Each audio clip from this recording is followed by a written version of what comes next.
After a long life of slaving away for the capitalists, this young man swore that in his next life he would never ever be exploited again.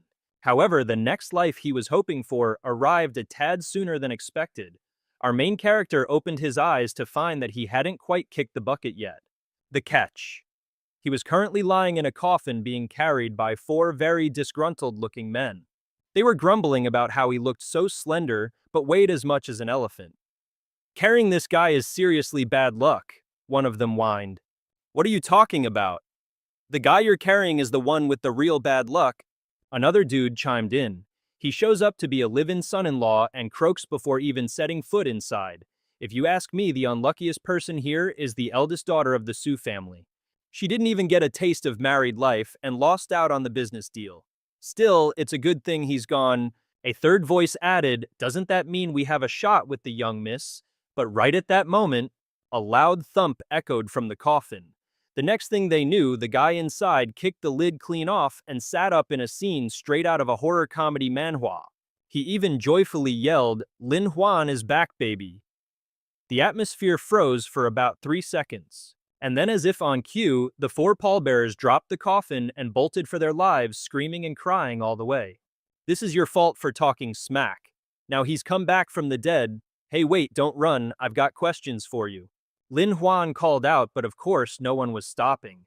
It took him a moment to get his bearings in this bizarre situation. Judging by the ancient-style clothes and scenery, it looked like he'd been isekai'd.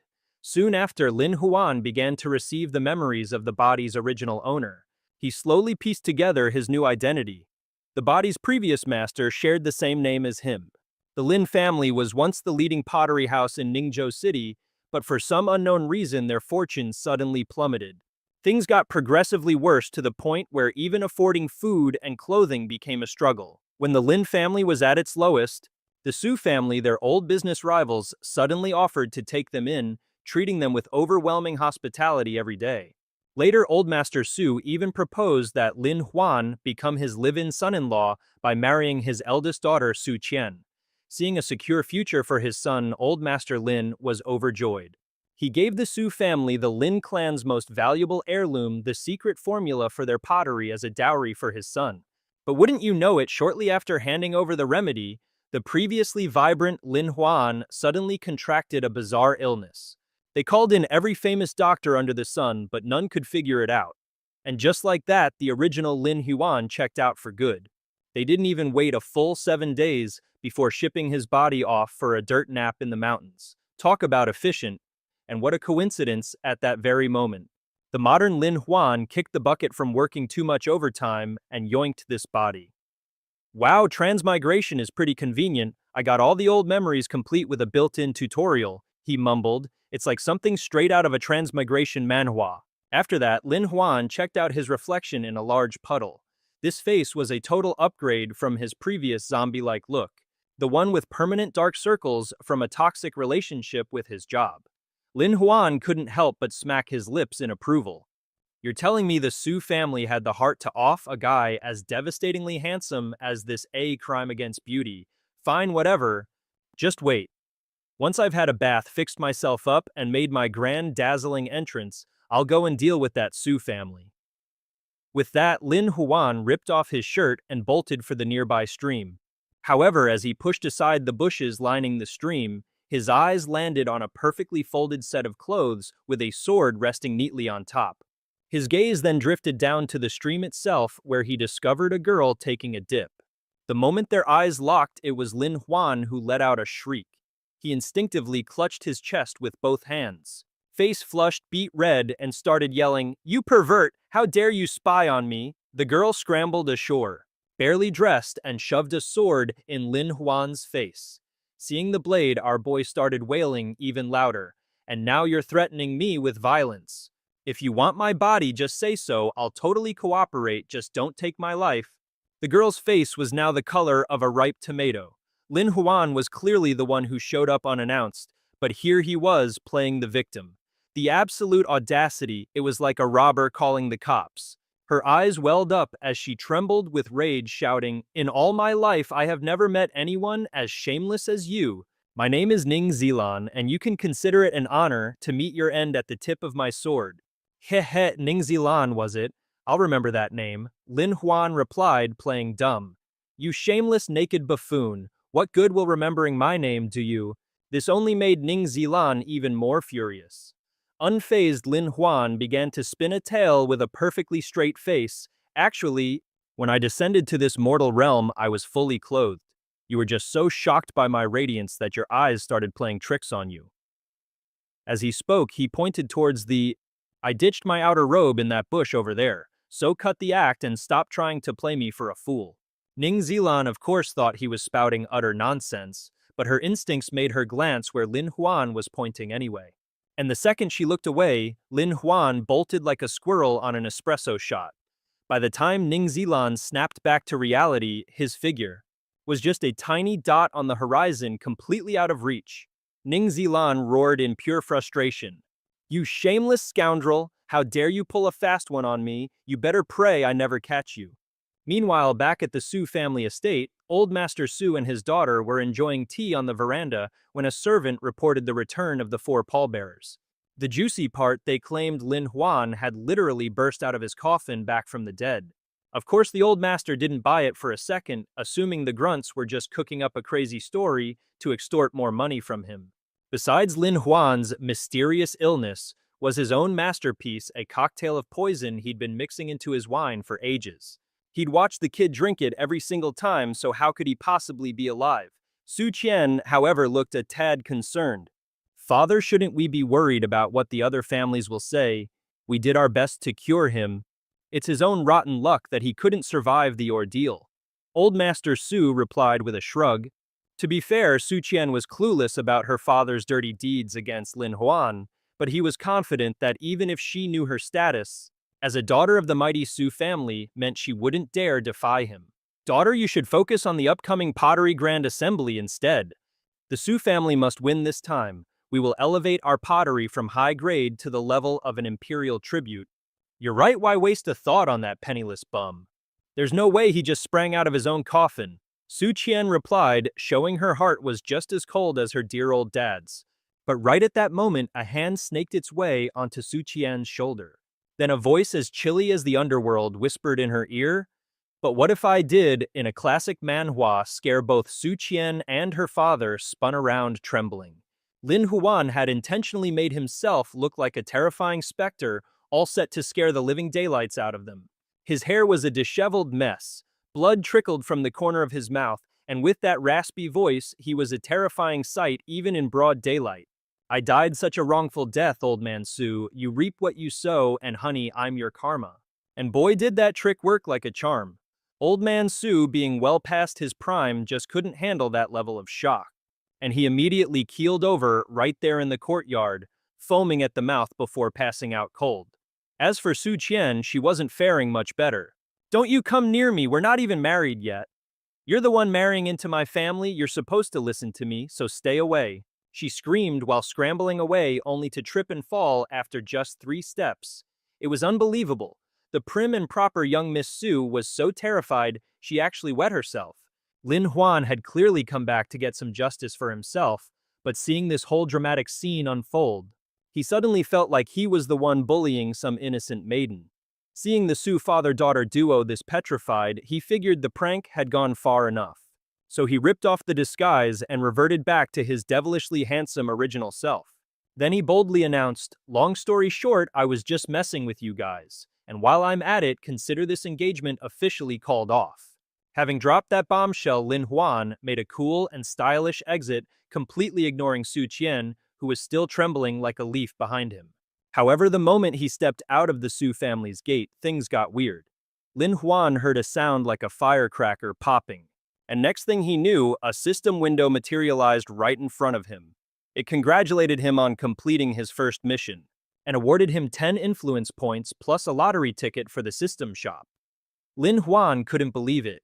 Not only had he been isekai'd into this manhwa world, but he came with a system.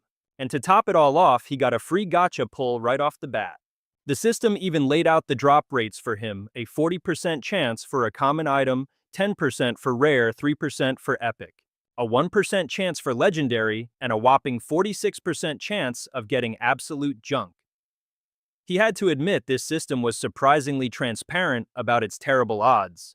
After Lin Huan used his lucky spin, he was blessed with a skill scroll for advanced pottery crafting. Now, for anyone else, this might have been useful, but for him, it was just plain irritating. What kind of system gives the son of a master potter family a manual on how to make pottery talk about redundant? But just as he was grumbling, he spotted a notice posted on a nearby street wall. It was an ad for a pottery-making contest. And what do you know, Lin Huan had just overheard the Su family father-son duo scheming about this very thing. What a perfect coincidence he just had to join. No way was he letting those snakes from the Su family monopolize all the glory and cash. But before he could even figure out how to sign up, a squad of burly mean-looking dudes decided to make a beeline straight for him.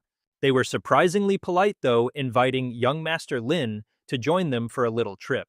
Lin Huan couldn't place their faces, so he just went along with it. Big mistake. They ended up dragging him to a mountain on the outskirts of town to bury him alive. At this point, Lin Huan was at a loss for words. Other main characters in a typical manhwa transmigrate and become the ultimate martial arts master or get some OP cheat skill. So why was his destiny fresh out of the transmigration gate just a recurring cycle of near-death experiences? The leader of the goon squad overheard Lin Huan's mumbling and said, "Young Master Lin, don't take it personally. We're just here to collect a debt. You borrowed 10 taels of gold from us. With compound interest, that's now a neat 120 taels. How could you forget so quickly?" Lin Huan let out a massive sigh. He had no idea what kind of trouble the original owner of this body got into before kicking the bucket, but racking up this much debt was impressive. And now an innocent soul like him was left to foot the bill. What rotten luck seeing him stay silent. The thug continued, "Well, we've asked our questions. Time for you to hit the road to the afterlife. My sword is fast, you won't feel a thing." With that, he unsheathed his sword. Lin Huan, scared out of his wits, immediately yelled, "Wait, don't, I'll pay, I swear I'll pay." The guy pointed the blade right at his face, threatening that he'd better have all 120 taels of gold down to the very last coin. Lin Huan, with no time to think, nodded frantically. Of course, forget 120 taels based on our special relationship. I'll give you 1,000 taels. The boss's underling heard this and leaned in to whisper in his ear, "Boss, you think this guy's been scared stupid?" Who knows what was going through the boss's mind, but in the end he decided to spare Lin Huan's life, for now. His sword came whistling down, but only to slice through the ropes binding Lin Huan. He then assigned one of his men, a guy named Xiao Zhou, to shadow him for 3 days to supervise. After those 3 days were up, if Lin Huan didn't cough up the cash, they'd take out his entire family. Since I married into the Su family, he thought, if you're going to wipe out my whole family, please be my guest. And that includes the Su family too. Lin Huan yelled after him, nearly causing the man to trip and kiss the pavement.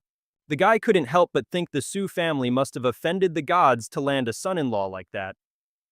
After leaving the woods, Lin Huan and Xiao Zhou headed over to the Linchun Yuan. The place was swarming with hopeful young lads, and none of them showed up empty-handed, each carrying a pile of lavish gifts. Xiao Zhou had no clue why they were there, so Lin Huan broke it down for him. This Linchun Yuan place has a special rule. Once a month, they hold a grand gift-giving competition. Whoever's offering is chosen by the top beauty. Ling Ji gets a private audience with her. Upon hearing this, Xiao Zhou shot him a look dripping with suspicion. His first thought, Lin Huan was probably planning to kidnap Ling Ji and demand a hefty ransom. Lin Huan was absolutely speechless. He could only tell Xiao Zhou to stop letting his mind wander into such dark, violent territories all the time. He assured him he had his own much classier ways of making cash. And sure enough, things went exactly as Lin Huan had predicted. After a short wait, a window on the second floor swung open.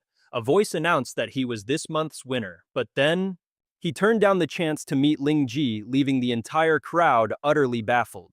Because Lin Huan's only goal in coming here was to make sure she saw the letter he wrote. Mission accomplished, he turned and left with an air of effortless cool. Xiao Zhou watched him turn down a meeting with a top-tier beauty and realized he wasn't planning to kidnap her either, forcing him to see his boss in a whole new light. Suddenly, he thought this young Master Lin is even cooler than a manhwa protagonist. Meanwhile, up on the second floor, Ling Ji watched Lin Huan's retreating figure, a satisfied smile playing on her lips. This Lin Huan, he's a little interesting, she mused. In her hand, she still held the letter he had sent. It contained just a few bold lines. Do as I say, and I can make you the idol of a new generation famous far and wide. Next up on the agenda was the pottery competition. The father-son duo from the Su family had already arrived, chilling in a pavilion and leisurely sipping tea. They were, of course, surrounded by a gaggle of bootlickers, all singing praises about how the Su family's pottery was still the go-it. Old Master Su put on a show of modesty, brushing off the compliments, but inside he was gloating over everything he had shamelessly stolen from the Lin family. Is this really all you've got, and you have the nerve to call this a pottery convention? Lin Huan's voice boomed from behind, making the Su father and son jump out of their skins. These things that they call, but to him that supposed treasure was just a cheap trinket. Meanwhile, old Master Su was still salty after our boy gave him a good scare the other day and was holding a serious grudge. The moment he laid eyes on his former son-in-law-to-be, he practically roared, "So you want to see something new, do you? Fine by me, I'll show you something that'll really blow your mind." With that, old Master Su dramatically yanked the silk cloth off a piece of pottery resting on a tray held by Su Qian. Beneath it sat a gorgeous celadon glazed vase. The patterns, the sheen, the overall artistic vibe, everything about it was top-notch. Any layman could tell this was the work of a true master craftsman, a piece that other potters could only dream of creating. Lin Huan strolled over, casually picked up the vase, and gave it a thorough once-over. Yep, just as he thought. This was made using the secret formula his Lin family had prepared as his dowry. Old Master Su was gloating internally, thinking, "Didn't see that coming, did you, punk? This is your family's precious secret recipe, and I'm the genius who snagged it and put it to good use." But then in a move that shocked everyone, Lin Huan straight up tossed the so-called treasure aside. He even had the audacity to call it an outdated piece of junk. Old Master Su was so enraged he nearly had a heart attack right there on the spot. What a dramatic Manhwa scene. An outdated piece of junk, who else besides my Su family could possibly craft something like this? He fumed. But Lin Huan coolly retorted that actually anyone here could make it. A skeptical old Master Su turned to look at the crowd of bootlickers who had just been singing his praises. Suddenly, all their expressions turned incredibly awkward. The moment the old geezer's gaze fell on them, they all desperately tried to look anywhere else. But just then Lin Huan clapped his hands. "All right, esteemed merchants, no need to be shy. The formula I shared was just a little experiment. Come on, let's see what you've all created." Spurred on by his words, the other pottery makers began presenting their own pieces one after another. And this development made old Master Su's jaw drop. He was absolutely floored to see that every single piece was damn near perfect, easily rivaling the quality of his own Su family's work. Since young Master Lin has given the word, we shall hide no longer. Thank you, young master, for generously sharing the blue and white porcelain formula for the good of all people. They all turned to Lin Huan, cupping their hands in a gesture of deep respect and gratitude. It turns out our boy had already shared the secret formula with every other potter in town. But just as everyone was having a feel-good moment, Lin Huan suddenly kicked the living daylights out of all the new pottery pieces, smashing them to smithereens. The crowd was completely baffled, having no clue what his game was. They even started to wonder if Lin Huan was regretting giving them the pottery-making formula. Then he boldly declared, "What we gave you wasn't meant for you to create this outdated junk. Now let's welcome our main attraction." As soon as he finished speaking, a stunningly beautiful girl appeared carrying a tray covered with blue silk. The crowd went absolutely wild because this girl was none other than the campus belle Ling Ji, a sight not just anyone could behold.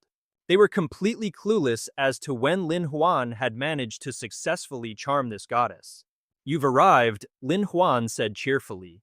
And Ling Ji responded with equal enthusiasm, "How could this humble lady dare to defy your request, young master?" Beneath that blue silk lay the ceramic masterpiece 1,000 years ahead of its time that Lin Huan was about to unveil. It was a Qinghua porcelain statue modeled after Ling Ji herself, holding a lute with a face and expression so lifelike it was absolutely jaw-dropping. Everyone who witnessed it was left with their jaws on the floor. There was no denying it, the color, the material, the craftsmanship. Every aspect of that ceramic piece was absolute perfection. Some folks had only come to support the pottery festival and see some drama, never expecting to witness a treasure straight out of a manhwa with their own two eyes. So young Master Lin Lingji chimed in, perfectly playing her part. How can the good people here get their hands on such a magnificent piece? Lin Huan immediately announced the method for owning this limited edition Lingji statue right in front of the massive crowd. All they had to do was place an order, pay half the price as a deposit, and in just 7 days the masterpiece would be delivered right to their doorstep. After hearing this, old Master Su couldn't help but sneer, young Master Lin certainly is a clever calculator. You don't have a penny to your name, so you're using this to collect deposits as startup capital. What if you just take the money and run? Won't we be left with nothing? His words were like a splash of cold water, snapping many people back to reality. That's right, the Lin family was already bankrupt. He might have the secret formula, but he definitely lacked the financial backing. The statue was undeniably incredible, but paying up front and waiting for delivery, that didn't sit right with them. Sensing the crowd's hesitation, old Master Su pressed his advantage, publicly attacking Lin Huan again. Are you people really going to just stand by and watch him ruin the reputation of our entire pottery community? As he spewed his aggressive accusations, the small-time merchants who were just singing Lin Huan's praises for the secret formula suddenly changed their tune. Young Master Lin will forever remember your kindness, but this whole pre-order scheme feels a bit shady. He's right, we should stick to honest business, selling products we actually have ready. Old Master Su chuckled inwardly. In his eyes, Lin Huan was just a snot-nosed brat who couldn't possibly compete with him. But this little rebellion didn't seem to faze our protagonist one bit. Are you guys for real? How dense can you possibly be? I literally handed you the blue and white porcelain technique. Now all you have to do is get the designs from me. People can place orders with me, but they can also place orders with you. And with a flourish, Lin Huan revealed several design sketches. They were all portraits of the goddess Lingji in various poses and outfits, looking like she jumped straight out of a hit manhwa. And of course, they were all exclusive designs that only Lin Huan had. The other merchants were completely baffled by Lin Huan's move. It looked like he was sabotaging his own path to riches. But as we all know, Lin Huan never gives anything away for free. He was making his fortune through licensing fees. Each design would cost a mere 10% of the final product's price. It was a sweetheart deal he was offering to every merchant present, with the pointed exception of the old geezer from the Su family. The fact that Lin Huan openly challenged him in such a public setting had old Master Su absolutely seething. But he figured it was no big deal. It was just a porcelain formula and some Lingji designs after all. The Su family had eyes and ears all over the pottery industry. He could get his hands on that stuff in less than 3 days. Oh, really? Lin Huan replied, his tone dripping with sarcasm. Let's see if your little spies can get their hands on this next item, shall we? And with that, Lin Huan unveiled his second masterpiece, an item even more valuable than the porcelain statue. It was a perfect miniature Lingji doll, absolutely flawless, with fully articulated joints in its arms and legs, allowing it to be posed. What young man obsessed with Lingji wouldn't want to own one of these? The joints and details were expertly carved by a master carpenter. The body boasted vibrant colors, and its skin, made from high-grade Longfeng porcelain, looked incredibly lifelike. Lin Huan enthusiastically explained that you could even change the Lingji doll's clothes. Any outfit you could imagine would fit perfectly. Man, you really know how to play the crowd. Lingji is the goddess in the eyes of every man in this city, and who wouldn't want to own a piece of merch like this? So while everyone's blood was boiling with desire, Lin Huan dropped the price tag. 290 silver for a single Lingji doll. And here's the catch, he only had 10 of these limited edition babies on hand. First come, first served gets the prize. The reaction from the men was far more explosive than Lin Huan ever dreamed. They started making it rain money at him like he was the hottest new manhwa protagonist. Then Lin Huan dropped another bombshell. He was franchising the production rights, but it would come with a higher fee than for your run-of-the-mill porcelain statues. Specifically, they'd only need to cough up 500 silver for the recipe. All future profits would then continue to give him a nice little cut. Seeing the other merchants starting to waver, Old Master Su immediately roared, "Let's see! Who dares to join him? This punk is clearly trying to tear our pottery alliance apart." But by this point, his words were completely useless. Even a blind man could see that everyone wanted a Ling Ji doll. With a pile of cash right in front of them, you'd have to be a special kind of stupid not to take it. Old Master Su was trampled under their feet. A more pathetic sight had never been seen. He couldn't understand how he ended up in this mess. "Boss Su, you think you can still single-handedly rule the market? Times have changed." "Buddy," Lin Huan said with a smug grin, "trying to compete with a top-tier professional from the modern era like me in your dreams." And just like that, the winner of this round's pottery convention was without a shadow of a doubt the creator of the porcelain doll, a revolutionary concept that shook the entire ceramics world, and that man was Lin Huan.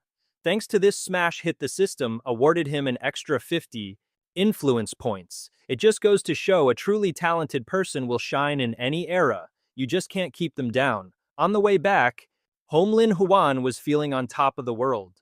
But as he passed an old woman, he suddenly saw her clutch her chest in agony and collapse. At first, sizing up the symptoms, Lin Huan suspected she was trying to pull a scam. However, the old woman didn't seem to be faking it in the slightest. Her state looked exactly like a recurring heart condition, but the illness was progressing rapidly. And finding a doctor now would definitely be too late. So Lin Huan decided to browse the system shop and finally found an item called an instant heart rescue pill, exchangeable for 60 influence points. But our boy Lin Huan was running low with only a measly 60 influence points to his name. He was on the fence, wondering if he should really blow his entire stash to save a stranger. What if a more dangerous life or death situation popped up later? He'd be completely broke. Besides, he didn't even know this old lady from a hole in the wall. Lin Huan genuinely hesitated for a hot second, but in the end, his heroic instincts kicked in, and he decided to make a move. As a stand-up guy of the new generation, he just couldn't turn a blind eye to someone in distress. And just like that, Lin Huan's influence points tanked back to 0. But in exchange, he got the miracle cure. Lin Huan immediately popped a pill into the old lady's mouth, and like something out of a manhwa, it started working its magic instantly. All her alarming symptoms immediately subsided and then vanished completely. Just like that, the old lady was back on her feet, healthy as a horse. "Ma'am, are you feeling better?" Lin Huan asked kindly, picking up her cane for her. "Oh, young man, thank heavens for you. If it weren't for you, this old bag of bones would have been a goner today." The old lady was beyond grateful. Seeing she was all right, Lin Huan let out a huge sigh of relief. Then he placed the entire bottle of emergency medicine right into her hand. He'd only used one pill, so keeping the rest wouldn't do him much good. It was far better to give it to someone who truly needed it. "Make sure you keep this bottle with you," he advised. "If you ever feel that way again, just take one of these and you'll feel better." He carefully instructed. She accepted the medicine, then mentioned that she had nothing to give him in return. However, she had just gotten 2 peace charms from the temple. One was for her son, and she decided to gift the other to Lin Huan as a thank you. Lin Huan accepted the charm and went on his way. The old woman watched his retreating figure, so moved that she started to cry. It just goes to show that there are still plenty of good people in the world. The real reason Lin Huan had to dash off so quickly was that he had a meeting with the very same thug who tried to bury him alive the other day. Lin Huan had managed to scrape together enough cash to pay him off, but to his surprise, the guy just stared at the wad of money in his hand, his face an unreadable mask, and said, "I have to admit, you've really surprised me. To earn this much in less than 3 days, but unfortunately for you," he added ominously, "you've picked a fight with the wrong people." Lin Huan sighed deeply. So they were still out for his blood, huh? He decided to lay his cards on the table, asking how much the Su family was paying. "I'll pay you double," he offered, but the man refused, dropping a bombshell. Instead, the Su family was about to form a marriage alliance with the city lord himself. So you see, some problems can't just be solved with money. Having said that, he unsheathed his sword and charged at Lin Huan with 0 mercy. Our boy Lin Huan was basically a sitting duck, so all he could do was squeeze his eyes shut and pray for a miracle, or at least prepare to meet his maker for the second time. Yet after a few moments of hearing nothing but the whoosh of a blade slicing through the air, He realized he wasn't feeling the sharp, pointy end of, well, anything. No pain, no new holes in his body. When Lin Huan finally peeked open his eyes, he was greeted by the sight of the entire gang of thugs sporting some very fatal life-ending injuries. And the dude holding the smoking sword, none other than the leader of the shakedown himself. Lin Huan was utterly baffled. Why the sudden change of heart? Why save him? It was a classic manhwa plot twist, a villain-to-hero arc completed in the span of about 5 seconds. The guy went from that bastard to my savior real quick, and Lin Huan was overflowing with gratitude. My dude, you could be the greatest swordsman in the entire world. He gushed with genuine admiration. The man just snorted, telling him to cut the crap and stop brown-nosing. Then he asked, "You got any idea why I saved your sorry hide?" Of course, Lin Huan had absolutely no clue. The mysterious swordsman then used the flat of his blade to point at the peace knot hanging from our boy's waist. It clicked instantly.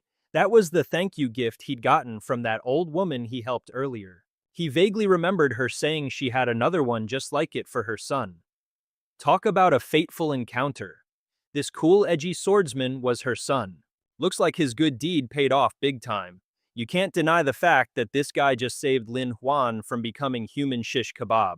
After all, this wasn't even the whole crew the Su family hired.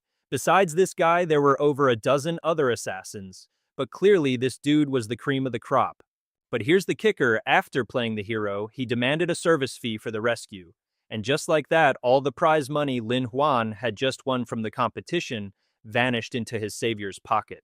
On the long walk home, he couldn't stop shaking his pathetically empty coin purse and sighing dramatically. Man, these streets are wild. I should probably buy some knockout powder for self-defense, he muttered. Then again, I'm so broke now. Who in their right mind would even bother robbing me? Lin Huan mumbled to himself. But oh, our sweet summer child. He truly deserves the award for the unluckiest protagonist in manhwa history.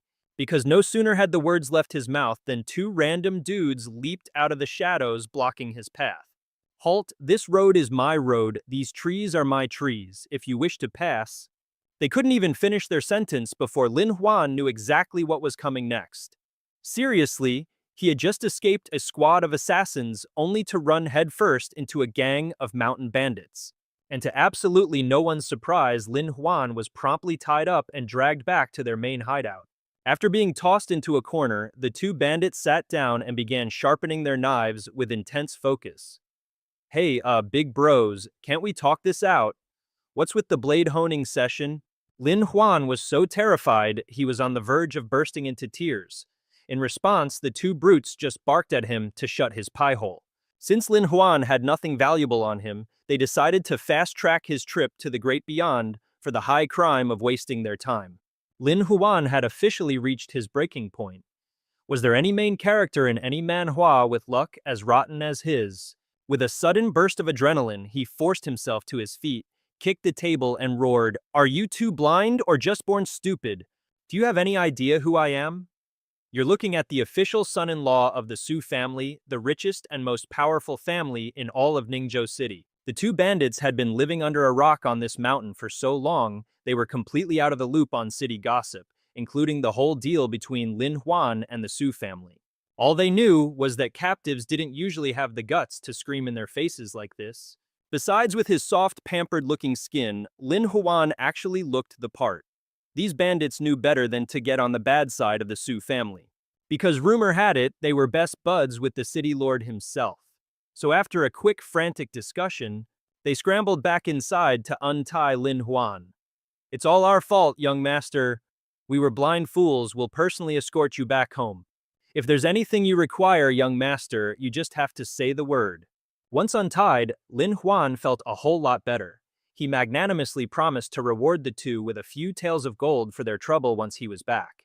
"All right, now I'm starving. Fetch me something to eat," Lin Huan commanded, really getting into his new boss man role. His plan was to play along for now, then find the perfect moment to make a run for it. To his surprise, the 2 goons actually whipped up a magnificent feast for him. However, not long after the Su family's own butler made a trip up the mountain to meet with these very bandits. He brought with him a portrait of Lin Huan, personally requesting that Shan Bao, the bandit leader, neatly dispose of the person in the picture. Naturally, the Su family butler also brought a massive pile of silver as a deposit, promising an even bigger bonus once the job was finished. The two goons who had just snagged Lin Huan were now gawking at the wanted poster. Something about the face in the drawing was nagging at them, and then it hit them like a ton of bricks. Hey, I know this guy. Isn't that the Su family's live-in son-in-law we saw earlier? Son-in-law, our young miss is still single, you dolt. The Su family's butler shot back. And speak of the devil who should stroll past the room at that very moment, nonchalantly munching on a chicken leg, none other than Lin Huan himself. The butler whipped his head around, spotted our boy, and bellowed his name, Lin Huan. Our protagonist nearly jumped out of his skin. He hadn't realized the Su family was that bent on hunting him down, but he tried to play it cool. Ain't Lin Huan, you're looking for Lin Huan. What's that got to do with me, Lin? Debt-ridden. I'm just a poor soul buried under a mountain of debt. Nothing to see here. It's getting late, gotta go pack my stuff. Lin Huan was about to hit the eject button and sprint, but a hand clamped down on him from behind. And just like that, after a brief taste of freedom, Lin Huan found himself hogtied once again. The plot of this manhwa is one wild ride. This time they weren't taking any chances, tying him securely to a massive pillar. The entire bandit crew gathered around, waiting for their boss to deliver the final blow to Lin Huan. Shan Bao had no personal beef with Lin Huan, but hey, a job's a job and he'd already cashed the check. Time to earn his keep. Truth be told, as Shan Bao raised his blade, Lin Huan wasn't exactly quaking in his boots. Why? Because he was still rocking that sweet newbie protection buff, which included a one-time-only get-out-of-death-free card. Upon revival, all his stats would be fully restored. The only catch was that gaining reputation points would get a tad more difficult. Lin Huan debated whether it was worth using his trump card now. I mean, imagine blowing your one resurrection just for a hero to show up moments later. What a waste, and wouldn't you know it, the clippity-clop of horse hooves suddenly cut through the air.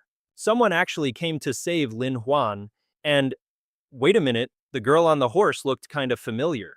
It took Lin Huan a hot second to connect the dots. The sword-wielding heroine who just disarmed Shan Bao was the very same girl he'd stumbled upon by the stream on his very first day in this crazy new world. Ning Zilan, on the other hand, recognized Lin Huan instantly.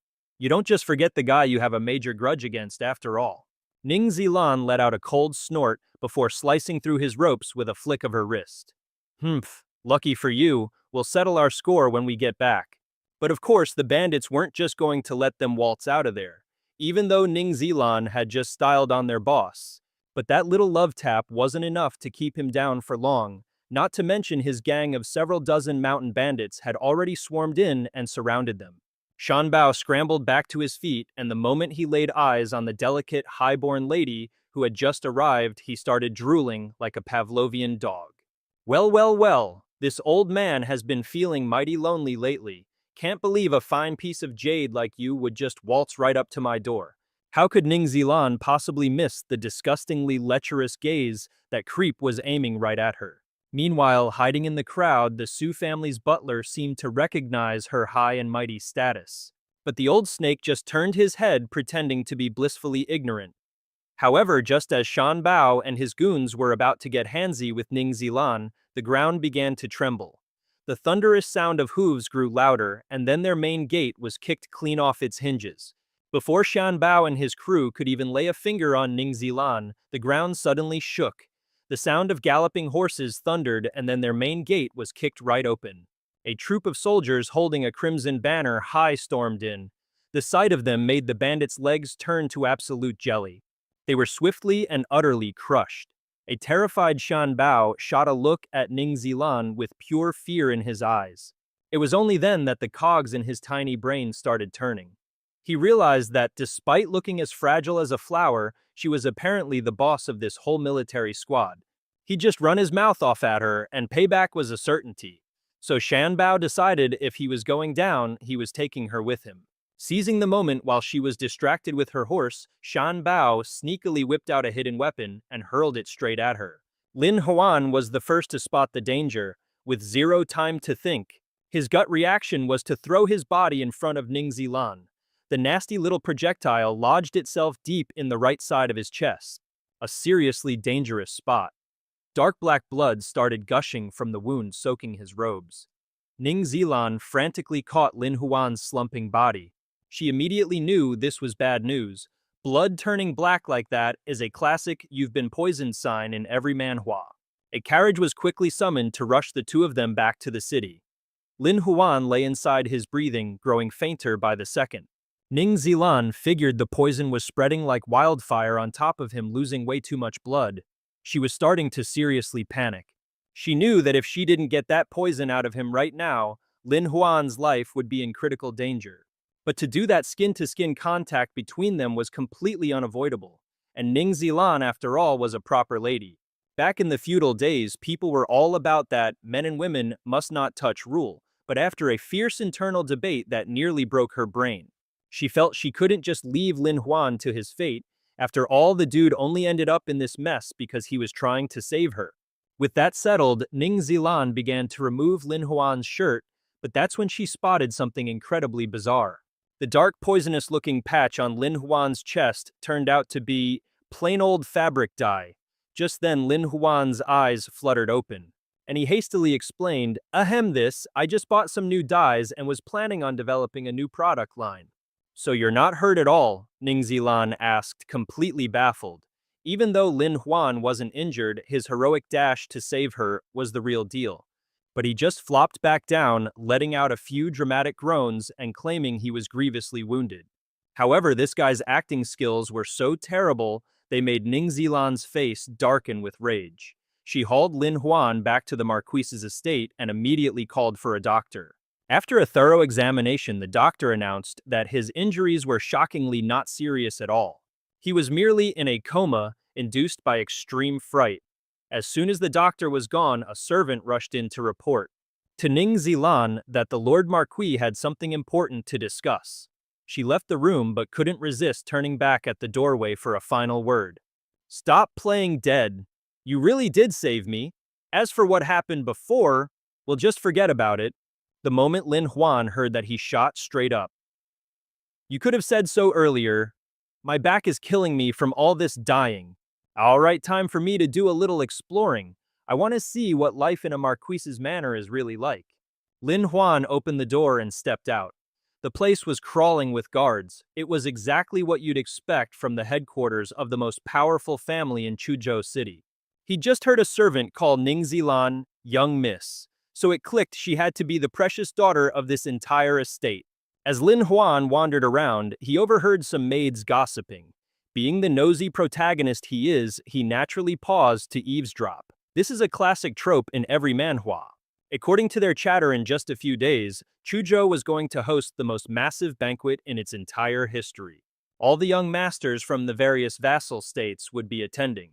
Lin Huan dug deep into the memories of his body's original owner, and recalled that the Marquis and these young lords were definitely not on friendly terms. And so he decided to cozy up to those two maids. He asks, "Hey, spill the tea. Are any of those fancy young masters married yet?" The two maids nearly jump out of their skin. Seeing Lin Huan so close, they blush beet red, but manage to stutter out a "No, they're not." Lin Huan lets out a sigh of dramatic frustration, then immediately bolts, leaving the two poor maids utterly confused about what just hit them.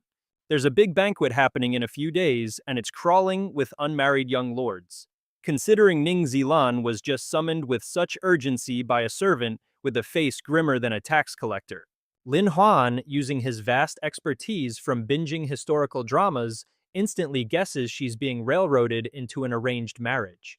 And in Lin Huan's mind, he and Miss Ning are a match made in heaven, a fated couple straight out of a romance manhwa, meaning she belongs to him and he absolutely must put a stop to this engagement. As it turns out, Lin Huan's drama-fueled intuition was spot on. When Ning Zilan meets her father, he informs her that among the many sons of Marquises coming for the banquet, one particularly eager beaver has already arrived. They might be pretending they're here for the party, but in reality they're all circling like vultures, hoping to secure a marriage alliance with the Marquise's estate. Ning Zilan can already see through their flimsy act. For most of these suitors, love is just a four-letter word they can't spell, and their real goal is to control the Ning family and drag them into a military pact. Marquis Zhu, of course, is well aware of this scheme. However, he's terrified that if he refuses the marriage proposal, he'll be ganged up on by the other marquises and find his territory up in flames. This is one heck of a political pickle. Just as the father-daughter duo are mulling over their options, a servant announces that the son of Marquis An Yue is requesting an audience.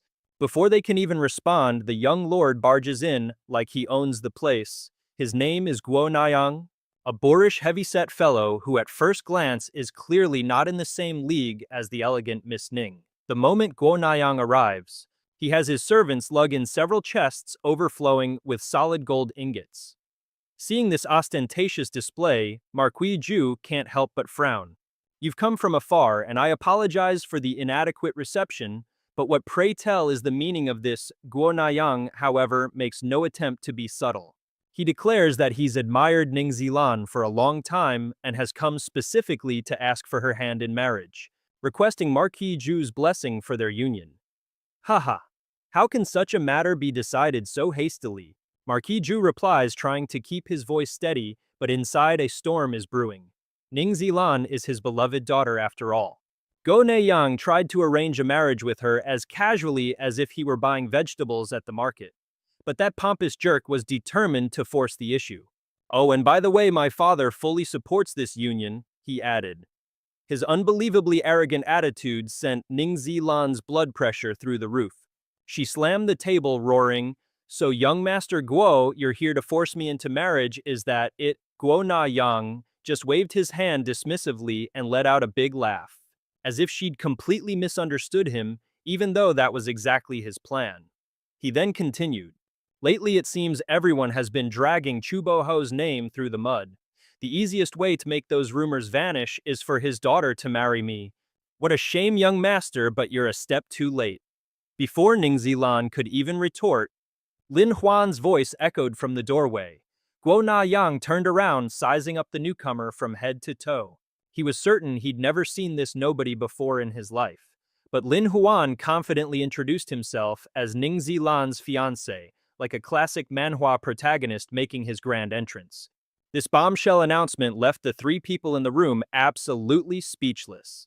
Guo Neiyang was the first to snap out of it. Nonsense. Since when did Lady Zilan have a fiancé? Guard seized this fool for spouting such lies. You had to hand it to them, Guo. Neiyang's goons were quick on the uptake. The moment their master gave the order, they lunged forward. Two of them grabbed Lin Huan's arms, intending to drag him out.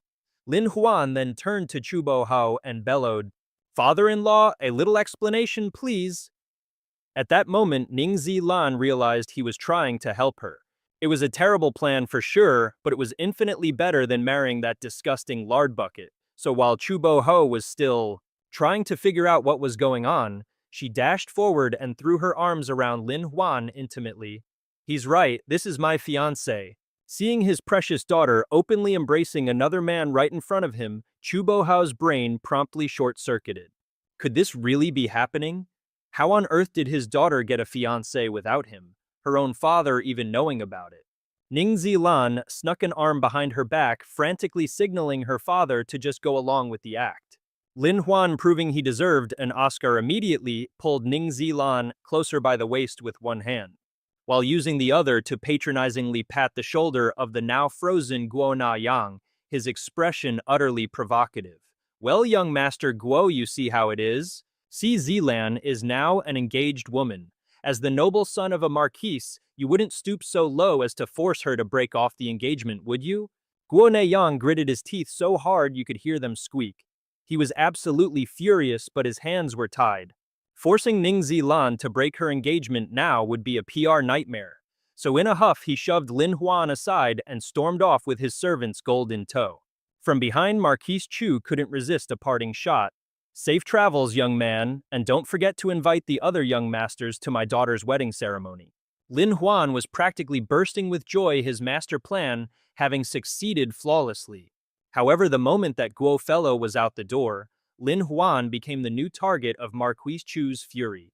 The man was seeing red, pointing a finger in his face and bellowing, "And you? Who in the world are you? I'm giving you one chance to explain yourself, so start talking now." "My lord, please allow me to explain." Lin Huan said smoothly before politely introducing himself to his future father-in-law. He covered all the bases: his family background and his booming porcelain business back in Ningzhou City. Marquise Chu stared at him for a long, dramatic moment as memories flooded back before bursting into laughter.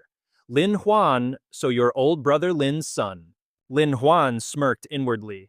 Thank goodness he used that fake injury downtime to review the original body's memories. A classic Manhwa transmigration move. As it turned out, Old Master Lin and Marquise Chu were old buddies, and they'd even tried to arrange a marriage pact for their kids on several occasions. Right after this heartwarming family reunion, Marquise Chu suddenly yanked his arm, forcing Lin Huan to bend over with his rear in the air. You cheeky brat. Today I'll have to teach you a lesson on your father's behalf. Out of nowhere, the Marquis produced a wooden plank the size of a small table. He proceeded to give our hero a few solid whacks until his backside was blooming like a rose. After taking his punishment, Lin Huan stood right back up to talk business. He argued that the Marquis's residence was facing a forced marriage today, and he was the one who single-handedly saved the day. By chasing off those other so-called suitors, he proved that he alone was worthy of Ning Zilan. Plus, let's not forget his lordship and his own father were old friends. Secondly, everyone knew the Lin family used to be incredibly wealthy before they were tragically schemed against and lost it all. But things were different now. Lin Huan was absolutely certain he could rebuild his family's fortune from the ground up. And thirdly, since they were children, their two fathers had promised them to each other multiple times. If they just let her remain single, well, the whole situation of being pressured by those pompous young lords would just play out all over again. Lin Huan's non-stop speech left Chu Bo Ho utterly speechless. Everything the kid said was true, but the old man couldn't for the life of him remember if he'd actually promised his daughter to this little rascal. Not to mention it was a huge question mark whether the Lin family could even make a comeback. As a father, Bo Ho was naturally worried sick about his daughter's future. However, Ning Zilan, who had been silent this whole time, suddenly dropped a bombshell. Father, I've decided I'm going to marry him. Chu Bo Ho was stunned. Just moments ago, when the marriage to the other young lords was mentioned, Ning Zilan had been protesting like her life depended on it.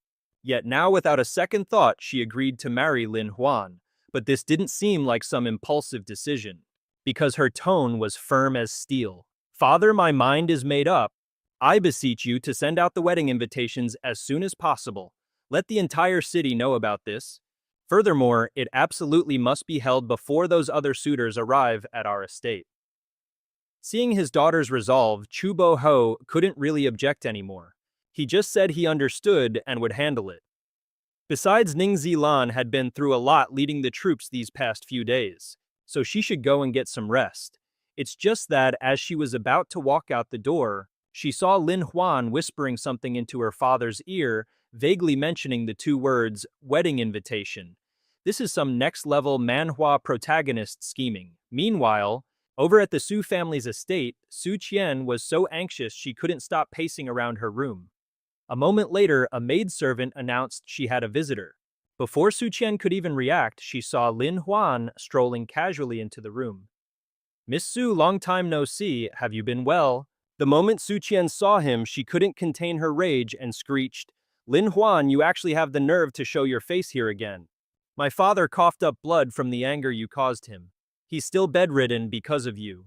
Oh, such a thing happened. It's possible he got sick from the frustration of not being able to catch me. I am truly to blame. Lin Huan pretended to ask with concern, but Su Qian wasn't an idiot.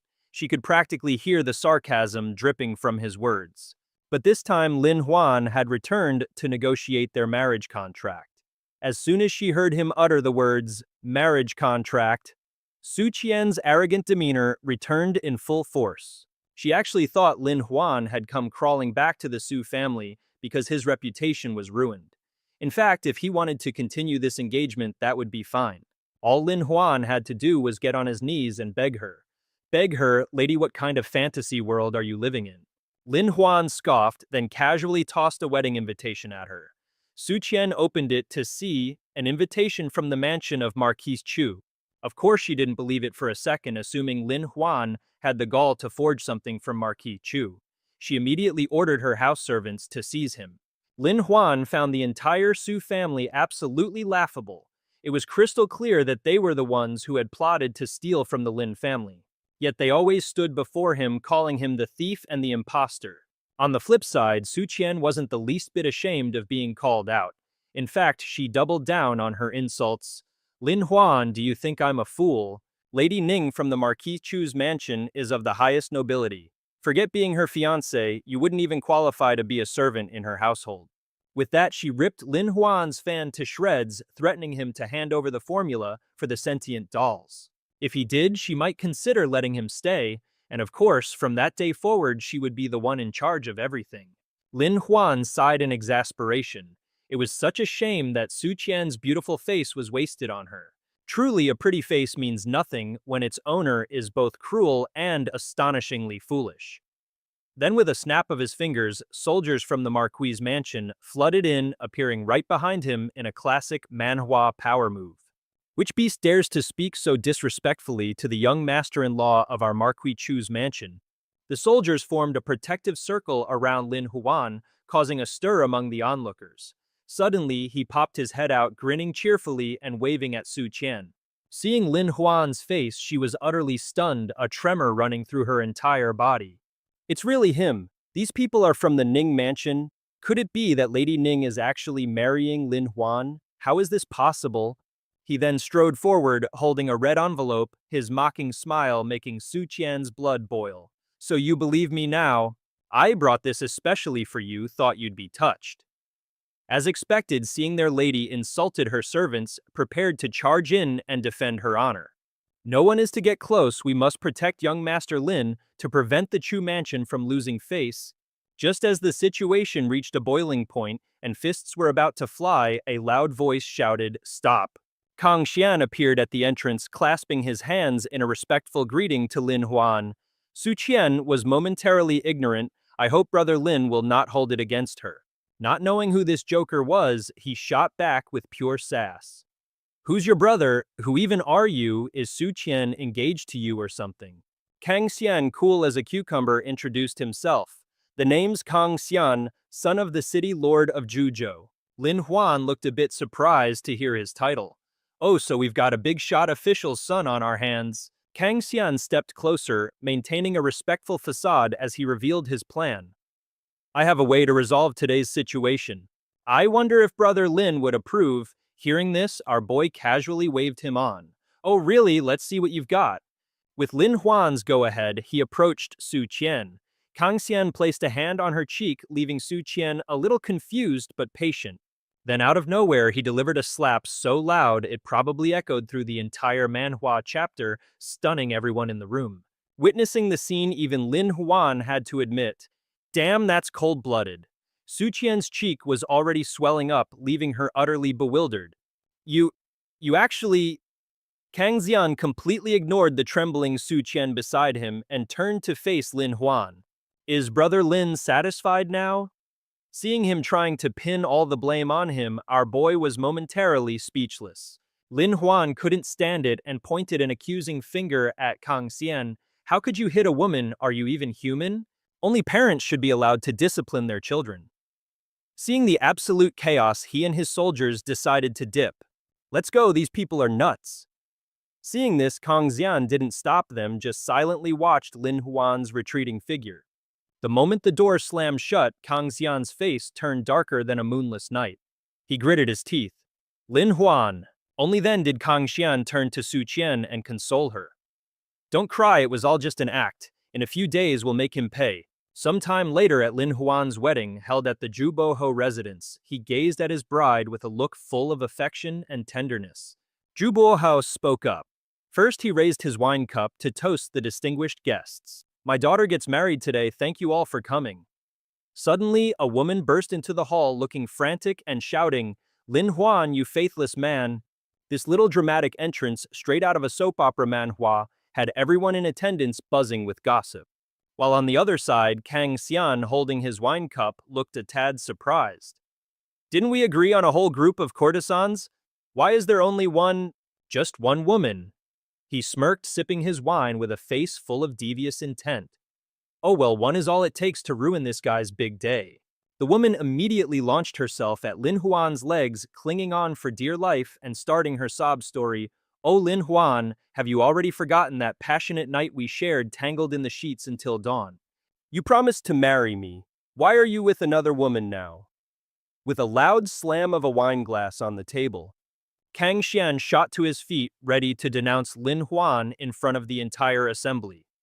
"My Lord Count is the very backbone of Chuzhou City. Allowing a man like this into your family surely sullies your reputation, does it not? He is utterly unworthy of the lovely Lady Zilan." As the drama escalated, the crowd leaned in, their interest piqued. Lin Huan, completely ignoring the outcry, crouched down to give the wailing woman a little performance review. "Nice acting, I'll give you a solid 9 out of 10. I'm docking 1 point for overconfidence." With that, he turned his back and sauntered off, leaving the woman with her jaw on the floor. He paused at the entrance, turning to face Kang Xian with a knowing look. Then he began the interrogation. "Brother Kang, you were awfully quick to jump on that. Don't tell me. You sent her—" Seeing the tables turn, Kang Xian vehemently denied it. "That's absurd, I have no beef with you. Why would I ever try to set you up?" Lin Huan, however, remained as cool as a cucumber. A sly grin played on his lips. "Well, I'm relieved to hear you bear me no ill will."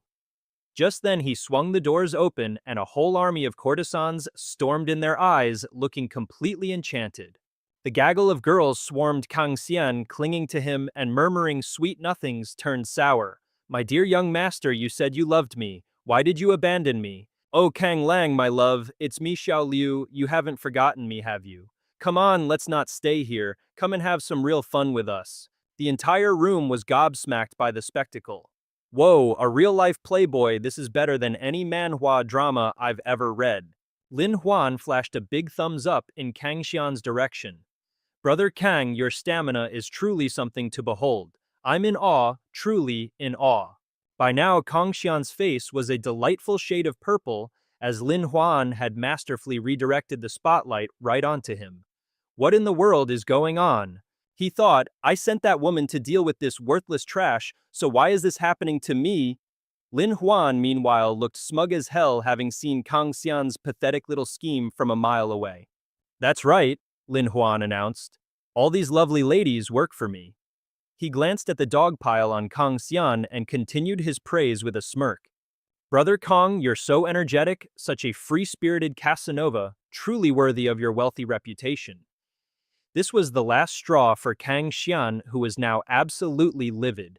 He shoved the women off him and roared at our boy, "Fine Lin, and you think you're so clever, you'll pay for this little trick." Kang Xian, desperate to change the subject, turned to the other guests. "Am I right, gentlemen? Tell me I'm right." And of course, they all nodded along. "Absolutely," but Lin Huan wasn't having any of it and pointed right back at him. "All right then, let's talk about how your Su family stole my Lin family's porcelain formula. What's the price for that, huh?" Oof, you could hear a pin drop before the entire room erupted in a chaotic buzz of gossip. "He's right, you know I was at the Zui Xianlo listening to Q Wanner sing when I heard all about it. The Su family's truly shameless." "Well, that's not quite right. Young Master Lin already put them out of business, cutting off their livelihood. No one wanted it to come to this." Kang Xian was floored. He never imagined Lin Huan would play that card. It left him trembling, completely clueless about what to do next. He couldn't believe Lin Huan countered him so brilliantly. His face was a mask of pure fury as he glared at Lin Huan, then shot a side-eye at the woman he'd sent to do his dirty work. Kang Xian pointed at the other courtesan, trying to pin the blame back on our hero. "Don't change the subject, we're talking about this. First, I don't know who they are. Second, what about the lady next to you?" Lin Huan just kept smiling that infuriatingly calm smile and pulled something from his sleeve. "I have a bit of information. Let me read you all a little bedtime story." He whipped out a piece of paper and began reading aloud. "Wang Shu, the third master of the Wang family. Last month was seen in a rendezvous in the dense forest west of the city where he promised—" Seeing his name pop up, one of the guests jumped in trying to stop him. Stop, Lin Huan. Brother Lin, let's just have a nice drink." But our boy couldn't care less and kept on reading. Next up, Li Lugu, the self-proclaimed #1 scholar in the city. His masterpiece, Hao Gao Yi Zhou Lo, is widely acclaimed, but the actual author is... Hearing that another guest slammed the table, shot to his feet and started chewing out Kang Xian. Kang Xian, you rat. How could you frame my little brother Lin Huan? Wait, no, my big brother Lin Huan. Big brother Lin Huan would never do something like that. You're obviously just trying to frame him. Kang Xian was so thoroughly roasted that he was left completely speechless. Meanwhile, the veiled Zilan was watching this whole drama unfold, utterly amazed. Lin Huan, how does he know everyone's weaknesses? This is juicier than any manhwa plot. Just then someone else appeared beside Zilan and whispered, "It's only natural that you wouldn't know." Ever since this guy struck it rich at the porcelain conference, he's spent the last few days having his people collect blackmail material. The Merchant Guild wanted to negotiate forming some new organization, a juicy tidbit I probably gleaned from our little chat the other day. Lin Huan slid another document over to him for his viewing pleasure. Take a look. Anyone here who dares to stand up for you is about to get exposed. His face was a mask of pure satisfaction, having successfully roped Zilan into helping him. You can handle that for me, right? All right, I'm officially broke from buying intel from Ling Ji. Su Qian, having finally had enough, leaped to her feet to call him out. Lin Huan, even if you frame him, you still can't explain who that mystery woman is. Without missing a beat, Lin Huan delivered a 5-star slap across Kang Xian's face. You better get a handle on your woman. Stunned, he clutched his stinging cheek and wheeled around to confront Lin Huan. You hit me. Sister Ni. Ni has been deceived by the likes of you for far too long. Yeah, I hit you and you deserved it. The courtesan at his side was utterly bewildered that he knew her identity. What did you call me? How in the world do you know my name? Lin Huan moved in closer, taking Nini's hand, his voice laced with manufactured nostalgia. Nini, don't tell me you've forgotten me. When I was a kid, I was Tai Dan from Da Li village. Is it really you? But wait, isn't your family name Li? He then squeezed out a couple of crocodile tears, putting on a heart-wrenching performance as he spun the long, convoluted tale he'd just invented. For 2 years, I was sent to Da Li village to hide from enemies. All I can tell you is even though I'm Lin Huan now, I'm still the same Tai Dan from all those years ago. Your childhood friend. Tai Dan. Ni stared at Lin Huan, her face a canvas of disbelief. This was just too insane to be true. That's when he played his trump card, mentioning a birthmark on her body. I remember it clearly. You have a heart-shaped birthmark on your shoulder. Hearing this, her walls of doubt crumbled completely. She believed him, her voice filled with raw emotion as she cried out, Tai Dan! Lin Huan, a true master of the dramatic arts, matched her energy perfectly, his eyes sparkling as he looked at Ni, my dear sister Ni. The two then rushed into a dramatic embrace, looking for all the world like best friends, finally reunited after years of tragic separation. Little did she know she was falling for one of the oldest tricks in the Manhwa playbook. The Qinglu's intelligence network is no joke, he thought. Ling Ji even cooked up an entire fake identity for me. Just then, Nini spun around, pointed a finger straight at Kang Xian, and started spilling all the juicy details of his little scheme. It was him, he's the one who paid me to frame you. He's not a good person. The crowd was getting whiplash from all the shocking plot twists. Well, that was a plot twist nobody saw coming. The tables have officially turned. People were whispering that young Master Kang was no good, and it seems Shu Bo, who had been watching the whole time, agreed. He finally spoke up, his voice cutting through the tension. That's quite enough out of you youngsters. Realizing they were completely checkmated, Kang Xian and Su Qian decided it was time to bolt. Su Qian, let's get out of here. But of course, Lin Huan wasn't about to let them slink away that easily. Not so fast, he shouted, whipping out a drawing of a ceramic vase. Did I say you could leave? Without another word, Lin Huan dramatically ripped the drawing to shreds in front of every single shocked guest. From this day forward, the Su family is forbidden from selling blue and white porcelain. Furthermore, you will pay me a commission on every single piece you've already sold. Kang Xian, completely blindsided by this power move, sputtered in disbelief. Who the hell do you think you are? What if I keep selling it anyway? And what if I don't give you a single coin? Lin Huan just grinned smugly. Oh, that's fine by me, but I won't be so lenient with the others who have to answer for it. He then produced an official scroll from the Bureau of Commerce and Patents. You see, I had some free time these past few days, so I paid a visit to the various guilds and markets. The association has established a Bureau of Commerce and Patents, which specializes in cracking down on anyone who doesn't play by the business rules. As his next act, Lin Huan pulled out a ledger that meticulously recorded every single one of Kang Xian's shady business deals.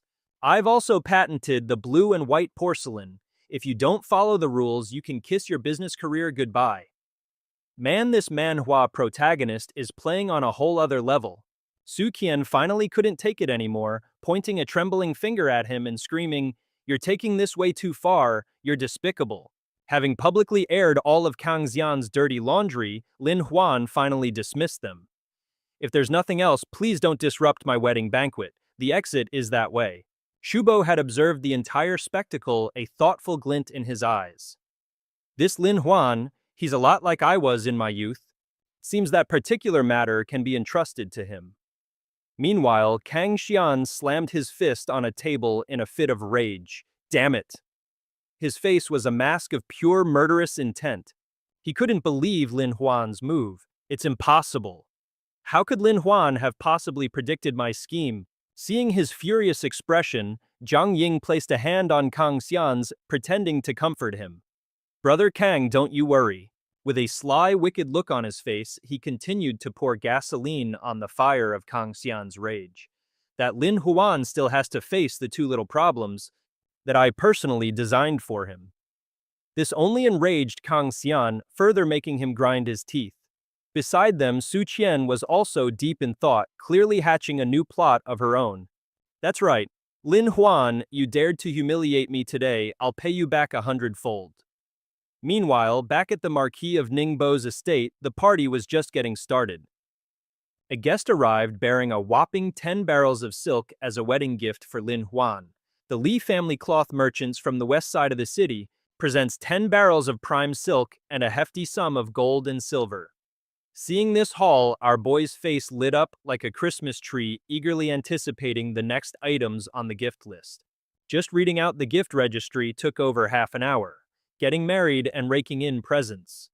Now that's what I call striking it rich. As the mountain of gifts grew ever higher, Uncle Bo nudged Lin Huan, remarking, "You little rascal, the annual fees from your monopolies alone are enough to make you a tycoon. Why are you so hyped about this chump change?" Lin Huan cheekily replied, "Father-in-law, you jest.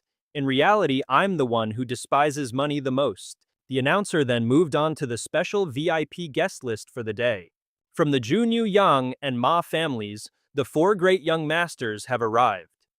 Strutting in were the 4 most infamous playboys in the entire capital, practically glowing with arrogance. This is classic manhwa drama. The guests below couldn't help but scoff at the sight. The 4 great young masters, more like the 4 great useless heirs. Shh, keep it down. They're here today and nobody dares to get on their bad side. Li Bai quickly approached the quartet and asked, "Gentlemen, shall I announce your wedding gifts?" One of them swaggered forward, his face a mask of pure arrogance. "Gifts? What gifts?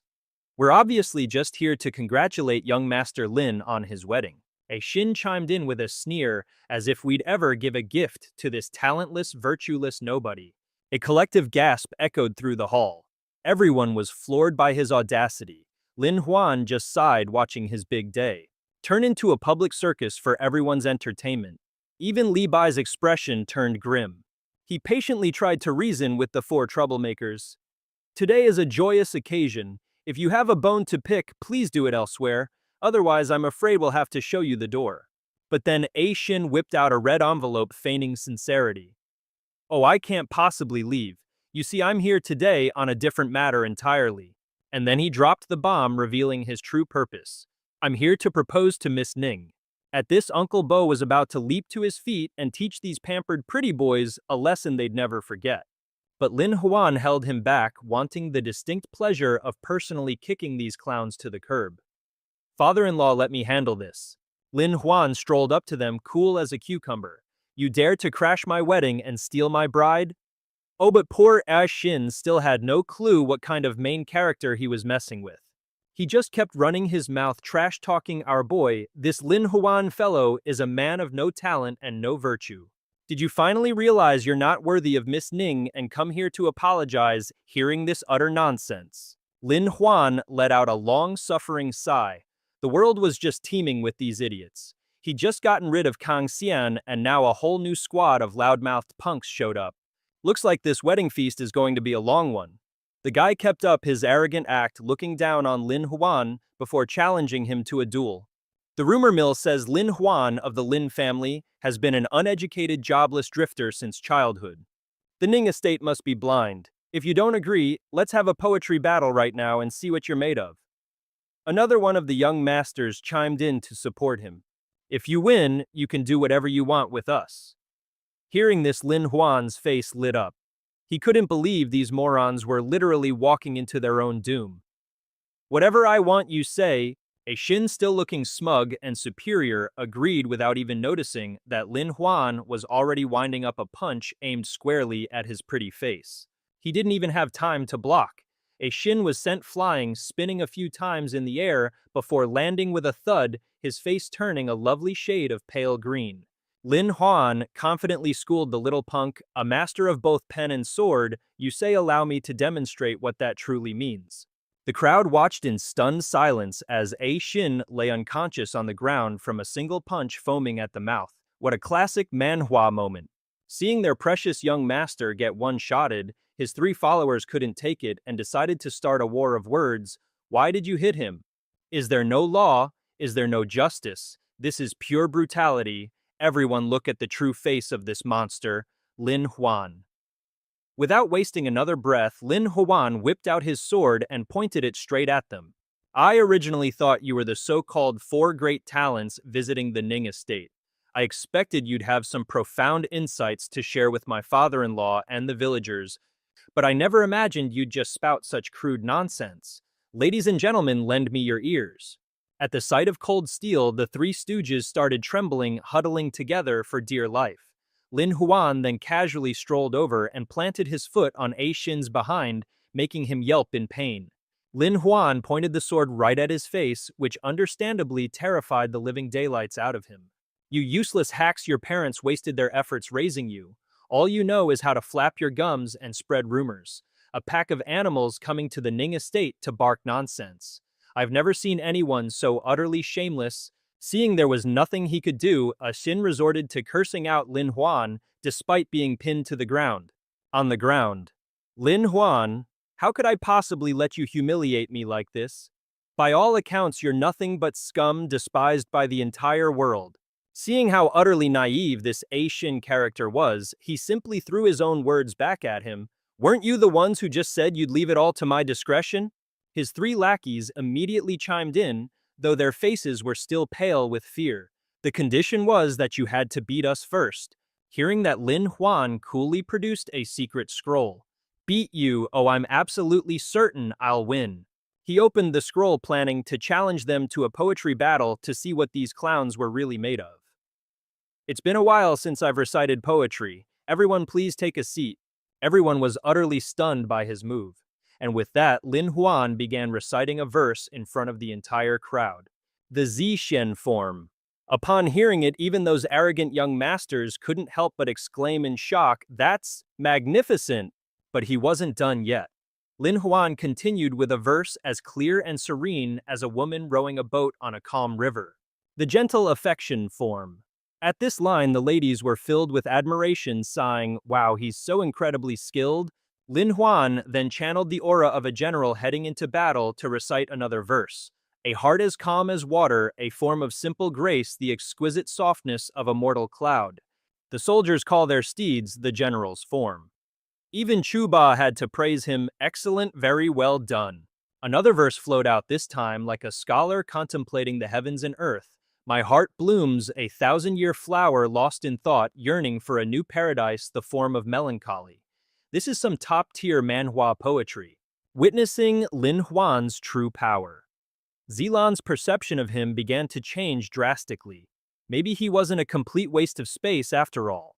Lin Huan paused, casually took a cup of wine for a sip, and then used the book to fan his now sore throat, indicating he was done. Then he unceremoniously chucked the book right into the face of the young master A Xin.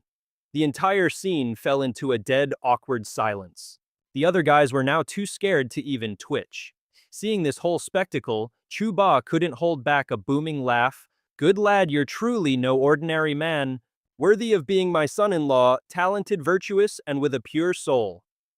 Without another word, he tossed a family heirloom sword to him. Lin Huan caught the sword completely dumbfounded. It seemed Chu Ba had just handed over his entire legacy to this son-in-law of his. This is the very sword I used to fight in the war, a reward from His Majesty himself. Today, I'm giving it to you. When the time comes, you'll follow me to the front lines and fulfill your destiny on the battlefield, rallying our soldiers. Hearing this, Lin Huan was ecstatic, a mix of pure joy and excitement. Chu Ba was utterly flabbergasted, and against his will, he finally started to truly digest the kid's verses. But why do your poems have such wildly different styles? Lin Huan started sweating bullets, shocked that the old man could actually tell. Well, that one's by Li Bai. Meanwhile, the other guests were completely sold on him. We always knew young Master Lin was a world-class talent.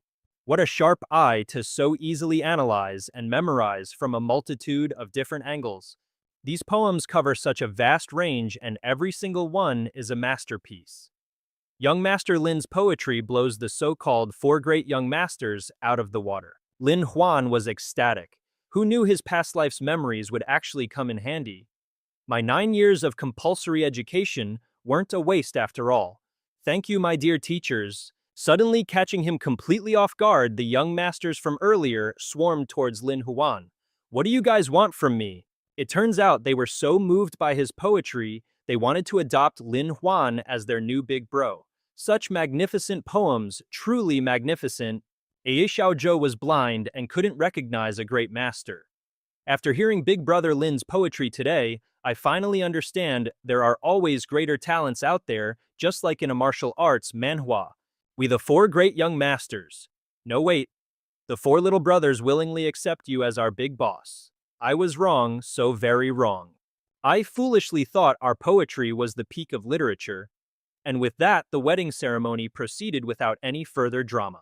The couple bowed to each other, making their parents overjoyed. The husband and wife shall now bow. And then it was time for the wedding night. Lin Huan couldn't wait another second. He swept Zilan off her feet, completely ignoring whatever Li Bai was blabbering about.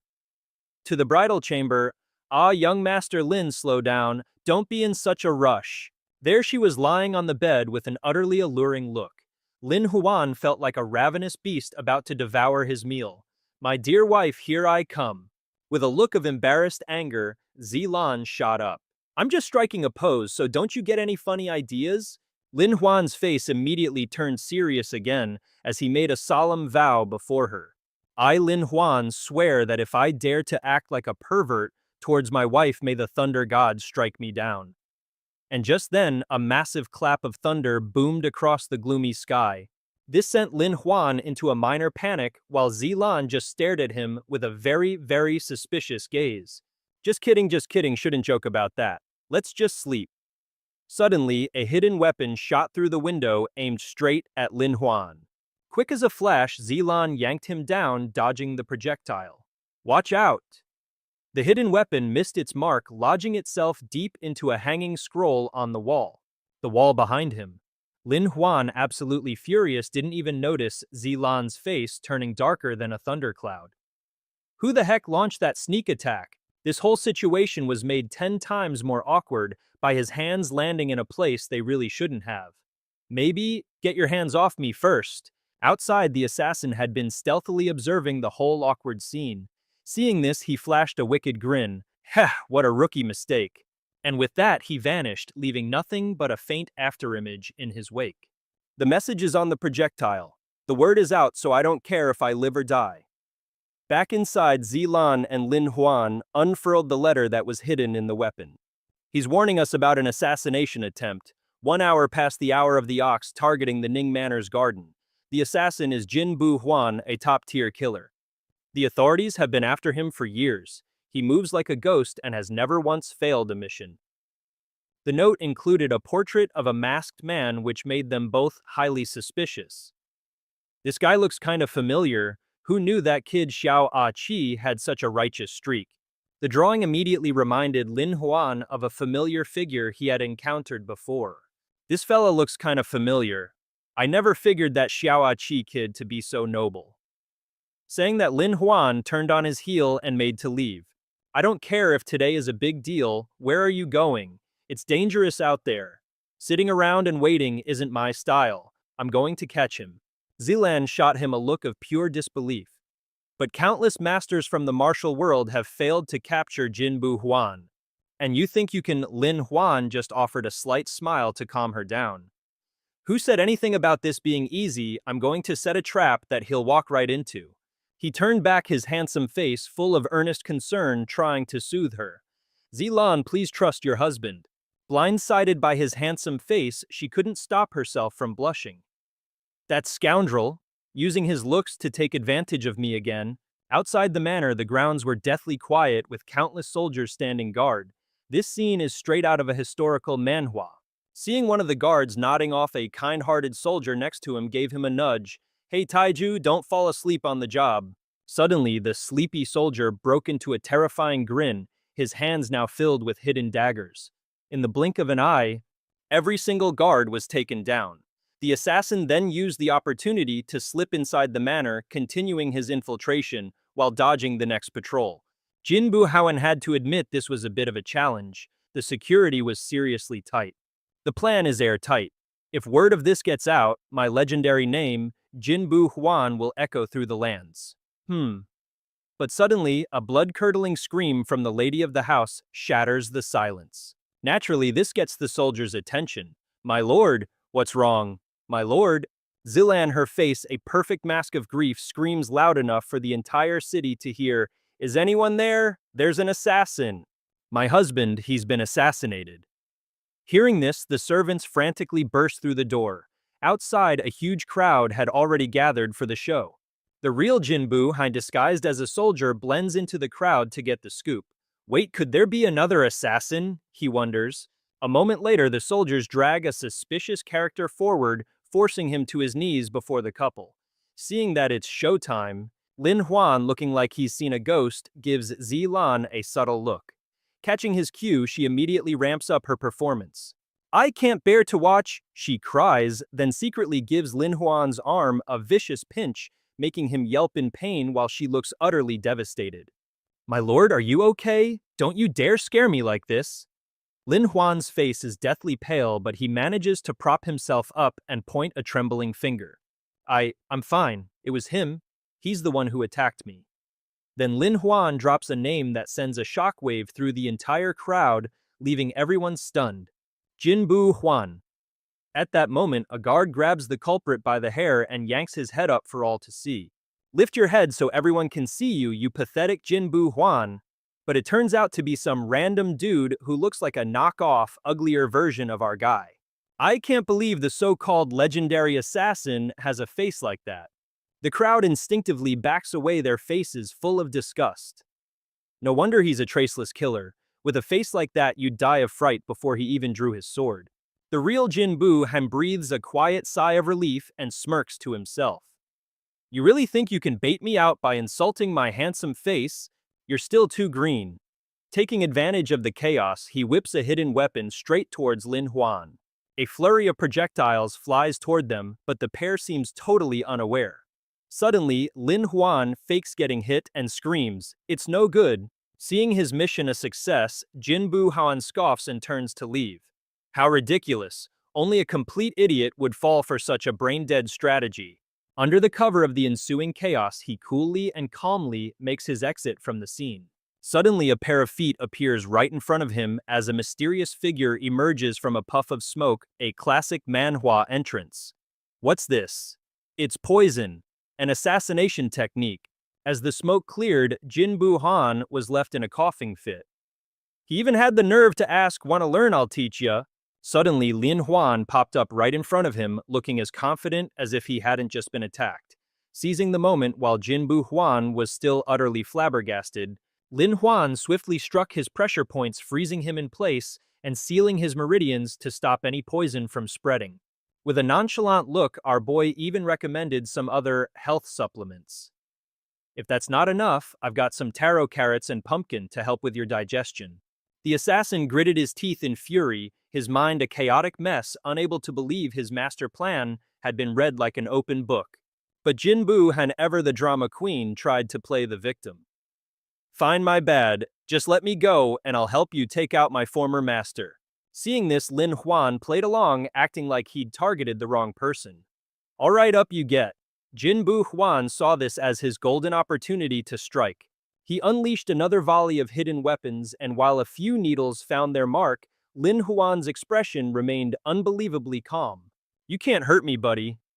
It was at this moment that Jinbu Huan's calm facade finally cracked his jaw practically on the floor in sheer disbelief. Impossible, why isn't he poisoned? Did I use a faulty batch? I'll just have to come back for his head another day. Realizing his attacks were futile, Jinbu Huan spun around to bolt, but before he could take a second step, his foot was cemented to the ground, cracking the earth beneath him. Suddenly, an immense force erupted from below, catching Jinbu Huan completely off guard. He was blasted by the technique, sent tumbling to the ground with his head spinning. What in the world was that? Zilan approached, praising Lin Huan's gadget. I never expected your little invention to be so useful. What on earth is buried under the ground?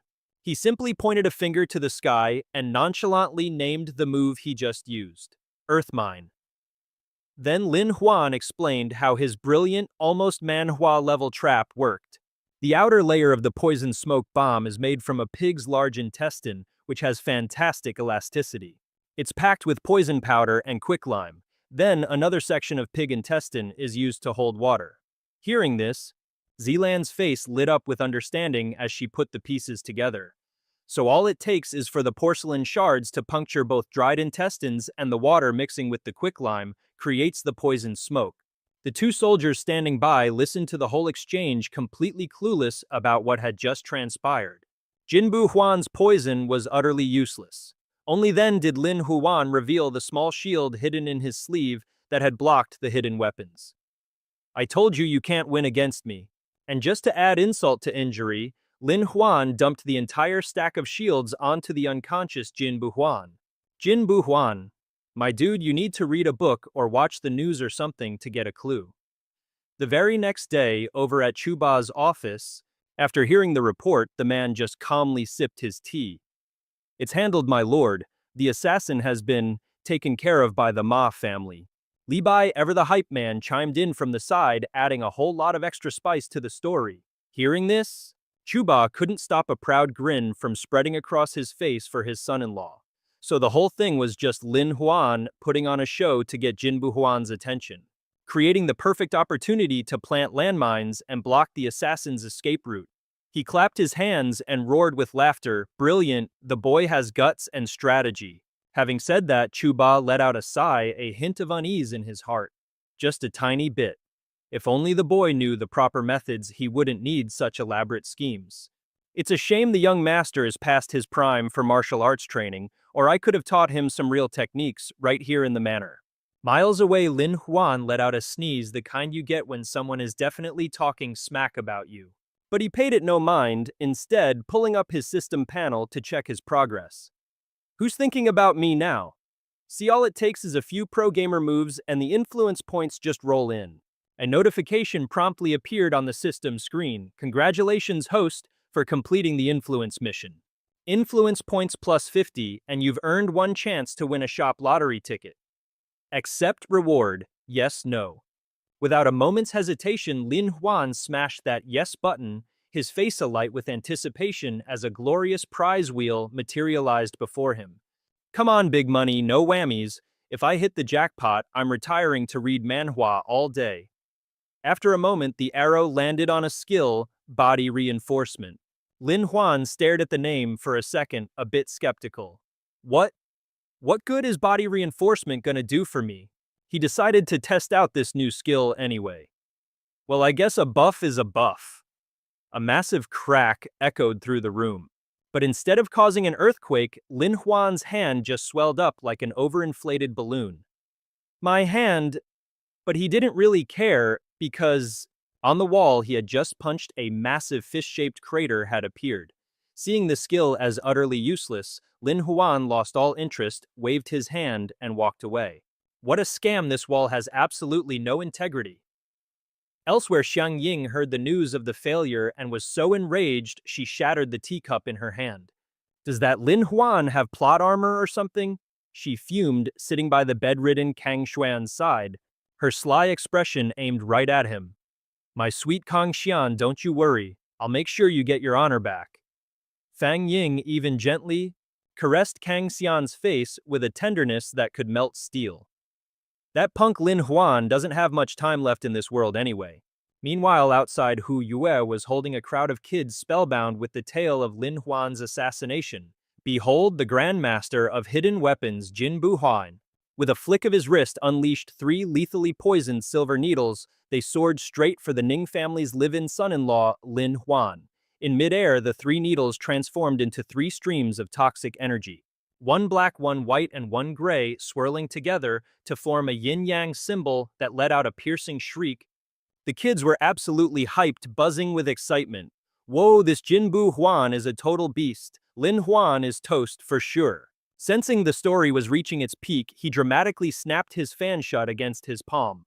Then Hu Yue raised his fan high, his voice booming with passion as he continued the epic tale. But as you know, our hero Lin Huan is obviously no ordinary man. Just as he was hanging by a thread, Lin Huan pointed a single finger to the heavens and roared, "Thunder from on high, aid me." And in that instant, a massive bolt of lightning crashed down from the clouds, striking the near-death Lin Huan head-on. And the result? Well, what do you think happened? The audience was on the edge of their seats, absolutely losing it with curiosity. What happened? Spit it out, man. Seeing their reaction, he slammed his fan down on the table and declared loudly, "To find out what happens next, stay tuned for a commercial break." This announcement made everyone's jaw drop, completely killing the vibe. Another group of patrons started losing their cool, looking like they were about to give the storyteller a piece of their mind with their fists. What's this nonsense about stopping halfway? You're not going anywhere. If you don't finish the story today, we need to know, is Lin Huan still alive or not? Spill it, and what the heck is this commercial break crap? Suddenly a new voice cut through the commotion, interrupting everyone present. Of course he's alive. Lin Huan strolled in cool as a cucumber, picking up right where Hu Yue left off. The commercial is for promoting something, and that commercial was my idea. As Lin Huan said this, he pulled out a figurine of the very assassin who tried to off him. It was a doll of the legendary Zhang Hu figure from this Manhwa, the #1 Grandmaster of Hidden Weapons, Jin Bu Huan. The moment the kids laid eyes on that toy, they were desperate to get their hands on it. Lin Huan then started highlighting its features, and the model's functions left even the adults speechless with amazement. You can even load it with tiny toothpicks to use as lethally poisoned hidden weapons. Seeing the ecstatic looks on everyone's faces, Lin Huan couldn't help but snicker. Men, no matter their age, are really just overgrown kids. A good toy is the ultimate weapon, apparently. A guy in the crowd, practically drooling, finally asked the million-dollar question, "How can we get our hands on one of these? It's gotta cost a fortune, right?" Ah, the first bite. Seeing his opening, Lin Huan seized the moment to drop the price tag for the gadget in his hand. Excellent question, my good man. For an item this exquisite, you don't need a mountain of gold, nor a river of silver. All it takes is a single coin.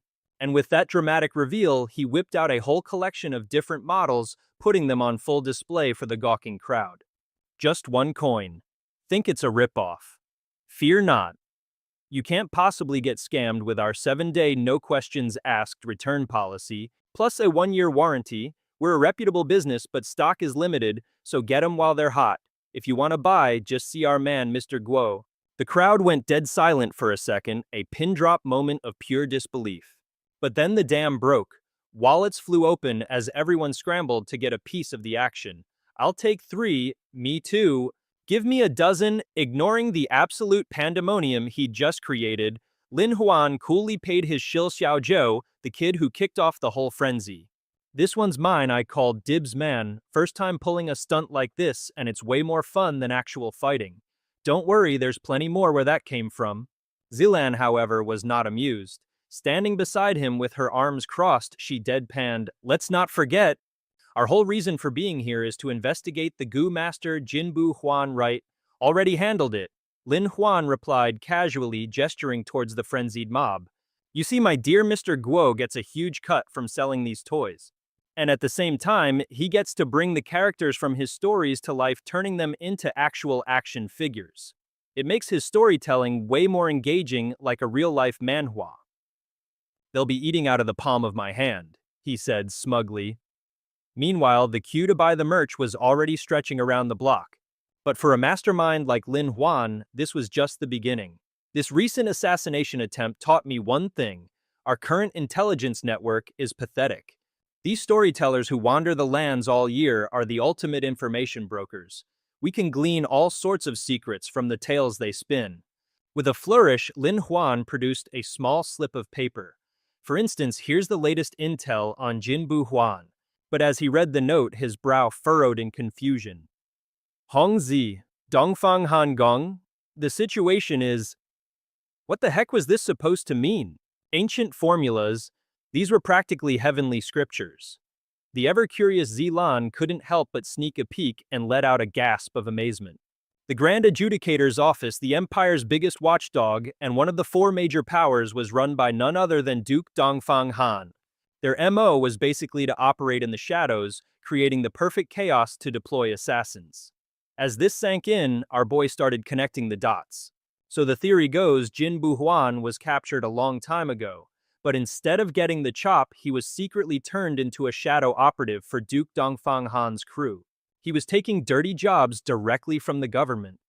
Suddenly it all clicked for Lin Huan and his face turned grim. This was some next-level manhwa plot twist. Lin Huan immediately rushed over to a rather startled Xiaozhou. He grabbed Xiaozhou's hand, his grip tight with the gravity of the situation. This wasn't a game anymore. Lin Huan started dragging him away. His face was a mask of tension as he explained, "Jinbu Huan has definitely set someone up, Xiaozhou. You have to warn Boss Achi, he's going to be targeted for revenge." With that, they sprinted back to Xiaozhou's place.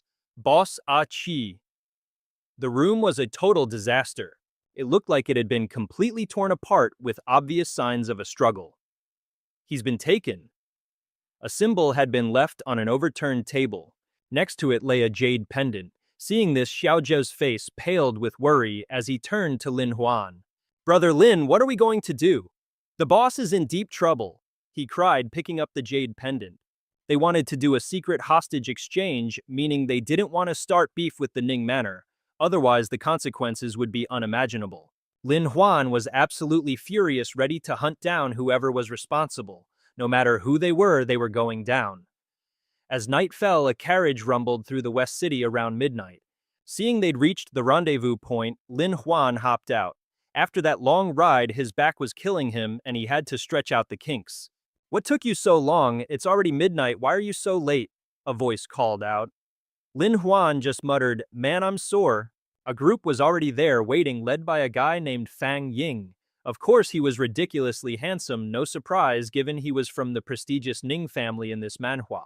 Lin Huan's easygoing mood vanished, his face hardening as he snapped, "Cut the crap, where's Ah Chi?" Without another word, they shoved the battered and bound Ah Chi forward. The pretty boy leader then arrogantly planted his foot right on Ah Chi's face. He then barked at Lin Huan, "Hand over Jinbu Huan, or don't blame me for getting nasty with him." "Run, just leave me," Ah Chi managed to shout. But Lin Huan's expression didn't even flicker. He calmly continued, trying to buy some time. "You haven't even announced your name, so how am I supposed to know if you're a big deal or not? For all I know, you're just some cross-dressing wannabe I could crush with one hand." Hearing this, Fang Ying was surprisingly confident, even praising him back, You've got some serious fire in you." This humble servant is Dongfang Ying, a junior from the establishment of Dongfang Gonggong. At that, Lin Huan couldn't help but burst out laughing. A eunuch with a junior sounds like a special kind of inheritance. Guess calling you little brother wouldn't be totally off the mark, huh? Feeling utterly humiliated, Fang Ying gritted his teeth in a silent rage. Unable to stand it, he shot back with another threat. "If you spew any more nonsense, I'll chop his head off." Lin Huan casually turned back to the carriage, reaching inside as he spoke.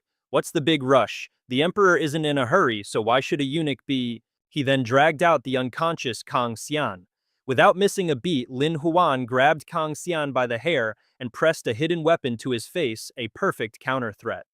Let's play a game. You kill Qi and I kill this guy. We'll see who profits more. One wrong move with this poison needle and even I don't have the cure. Hearing this, Fang Ying immediately tried to call his bluff. What's he got to do with me? I don't even know the guy. Lin Huan, in a move straight out of a brutal manhwa, wasted no words and simply plunged a hidden weapon into Kang Xian's face, causing him to howl in agony. The sight left Fang Ying completely stunned. He never imagined Lin Huan would actually go through with it. When he saw Lin Huan gearing up to give Kang Xian a few more pokes, the fear finally kicked in. Stop, stop, stop, don't stab him. He couldn't take it anymore, dropping his sword in a gesture of truce. Seeing that Fang Ying had finally caved, Lin Huan hauled Kang Xian up. How did you figure it out? The moment Jinbu Huan showed up to assassinate me, I already knew who sent him. His face was a mask of pure, unadulterated smugness as he continued to school the poor guy. Who's my biggest enemy besides the Su family? Wu Qian, bless her heart, is a total ditz, but even she's not brave enough to come after me for revenge. That leaves only Kang Xian as the person with a real grudge against me. But Lin Huan was done playing games and simply tossed Kang Xian over to him. However, there's no way Kang Xian could afford to hire a top assassin like Jinbu Huan on his own. Therefore, there has to be a major player pulling the strings, and this person's relationship with Kang Xian must be much closer than a regular friendship. And with that, Lin Huan hoisted Qi onto his back and turned to leave. Putting all the pieces together was laughably easy, wasn't it, Dongfang Ying? Fang Ying was now super worried about Kang Xian, but our boy was just fuming and thirsty for revenge. Does it hurt? Kill him for me. At his command, the assassins were about to charge, but Fang Ying swooped in to stop them. Hold your horses. Lin Huan couldn't help but flash a contemptuous smirk, itching to make his move.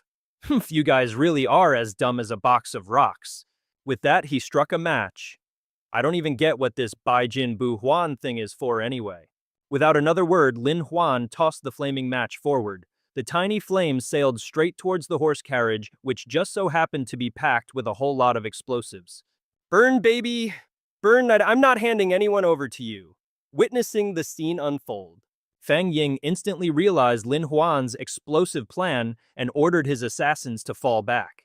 What followed was a massive boom as flames erupted and swallowed the entire forest.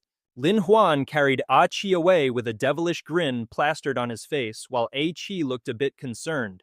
Aren't you going to look back? Forget it, cool guys in every manhwa don't look at explosions. He carried Qi to a hidden spot, pushed aside some bushes, and said, You listening? Now you see what he's really like. Inside was Zilan, and next to her Su Qian was tied up tight. The poor girl was on the verge of tears. Seeing that the mess was finally sorted, Lin Huan let out a huge sigh of relief. He stood with his hands on his hips, a whirlwind of emotions swirling within him as he gazed up at the star-studded night sky deep in thought. I've really gone and ticked off GC Han. Next time we cross paths, I'll need a much more careful plan. The very next morning, a different group was passing through the same forest. This time we're escorting goods for the Marquis of Ningbo's residence. You all need to be on high alert for assassins.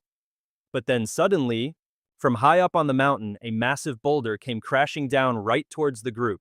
Seeing disaster about to strike, one of the men went pale and screamed a warning to everyone, jump, but it all happened way too fast. The boulder slammed right into the rear carriage, sending people flying in every direction. At that sight, two others scrambled over to check on the situation. The guy who got thrown was in a total panic. Sangu, are you all right? The goods, they're completely destroyed. Out of nowhere, a gang of thugs armed with machetes emerged from the bushes behind them.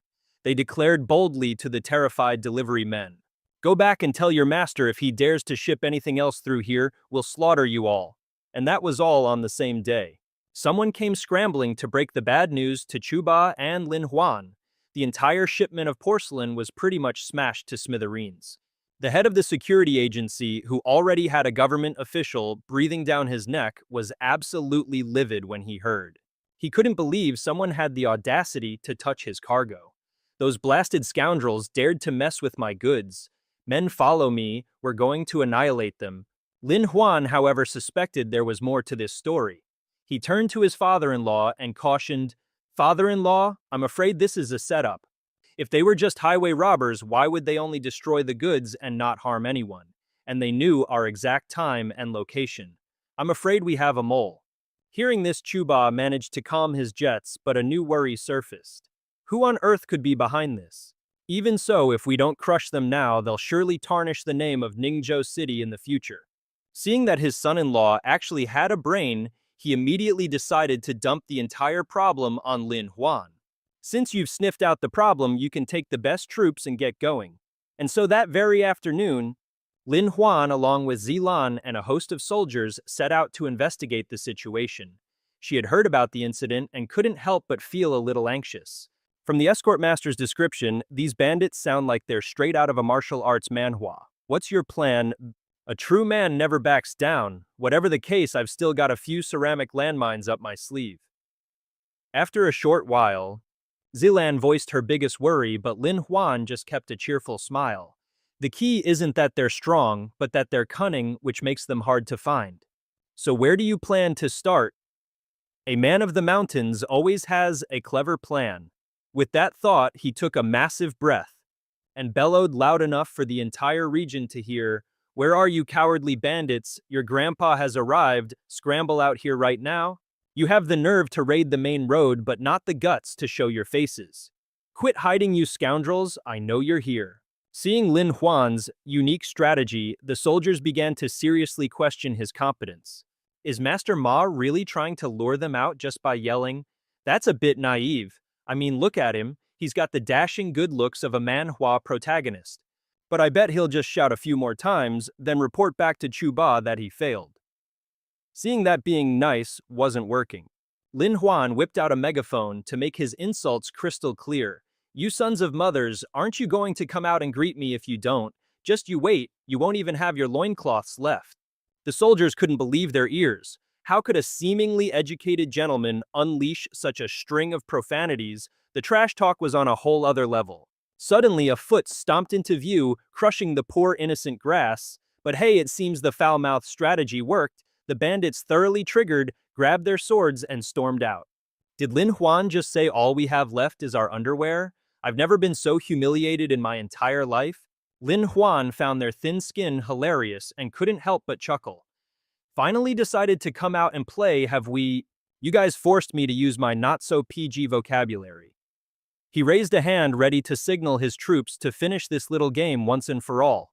No more playing around. All units advance. In a flash, before the bandits could even react, they were completely swarmed and cornered by his soldiers.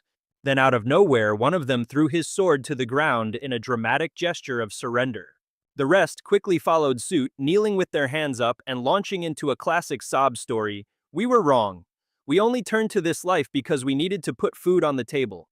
We never wanted to hurt anyone. In fact, we want to surrender and join the army to protect the city." Lin Huan wasn't about to waste time with these bandits and was ready to end them. Wrong is wrong. Save your excuses. Zilan couldn't just stand by and watch, rushing forward to stop him. "Wait a minute, are you actually thinking of recruiting them?" She felt a pang of sympathy for the bandits and saw an opportunity to win them over to her side. After all, plenty of soldiers had once been on the wrong side of the law, and after being recruited, they proved to be fiercely loyal, never making any major blunders. If today's battle resulted in no casualties, then recruiting more troops wasn't a bad idea. Hearing her out, Lin Huan didn't give it much more thought. He casually handed the whole mess over to Zilan and his men. "All right, fine, you're in charge of them." He then turned back to Zilan, asking if she was absolutely sure about her decision, but she seemed lost in thought. "Don't you see the problem here? The moment they showed up, they shouted my name. How could outsiders possibly know who I am? It's all a bit strange, like a plot from a manhwa. Plus, they surrendered way too easily." Deep down, Lin Huan was actually a little intrigued. When things are this easy, there's definitely more to the story. I'm kinda looking forward to seeing what they're really up to. The next day, Ningzhou City was bustling with life, its streets packed with people coming and going. After settling in, the newly minted soldiers went out for a celebratory drink. This old man is finally a real soldier. The troops have arrived, our boss is a genius. Let's go swagger through the inner city. Feeling bold and boozy, a fella named Long Ju dramatically slammed his sword right into the table. He then bellowed at the waiter, "Yo garçon, get the good stuff over here, only the most expensive bottle you've got." The poor waiter, practically shaking in his boots, pleaded for mercy.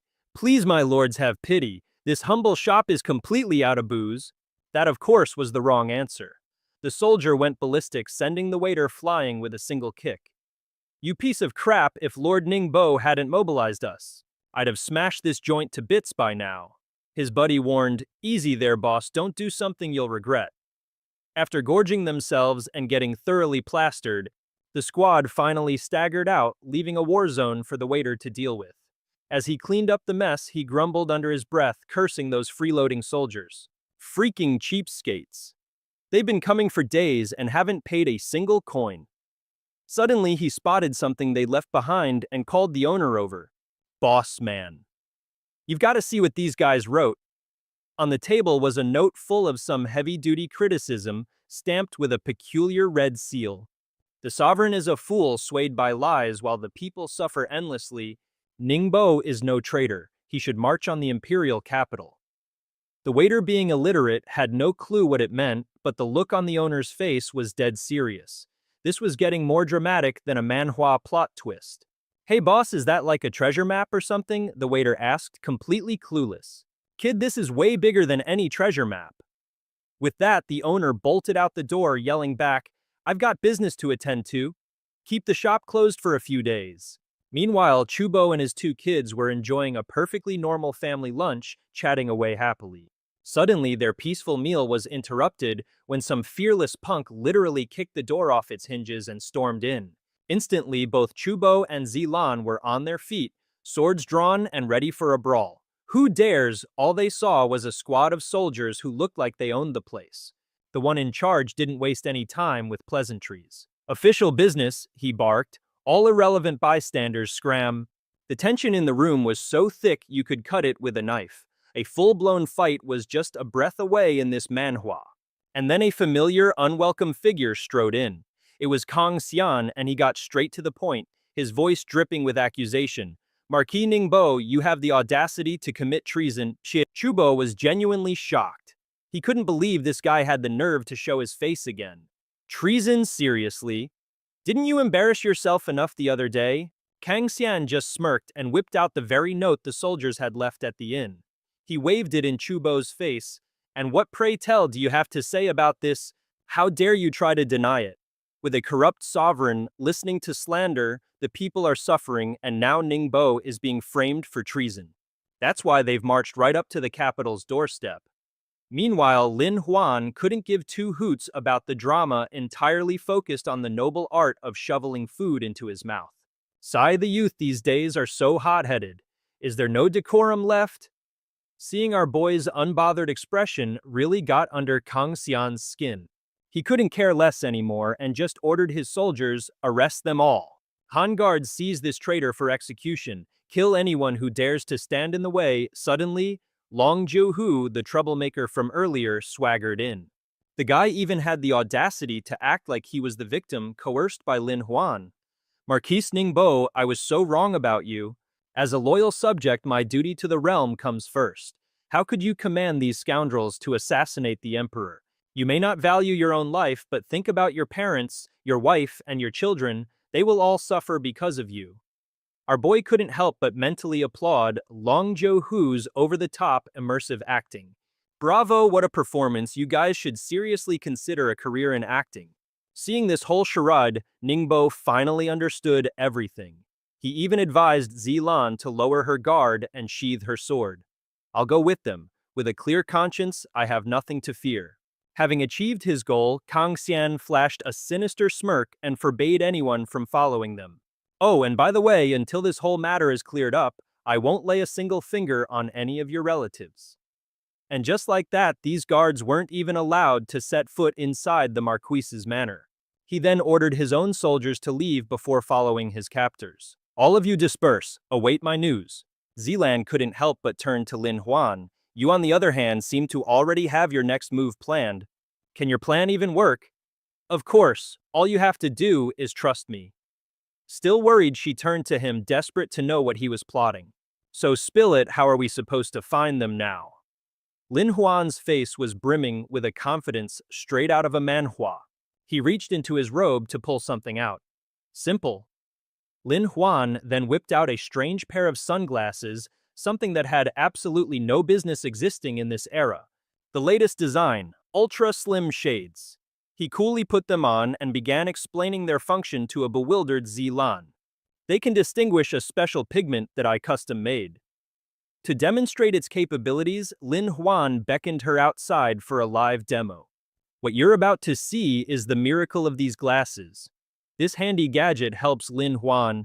Lin Huan could spot the hoofprints and human footprints left on the ground. I had Xiao Zhou and Ah Qi whip up this special paint ages ago. When Kang Xian waltzed into the manor, we made sure he and his gang of goons stepped right in it. Without another word, he grabbed a horse ready to ride off and save his father-in-law Lu Ba from Kang Xian's clutches. Lin Huan then extended a hand toward Zilan, asking her to join him, a gesture that left Zilan utterly stunned. Let's go, he said, his face radiating pure confidence, as if victory was the only possible outcome. Hop on, we're about to go raise some hell. The next day, at the foot of a mountain strewn with bones, the trail of glowing footprints was unmistakable. Lin Huan and Zilan concealed themselves, silently observing the situation ahead.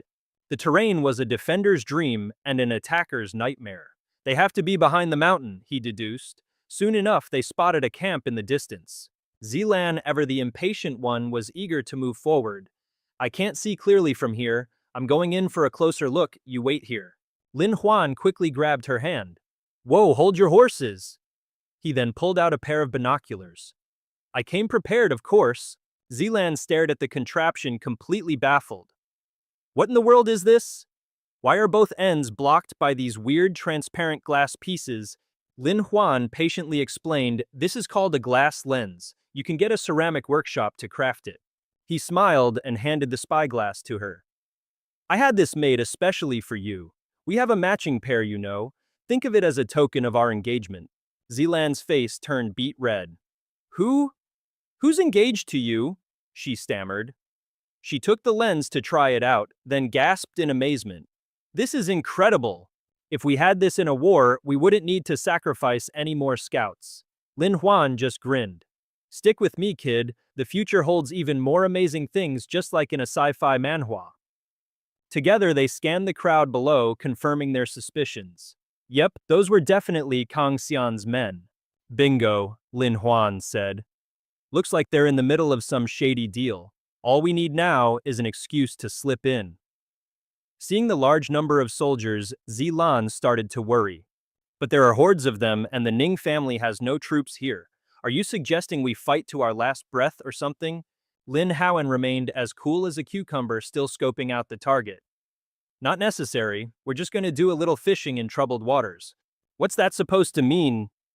He then leaned in and whispered the brilliant, probably insane plan into her ear. Trust me, it goes like this. So think it'll work. A short while later, Zilan was tucked behind a large boulder, setting up an ambush for two passing guards. The moment they let their guard down, she sprang into action. The two guards went down for the count before they even knew what hit them. And just like that, Lin Huan was on them like a hawk, stripping them bare. Zilan nervously piped up, "Are you sure I don't need a disguise?" He gave her a look, a flash of awkwardness in his eyes. Given your assets, a standard disguise just won't cut it. Then out of nowhere, Lin Huan handed Zilan a small box. What's this? He explained with a smirk. It's a makeup kit, packed with all my custom-invented lipsticks and powders. Don't worry, we'll just glam up and waltz right in. Zilan stared at the box for a hot second before awkwardly refusing. I usually spend my time practicing martial arts, not playing with this. Lin Huan, however, was already twirling the brushes like a pro. Relax, I'll be your personal makeup artist. After a few deft strokes, the masterpiece was complete. All right, you can open your eyes now. Zilan asked shyly, how do I look? Lin Huan's jaw nearly hit the floor. Staring at the literal fairy before him, he couldn't hold back his praise.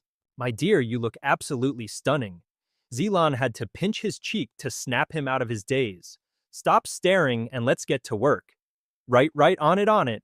Grinning like a Cheshire cat, Lin Huan appeared before the mountain bandits, a struggling Zilan in his arms. Talk about a lucky break. He immediately started showing off his prize. This trip was totally worth it, boys. I managed to snag a real beauty from the city, but one of the goons wasn't buying it. Hey, you look kinda new around here. Without missing a beat, Lin Huan was on him, a sword pressed against his throat. Where were you when I was coming and going, taking a whiz in some corner? You got the nerve to question me. The guy started trembling and backed off immediately. My bad, big bro. Total misunderstanding. Right, we're all on the same team here. Just give us the secret signal and you're golden. Zealand started to panic. Oh no, they have a secret signal, is our cover blown already? This is the kind of cliffhanger you'd see in a popular manhwa.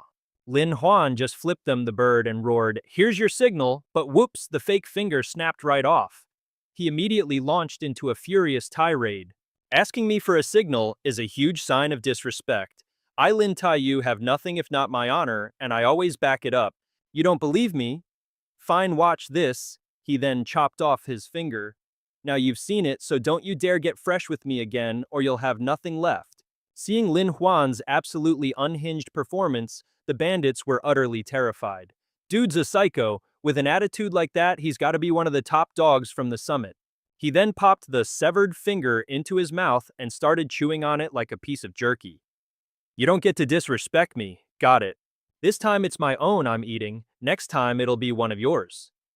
Staring at Lin Huan's perfectly fine finger, Zilan whispered in disbelief. Was that finger made of ceramic or something? He replied casually. It was a steamed bun with some paint on it. These guys are all hacks. A little trick like that is enough to send them running. A moment later, they arrived at a large tent. This is the one. I'm going in to dig up some evidence. Zilan urged worriedly. Be careful, and also, how are you going to signal me? Lin Huan waved his hand dismissively. Relax, I guarantee you'll see the signal. After about 2 incense sticks worth of time, an earth-shattering explosion ripped through the air. Zilan was at a loss for words. Well, she could definitely see that signal, but wasn't it a bit overkill? Just as the blast subsided, a figure sauntered out from the camp. It was Lin Huan rocking a fresh new outfit and looking as cool as a cucumber. He dramatically plunged his sword into the ground, looking like a classic manhwa protagonist, then yelled with a challenging smirk, Hey, you bunch of bumbling bandits! The words had barely left his mouth when a red-eyed Long Ju rushed out screaming, Son of a biscuit, you live-in son-in-law of the Ning family, men, chop him to pieces for me. Completely unfazed, Lin Huan continued his taunts. You're the ones up to no good, and you have the nerve to run your mouths about it. After bellowing, Heavenly thunder, aid me, the area in front of him promptly exploded. The surrounding soldiers scattered in terror. Egg my ears. What was that? I'm deaf, I can't hear a thing. It's thunder magic, it's thunder magic. Enraged, Long Zhou gripped his saber and charged forward. Lin Huan, you've got some serious nerve. In a flash, he grabbed our hero by the collar, his eyes burning with killing intent. Die for me? Lin Huan just smirked coldly. Without a hint of fear, he threw open his shirt, revealing a vest of explosives strapped to his body. Whoa there, one wrong move and we'll all be blown to bits. Long Zhou froze, his expression shifting from pure rage to utter panic. He stumbled back a few steps before whirling around to order his men. Scatter, everyone scatter now. Lin Huan nodded in mock approval. My, what a great and caring leader you are, huh? With that, he immediately gave chase after Long Zhou. Don't run, I just want to talk. The guy's face was ashen with pure terror. I'm not crazy. But soon enough, Lin Huan caught him and swiftly strapped the bomb vest onto his body. What's the big rush? I just need a little cooperation. Lin Huan threatened through gritted teeth. You dare disobey and I'll blow you straight to kingdom come. Long Zhou felt incredibly wronged. Every injustice has a source, every debt has a debtor. Go settle your score with Kang Xian, casually draping an arm around the guy's shoulder and whispering, Of course I know, but you also know someone has to be the fall guy first. After all, a lot of people are watching you. It was only then that Long Zhou sensed something was off. Are you saying Kang Xian sent people to spy on me? In a flash, his gaze zeroed in on a spy who was already trying to bolt. Long Zhou immediately ordered his troops to seize the man. Beside him, Lin Huan calmly analyzed, "See, I don't even have to find the traitor myself. You and Kang Xian pulled off such a treasonous act. When it's all said and done, he'll naturally want to eliminate you to tie up loose ends." The man's face instantly darkened. "He can't possibly defeat my soldiers. I have that letter in my possession. Who gave him the audacity?" Lin Huan quickly presented a token. "If you don't believe me, take a look at this." Longju's eyes widened in astonishment. "Ji Shihan." Lin Huan nodded slightly. "That's right, Kang Xian's backer is none other than Ji Shihan. Your raid on the official residence wasn't Ji Shihan's order, but Kang Xian ordering Ji Shihan to do it." Then he patted the guy's shoulder with a placating tone. "Kiddo, the martial world is treacherous. You're still young, you can't just be so careless, can you?" Long Ju clenched his fists in fury. "Even if you're right, you and Kang Xian are cut from the same cloth. Why should I trust you?" A dangerous glint immediately flashed in Lin Huan's eyes. "Don't trust me, I've still got plenty of landmines. If I die, you're coming with me. Right now, your only option is to listen to me." Long Zhou was stunned into silence, unable to utter a single word. Just then, another soldier ran up to report, "Sir, government troops are here." Lin Huan turned back to Long Zhou with a smug look. "See, I told you so. I've already anticipated everything." With that, he snapped his fingers and a series of explosions rocked the base of the mountain. "So I figured I'd lend you a little hand." In a classic Manhwa power move, the entire battalion of soldiers sent after them was completely annihilated by Lin Huan in an instant. He clenched his fist, feigning distress. "That was a huge waste of my precious landmines." Long Ju eyed Lin Huan warily. "Why are you helping us?" He answered frankly, "Right now the Ningfu has no soldiers, so naturally I need your help. I want you to become my soldiers. It's as simple as that." Long Ju awkwardly turned his head away. "A debt must be repaid, that's the code of the martial world. I can only agree to this one request. As for Kang's letter," Kang Xian offered, "Give it to me, I'll go get it for you." Just then Zilan walked out of the tent holding a secret letter. "No need, I already got it." Long Ju had no idea how to deal with Lin Huan. "You said you want me as your private soldier, so why are you still trying to find the evidence yourself?" He replied calmly, "You just said it yourself a moment ago. A man's gotta be prepared, right?" With that, he excitedly marched forward. The Lin family army was on its way to stage a jailbreak. A crying Long Ju yelled after them, "Could you maybe untie me first?" As night descended, two soldiers were patrolling around the prison. They stopped in front of an iron door, exchanged a subtle glance, and slowly pushed it open. Inside, Marquis Ning was being held. "Someone wants to interrogate you, if you'd be so kind as to move." Chuba glanced outside with a sharp gaze. He didn't say a word as the two jailers escorted him out. Suddenly, an arrow flew out of nowhere and struck one of the jailers, stunning Chuba. He was still processing when the other guard also hit the deck. Two men in black immediately appeared before Chuba. "Marquis Ning, help has arrived. Come with us quickly." They leaped ahead, but when they noticed he wasn't following, they turned back to urge him on. "Hurry up before they find out." But Chuba stood his ground, his eyes cold as ice. "Are you done with your little performance?" The two men in black froze, realizing their cover was blown, and immediately bolted.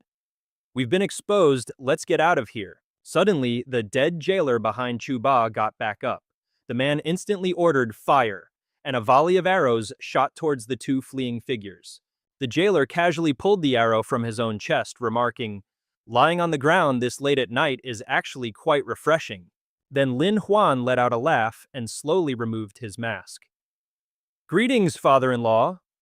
Chuba was absolutely flabbergasted, his shock plain to see. "You little rascal, how did you know they were planning to fake a rescue to break me out?" Lin Huan answered coolly, "They have no actual evidence that you committed any crime. So their only move was to silence you for good. That's why they orchestrated this whole dramatic Manhwa scene, thinking you'd get scared and try to escape." Before he could finish his sentence, the sound of rushing footsteps echoed through the area. Chuba and Lin Huan quickly leaped up onto the wall. Below them was an army led by Kang Xian. Now it's time to bring the man out for his execution. He furiously pointed at our protagonist, yelling, Lin Huan, you're in cahoots with rebels. Are you trying to assassinate an imperial censor? Lin Huan, completely unfazed, propped his chin on his hand and stared at Kang Xian. Well, what a coincidence. Isn't this the great Lord Kang Xian? What brings you here in the dead of night, planning a little jailbreak? Right after that, a thick stack of incriminating documents was hurled straight at him. Lin Huan leaped down, facing him head-on. It seems Lord Kang Xian is well aware those guys are common bandits. In that case, should I perhaps inform the imperial court that you're in cahoots with them? Hearing this, he just smirked contemptuously. Are you trying to frame me in front of the Jishi Han? Our boy looked Kang Xian dead in the eye. That's right, they are the Jishi Han. You, on the other hand, are not. Lin Huan clasped his hands respectfully towards the Jishi Han standing behind them. My esteemed Jishi Han brothers, as you can see, this situation is a tad complicated. Everyone's just trying to make a living, so there's no need for anyone to get hurt. This little disagreement between me and Kang Xian is something we'll handle ourselves. It has absolutely nothing to do with you fine gentlemen. Kang Xian brushed off his shoulder, his voice dripping with confidence. Don't be ridiculous. You think they'll listen to your nonsense. Lin Huan didn't reply, instead striding over to sweet-talk them, which made Kang Xian break out in a cold sweat. My brothers, on my way here, I discovered a courier station at Fa Jin Yuan Bao, just 3 miles west of the city. Now you tell me, how could a place named Distribute Gold Ingots just give away money for free? Besides, this kind of reward is only for the Jishi Han who have served the state with merit. Common folks aren't so lucky. The Jishi Han exchanged glances, their resolve clearly wavering. This is some top-tier manipulation you'd see in a historical manhwa. Kang Xian whirled around and furiously berated them. This is bribery. You work for the imperial court, not as some private army. The Jishi Han just chuckled and turned to leave. That's right, we're not a private army. Technically speaking, without an official military rank, he can't order us around anyway. Yeah, we do all this work for the city and get zilch for it. Exactly. We're not related to him in any way. Doing a little job for the boss was already giving him enough face. Lin Huan let out a soft, teasing laugh. Brother Kang Xian, it seems you're all alone now. He held up the confession in his hand, his voice turning ice cold. You've sinned, so you won't mind atoning for it, right? Enraged, Kang Xian spun around, reaching for his sword. Fine, you've got guts. But if anything happens to me, don't expect this city to know peace. But before he could even make a move, Lin Huan sent him flying with a single decisive blow. Peace. You think someone like you deserves to talk about peace? Kang Xian was quickly pinned against the wall. Peace. You're framing me. You helped collude with bandits, and you have the audacity to talk about peace. Lin Huan didn't even blink, slamming his sword down right in front of the guy's face. Peace, buddy, you messed with me. Peace was never an option.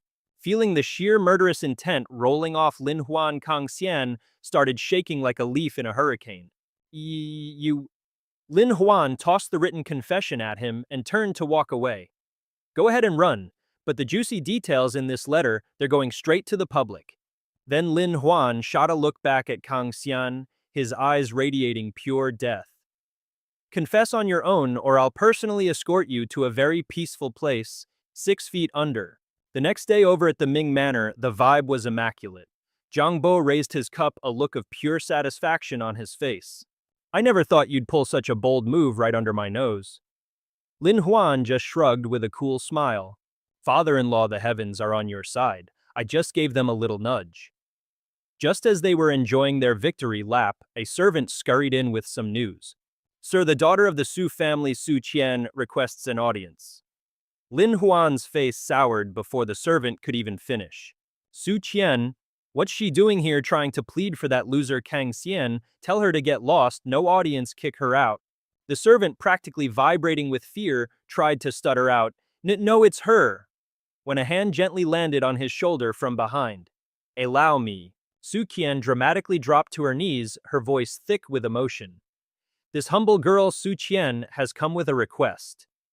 Lin Huan, completely unbothered, just kept sipping his drink. You're connected to Kang Xian. There's nothing to talk about. Su Qian immediately slammed her forehead to the ground. It is indeed about him. He tilted his head, a flicker of confusion in his eyes. Wait, you're not here to beg for his life?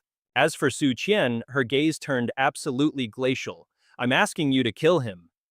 Both Zhang Bo and his son stared at her, completely flabbergasted by this Manhwa plot twist. Now that got Lin Huan's attention. He immediately stood up and walked over to Su Qian, crouching down in front of her. Okay, Spill, what happened? And cue the flashback. Rewind to half a day earlier at the Su Manor. Kang Xian hands Old Master Su a letter with a smirk. Father-in-law, you're gonna want to see this. After reading it, the old man was so stunned his hands started to shake. This is... He slammed the table in rage. Kang Xian, how dare you? And just like that, Kang Xian dropped the act, revealing his true scumbag face. If you hadn't poked the bear named Lin Huan, I wouldn't be in this mess. So you'd better play along nicely. Otherwise, I can't guarantee your precious daughter won't end up working at the Luo Qing brothel. And with that parting shot, he turned and walked out, leaving Old Master Su to collapse on the floor in utter despair. If you must blame someone, blame Lin Huan. Lin Huan, if it wasn't for him, none of this would have happened. A moment later, Su Qian cheerfully knocked on Old Master Su's door. Father, I've struck a fantastic deal with a porcelain merchant. From now on, we can sell our own handmade ceramics. After knocking repeatedly with no answer, she pushed the door open and stepped inside. Father. The sight of Old Master Su made her blood run cold and tears streamed down her face. Father, is anyone there? Somebody help. Old Master Su had taken his own life. With trembling hands, Su Qian picked up the confession note left on the table. A confession. What could my father possibly have to confess? She demanded, whirling around to face a servant. Who was here just now? Spit it out. It was young Master Kang. Losing all composure, Su Qian lunged forward and grabbed the servant by the collar. What did he say to my father? The servant stammered, I didn't hear anything. But as he was leaving, he mentioned someone. Her hands clenched into tight fists, her eyes blazing with pure hatred. Kang Xian, did the Su family ever wrong you? A debt of blood must be paid in blood. I swear you will pay for this. Back in the present, Su Qian wiped away a tear, her eyes burning with a thirst for vengeance. Kill him for me. If you help me, I'll do anything you ask. Lin Huan rose slowly, his voice dropping to a low, dangerous tone. I'll grant your wish, and I don't need anything from you in return. Kang Xian will die. With that, he turned to leave. First things first, he needed to gather some intel on his target. The next day at a lively brothel, the air was thick with flirtatious calls. Come here, my lord. Hey, handsome over here. Lin Huan, surrounded by a bevy of beauties, looked as happy as the protagonist of a harem manhwa. Su Qian, standing to the side, couldn't help but frown suspiciously. I know it's not my place to question you, but you promised to help me get revenge and gather information. What in the world are we doing in a place like this? Lin Huan just smirked. Because the best information broker in the city is right here. Just then, a melodious female voice floated down from the second floor. Is that Lin Huan? Someone bring him up to me at once. Ling Ji was lounging gracefully in her chair, legs crossed. Well, what brings our dear young Master Lin to my humble abode? Those dolls you made for me have been selling like hotcakes. I owe you my thanks for the hefty profit. Lin Huan casually brushed off his robes and took a seat. Let's skip the pleasantries. I'm here on business today. Ling Ji glided over to him, her fingers gently tilting his chin up. You're looking for information on Kang Xian, I've got it right here. He reached for the scroll, but she snatched it back with lightning speed. A sly, coquettish smile played on her lips. If you want my intel, you'll have to show a little sincerity. Their eyes locked, a silent battle of wills igniting between them. Dude, was the bribe not enough? Lin Ji snapped back, clearly annoyed. You're using my likeness and I haven't even invoiced you yet. Seeing that she wouldn't budge, Lin Huan switched tactics. If cash wasn't an option, how about a sweet taste of fame now? That was a much more effective lure. It's unclear what sweet nothings Lin Huan whispered, but Lin Ji's gaze wavered for a moment. Wait, is that even possible? After mulling it over, she tossed a scroll of information toward Lin Huan. You better keep this on the down low. He unrolled it, and after a moment of reading, his brows furrowed in pure astonishment. Something like this actually happened. Lin Ji clapped him on the shoulder and arched an eyebrow, looking thoroughly unimpressed. What's the deal? You know my secret now, so why don't you trust me? Without any warning, Lin Huan gave Lin Ji a hard shove that nearly sent her sprawling. This matter can't be delayed. Lin Ji watched his departing figure and muttered under her breath, "What a complete weirdo." Seeing him return, Su Qian immediately inquired about the situation. How did it go? Did you get the information? He waved the paper in his hand. Naturally, it was better than expected. This was about his father, Kang Hui. The tale begins 20 years ago. Kang Xian's father, Kang Hui, was once a simple soldier guarding the city gate. His daily job was to check travel passes like a background character in a historical manhwa. The moment he saw the procession of horse-drawn carriages, Kang Hui conveniently abandoned his post. At that very time, a caravan was exiting the city. According to others, Kang Hui, who was supposed to be on gate duty, disappeared for a while, claiming it was an emergency.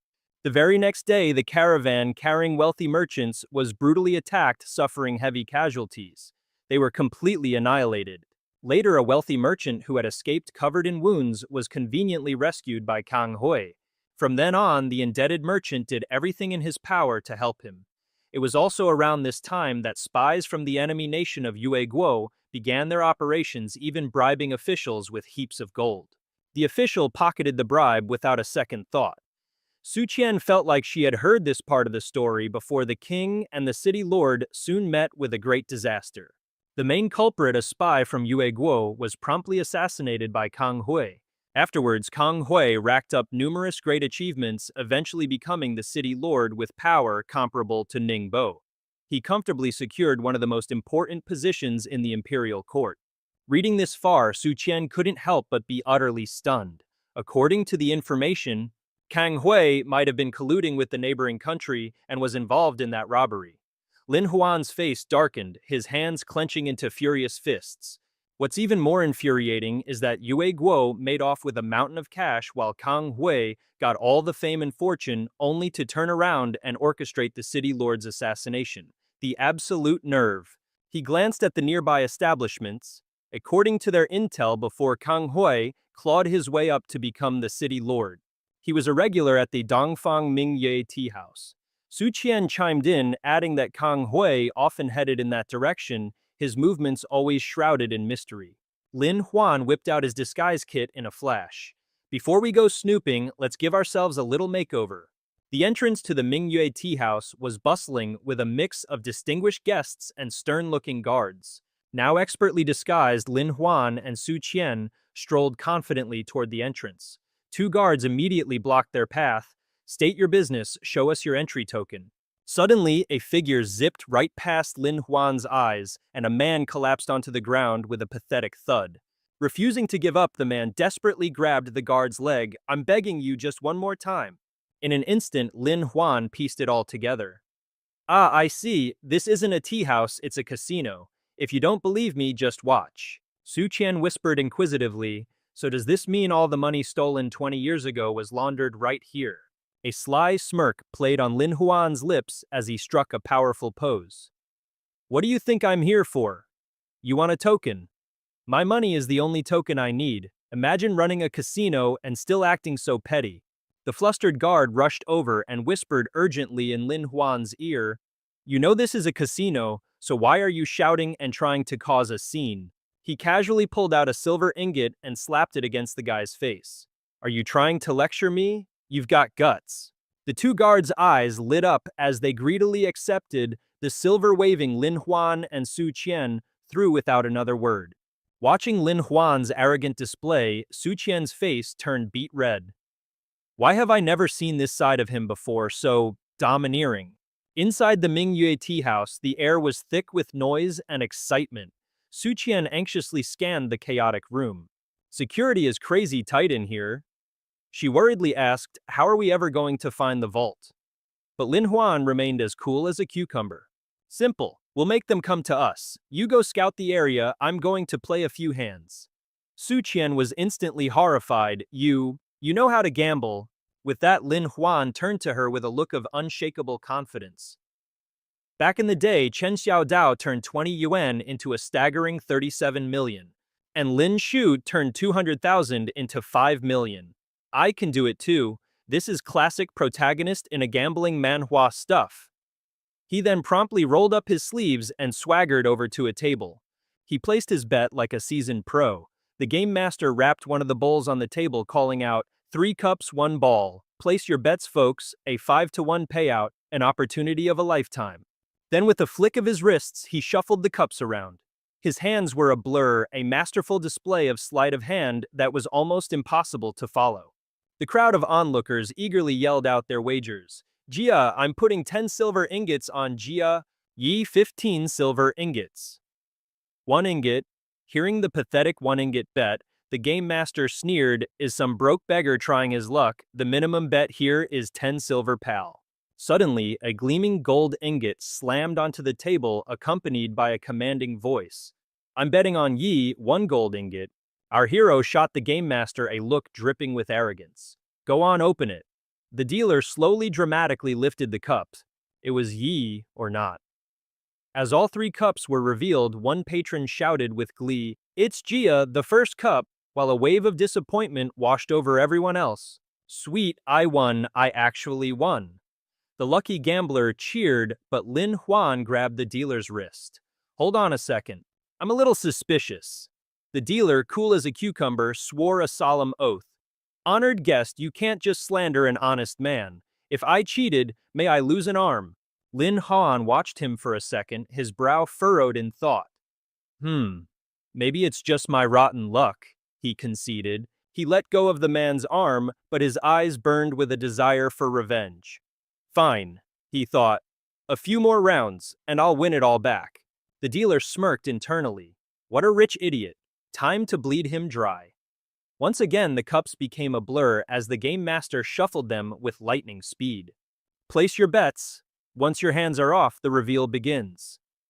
Without a moment's hesitation, Lin Huan tossed a pile of gold onto the table. 10 gold ingots on this one. The dealer's eyes lit up with unbridled greed. Jackpot, I've hooked a whale, soon you'll be walking out of here with nothing but your underwear. Then Lin Huan coolly put on a pair of glasses and declared, I bet on Jia. The dealer flinched. Jia. But it was Jia last round. There's no way it would be Jia again, right? But Lin Huan's expression was solid as a rock. I said Jia, now open it. Seeing his unwavering confidence, a tremor of doubt ran through the dealer. Now what, did he actually guess right? Lin Huan coolly took off his glasses, a sly grin playing on his lips. Too easy, he thought. I coated the ball with a special invisible paint that I can see with these glasses. I can track its every move. This is classic manhwa protagonist logic. Thinking fast, the dealer decided to change things up.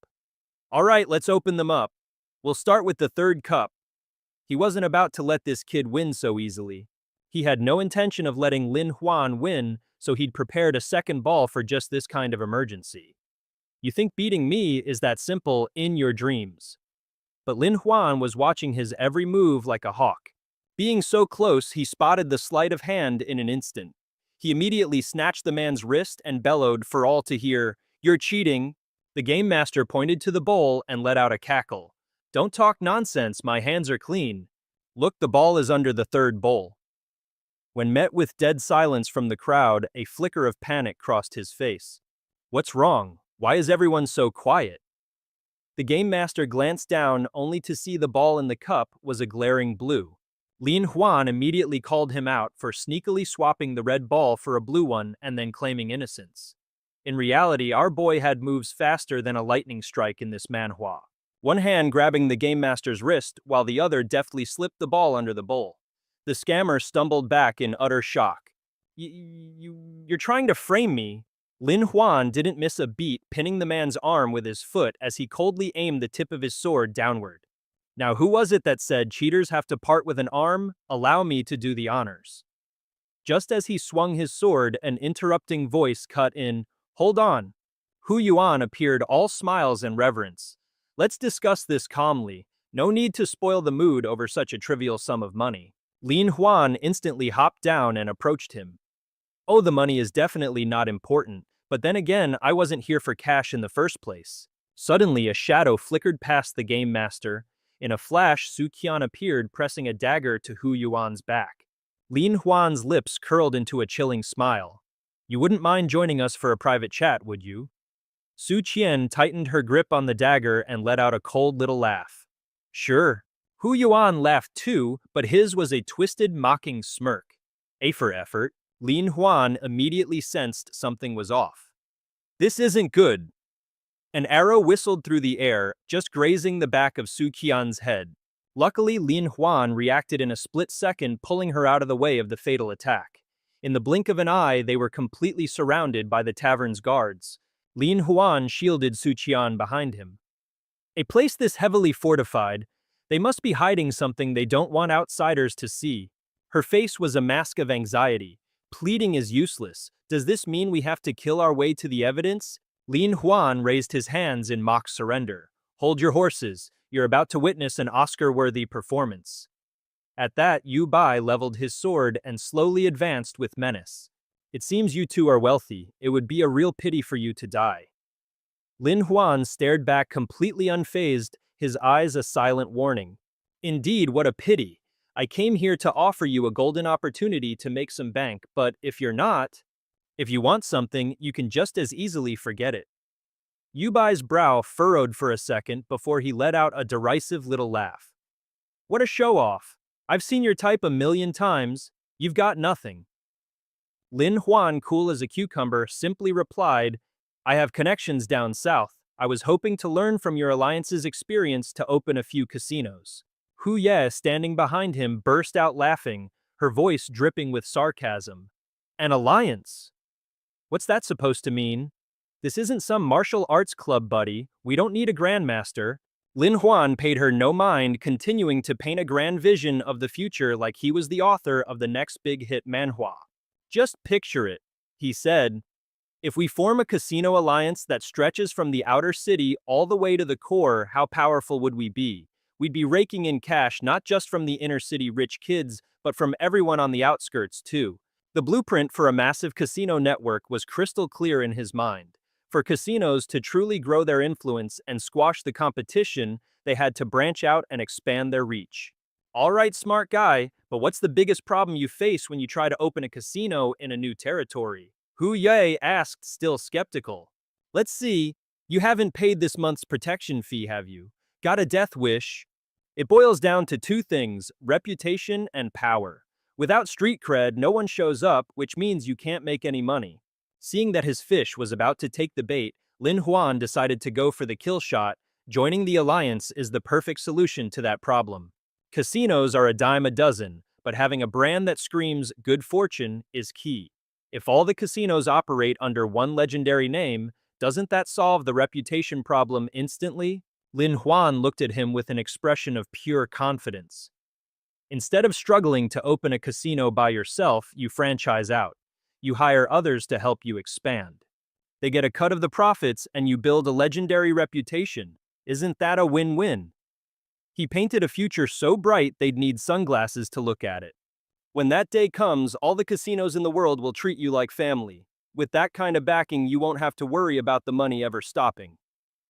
Yu Bai still looked a little hesitant. Why should I trust you? Can you even keep them all under control? Lin Huan's gaze turned absolutely lethal. Are you questioning my ability to keep them in line? I am young Master Lin. I command the winds and the rains. What is there to fear? Yu Bai pressed the tip of his sword to Lin Huan's neck, drawing blood, but our protagonist didn't even flinch. He retracted his sword, unable to stop himself from sighing in admiration. You truly are a major player. Hu Ye stepped forward, her tone suddenly syrupy sweet. Young Master Lin, tell us more about joining this alliance of yours. And what happens if someone joins but doesn't follow the rules? The more Lin Huan spoke, the more Hu Yue became intrigued. Dazed and confused, she realized that management and operations were no walk in the park. What's management? What are operations? What in the world does it mean to manage operations? Su Qian's heart skipped a beat. She couldn't believe Lin Huan could actually flip an enemy into an ally just like that. Hu Ye shot him a big thumbs up, practically glowing with admiration. Brilliant young Master Lin truly is in a class of his own. You've really opened my eyes today. It was just a lucky guess, Lin Huan said with a sly smirk. When it comes to this kind of game, I'm literally 1,000 years ahead of you guys. He furrowed his brow, pretending to be deep in thought. But there's one little problem now. Hu Yue, getting antsy, urged, spit it out. Lin Huan just feigned confusion and made a move to leave. To succeed, one must first peek at the account books. You have to grasp the big picture before making the next move. Seems your big boss isn't around. Guess I'll have to take my business to another casino. Hu Ye immediately grabbed his arm. Wait. Let's negotiate. We can negotiate. He hurriedly turned to his underling. Is anyone there? Go get the account books now. The servant trembled and mumbled, I can't, sir. It requires the big boss's approval. Hu Yue, utterly furious, landed a solid smack on the subordinate's rear end. What the hell are you scared of? Get it and get it now. Yes, sir. Having achieved his goal, Lin Huan turned and shot a slick wink at Su Qian. He flipped through the ledgers for a moment, then nodded slightly. Not bad at all. The entries are crystal clear and the revenue is quite decent. Suddenly, Lin Huan slammed the table and shot up. All right, I'm in A's. For the alliance fee, training fee, and management fee, I'll draw up an itemized list and send it to you later. Hu Ye beamed and nodded. Excellent. He personally escorted them to the door, bowing as they left. Please take care. Su Qian whispered, Did you find it? Lin Huan gave a subtle nod. Got it. Lin Huan began to recall and analyze the information. Every month, the casino was sending a cut of its profits to a place called the Linglong Workshop. He turned to Su Qian with a look of absolute certainty. That place is the key to toppling the Kang family. Little did Lin Huan know, however, that he was already being tailed. To think someone actually got their hands on the books, I must report this to the higher-ups. It's time to spring the trap. Night fell. At the Linglong Workshop, two shadowy figures lurked outside a room. Lin Huan leaned in cautiously. He peeked through a tiny crack in the door, then immediately recoiled, his face flushing crimson with shock. This is the Linglong Workshop. I thought it was a warehouse or something, but I never imagined it was actually a... Su Qian also snuck her head in for a look, and the scene inside left her absolutely speechless. This is one spicy manhwa plot twist. She was utterly gobsmacked. Inside, a scantily clad woman was playing a flute, surrounded by a whole bevy of other gorgeous ladies. They were also rocking the less is more look, dancing seductively to the rhythm. Suddenly, one girl stepped forward and knelt on the floor, assuming a rather submissive posture. The person behind her swung a massive rod and whacked her good. Pay attention if you can't master dancing, music, chess, and painting. Who in their right mind is going to pay to get you out of this pleasure house? Su Qian and Lin Huan were completely floored. So that's what this was, a top-tier training academy for future ladies of the night. Lin Huan's brow furrowed in deep thought. Something wasn't adding up. Before Ning Zilan's wedding, he'd hired courtesans from this very place to mess with the guy. Heck, even the intel on his family came straight from Ling Ji. It was only now that the alarm bells started ringing. Oh crap, it's a trap. Lin Huan reacted in a flash, shoving Su Qian out of the way, just as a hail of arrows rained down on them. His mind raced. No wonder Ling Ji was such a powerhouse. She didn't just have spies and resources at her beck and call. This was some next-level manhwa plotting. On top of that, she had to be a spy from the Yue Kingdom. Thinking fast, Lin Huan whipped off his outer coat and used it as a makeshift shield. With no time to waste, he grabbed Su Qian and made a break for it. The two of them scrambled until they reached a nearby room. Without a moment's hesitation, Lin Huan punted the door clean off its hinges. The girls inside shrieked in terror. Pervert! Cradling Su Qian in one arm, he used his free hand to sweep everything off a table and roared, Everyone shut up! Lin Huan gave a slight shake. Su Qian was mumbling incoherently. Su Qian, wake up. The poison was spreading rapidly up her neck, and pure panic started to set in for our boy. It's a poisoned arrow, I have to save her, and fast. Without a second thought, Lin Huan started unfastening Su Qian's clothes. No time for second thoughts, saving her is the top priority. He mentally commanded, "System, cash out all my completed missions right now. Exchange them, exchange everything for an antidote." The system whirred to life, processing the request, and a moment later, a vial of life-saving antidote materialized in Lin Huan's hand. He gently lifted Su Qian and administered the antidote. Watching the venom slowly recede, Lin Huan finally let out a breath he didn't realize he was holding. Thank heavens, the poison's finally clearing up. His mind drifted back to all his previous dealings with Ling Ji. He thought to himself, Ling Ji and I were partners. We traded info, we had a good thing going. Why on earth would she try to kill me now? Did I see something I wasn't supposed to, or find out a secret worth killing over? A furious glint appeared in his eyes. How dare she double-cross me? You're so dead. Just as he reached the door, he spun around for one last word. Hey, you folks from the Jiao Fang, take good care of her for me. If not, I'll come back and haunt you from beyond the grave. With that, he slammed a gadget on the floor and a thick cloud of white smoke instantly billowed out, completely blinding the girls inside. By the time the smoke cleared, there was no trace of anyone outside. As Lin Huan sprinted away, he shouted taunts over his shoulder, "Come and get me if you want to kill me." The security thugs appeared in a flash, but our boy wore a face of pure confidence. The game is on. Lin Huan dashed ahead of the assassins who were hot on his heels. After him, don't let him get away. But up ahead, a towering city wall blocked his path. Seeing their chance, the assassins lunged forward, eager to finish the job quickly. They swung their swords in a wild frenzy, only to slice through thin air as the figure before them vanished. They looked around, utterly baffled. Where did he go? Suddenly, one of them pointed up at the city wall and yelled, "Look up there, he's on top of the wall." A sly grin spread across Lin Huan's face as he casually strolled along the wall right above them. "Come on up, boys. Feel free to ride your horses up here." The assassins stared up slack-jawed, completely oblivious to the team of soldiers behind Lin Huan, straining to hold a tightrope steady. "What's the matter? Never seen a steel wire before." Seeing a few of them toss up grappling hooks, Lin Huan couldn't help but nod in mock admiration. My, you guys are well equipped." However, the assassin's stubborn refusal to give up was starting to feel a bit tiresome. "You guys are as persistent as hungry leeches."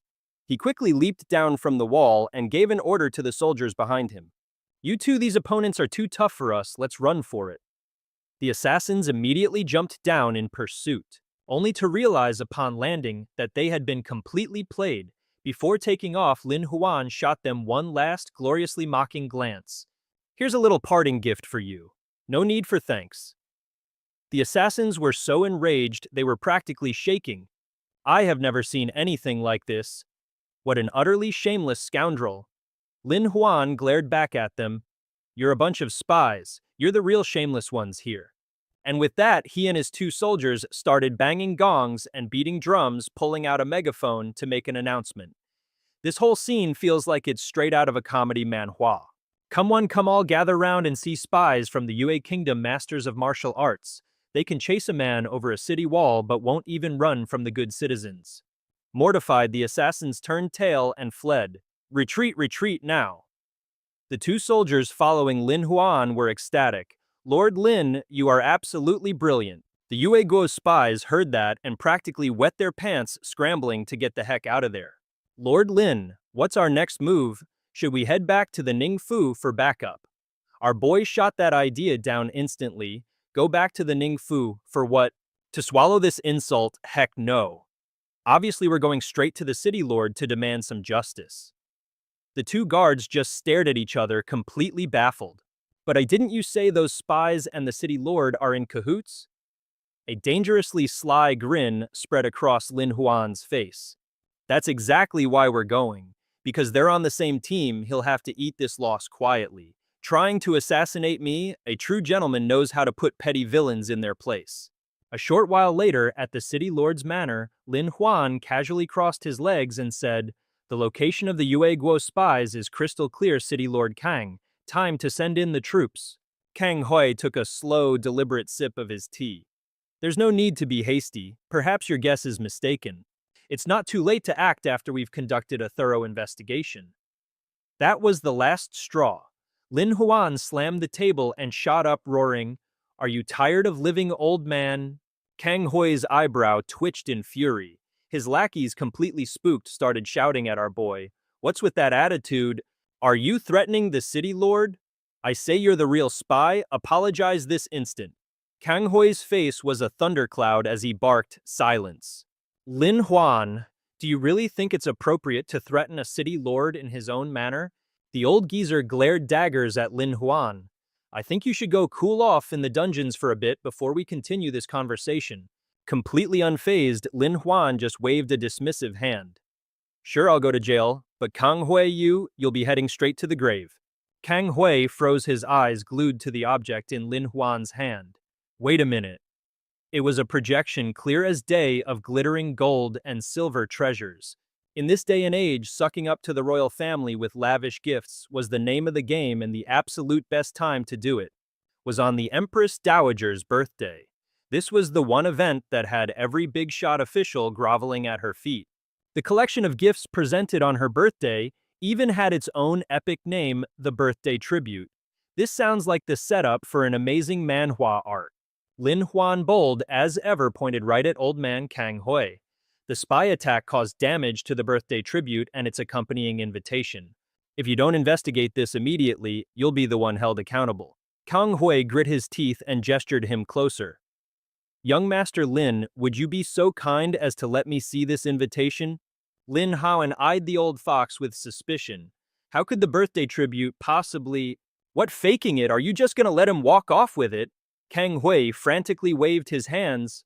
All right, fine. But just then, Kang Xian popped up out of nowhere. However, as we investigate this case, we need to find clues from the ceremonial gift list. Therefore, show us the invitation. Without a second thought, Lin Huan casually tossed the bag over to Kang Xian. Here, have a look. The man opened the bag and gasped in astonishment. This is... Lin Huan immediately started his showboating. That, my friend, is the five-colored glazed phoenix, a treasure jointly presented by the Merchant Guild to the Empress Dowager for her grand birthday celebration. Seeing this, one of the attendants couldn't help but chime in. Aren't ceremonial gifts supposed to be gold, silver, precious treasures, rare stones, and fine jade? Who on earth suggested sending this? Lin Huan shot back without a hint of hesitation, scolding the old man. You uncultured swine. He continued his dramatic performance, gesturing wildly. The five colors symbolize the dark mystery of the heavens, while the earth symbolizes the imperial yellow. The mystery originates from black, therefore the five-colored glazed phoenix symbolizes our king's dominion over the four seas and his rule over the eight directions. It's a plot point worthy of a legendary manhwa. The two attendants nodded along, pretending to get it. Oh, is that how it is? Right. I think I'm starting to understand. Lin Huan sidled up to them, giving them a very peculiar look. You guys seriously still don't get it? Looks like you're not exactly cut out to be scholars, are you? The attendant shook his head frantically. Not at all. We totally get it. Lin Huan immediately spun around and pointed an accusing finger at Kang Hui. And that's why the spies from Yue Guo attacked me. Their goal was to destroy the five-colored glazed phoenix. The father-son duo Kang Xian and Kang Hui were trembling in their boots, utterly terrified. We're so dead. How could we not have considered this angle? Suddenly, a soldier entered and whispered something in Lin Huan's ear. Lord Lin, why didn't you say so sooner? If we'd known, we would have defended the ceremonial gifts with our lives to stop those spies from ruining them. Lin Huan let out a soft sigh, thinking to himself, what a load of crap. I literally just smashed this thing myself to frame the spies. Am I going to spill the beans now and get myself killed? Kang Ye, regaining a sliver of his composure, looked at the young man. Very well, we will investigate. The Merchant Guild can simply provide a different gift. Without a moment's hesitation, Lin Huan slapped him square across the face. Are you a complete moron? We already made it clear we had to send a sample to the capital for the ceremonial officials' approval. Or were you planning on not sending it at all? He furiously shoved the remaining items into Kang Hui's hands. All right, I wash my hands of this. If someone has to explain this mess, you, the Kang family, can do it. After all, the spies are running rampant in this city because of your negligence. Whatever happens next is not on me, it's all on you for failing your duties. Just you wait until the executioner's axe falls. The old man immediately lunged forward to stop him. Wait a minute. Fine, who says we're not investigating, left with no other option, the old geezer ordered his son to do exactly as Lin Huan demanded. And so Kang Xian, ever the obedient son, led a squad of soldiers to investigate the city. Moments later, a full-blown military parade was ready to roll right in front of the city lord's manor. With all the majesty he could muster, Kang Xian bellowed, "We'll start the sweep from the East City." That was the official story anyway. But in his heart, he was cooking up a totally different scheme. There was no way in heck he'd let this guy sniff out his connection to the spies. I've got to lead him on a wild goose chase. Just then, Lin Huan suddenly slapped him on the shoulder, making Kang Xian jump out of his skin. "What are you doing over there? I know exactly where those rats are hiding."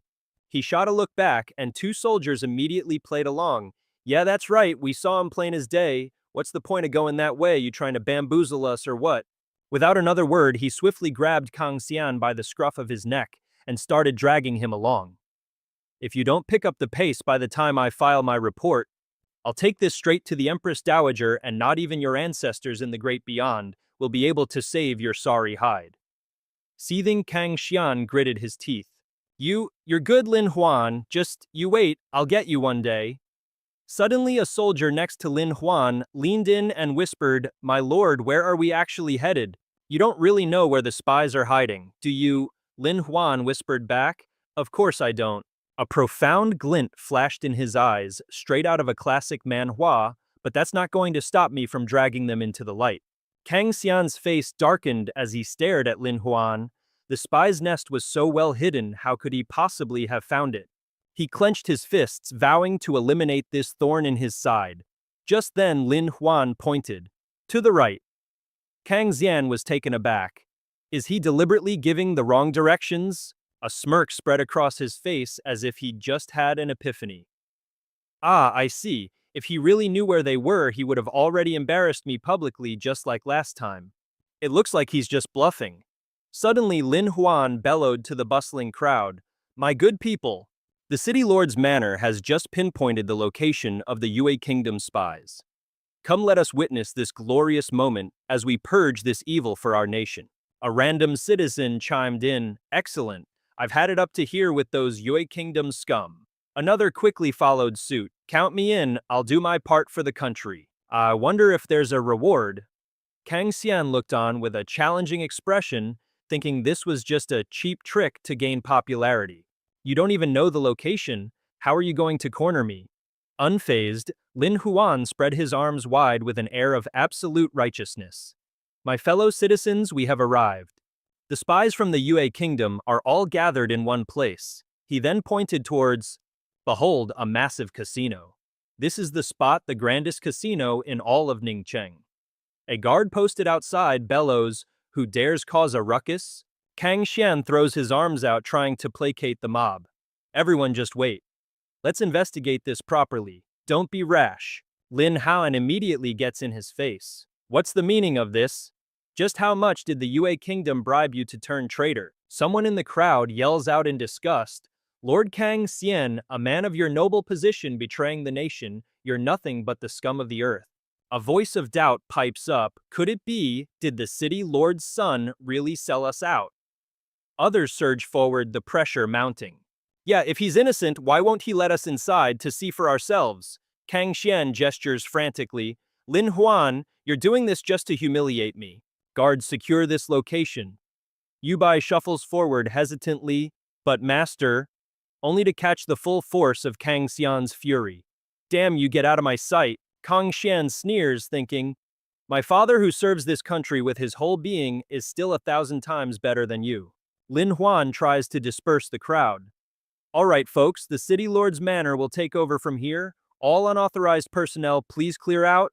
But before he could even finish his sentence, the crowd surges forward like a tidal wave, desperate to reclaim their hard-earned money. Kang Xian gets knocked aside, sprawled on the ground, looking like his soul just checked out. As the townsfolk go on a rampage, our boy can't help but mutter with a smirk, not bad at all. Go on, smash it even harder. These gold bars belong to you. The people take them back. Lin Huan points towards the stash. The cash is over there, everyone grab what's yours and go home. Staggering back to his feet, Kang Xian bellows, "Have you all lost your minds? Is there no order left?" He points a trembling finger. Stop them this instant. Arrest them, he screams. But Lin Huan's expression is as cool as a cucumber. These people are the soldiers' families and neighbors, who'd be dumb enough to arrest their own folks. This isn't some predictable manhwa plot. Lin Huan casually plucks the helmet off a nearby soldier. "Hey Kang Xian," he says with a wicked grin. "Ever had a taste of what true people power feels like?" He shoves the helmet onto Kang Xian's head and then yells, "There's a spy here trying to make a run for it with the money, get him." The townsfolk, busy scrambling for gold, snap their heads around in an instant, their eyes burning with pure fury. They swarm Kang Xian, delivering a beatdown of epic proportions. "Stop, I'm not a spy," he shrieks. The fists keep flying as someone yells back, "Not a spy, my foot. Stop your lying." Lin Huan watches from the sidelines with a mysterious glint in his eye. And now it's time to deal with the real spy. He lands silently at the base of a tree near the manor. Lin Huan draws his trusty crossbow, aiming up into the branches. "You hid here last time. You're up there, aren't you?" The lookout in the tree panicked. "Crap, I've been spotted." He nimbly leaped down and bolted. Ah Chi clasped his hands in admiration. "Lin Huan, you magnificent bastard, that was brilliant." "Should I go after him?" he asked. Lin Huan smirked. "Nah, let him run. He's going to lead us right back to his little hideout like a good little breadcrumb." The streets were bustling with people flanked by sprawling mansions. Lu Ning, our runner, glanced around nervously. "Something feels off.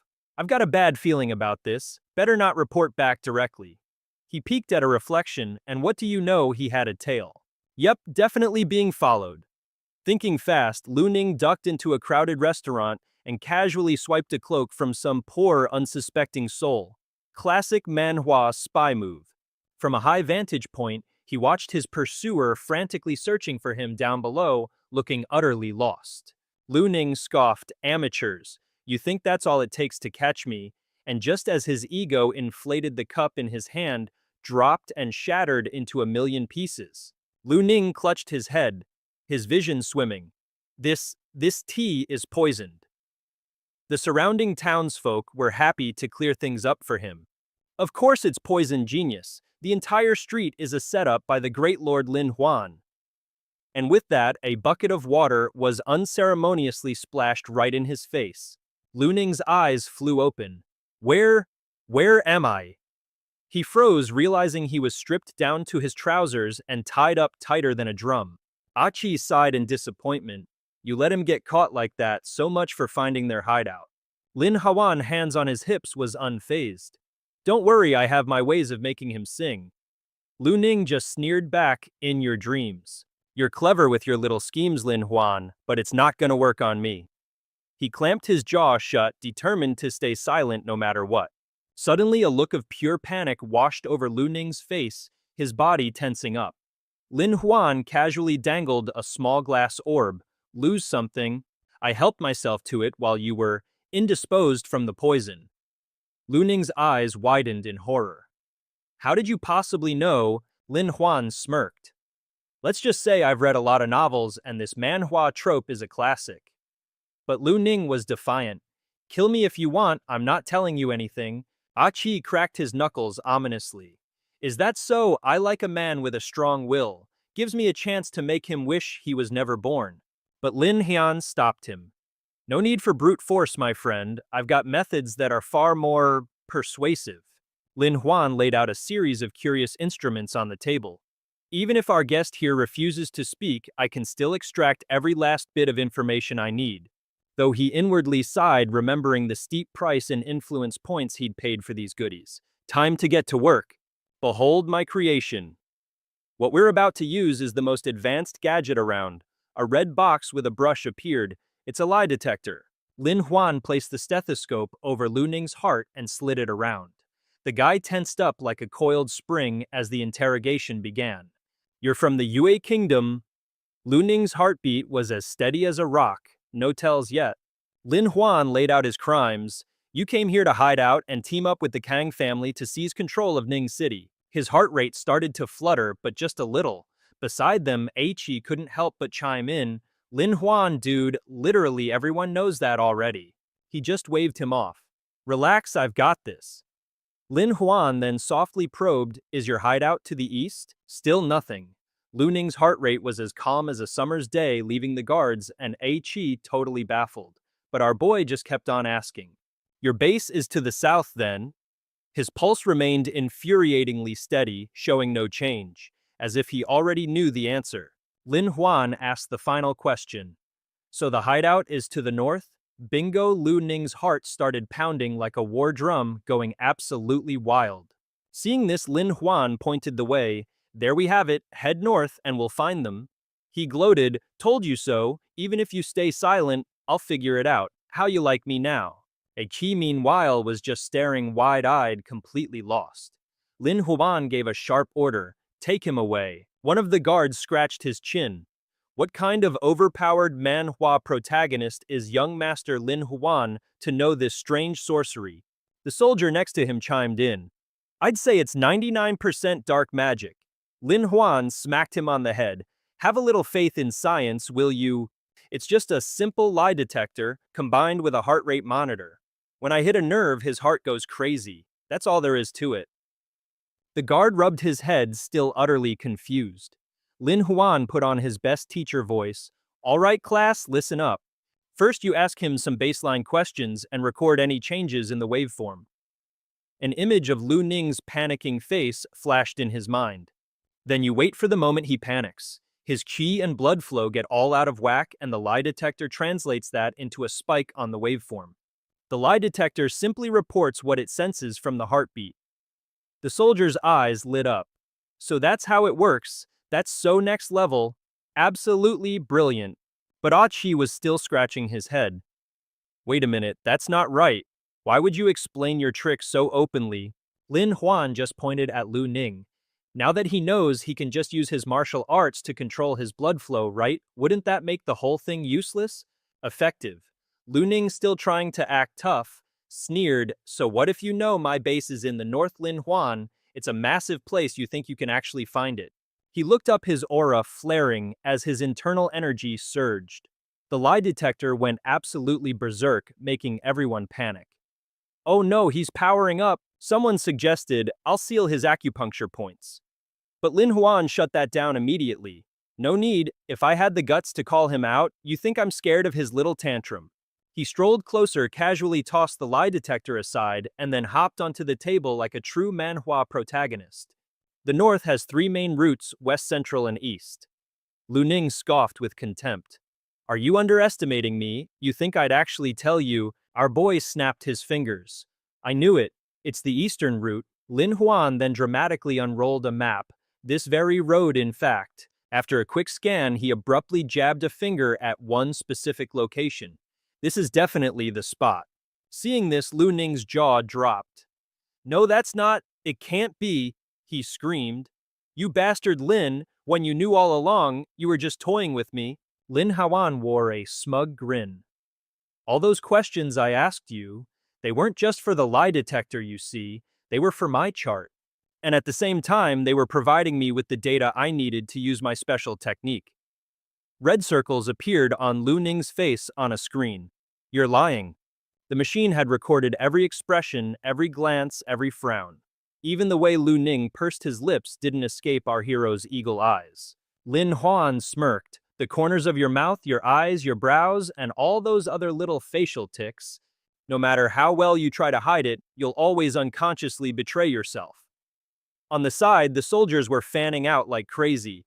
Lin Huan is so freaking cool, just like a character from our favorite manhwa. Even Aichi was in awe. So all that massive data collection from before was for this micro-expression analysis. This gadget could probably rival the world's greatest masters. Our boy just sheepishly admitted he bought it from the system store. Easy peasy. Lin Huan clenched his fist, thinking about how before he had only focused on some light body enhancement.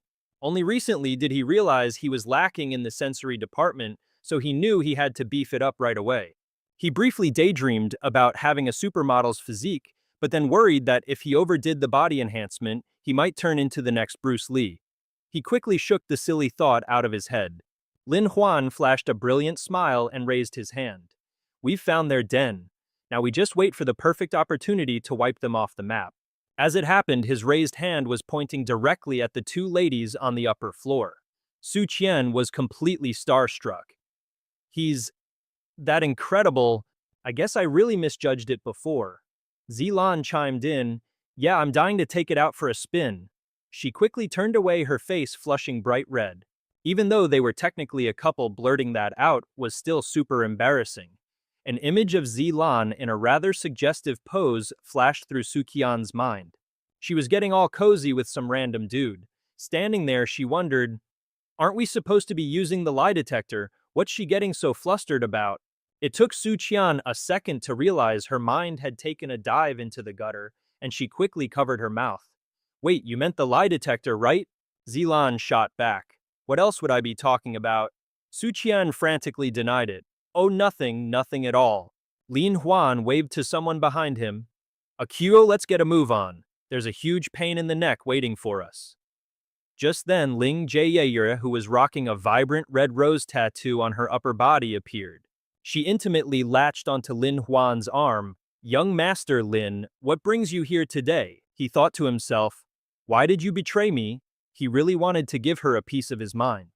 But instead, Lin Huan's face turned beet red, thinking about something else entirely. Her tracts of land were enormous. He turned to his buddy for backup. It's nothing, just came to ask a question. AQ, you do the talking. Say what now? His pal replied, but AQ quickly caught on and pointed his sword at Ling Jia's. Why did you betray Lin Huan? She lowered her gaze and stammered. How could you say such a thing? I am but a humble pawn of the Yue kingdom. I have no say in my own actions. Ling Jia's eyes welled up with tears. Perhaps. I'll need young Master Lin to purchase my freedom. Only after escaping their grasp can I truly serve you. He tossed a robe in her direction. Don't bother with the honey trap routine. Do I, Lin Huan, look like that kind of guy to you? This isn't some generic romance manhwa plot. He then quickly turned away to wipe a bit of drool from the corner of his mouth. Suddenly, Lin Huan grabbed Ling Jia's chin. Aren't you afraid I'll just capture you myself and claim the bounty? She challenged him. Would you dare, young Master Lin? He simply snapped his fingers, signaling a Qiwa to apprehend her. Following the order, his sidekick slammed a palm strike onto the table for intimidation. The table immediately split in two and collapsed right on top of Lin Huan's foot. Ling Jie remained defiant. Catching me won't be that easy. I have 1,001 ways to escape back to the Yue kingdom. You might as well kick back and enjoy your tea. What's the big rush? Just hear me out for a second. Lin Huan paused, deep in thought. That time I was framed. You definitely had a hand in it. He then questioned, but why would you do that? I've been thinking about it non-stop, and there's only one conclusion. Lin Huan pointed dramatically at her. You're a double agent. He started connecting all the pieces of this wild manhwa-style conspiracy. Thanks to Ling Ji's slick handling of the sale, your name blew up faster than a firecracker, even attracting nosy merchants and officials to investigate the matter. Lin Huan laid out the perks Ling Ji had gained. If you had stuck to your original plan, you'd just be a courtesan with some minor fame. But now in everyone's eyes, you're a bona fide patriot, a national hero. Your little chess pieces never even had a chance to follow your script. They got swept up into a much bigger, more dramatic game board. He pictured her manipulating the nobles and Kang Xian like puppets. This means by positioning yourself between two nations, all they need to do is protect you to get their hands on prime intel. Lin Huan was slowly but surely dismantling Ling Ji's entire scheme. You chose me as your pawn to make your opening move, a classic dirty trick straight out of a political manhwa. A web of information began to form in his mind. The brothel you're in is the very nexus of information between the two kingdoms, one intelligence network for the courtesan house and another for the Yue kingdom. With the confident smirk of a man who held all the cards, Lin Huan said, one tiny misstep and you'll have nowhere left to run. Ling Ji gritted her teeth. So what? That's just your wild speculation. He remained unfazed. True, it's just a guess, but that doesn't change what I'm about to do. He grinned. I'm here to blackmail you. Hearing this, her whole body went rigid. Blackmail me. A Chi standing on the side was utterly speechless. Wow, really? You're just gonna say the quiet part out loud like that. Lin Huan calmly took a sip of tea. Because you, my dear, don't have the guts to gamble. Suddenly, Ling Ji intentionally let the robe on her shoulders slip down. She gracefully lifted the hem of her long skirt. Blackmailing me, is it my body you're after? He saw this and did a spit take with his tea. Why must you always say the most ridiculously provocative things? Lin Huan slowly draped the robe back over her shoulders. I need you to provide me with all the information you have on Kang Hoi's treason, and regardless of whether it succeeds or not, I'll let you walk away. He then gently instructed her, here's what you need to do. Inside a sprawling mansion, Su Qian was anxiously pacing back and forth. So what are we supposed to do now? Just then, Lin Huan strolled in through the door. What's all the fuss about? Something got you riled up. She let out a long sigh. Even though we dealt with the spies from the Yue kingdom, we still can't lay a finger on the Kang family. Zilan, who was beside her, nodded in agreement. She's absolutely right. The city lord's mansion has a formidable military force. We just went head-to-head with them. There's simply no way for us to launch a direct assault. He waved his hand dismissively. I know. It's all been arranged. In just a few days. Oh, you'll all find out soon enough. She shot up and briskly walked away. Perfect, I'm off to the barracks to check on the arrangements. That spy's den is about to be locked down tighter than a drum. And, scene. We cut to Su Qian sitting solo by a window at some random restaurant, while the table next to her is absolutely buzzing with some piping hot tea. Psst, hey, have you heard the news? The other guy hesitated. You mean, about the Kang family? Her ears perked up at that. So did Lin Huan's brilliant strategy actually work? The man in green chimed in. Turns out the previous city lord was nothing more than a glorified gatekeeper.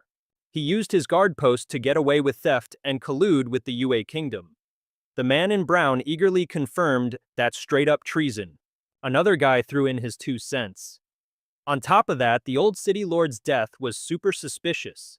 My old man secretly told me about it, and it matches the list perfectly. The man in green continued, the files are so ridiculously detailed, there's no way this is all made up. His buddy wondered aloud, so where did this juicy info leak from? Just then, someone slapped a paper on the table revealing a plot twist worthy of a manhwa. It had the official seal of Lord Lin Huan himself. He's from the Ning mansion. They whispered, there's no way he'd be lying. Su Qian, unable to resist her nosiness, leaned over. Pardon me, but where are they handing out these flyers? One of the men simply pointed out the window. Just go look for yourself, miss.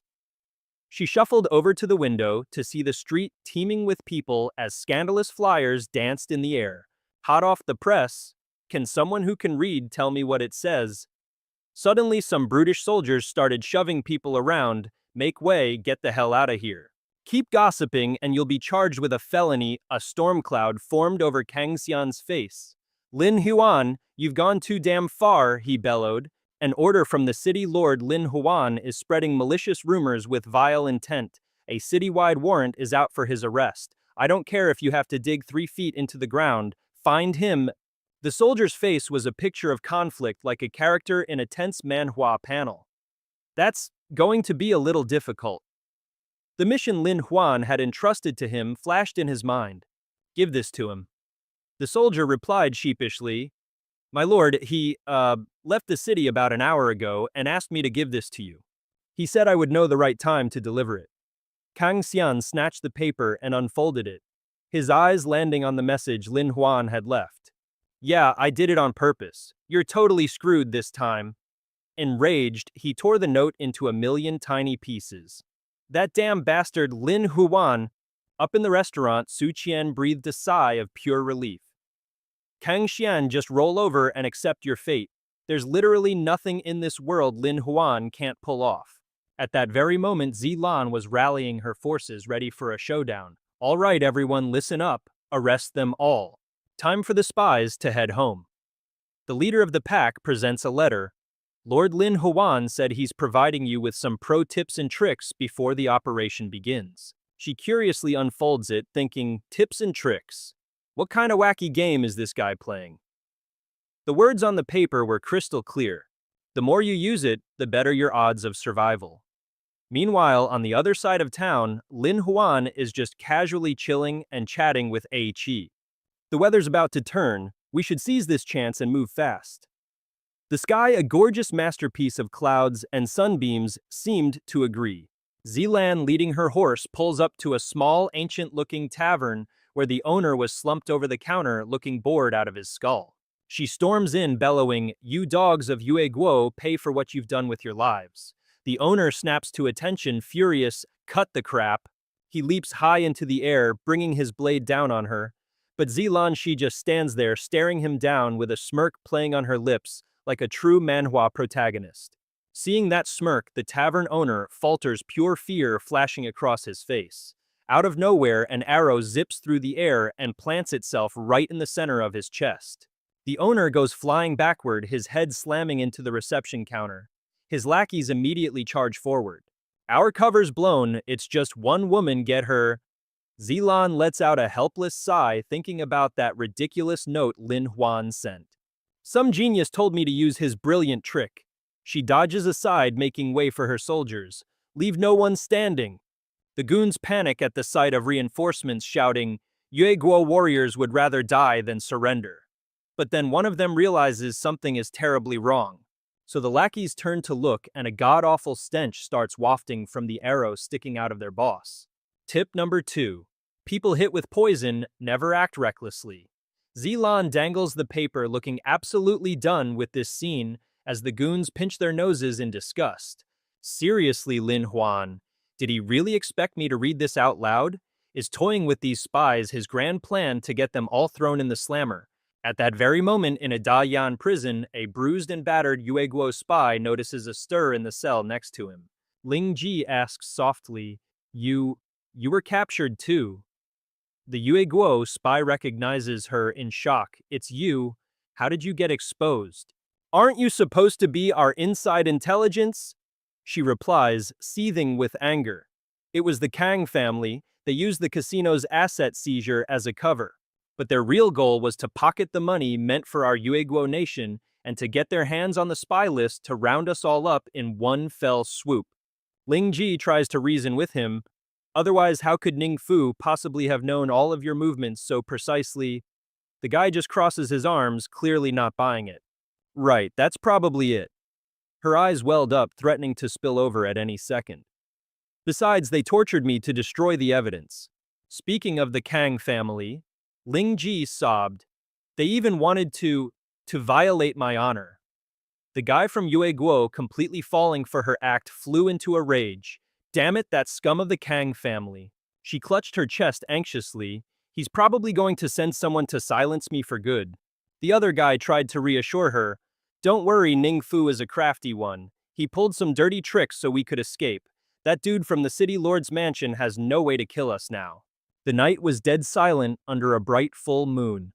Just outside the prison, a pair of familiar yet stealthy feet appeared. A guard scurried over and whispered, "Righteous heroes, I'm here to bust you out."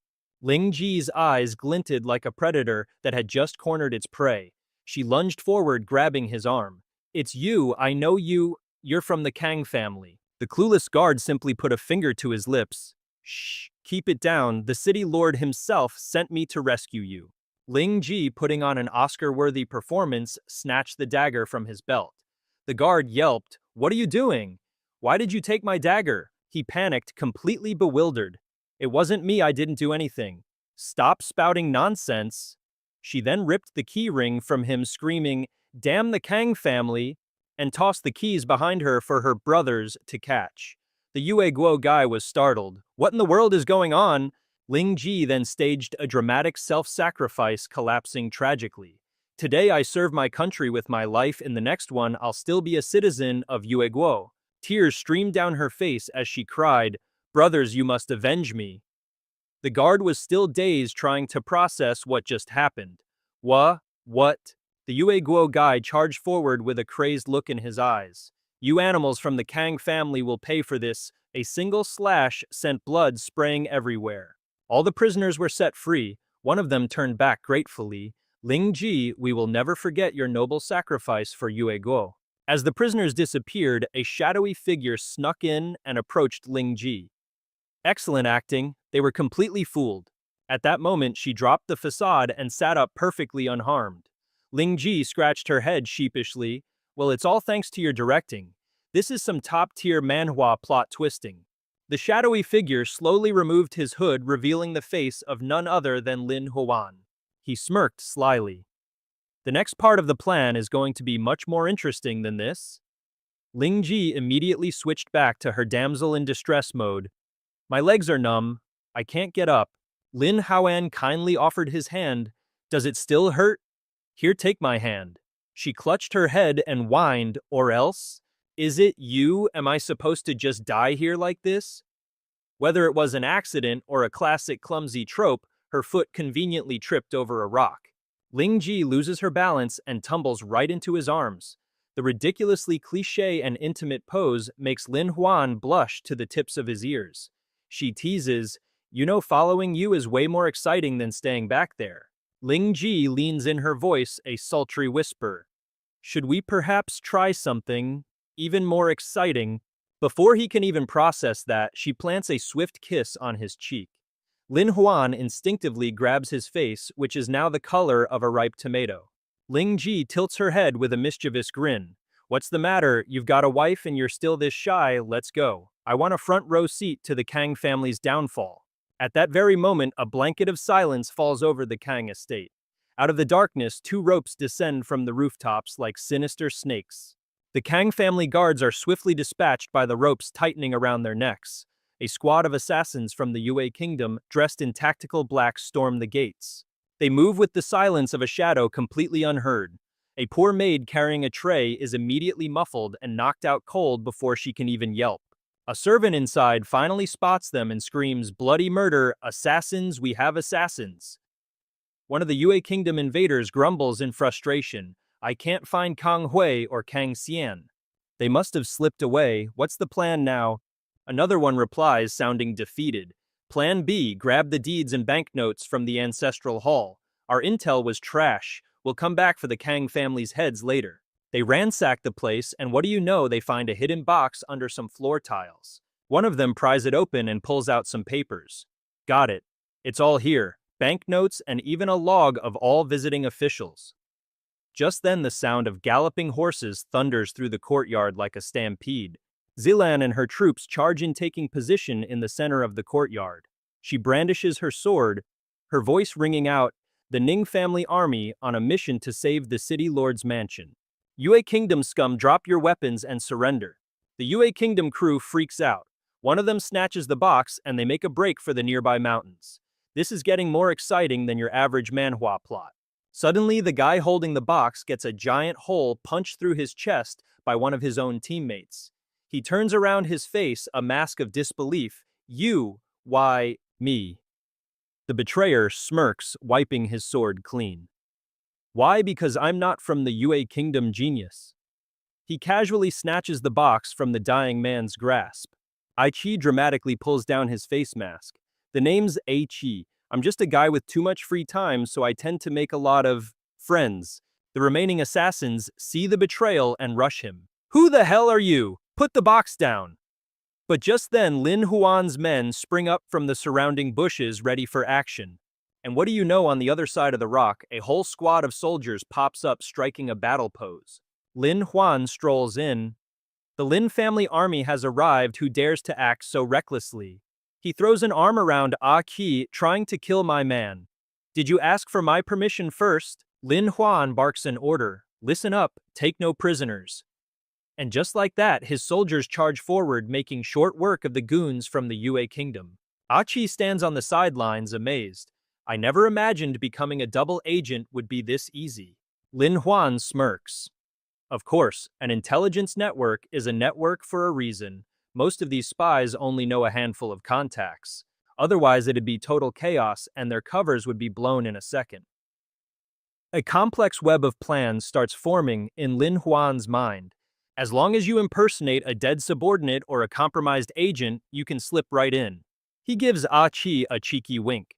Besides, you are the guy the Kang family sent to capture me, so of course they know your face. Ah Chi gets goosebumps. Dude, you're terrifying. I'm so glad I'm not your enemy. So what about the two big fish from the Kang family? Lin Huan scratches his chin with satisfaction. Oh, don't you worry. We've had a little something arranged for them for a while now.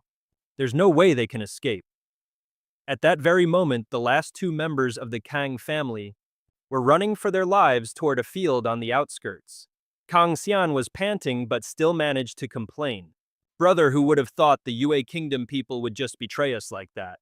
Kang Hui furiously kicks him in the butt. Quit your whining, this is all your fault. If you hadn't provoked Lin Huan, a prestigious city lord like myself, wouldn't be fleeing in disgrace like this. Kang Xian's sharp eyes spot some farmers up ahead. We'll just tell them we're officials. They'll have to help us. The old man grits his teeth. After this blows over, I swear I'll crush Lin Huan when I get back. He approaches them with a wide fake smile. Hello there, are you good farmers from Ning City? The farmer turns around, startled. It's you. Kang Xian beams, introducing himself like the star of a new manhwa. It seems even the common folk are aware of our status. Indeed, I am Kang Xian, son of the Ning City Lord. And this is my father, Kang Hui, the city lord himself. Today some thieves caused a ruckus in the city, so the farmer holding a piece of paper looks up from it. Hey look, it's them. Another farmer joins in, awesome, we're gonna be rich.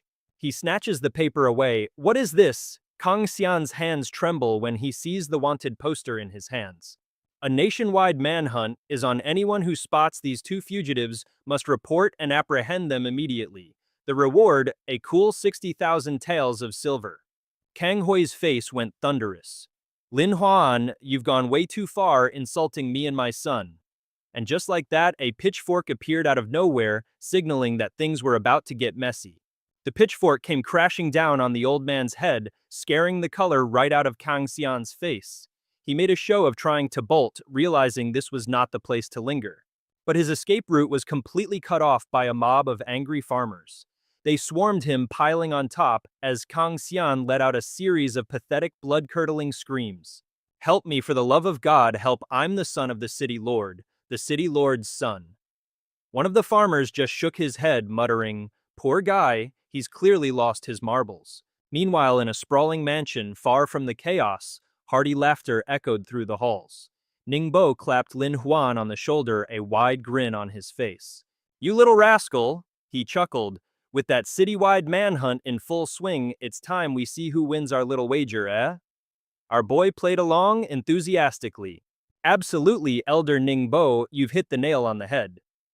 The old man turned a new proposal in his eyes. You know, I could teach you a few exquisite schemes. A man with your particular temperament would find them quite useful. Lin Huan cupped his fists respectfully. I'm all ears. A mysterious glint appeared in Ningbo's eyes as he slid the door shut. He leaned in, whispering a warning. Kid, you better be sure about this. Once you start down this path, there's no turning back. Then he presented Lin Huan with a scroll. This, he said, is 2 years of intel gathered by my network of spies. Have a look. Lin Huan hesitated, looking a bit overwhelmed. This is incredibly valuable. I'm not sure I have anything to offer in return. Ningbo just closed his eyes calmly. It's not as complex as fighting fate. Besides, what I'm about to suggest is quite simple. His grand plan. Simply for Lin Huan to head to the capital and take the imperial examination to secure an official position. Visions of ancient shrines and brutal battlefields flashed through his mind. The legendary ancestor of the Ning clan Ning Zixi was a peerless warrior who commanded a million-strong army, a veritable titan, guarding the nation's frontiers. What a classic manhwa backstory. And Ningbo, he's merely a descendant of that great Northwest king stationed here in Ning City to keep an eye on foreign threats. The catch, he possesses no fiefdom of his own. It seems that behind every stable dynasty, there's a cunning emperor pulling the strings. The Northwest king, Ningbo. Lin Huan's head snapped up. Ningbo let out a heavy sigh. Exactly, it means giving up our ancestral lands. The emperor knows he can't just uproot the Northwest king without risking a massive backlash, so his only option is a strategic relocation. So, Lin Huan finished the thought. That means you a descendant of the Northwest King, but outside the direct command of his army are the first on the chopping block. Just then, Zilan rushed in, asking anxiously, "Will our relatives help us?" Lin Huan began to explain patiently, "In this day and age, everything comes down to cold hard logic, and it's the oldest trick in the book. Countless emperors have cooked up excuses to systematically clip the wings of the Northwest King. And the Northwest King, he just had to grin and bear it. She was so worried she was practically wearing a hole in the floor. They had to find a way to hold on to their military authority, or the Ning clan would be framed with some bogus charge and wiped out." He just raised an eyebrow coolly. "That's precisely why I have to hide my identity and go to the capital for the imperial exams. Only by having a voice in the imperial court can we secure our position." But in his head he was whining, "I can't believe a glorious transmigrator like me has to study classical literature. This is not the power fantasy manhwa I signed up for." Uncle Bai set a teacup on the table, laying out a two-pronged plan. "Zilan, you'll need to speak with the other smaller clans that hold military power and form alliances. You two are newlyweds. I'm sure it's hard to be apart." Then he pointed to the door. "No more delays. Say your goodbyes quickly and get going." Hearing this, Lin Huan immediately switched to his ultimate weapon puppy dog eyes. He pouted, "Wifey, I need a hug for the road." Zilan stood there with a grimace. "So cringy." She reluctantly hugged Lin Huan. "Since father is here, I'll begrudgingly indulge you for a moment." Suddenly, Zilan's eyes widened as his scent enveloped her completely. She froze, her mind going blank as a poetic line surfaced. "If the heavens had feelings, they too would age. If the moon held no regrets, it would forever be full." After that passionate embrace, Lin Huan practically bounced out of the room. Zilan's face was beet red. "I'm not some naive young girl. You think you can move me with poetry? If the heavens had feelings, they too would age. I hate it." He stepped over the threshold, the hem of his white robes swaying. Like a true manhwa protagonist, Lin Huan immediately pulled up his system panel. "Looks like overthrowing that city lord gave me a decent influence boost." He stroked his chin. "Before I was focused on developing my business side, but for this imperial exam, it seems I'll have to invest in some study resources." A new idea suddenly struck Lin Huan, making his eyes sparkle. Curiously, he tapped the system. "Ooh, this looks good. Let's give it a try." The scene changes to a group of people carrying a sedan chair along a cliffside path. Lin Huan sat inside the sedan, his eyes sparkling. "Wow, these green mountains and clear waters are a sight for sore eyes. Absolutely zero pollution." Aki worriedly said, "Traveling without guards is really unsafe out here. But our boy was as cool as a cucumber. Aren't I supposed to be in disguise? Bringing just you is more than enough." The guard sighed helplessly. "Right, some disguise. When real bandits show up." Suddenly, a violent jolt sent the sightseeing Lin Huan tumbling to the floor. He irritably yanked back the curtain. What the heck was that? Seemingly out of thin air, a razor-sharp blade was pressed right against their necks. A scar-faced bandit bellowed, "Get down from the horse now!" Lin Huang shot back a glare. "You and your jinxed mouth." A Chi could only raise his hands in surrender. "My bad." Just then, one of the bandits laid eyes on Lin Huang, and his own eyes lit up like high beams. He hollered, "Look at that smooth skin, he's perfect. Take him back as a gift for the chief." Staring down the blade, our boy was utterly flabbergasted. "You can't be serious, right?" Two bandits grabbed Lin Huang by the arms. "Hey, big bros, can't we just talk this out calmly?" He looked at the gang of ruffians on the verge of tears. "It's over. My pristine jade-like body is doomed." The bandits then proceeded to tie Lin Huang securely onto a horse's saddle. "My good sirs, let's just talk. I'm not some kind of pervert." Meanwhile, he was screaming internally, "Achi, where are you? Are you just going to stand there and watch this dramatic manhwa scene unfold?" The two bandits exchanged a puzzled look. "Pervert." One of them gave him a friendly pat on the back. "Don't you worry, little bro, our Chief Luo is a total knockout." Ding Lo puffed out his chest with pride. "That's right, she's the spitting image of her father. You're one lucky dude, I tell ya." Hearing that, Lin Huang's face went pale. He imagined a scene. "Come here, hubby, let's wrestle." The thought accidentally slipped out of his mouth. The spitting image of her father. You mean she's built like a tank? The bandit in the brown tunic scoffed. If the boss didn't peg you for a pale-faced scholar, what makes you think you'd even be worthy of her? He then added a grim warning. And if you dare break our chief's heart, we'll turn you into mincemeat. Lin Huang screamed towards A Qi, "Help me, A Qi, I don't want to be married off into a tiger's den." But his so-called buddy was just standing there, lost in a vivid daydream about Lin Huang's predicament. "Now be a good boy and let me give you a little smooch." He then put on a deeply sympathetic expression and said aloud, "Brother Lin is a true man among men. He can definitely handle this. Rest assured I'll find the perfect moment to rescue you." As he spoke, a dilapidated village decorated with red ribbons came into view. The village sign, also adorned with red ribbons, was now covered in a thick layer of cobwebs. The commotion even drew the attention of a group of village kids huddled nearby. Ding Liu spread his arms wide, announcing proudly, "Our village has never had a scholar before, but today I went out and caught one." Tied up tight, Lin Huang thought, "Is this place even poorer than my wallet?" The bandits then led him to a surprisingly lavish-looking house. "Chief, we've brought the person." Lin Huang gritted his teeth, sweat pouring down his forehead. "Why the blindfold? Is she so hideous that she's afraid the sight of her will make me drop dead? Is this some kind of horror manhwa plot?" Suddenly a hand shot out from the room and yanked him inside. Whoa, that was some serious power. The same hand gently removed his blindfold. A soft voice sighed, "Honestly, these brutes, always going off and doing as they please. When did I ever say I wanted to get married?" Lin Huan tried to shoot his shot. "If the honorable campmaster isn't looking to get hitched, then I'll gladly volunteer." But when he actually saw the person in charge, his jaw practically hit the floor. Lounging on the chair was Xiaolong. "Well, that would be a great loss of face for me," she drawled. Lin Huan suddenly felt like a lowly peasant in the presence of a goddess. "Rest assured, I've decided to marry into your family," he declared. She turned her head away in pure disgust. "I wouldn't be caught dead marrying a scholar. All I want is to spend my days with him, discussing epic poetry and the philosophies of life. It's a real shame my old man said all that stuff doesn't put food on the table, so he banned me from it." Suddenly, Xiaolo began rummaging for something in her robes. "Oh right," she said. He shielded his face, though his eyes peeked through his fingers. "Is she getting undressed?" "No way. And I'm not that kind of pervert." To his surprise, she pulled out a book. "You're from the inner city, so tell me quick, who is the author of this incredible work? Who is he? Is it possible for me to meet him?" Seeing her excitement, Lin Huan gave a strained smile, completely baffled.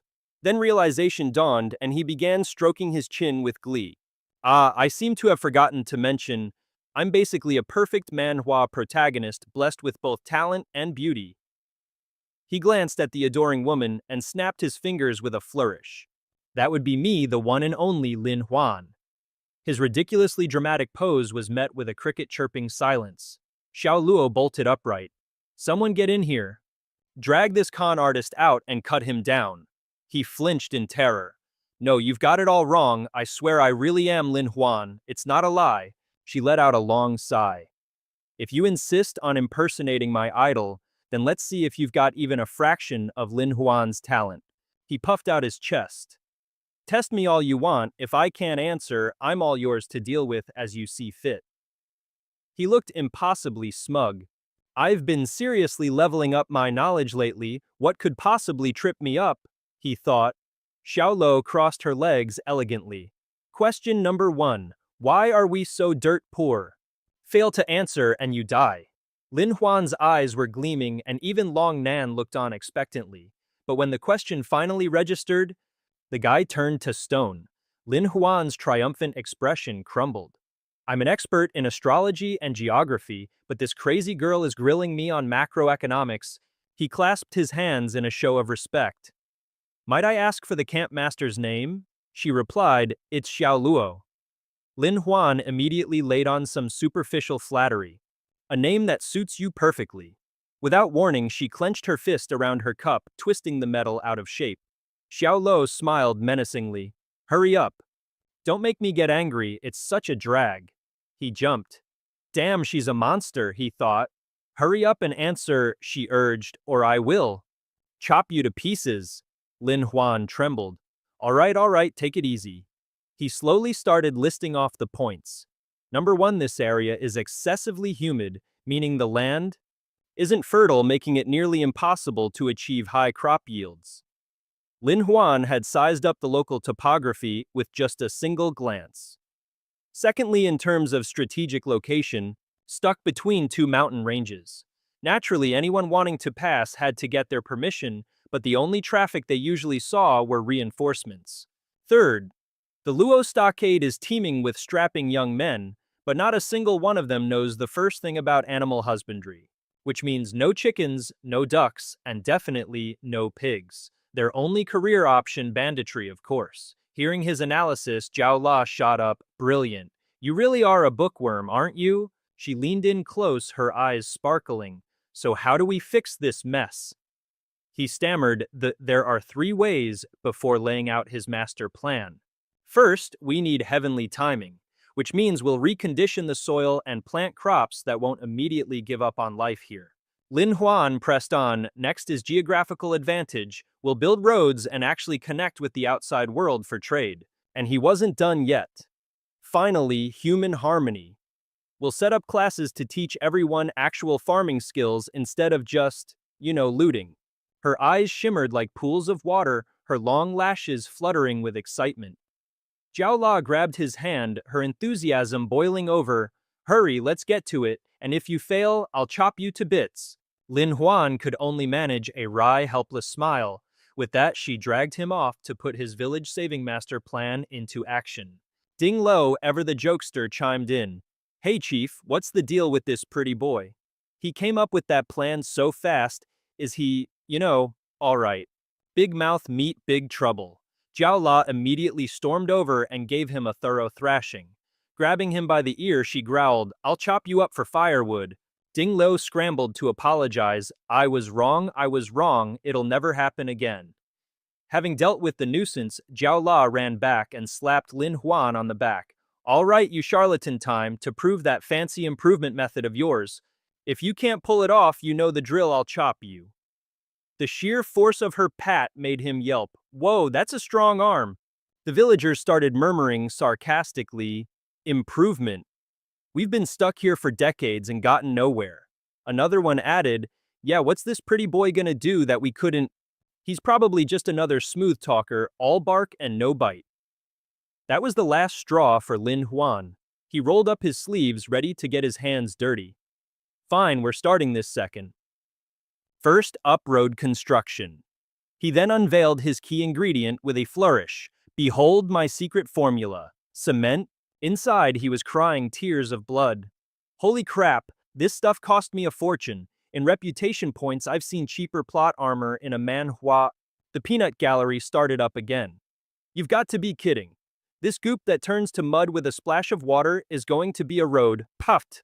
I could shatter it with one kick. They all snickered, just another pretty boy with a silver tongue. A smirk played on Lin Huan's lips as he grabbed a massive stick.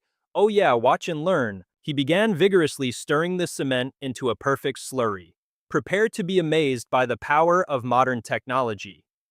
Meanwhile, Ding Liu just looked on completely deflated. The complaints started rolling in. Isn't this just a pile of mud? Has the guy lost his mind? It's a shame he's so handsome but completely bonkers. How is he supposed to be a match for our chieftain? Xiao La roared in frustration. Shut your traps.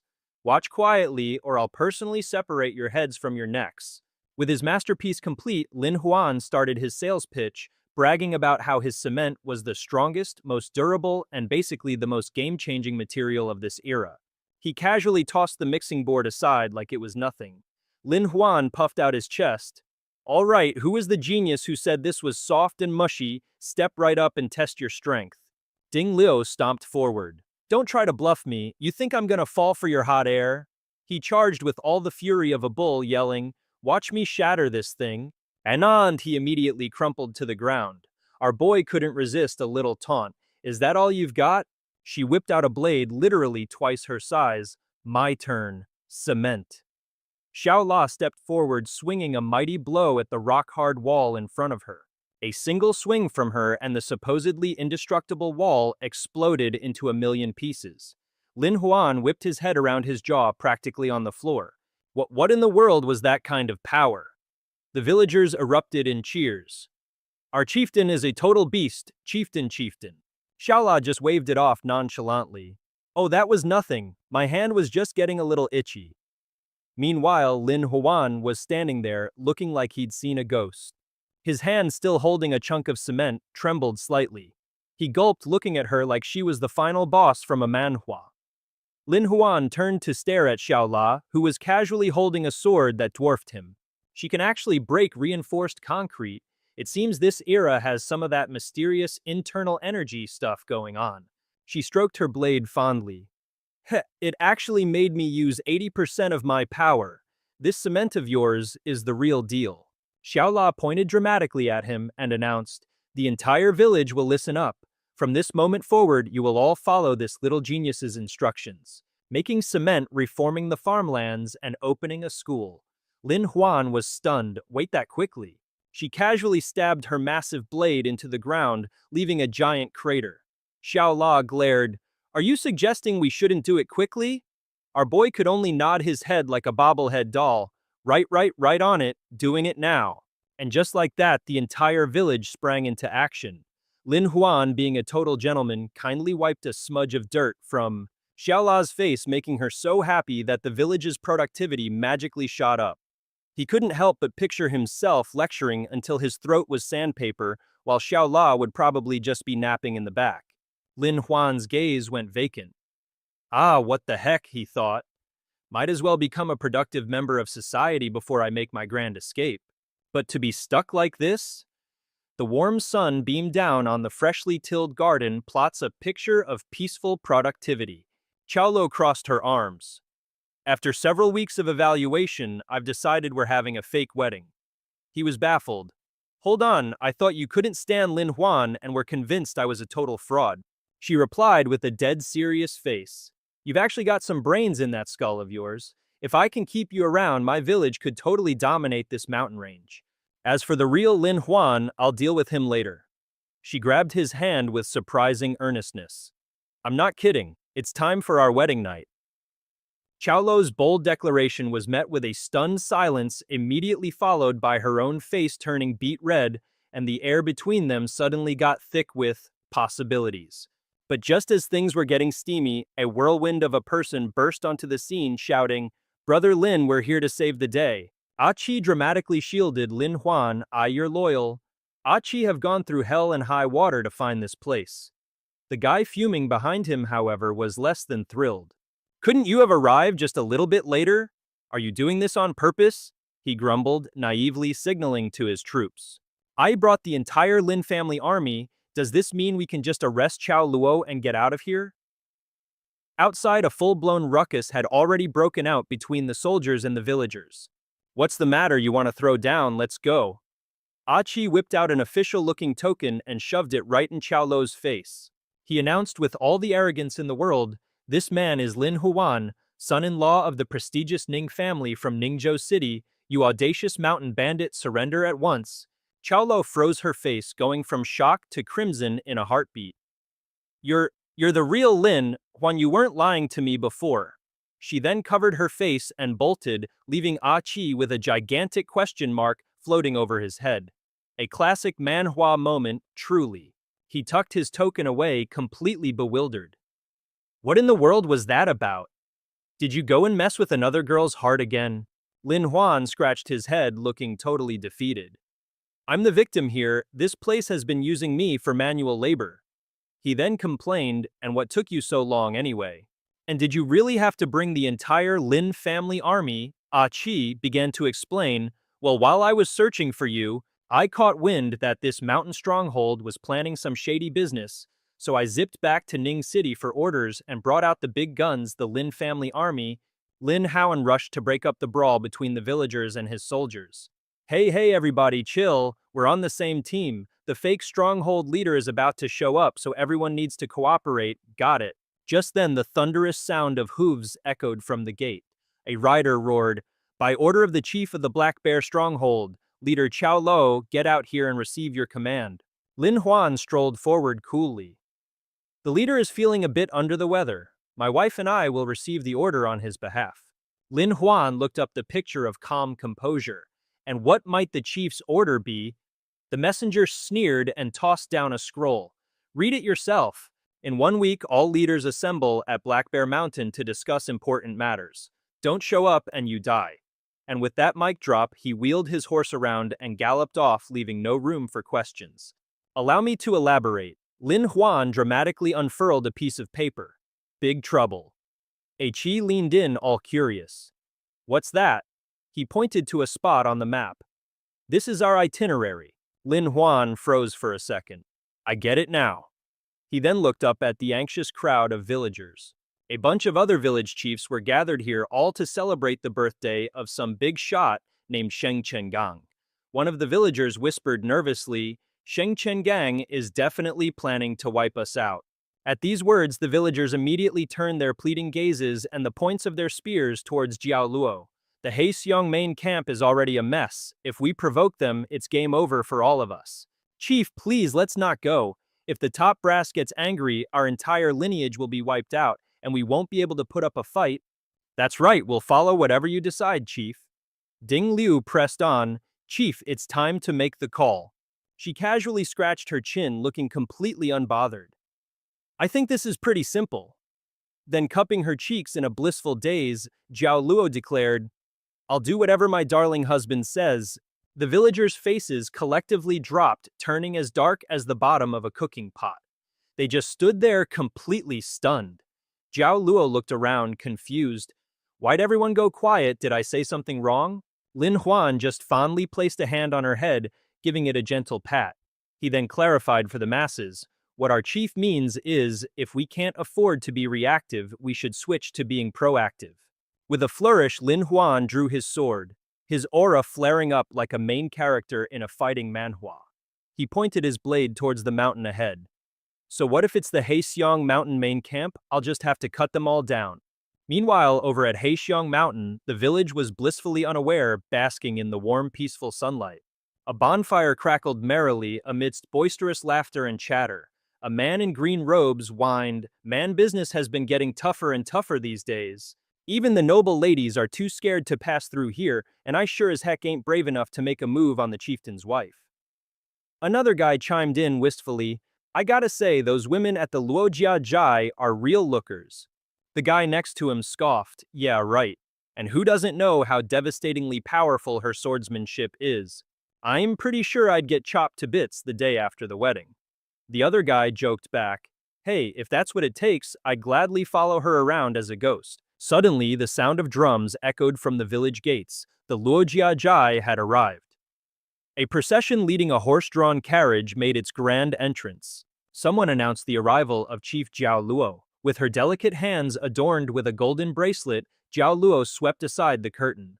As she stepped down, the anklets on her feet jingled with every graceful movement. Jiao Luo made her appearance in a stunning bright red qipao that perfectly hugged her balanced figure. The men of the village stared completely captivated, as if they'd all been struck by Cupid's arrow at once. She promptly put her hands on her hips and roared, What are you gawking at? You want me to chop you all to bits right now? Instead of being scared, they just covered their mouths and snickered. Now this woman is interesting. I think I'm in love. One of them even took the opportunity to shoot his shot. Hey Missy, how about becoming my wife? So what do you say? Isn't it about time you accepted my proposal? Jiao La took Lin Huan's arm to steady him. Careful hubby, the ground here is uneven. You don't want to hurt your foot.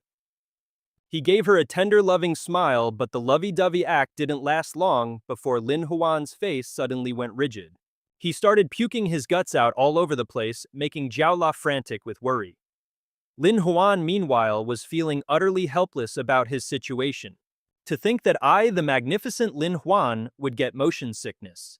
For crying out loud, the villagers absolutely howled with laughter. Who is this joke of a strategist? Did he walk straight out of a comedy manhwa? He gets sick in a carriage, he'd probably drop dead on a horse. Another one smugly added, maybe he's just overwhelmed by how handsome we are. The guy who had just proposed was seeing red. What is the deal between you two? Why in the world did she call you hubby? A murderous glint flashed in Zhao La's eyes. You dare touch my husband! The villagers closed in surrounding the two. How dare they challenge the authority of the main camp?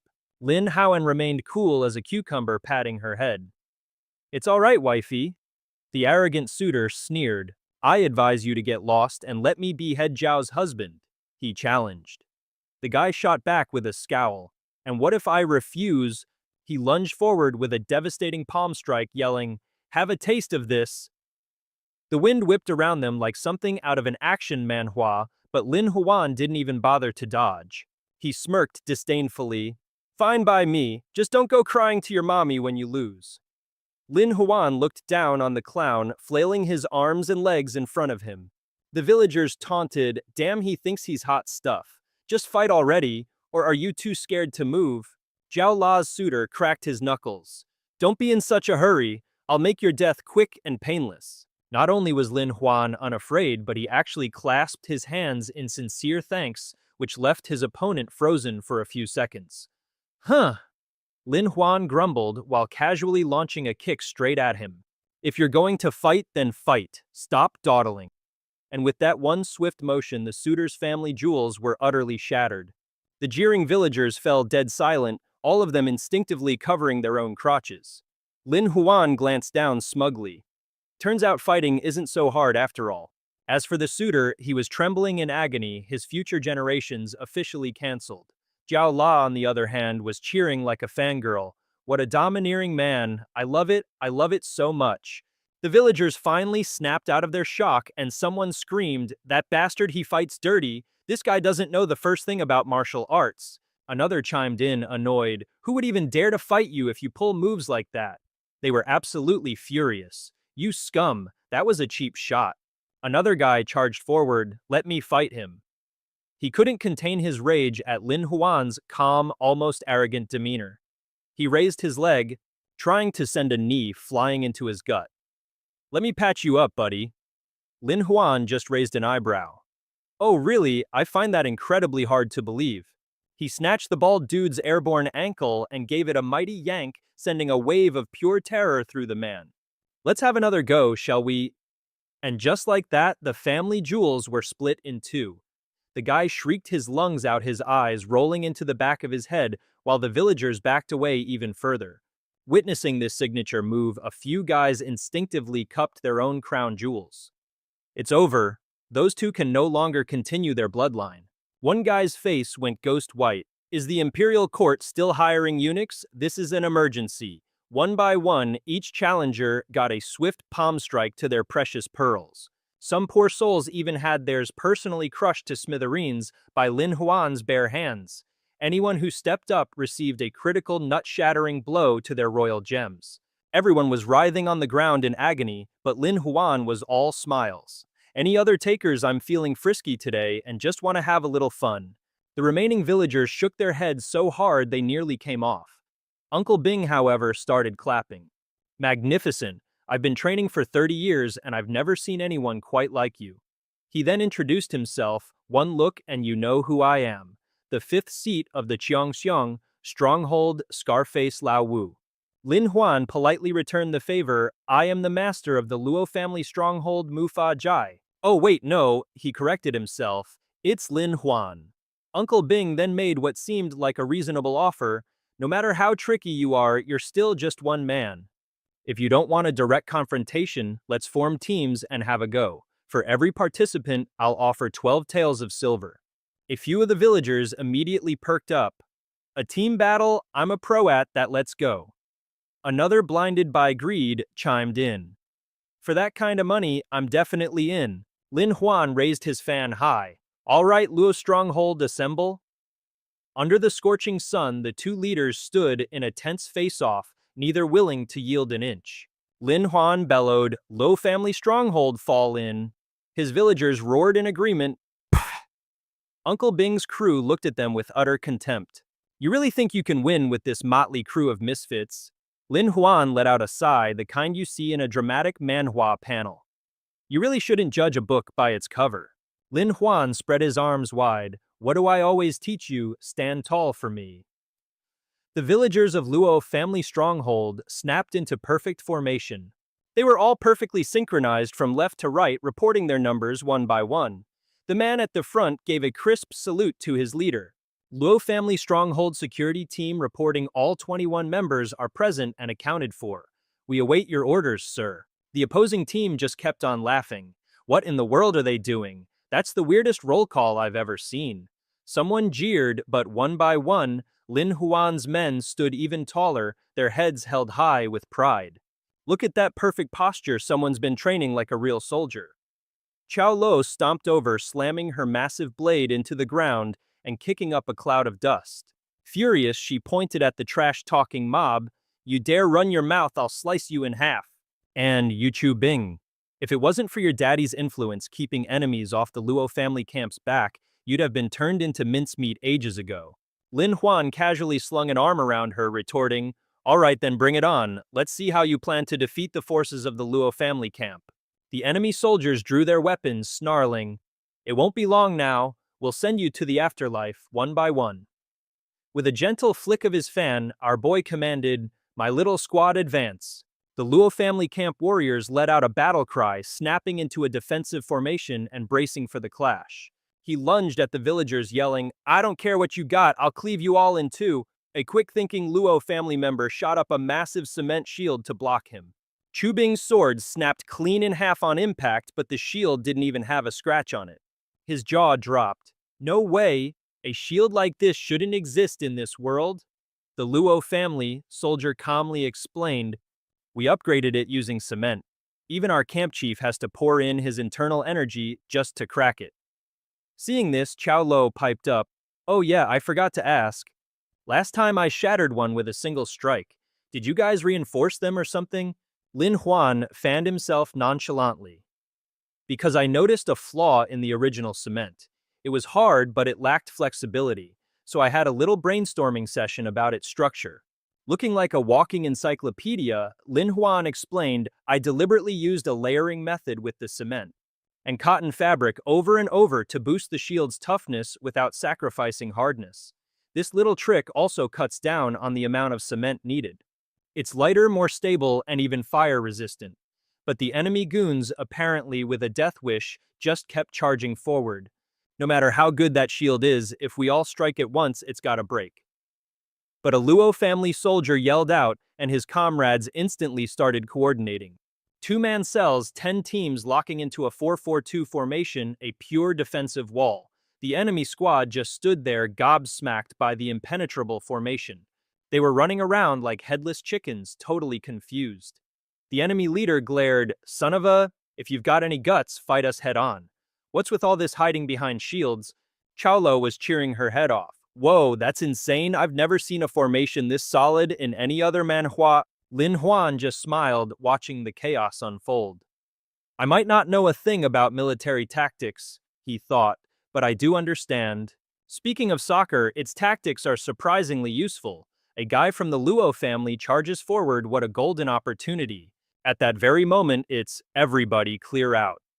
A mysterious black sack goes whizzing past the enemy lines, making even his own team flinch. The villagers on the other side are completely baffled. Holy crap, sheathe your weapons now. But it's too late, someone's unsheathed sword accidentally slices right into the airborne package. A torrent of green goo erupts, reeking of something unholy. The slime splashes all over the villagers, drenching them in a foul, sour stench.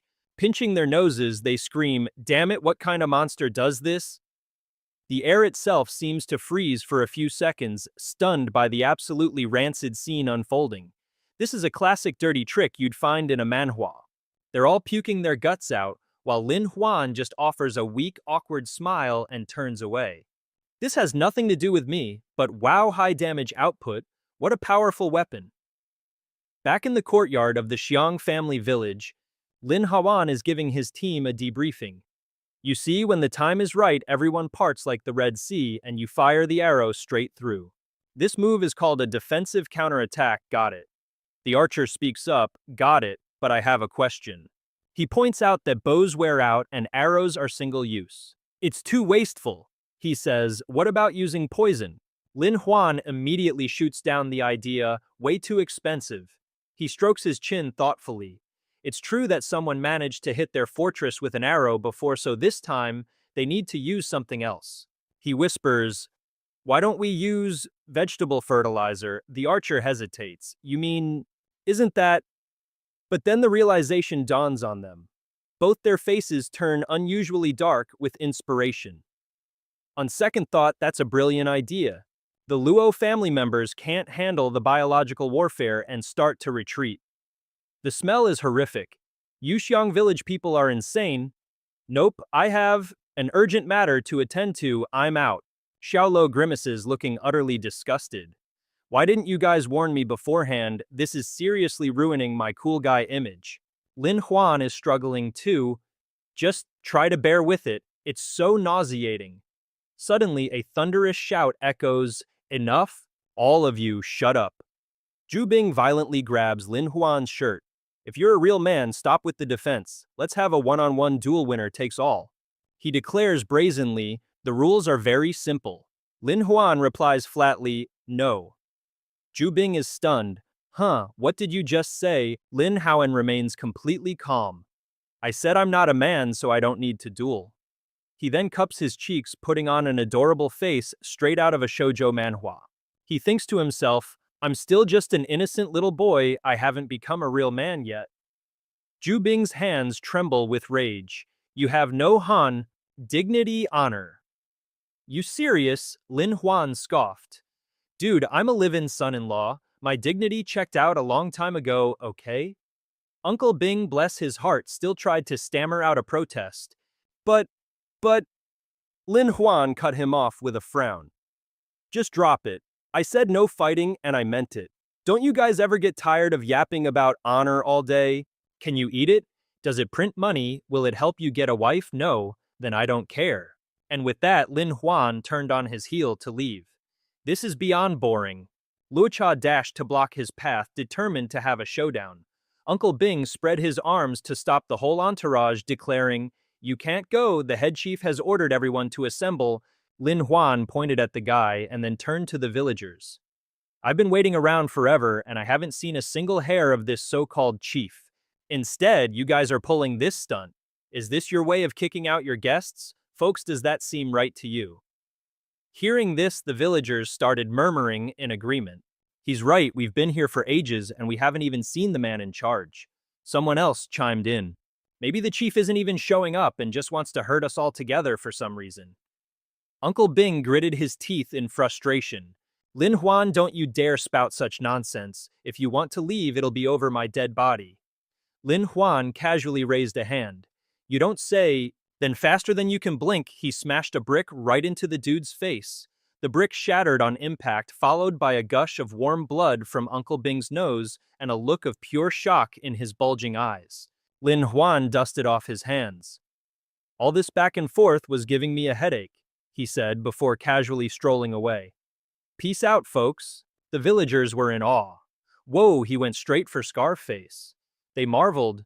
What a savage, he just straight up clocked him like a true manhwa protagonist. Xiaolo clung to his arm, tightly gushing. "Master Lin, Han, you were so cool just now." Lin Huan's eyes lit up. "Oh right, I almost forgot the main reason I'm here." He whipped out a shiny, super durable brick from his pocket and began his sales pitch. "Behold the new and improved brick exclusively developed by the Luo clan. It's the must-have accessory for all your murdering and plundering needs." Lin Huan went into full-on salesman mode, proving he could make a buck anywhere. You can also use it for more mundane things like building houses or kitchens when paired with cement. For a limited time, both bricks and cement are available for purchase at the Luo clan village. Get yours now before they're all gone, folks. Don't miss out. As he left the village, he called out, "Let's go, people. We've got a headquarters to watch crumble." The villagers cheered. "From this day on, we're leaving the main camp to live as a free and independent people." The warm sun bathed the village gates as endless pride-filled cheers echoed from within. It was a scene straight out of an epic historical manhwa. Way too much. The villagers were so hyped they started tossing Lin Huan in the air, finally getting to vent their frustrations from the main camp. They were ecstatic to have captured this guy. At that point, our boy had to struggle just to crawl out of the mosh pit. His mouth had taken a real beating from those party animals. but he was stopped halfway by Jiao Luo. "And where do you think you're going?" she slurred, holding an empty wine bottle, her eyes glazed over. "Tonight you're on duty for me." Lin Huan swept her into his arms. "You've had way too much to drink, time for a little rest."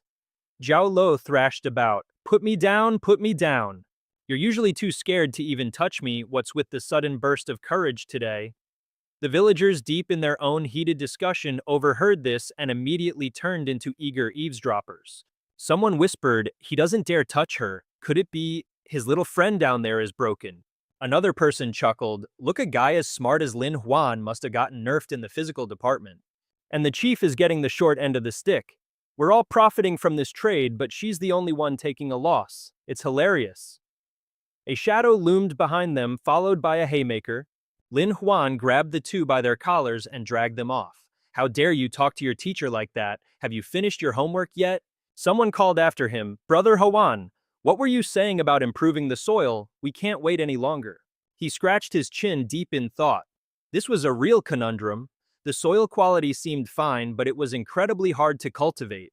Suddenly, a villager screamed, "It's an emergency! The old master is having an attack."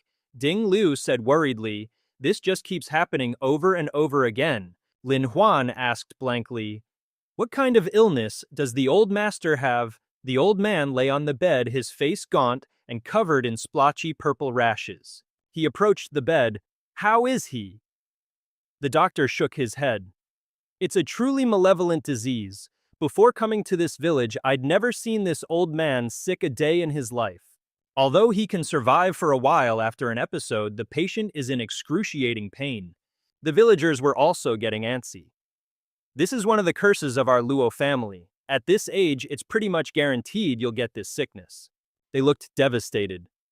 "That's right, this place must be cursed. It seems the Luo family can't escape." A glint appeared in Lin Huan's eye. This was getting as dramatic as a mystery manhwa. "Wait a minute, you're saying everyone gets this? They all fall ill at this specific age." The doctor explained, "It seems the two major families, the Liu family and the Zhang family, are exceptions, but for them it's just a matter of sooner or later." He probed further, "Were they already middle-aged when they joined the mountain stronghold? Am I right?" The medic shot back, "Spot on." Lin Huan stroked his chin deep in thought. "I've got a theory brewing, just needs a little real-world verification." He immediately pulled up his system panel. The fame points he'd farmed back at the main camp were just enough to test out a full-blown chemistry analysis. Lin Huan's brain was suddenly flooded with a tidal wave of chemical formulas, ionic bonds, covalent bonds, and a bunch of other symbols that looked like they were straight out of a science-themed manhwa.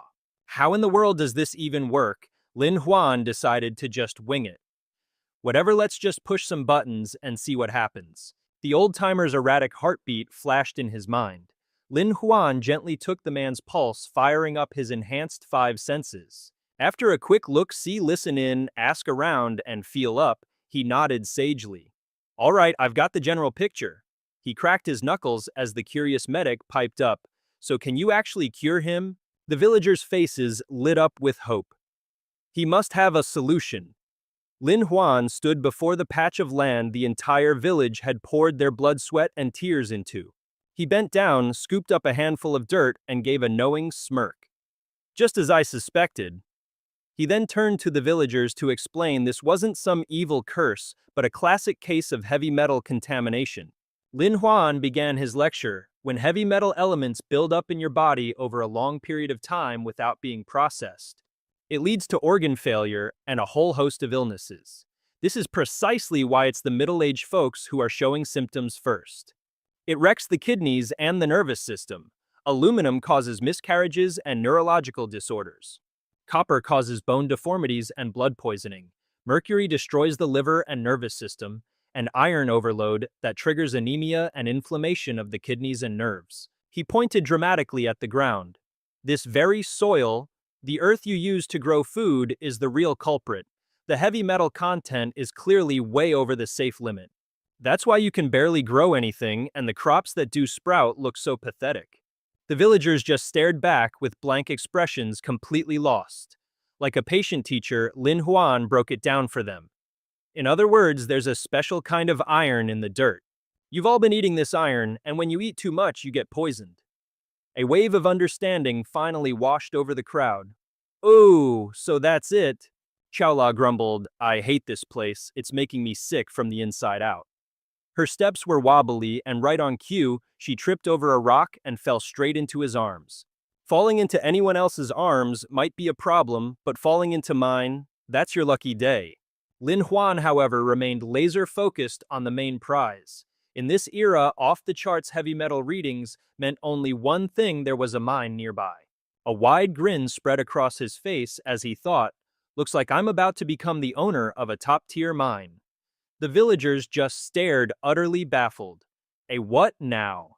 Waving a flag like he was leading a school trip, Lin Huan guided his crew towards the mountain. With a grin, he announced, all right, gang, today's main quest is to locate that sweet, sweet mineral vein.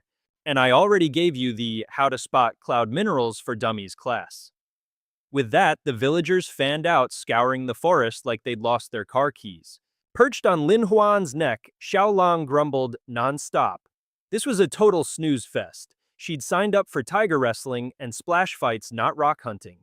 He sighed, trying to placate his tiny terror. Once we own this mine, you'll be the queen of everything. What more could you want? Meanwhile, lurking behind some bushes, Yao Zhao was itching for a real fight with a tiger. Fine, you want a tiger? You got it. He then lit some mysterious white pouch, sending a fragrant smoke signal that basically screamed, free lunch for tigers here. Xiao Zhao smirked. Sorry, kitty, but there's no escaping this time. Suddenly, Xiaolong, catching a whiff of the strange scent, snapped her eyes open. Something was definitely off. She shot straight up from his shoulder, nearly giving him a heart attack. Xiaolong's ears twitched as she scanned the area. That is the sound of a tiger. Lin Huan looked up and was immediately blessed with a nosebleed from the view. Whoa, that wasn't on purpose. She leaned down, completely unimpressed. What wasn't on purpose? The giant man-eating tiger is approaching. Right on cue, a massive tiger sauntered out of the bushes, making the villagers collectively wet their pants. It eyed the human buffet before it and let out a roar that could curdle milk. Xiao Lang was ready to throw down. I'll handle this overgrown house cat. But Lin Huan held her back. Easy there, Tiger Queen. I've got this all planned out. He clapped his hands gently, signaling the start of his master plan like some protagonist in a battle manhwa. Lin Huan yelled, Black Tortoise Formation assemble, area e action se status de sheds hira adding say. The villagers snapped into action, forming a wall with what looked like cement shields. The tiger didn't care, charging forward with the intent to turn them all into shredded wheat. The beast slammed into one of the shields, planning to rip it to shreds, but the bone-jarring impact made it pause and reconsider its life choices. Realizing this was a losing battle, the tiger decided to retreat with its dignity intact. But just then, a villager yeeted a large bag right at its face. Acting on pure instinct, the tiger swiped at the bag with its razor-sharp claws. Big mistake. The bag burst, releasing a cloud of suspicious powder everywhere. It's blinded, a thick choking dust cloud enveloped the tiger and everyone nearby, turning the scene into a chaotic mess. Xiao Zhao, still lurking, panicked. Holy crap, I can't see a thing. They brought lime powder. Just how prepared are these guys? I hope the poor kitty's okay. A menacing voice echoed from behind him, belonging to none other than Lin Huan and Xiao Lang. Forget the tiger. You should be worried about yourself. Let's see you run now. With a flick of his wrist, Xiao Zhao launched a dart at our hero, who casually plucked it out of the air like it was a pesky fly. When it comes to sneak attacks, you should call me Grandmaster. Lin Huan smirked. Xiao Lang, however, grabbed the guy's arm with pure fury. I'm about to turn you into mincemeat. Han stood by, playing innocent. Hey, don't look at me. Xiao Zhao was the one getting his butt kicked. You forced him to do this. He nervously shielded Zhao Luo on high alert. Pushed into a corner, Xiao Zhao decided to whip out his ultimate toxic move. There's no running from this, you fools. Behold the southern border heart snakes. They feast on blood to grow. Xiao Zhao then flicked the blood from his sword straight at Lin Huan and Zhao Luo. Our duo got splattered, completely clueless about what was going on. In a flash, two slithery menaces lunged at them. The speed was just insane. Way too fast. She panicked. Their movements were bizarrely swift. The white snake seized its chance and sank its fangs into Lin Huan's leg, while the black one also wasn't about to be outdone, chomping down hard on Zhao Luo's thigh. The poison hit her instantly, and she collapsed into his arms. "We're done for," Lin Huan yelled towards the fleeing Xiao Zhao. "Son of a... Guards, where are you? Get him!" He cradled her, whispering, completely ignoring the fact that he was poisoned too. Zhao Luo hang on, bathed in the warm sunlight. Lin Huan clutched her tightly before his own strength gave out, and he collapsed right beside her. The two of them lay side by side, looking so serene, you'd think they were just napping, not dying from snake venom. The villagers searched frantically. Any sign of them, but it was no use, not a trace. They examined the footprints, noting signs of a scuffle. "The chief should be here by now," they muttered. The leader barked his orders. "Scour this entire area, I don't care how long it takes. Search until nightfall, and if you find nothing, we regroup at the Gu family fort." "Sir, yes sir," they roared in unison. The dense forest was filled with the deafening buzz of cicadas. Meanwhile, tucked away on a secluded cliff, Lin Huan and Zhao Luo lay unconscious. His eyelids fluttered, his face turning a deathly shade of black, a clear sign he'd taken a massive dose of poison. Lin Huan's eyes snapped open, pupils shrinking in sheer horror. He lifted a hand only to see it was translucent and ghostly. "Wait, I remember getting bitten by a snake along with Zhao Luo." Then his gaze suddenly shifted downwards, and what he saw was his own body lying there next to Zhao Luo's. In a panic, his astral form, the very essence of his soul, shot downwards, realizing he was out of his body. "I'm not dead, right?" Just then, the system notifications started pinging like crazy. The body enhancement feature was kicking into gear. Emergency protocol initiating, auto activation commencing. He scratched his chin, looking up at the floating text. "Ah, this is that body-boosting reward I got a while back. No wonder the passive physical enhancement seemed useless before. Turns out the emergency mode in this crazy manhwa world had to be triggered manually." Suddenly, a detailed blueprint of his body appeared in his mind's eye, every organ, nerve, blood vessel, and meridian laid bare. And just like that, the system displayed the trajectory and infiltration route of the venom. Lin Huan's spiritual form finally located the snakebite on his calf. Found it, the system panel popped up detailing every last component. Now the venom's location and the wound's status were crystal clear. He quickly tapped the icon for the snake-bitten calf, eager to get the healing started immediately. Lin Huan's spiritual form furiously mashed buttons on the system panel. "Next up, I need to take control of the acupuncture points and blood vessels to kick this poison to the curb." Just as instructed, the system began repairing his body. Manual body enhancement mode activated. Treatment at 60%, treatment at 85%, treatment at 99%, treatment 100%. Complete. Lin Huan's soul slid back into his body, smooth as silk. He then turned to look at the girl lying beside him. "All right, time to save Xiao Luo." Lin Huan pricked his finger for a drop of blood. "First, a taste of my blood, which now contains a certain amount of anti-venom." He carefully searched for the snakebite on her body, trying to figure out where he needed to suck the venom out from. "Gotta find that wound.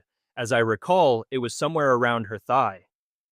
Lin Huan gently slipped the stockings off her delicate feet, his movements slow and almost caressing. But the bite mark was nowhere to be found. "Not here." Lin Huan's hand cautiously slid further up her dress hem. "Still gotta go higher." He sighed in resignation, telling himself, "The dress fabric is too thick, I'll have to tear it. My apologies for the transgression." With a rip, the dress tore open, revealing a deep, nasty bite mark right on her inner thigh. The wound was still bleeding, the skin around it turning a dark shade of purple. "There it is." Lin Huan helplessly clasped his hands in a silent prayer. "Oh heavens, please look away. I'm just saving a life here. Let's get to it."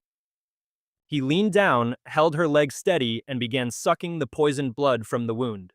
Xiao Luo's body trembled, her lips pursed tightly, yet her face inexplicably flushed a rosy pink. He spat out a large mouthful of dark, toxic blood, a color so grim it would make anyone's skin crawl. Wiping his mouth, he muttered, "Huh, why does it smell so fragrant?" there's no smell of poison. At that very moment, lurking behind some dense bushes, a group of assassins was preparing to raid the village. They whispered amongst themselves, Xiao Lo and Lin Huan, the main powerhouses, aren't here.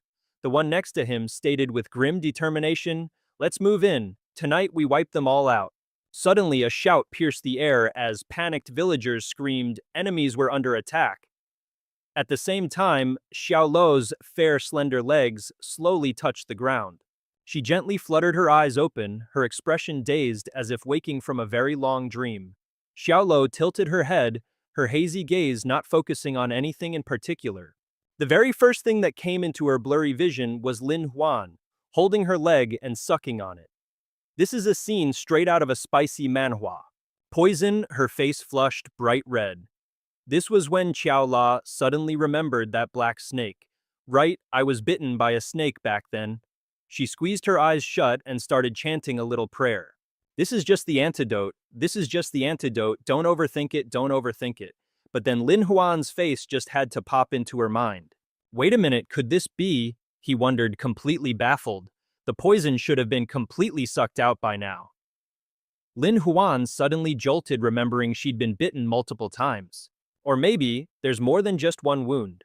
Should I keep searching for more injuries? The plot thickens. He had no choice but to rip her skirt even higher. My apologies, but I have to tear this a bit more. Qiao La's dress was progressively being shredded further and further up her thigh. She hesitated. What should I do? Should I wake up now? Or should I just keep playing possum like this? Sure, it's not that embarrassing, but he'll totally look down on me for this. Qiao La turned to her side, leaving Lin Huan utterly confused. What's going on? Why is she moving on her own? He gently shook her.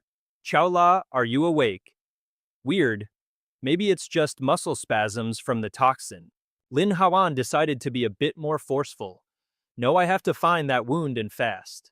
Suddenly, the sky lit up with the sound of an exploding firework. It was like a distress signal from the villagers. He jerked his head around in shock. That was the signal he had left at Luojia village. Luojia village is in danger.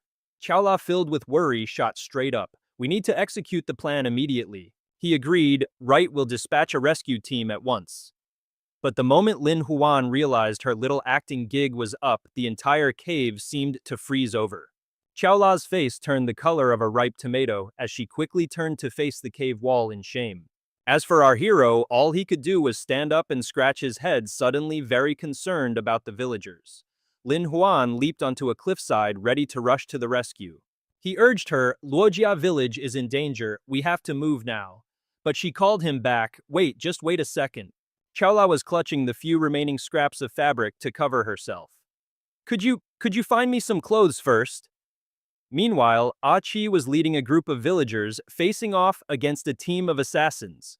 The enemy leader sneered, I'm surprised you're so composed, but it doesn't matter, your combat strength is laughably inferior to ours.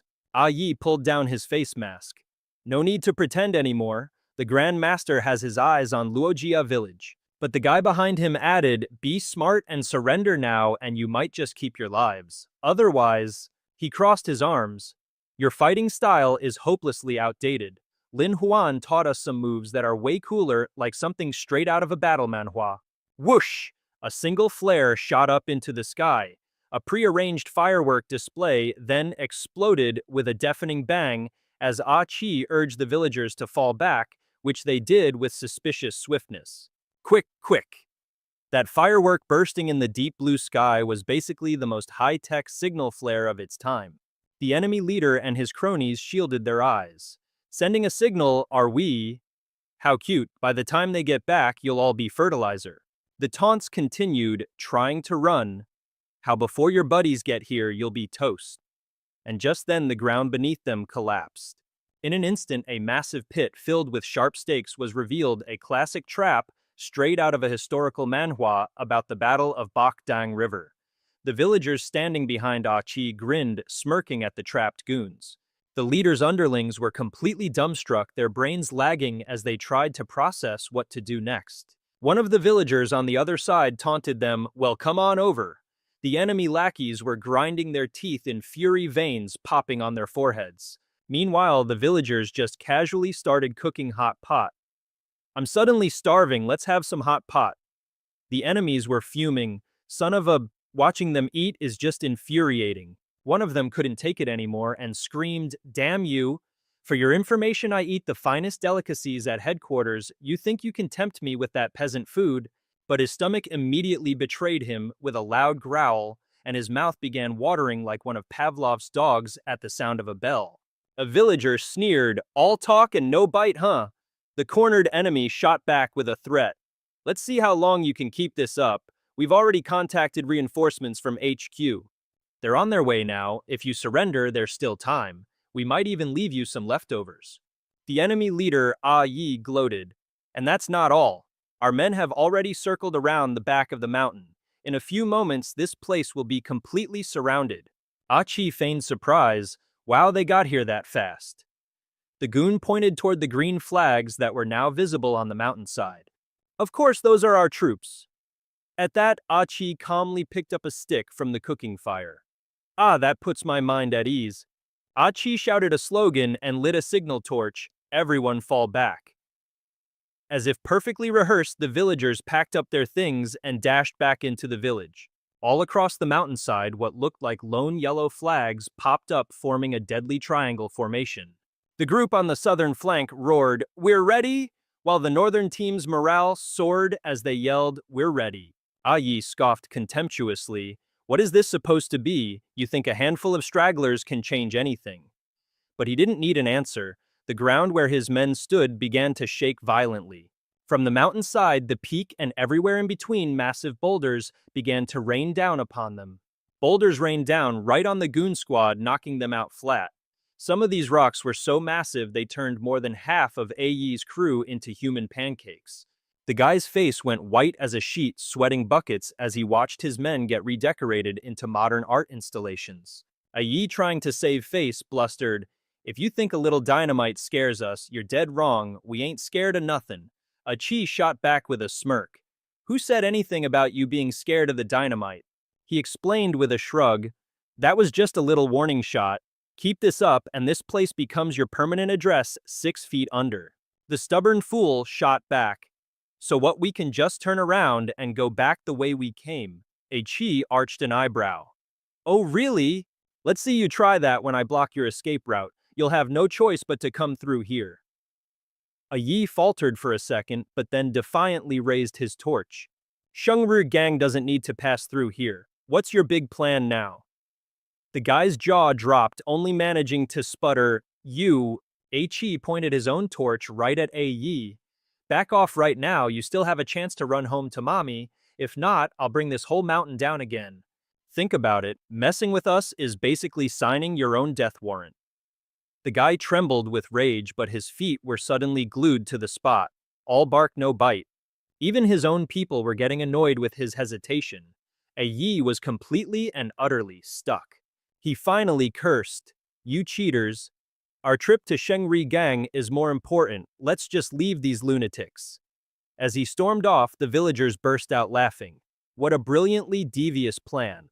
Someone couldn't help but exclaim, "I have no idea who cooked up this genius scheme, but it's gotta be Master Lin. That man's brain is on another level, like a true manhwa protagonist." Meanwhile, Aichi was anxiously fidgeting off to the side, thinking, "Lin Huan, everything's going just as you planned, but what about you? How's your part of the mission going?" Scene change. We're now under a vast, clear blue sky surrounded by the cool shade of lush green trees. The villagers assigned to mountain duty were waiting by a huge rock for Lin Huan. When he finally sauntered over, their faces lit up. "Master Lin, you're back." Someone asked, "Hey, where's the chief?" Just then, a little head popped out from inside Lin Huan's ridiculously oversized coat. It was Xiaolong. "I'm right here." She blushed furiously and demanded, "Somebody get me a change of clothes stat." The villagers couldn't resist a little teasing, "Oh, and what happened to your old ones?" Lin Huan's face turned beet red as he coughed awkwardly. "Ahem, let's drop it. A Chi is about to set off the Big Bang any minute now. We need to get moving." Desperate to change the subject, he shouted, "What's our motto, people?" The whole crew roared in unison, "The fortress is ours, and peace is our prize." With that, Lin Huan raised a fist to the sky, his resolve as solid as the very mountains they were fighting for. This feels like the epic climax of a great manhwa. Let's move out. We're launching a surprise raid on this dinky little camp to serve them some major pain. Over at the mountain village, the guards were patrolling in a perfect, impenetrable rhythm. Jiao Lo, doing her best impression of a decorative shrub, whispered, "Lin Huan," while the sudden urge for a sneak attack, his eyes remained glued to the guards as he replied, "Today's main quest is finding ore, but we might as well smash a few of these minor camps along the way. These small fry camps are surely connected to the Luo family camp, so isn't this the perfect chance for us to stir up some trouble?" She was still doubtful. "How do you know they're gathering troops to attack our Luo family camp, and if they know we're out, won't they be wise to our plan?" Lin Han teased, "Oh my sweet adorable chieftain, are you forgetting they planted a mole inside the Luo family camp?"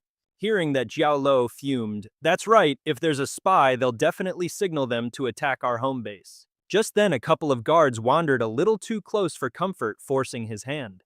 Lin Huan casually picked up a small rock, and with a flick of the wrist he pegged an unlucky guard right on the dome. The man saw stars and roared in anger. Who the hell threw that at me?"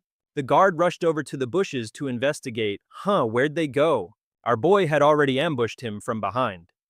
"Sorry about this, pal." Lin Huan quickly swapped clothes with the unconscious guard. "All right, I'm all dressed up. Drag him away."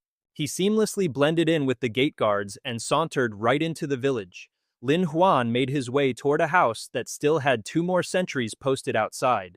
He eyed the heavy security with caution. "This has to be the Chen family's main office. They're not messing around. Now I just wait for Chi's signal." Inside the room, a dancer in a ridiculously seductive dress was putting on a performance. Guang Lai sat there drooling. Yes, fantastic dancing. His portly figure then lumbered forward to grab the poor girl. "Come now, let's get down to the real business." Suddenly, a massive explosion rocked the camp, the very signal Chi was supposed to send. The fatso Guang Lai jumped a foot in the air reflexively, shoving the dancer away. He furiously kicked the door open, bellowing, "What in the world is going on?" Lin Huan sprinted out from his hiding spot, shouting dramatically, "It's a disaster, chieftain, a disaster. An urgent message from headquarters." The man's face turned grim as he warned, "Shut your mouth, are you an idiot?" Shouting about a secret message for everyone to hear? Completely fooled. Guang Lai dragged him into the room and slammed the door. He ordered, "Speak."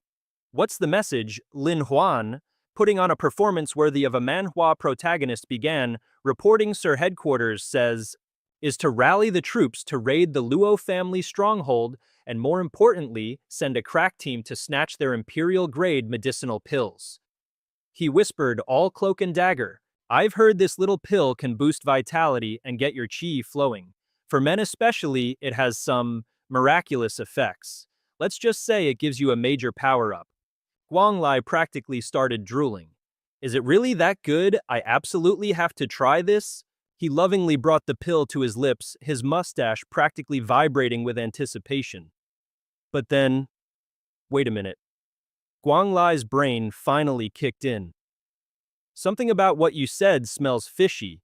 He then pointed at Lin Huang and roared with laughter, "You think you can pull a fast one on me? Spill it, who sent you here?" Without batting an eye, our hero gave his hand a swift smack, launching the pill straight down Guang Lai's gullet. The guy's face went from smug to stormy in a split second.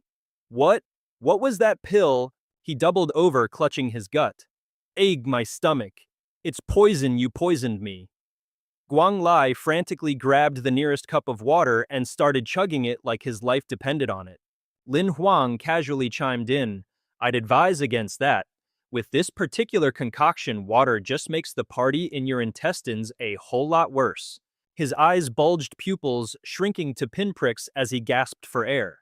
Guang Lai started rolling on the floor like a dramatic actor. "The pain, somebody help me, for the love of God, help it." Feeling generous, our MC decided to spare him. "Here's a temporary antidote, it's good for one day." Tears and snot streamed down his face as he desperately gulped down the antidote. Sprawled on the floor, Guang Lai gasped, Who are you?" "Oh, I'm just a humble nobody." "Then why did you poison me?" Lin Huang slowly pushed his chair back, resting his chin on his hand with the most superior look imaginable. Because I am the poison god, Gao Jin, Lin Huang declared, patting his shoulder. If you want the full antidote hand over all the Chen family's assets, then we'll have a little chat about betrayal. Guang Lai stammered, betrayal. Our boy just casually fanned himself, enjoying the show. That's right. As for the betrayal part, we can negotiate. After all, I'm not a bad guy. The silent night fell over the small village, a perfect setting for this kind of manhwa plot twist. The nearby guards were busy gossiping. Guang Lai, with tears in his eyes, whimpered, You're going to take all my money. Lin Huang's eyes darted around shiftily. Take it all? Please, this is just the fee for the antidote. Let me ask you a simple question. Your life or your cash? Faced with such a compelling argument, he had no choice but to order his goons to haul out several heavy chests of gold. Once the deal was done, our protagonist casually tossed him a vial of the antidote. Here's the antidote you need. Remember to take 1 pill a day. The full course of treatment is for 2 days. Guang Lai clutched the medicine vial like his life depended on it, terrified that if it shattered, so would his future. He pathetically tugged on Lin Huang's sleeve. Huan, what am I supposed to do when the medicine runs out? I don't have the money to buy more. He threatened, finish this and you'll basically be cured. But if you dare disobey my orders, I can snuff out your life whenever I please. The man trembled like a leaf in a storm. But wait, are you asking me to betray the main stronghold? Lin Huan covered his mouth, stifling a laugh. Don't you worry, all I need you to do is withdraw and find some lame excuse to stop supporting the main stronghold. Guang Lai cupped his hands in submission. All right.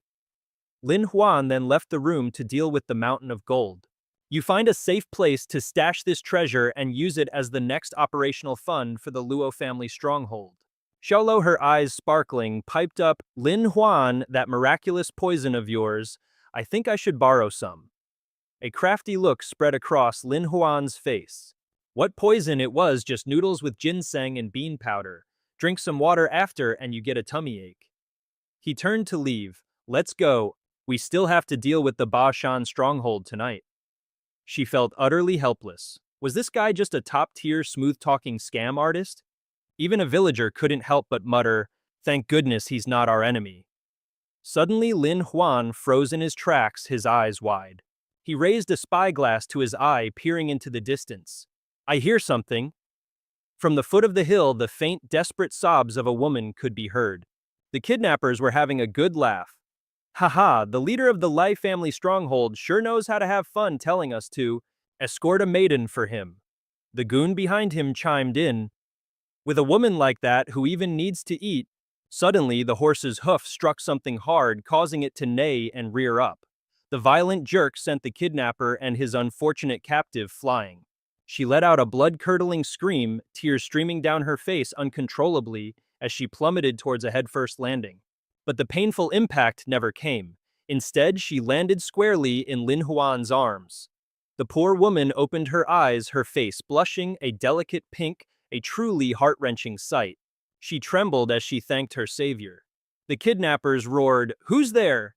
He replied nonchalantly, "It's your grandpa, got a problem." The goons burst into laughter. Look at this guy playing the hero, saving the damsel. The words barely left his mouth before Lin Huan had given them all matching lumps on their heads and sent them scurrying away. The damsel in distress hastily took her leave. I'll be on my way now. At that moment, a brilliant idea sparked in Lin Huan's mind. If they're offering up a bride, we'll just beat them at their own game and swap the bride. He imagined the slender figure of Xiao Luo in a magnificent red wedding dress. And Lin Huan's eyes lit up like a protagonist starting a new manhwa arc. How about this? As he started to propose his plan, she warily sidestepped away from him, sighed.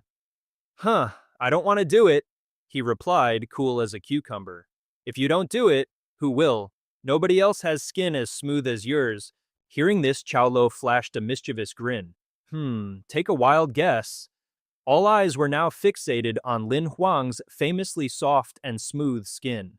The poor guy started trembling like a leaf. What are you people planning to do? Please not this kind of scheme, listen to me, listen to me. But it was too late. The bride's sedan chair procession had arrived. At the camp of the old man Ning Bao, master of the Li family camp, who greeted them with open arms. So you've arrived. The old geezer's face lit up like a Christmas tree upon seeing the bride in her deep red wedding attire. Oh my, just your presence is enough. Why bother with gifts? Ning Bao couldn't contain himself and immediately dragged his new bride into the room. Everyone, if you'll excuse me, I'd like to have a private chat with my new wife first. The rickety old wooden door slammed shut, setting the stage for some classic Manhwa-level disaster. The lecherous old man immediately lunged for his bride. My dear wife, let's... right, we have to drink the celebratory wine first. Completely off his guard, Ning Bao chugged the entire cup of wine his bride handed him. He was already getting tipsy. Old Ning finally feel like a real man today. Ning Bao eagerly lifted the veil, only to freeze solid for a good 5 seconds, the veil slipping from his trembling hand. You Lin Huang, looking surprisingly good in the wedding dress, sneered. Want to be a real man, you should probably deal with that poison I just gave you first. Later that night at the Li family camp, a ruckus echoed from Ning Bao's room, making the guards antsy. Camp masters, everything all right in there? The old man stammered from inside. Nothing's wrong, don't come in. Meanwhile, Lin Huang casually swirled a bowl in his hand. You know what they say, if a man wears women's clothes too many times, he's basically done for. Ning Bao was writhing on the floor in agony. My lord, please have mercy, the pain is going to kill me.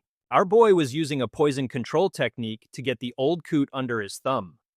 All right, I'll give you the antidote, but you better remember this. Ning Bao nodded his head so fast it looked like it would fall off. Yes, I agree, yes. Lin Huang thoughtfully stroked his chin. Hold on. You know that outfit actually looks pretty good on you.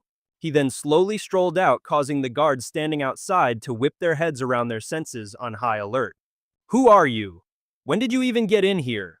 One of them demanded, pointing his weapon at our hero. He must be an assassin. Lin Huang looked completely unfazed by their threats. Just then Xiao Luo appeared out of nowhere to stand in front of him. Who dares to touch him? The guards roared, Get him! Suddenly a pair of legs stepped out from the room. Stop this instant! It was Ning Bao, still in his women's attire, screaming at his own men. Don't you dare stop him! Get the man a horse pronto! The goons just stood there frozen until the old-timer stomped his foot impatiently. But sir, say what now? Once Lin Huan secured the horse, he casually tossed the antidote to the old geezer. All right, here's the rest of your happy pills. The soldiers behind him started gossiping. Wow, I never knew he had such peculiar tastes. Unbothered, Lin Huan and Xiao Luo galloped across mountain after mountain. They finally arrived at the mountain leading back to her village. Sunlight was bathing the landscape, and Lin Huan's eyes were drooping, a clear sign of an all-nighter. Man working all night is just brutal. Xiao Luo griped from behind him. Don't you get too cocky. You spent the entire night dealing with the Nanshan stronghold and you still don't know when to quit. Meanwhile, Qi's reinforcement squad was marching forward. Excellent. My territory is now 3 times larger than before. One of the stragglers at the back of the group spotted our 2 heroes. He squinted. You guys look kind of familiar. Are you also here as reinforcements? Our boy replied coolly. But of course, you here for the same reason. Then smooth as butter, Lin Huan just tagged along with the group and waltzed right into the village. The leader's brain cells finally started firing. Hey, wait a sec, look at the guy on the horse. Quick as a flash, Lin Huan popped a little poison pill into the mouth of the last goon in line. Oh right, if we're on the same team, let me give you this. The guy swallowed it out of sheer reflex, and his entire body instantly began to tremble violently. The last goon crumpled to the ground, clutching his stomach. It hurts, he gasped. Lin Huan quipped, My what, a dramatic reaction. The leader leveled his sword at our boy. It was Lin Huan, he's the one who did him in. Lin Huan, unhurried, slowly pulled 4 jade pendants from inside his robe and presented them to the enemy crowd. The Chen family stronghold, the Li family stronghold, the Little Li family stronghold, the Hong stronghold, the Da stronghold. I had a lovely little get-together with all your masters last night. We had a full and frank exchange about unifying the land in peace, and well, we reached a mutual agreement. As of right now, the Wuxia mountain strongholds will no longer interfere in the business of the main stronghold and the Luo family stronghold to avoid sticking their noses into the internal affairs of other villages. Lin Huan pointed to the pre-signed commitment paper. This is some top-tier Manhwa plot twist. As it stands, the Luo family stronghold treaty has been signed by all the Wuxia mountain strongholds, complete with an official notice tag. The reinforcement squad looked on with the blankest of expressions, utterly clueless. Over on Aichi's side, he and the villagers looked just as confused, with giant question marks practically floating above their heads. What does that even mean? Lin Huan waved his hand dismissively. That's enough for today. You lot should head out, go back home, have a nice bath, and get some rest. Those are your master's words, not mine. The enemy soldiers started to hesitate. That really is our master's jade pendant. They moved in for a closer inspection. This one's legit too. Only the master of our little Lai family stronghold has a thumbprint like that. Could be that hideous. They all looked at each other, shrugged, and decided to call it a day. Well, that's enough for me, fellas. Let's hit the tavern, my treat. Our hero scoffs. Well, look at that. Your fan club seems to have bailed. What's your next move, genius? The ringleader fumed, utterly powerless. Damn you, just you wait. Our great king will be back for you. Lin Huan just casually yeeted the last two stubborn goons into the stratosphere. Scram! Cut to the throne room, which is booming with the furious roar of the god king Shen Wang. Yi Jia, he bellowed, his face as dark as a burnt pot. Drag that failure outside and make him a sacrifice for me. The poor henchman grovels desperately. My king, have mercy, please spare my life. He tried to explain that it wasn't his fault, that the kid Lin Huan was just too damn crafty. Shen Wang wasn't having any of it and stylishly skewered the guy's head with his sword. Blood sprayed everywhere as his eyes blazed with fury. The Luo camp won't escape my wrath. The next morning, Lin Huan and his crew headed deep into the forest. He grabs a shovel, looking absolutely stoked, ready to dig this entire mountain to smithereens. According to his initial survey, this mountain is pretty barren with soil just like the kind back at their camp. The odds of finding an ore deposit sky high. Lin Huan gently prods the ground and locates a spot he'd marked earlier, gathering everyone around. See, I found a chunk of metal in this very cave before. Then with a grin, Lin Huan grabs his trusty shovel. This whole scene feels straight out of a mining manhwa, and dives into a cave, digging away with pure excitement. The rest of the crew follows his lead, digging with all their might, while our boy just chills on the side, whistling a happy tune. Why aren't you working, you lazy good-for-nothing? Xiao Luo spots him slacking off and immediately chews him out for his laziness. He just smirks. Work smart, not hard, you know. But then his expression suddenly turns dead serious, as if he's sensed something. Hold on a second. Something's wrong. Lin Huan stares into the forest ahead, a sudden memory clicking into place. I remember there was a broken tree here last time. He walks over to the spot he'd found and waves Xiao Luo over for a look. Xiao Luo, take a look. Was this mark here before? She examines the spot he's pointing to and gives her expert opinion. This looks different. My cut was definitely cleaner than this. Suddenly, all the color drains from Lin Huan's face. The horrifying realization hits him and he screams out a warning to everyone. Oh crap, it's a trap! And right on cue, the ground begins to tremble violently. Suddenly, a whole bunch of massive boulders decided to play bowling from the mountaintop with our heroes as the pins. Seeing the danger, Lin Huan yeeted himself forward, grabbing Jiao La and yelling to everyone in the cave, "Look out!"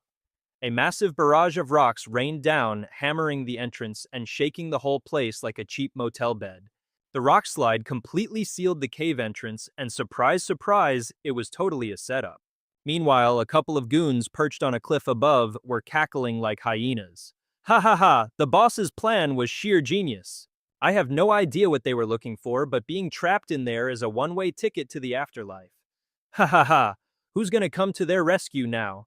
After that horrifying rock slide, Lin Huan and the gang were stuck inside the cave, basically sitting ducks.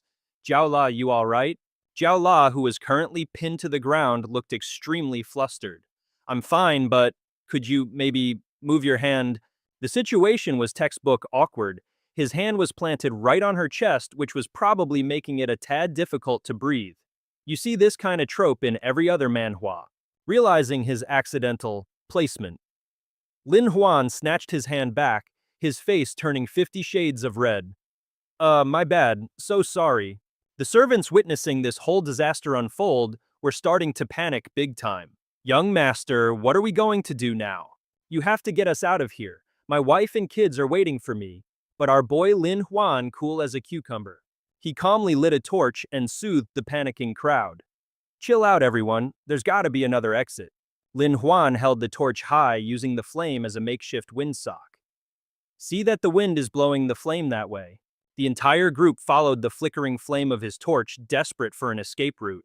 After a bit of searching, Lin Huan stopped and pointed at a crevice in the rock that looked promising. That might be our ticket out. Zhao La, ever the impatient one, immediately charged ahead. She was ready to use her brute strength to smash a new doorway for everyone. Let me handle this. But our boy didn't hesitate to intervene by grabbing her leg to stop her from doing something stupid. Hold on. This of course caused her to lose balance and tumble right into Lin Huan's arms. Classic Manhwa moment. He, completely unfazed by the close contact, calmly explained, yes, there's a draft here connecting to the outside, but look at the rock formation around it. If we damage it, we could trigger another landslide and get buried alive. Zhao La's face immediately contorted into an angry pout. So what's the plan, genius? He took a stroll around the cave, surveying the area like a pro, before explaining his findings to the group. The structure of this fissure looks like it was carved by water flow, which means it follows a predictable path of water dripped into a crevice.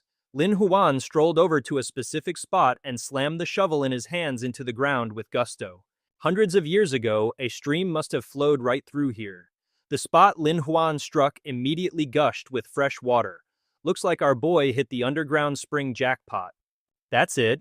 There's an underground water system that connects to the outside. We can swim our way to freedom. Wasting no time, Lin Huan ordered the crew to get digging. Get over here and dig down, let's see what we've got. While everyone was busy playing human backhoe, Xiao La tugged on his shirt from behind, wanting to say something. Lin Huan. She looked a bit sheepish as she explained her dilemma. So here's the thing, I can't swim or dive at all. Suddenly, Lin Huan's face morphed into a mischievous grin, the kind you'd see on a classic manhwa rogue plotting something devious. I've got a way to get you underwater, but it's up to you if you want to try it. Xiao La was completely terrified by this look. She froze on the spot, trembling and unable to move a muscle. A short while later, the hole they were all digging had widened and the water was flowing out even more ferociously. Lin Huan had already dived down to scout the situation and had been gone for a while without returning. This made Xiao La waiting on the bank a tad nervous. It's been more than half an incense stick's time. You don't think Lin Huan is in danger, do you? Relax, a guy that's skilled, no way he's in trouble. Suddenly, the water's surface rippled and Lin Huan emerged, his impossibly handsome face perfectly intact. There's an exit just a few minutes' dive from here. Seeing him, Xiao La feigned annoyance to hide her relief. A few minutes? It felt like you made us wait for an eternity. He sat down at the edge of the pit, his clothes sopping wet, but he just chuckled and explained, haha, my bad. Nature was calling, so I had to visit a bush for a moment. Hearing that everyone just froze, realizing they'd wasted all that worry on his bathroom break. Lin Huan then ordered everyone to line up and go down in turns, one by one, let's move. All right. But when it was Xiao La's turn, she wore an expression of pure dread, clearly not wanting to go in. Lin Huan immediately held his hand out to Xiao La, leaving her a bit stunned. His face was filled with a surprising gentleness, showing he was there to help her. Don't worry, my plan is foolproof. Xiao La's feeling was no longer anxiety, but a shy blush that crept up her cheeks. But then in a flash, Lin Huan closed the distance, cupped her face in his hands, and planted a kiss right on her lips. Xiao La was completely lost in the sweetness of his kiss, so mesmerized she couldn't possibly pull away. With that, the two lovebirds leaped into the water, letting the current guide them. And hey, it was all thanks to Lin Huan's life-saving kiss that she managed to escape. And just like that, they kept on smooching their lips, practically super glued together. Seizing the golden opportunity, Lin Huan wrapped an arm around Xiaolo's waist, hoping to speed things along. Suddenly, a huge commotion broke out on the river's surface. After a bit of a swim, they finally reached a riverbank bordering a forest. Lin Huan popped his head out of the water, gasping for some sweet fresh air. He helped Xiaolo onto a nearby patch of dry land. She was drenched from head to toe while he started rummaging around in the bushes for some reason. A few moments later, Lin Huan emerged with a custom-made leaf blouse. He did it, of course, because he was afraid she'd catch a cold. "It's not like I was bored," he explained, "and decided to make you a leaf outfit. I was just worried you'd get a chill." Xiaolo's heart was completely fluttering from his gesture. A blush crept onto her cheeks. "Thank you, Lin Huan, you're truly kind to me." But then out of nowhere, one of his expedition buddies showed up. The guy was gleefully holding Lin Huan's breathing tube and shouted, "Young master, this snorkel you invented is an absolute game changer. I can't swim, but with this I'm not scared at all." Realizing his cover was blown in this classic Manhwa misunderstanding, Lin Huan frantically tried to shush him, completely oblivious that Xiaoluo had overheard everything from behind. "Shh, zip it, too late." Her face was radiating pure murderous intent as she stomped over to confront Lin Huan. "Lin Huan, you dared to lie to me, prepare to die." Meanwhile, in a completely different scene, a carriage convoy was making its way through a small valley. The man leading the procession looked at the peaceful landscape and couldn't help but smile. "This road is surprisingly quiet and the view isn't half bad." Suddenly, a gang of bandits sprang from the bushes, clearly intent on looting their cargo. "Kill them!" The leader's face went pale as he saw their figures closing in. He roared an order to his men, "Get into battle formation now. Protect Shengang at all costs, I'll handle them." But before he could even finish his sentence, a single sword stroke flashed out, slicing the poor guy clean in two. His men watched in utter horror, frozen in fear. The culprit, the bandit chief himself, Shen Wang, made his grand entrance. This Manhwa is not shying away from the action. He glared down at them, head held high with pure contempt. "Don't bother running, you're all going to die here anyway." Seeing how easily they folded, Shen Wang pointed lazily at his minions and commanded, "Haul the goods back to camp. As for these guys, kill every last one of them, yes boss." Hearing their fate sealed, the remaining soldiers dropped to their knees in terror. They tremblingly offered up their weapons, hoping he would show them a shred of mercy. "My lord, please spare my life, I'll be your man." Shen Wang shot him a look of utter disgust. He strode over to the man, planting his sword in the ground beside him. "And how can I be sure you won't betray me the first chance you get? Losing the divine life territory was punishment enough. I can't afford another screw-up." Hearing this, the soldier couldn't help but let out a relieved laugh just before Shen Wang hoisted him into the air with one hand. The divine king then announced he'd take the guy on. "Ha ha, very good. You'll work for me now." The other soldiers witnessing this immediately bowed their heads in terror. Desperate to survive, they all started begging the great king to be their new master. A murderous glint appeared in Shen Wang's eyes as he looked over the trembling new recruits. "Excellent, I'll need you to make a pledge of loyalty." The soldiers were terrified but knew they had no choice if they wanted to live. "Your wish is our command." With that, he pointed off into the distance, issuing his first order. Shen Wang aimed his finger towards the far side of a mountain, ordering his new lackeys to go on a little raid. His face was a mask of cruelty, a sinister smile playing on his lips as he decided to test his new pawns: slaughter everyone at the Luojia fortress. A short while later, Shen Wang led his new cannon fodder and his old crew to the fortress gates. The gates were sturdy, the sign above them large and clear. With an icy expression, he gave the order to his men. His lieutenant added his own encouragement.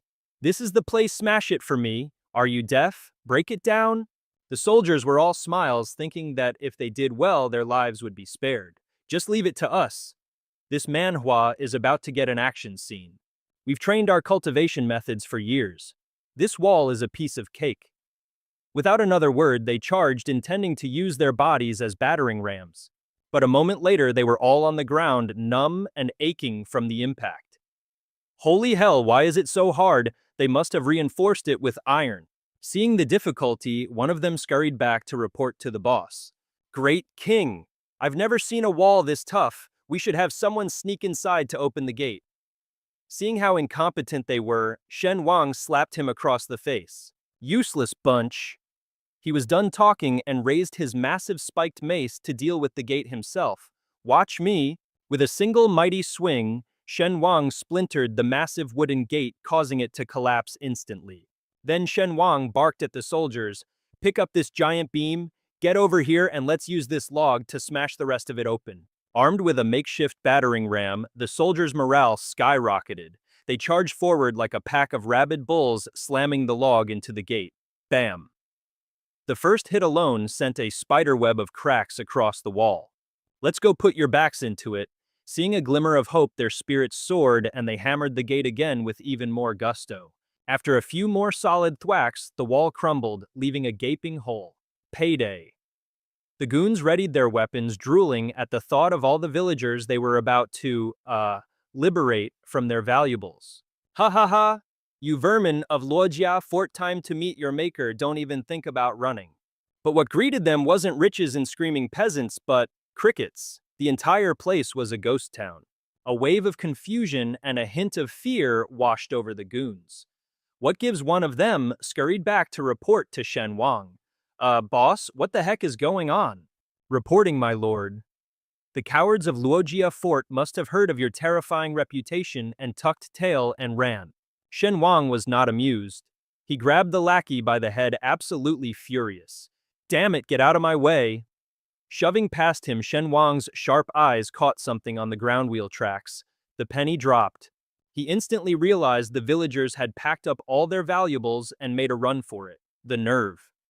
He was beyond ticked off. If they ran, they must have packed their loot onto carts. It's basic Manhwa logic. You idiots follow those tracks and find them for me. With the trail going cold and no loot in sight, a grumpy Shen Wang and his crew trudged back to their hideout. Deep in the forest, he was completely oblivious to Qiao Luo perched in a tree like a deadly sparrow blade at the ready. She dove down for the kill, only for Shen Wang to casually block her with his mace using just one hand. His face was an icy mask of contempt as he stared down his ambusher. A sneak attack? How utterly pathetic. Her attack thwarted, Qiao Luo wisely leapt back to create some distance. But it was too late, she was now completely surrounded by Shen Wang's goon squad. Damn it all, this running around is a huge waste of energy. Seizing the moment, he decided to give Qiao Luo a little taste of his mace. She barely had time to raise her sword to parry. "Eat this." As Shen Wang charged, she desperately tried to hold her ground. But Shen Wang's attack was overwhelmingly powerful. It shattered her great sword into a million pieces and sent Qiao Luo flying like a rag doll. Luckily, our boy Lin Huan was there for the classic hero catches heroine moment, scooping Qiao Luo into his arms. Holding her bridal style, he remarked, My great king. Not only are you a beast in combat, but you're a regular Sherlock Holmes for tracking us down. Brains, brawn, and resolve. You've got it all. Truly impressive." Hearing this blatant backhanded compliment, Shen Wang's face darkened. "Are you making fun of me, you little punk?" Lin Huan simply held his gaze, a calm, knowing smirk playing on his lips. Gracefully descended from the sky. Seeing this, a stunned Qiao Luo could only ask, "Lin Huan, how in the world are you floating? This is an advanced qi technique far beyond your comprehension." Yeah, he said that, but deep down, our boy knew the hilarious truth. It's too high, I'm too chicken to jump. In reality, a whole crew was just off-panel, holding him up with ropes and branches like a puppet. Shen Wang, ever the party pooper, cut in to lay down the law. "Go on, keep flirting. I'll make sure you regret it in a minute. Looks like you're not all talk. I'll give you two options. One, become my slave, or two, die. Choose." Unfazed, Lin Huan landed gently and strolled right up to him. Taking his sweet time, he ignored the ultimatum entirely. "I choose option 3, I challenge you." The entire crowd's jaws hit the floor, their collective brains short-circuiting. A challenge. Even Zhao Lo was gobsmacked. Seeing their confusion, Lin Huan helpfully spelled out the rules. According to ancient tradition, whoever defeats the chief gets to take over. Shen Wang's face turned thunderous as he stomped towards Lin Huan. "You little punk, you actually dare to challenge me?" Lin Huan, cool as a cucumber, simply asked back, "Are you scared?" The tension between the two men was palpable. their killing intent practically sizzled under the scorching sun. While Jiao Luo was a nervous wreck, Lin Huan's crew had absolute faith in their young master. Is he going to be okay? I've never actually seen Lin Huan fight before. Relax, the young master is a peerless genius straight out of a manhwa. There's no way he can lose. Lin Huan meanwhile just casually crooked his finger, giving Shen Wang the classic "come at me bro" gesture. Done with the chit-chat, Shen Wang threw a punch that shot forward so fast even Lin Huan had to admit, damn, that's quick. But it seems our hero had anticipated this move, pivoting on his heel to smoothly dodge the attack. However, I'm faster. In a blink, Lin Huan appeared right behind a completely astonished Shen Wang. Shen Wang whipped around his face a mask of disbelief. Where did you learn that footwork? Realizing he'd seriously underestimated his opponent, he began analyzing Lin Huan's style. I really misjudged you, kid. Your movements are bizarre. The coordination is strange, yet shockingly effective. It's as if your upper and lower body belong to two different people. Lin Huan was actually surprised someone could read his moves so clearly. Not a bad analysis. It turns out he was using a physically enhanced body supplemented by an auxiliary control ability, making the upper half dodge while the lower half moves, forcing them to operate separately. But the thought of the wedding night still bugged Lin Huan a bit. Its biggest drawback: when it's time to get frisky, his upper body can't stop his lower half from doing the Macarena. He immediately squared up, ready to get serious. All right, my turn to attack. Seeing his stance, everyone was utterly baffled. What in the world is that supposed to be? Lin Huan then pulled his leg back and launched a sweeping kick, but Shen Wang easily blocked it. A little whip kick to start things off. He fired off a swift kick aimed right at Shen Wang's head. The man barely felt Lin Huan's attack and shot him a look of pure contempt, completely unfazed. Then Shen Wang lunged forward, grabbing Lin Huan in a bear hug to lock him down. Let's see you run now. But Lin Huan just smirked. This was all going according to plan. Just as I'd hoped. And with a sudden leap, Lin Huan broke free from Shen Wang's grasp, instantly escaping the lock. Taking full advantage of the position, he drove his knee straight into the old man's face. Eat this knee. After that hit, Shen Wang's face was a bloody mess, but it looked like he wasn't ready to give up. Damn it, this ain't over. Without wasting words, Lin Huan followed up with a brutal elbow drop right on his head, sending blood flying. Have another. After that devastating blow, Shen Wang collapsed, completely blood gushing from his nose like a busted faucet. But as a seasoned warrior who'd seen countless battles, Shen Wang struggled back to his feet. As he stood, he wiped the blood from his face and asked, "Why didn't you give this old man the finishing blow?" Lin Huan kept his cool smile, but in reality he was hurt too. Crap, I'm not a Muay Thai pro, you know? My arm almost snapped in half. Seeing this, Shen Wang's expression softened and he actually praised Lin Huan. You won, yet you didn't finish me off. You're a true man. A triumphant look spread across our boy's face as he prepared to make a grand declaration. In that case, from this day forward, I'm the new big boss around here. But it turns out Shen Wang was a real scumbag. He suddenly threw a hidden dart right at Lin Huan. Haha, in your dreams, kid. Lin Huan was hit. He staggered backward, causing Xiaolong and the others to scream in panic. Lin Huan! The old geezer seized the opportunity, charging with his mace to end it all. Forget about honor, I'm a bandit. Killing is the only way this ends. But the dart Shen Wang threw had been caught by Lin Huan between his teeth. You think this little thing can kill me? He spat out the dart, a look of pure disdain on his face. What a classic manhwa protagonist move. You're the one who said it, remember? And just like that, he whips out a treasure from thin air.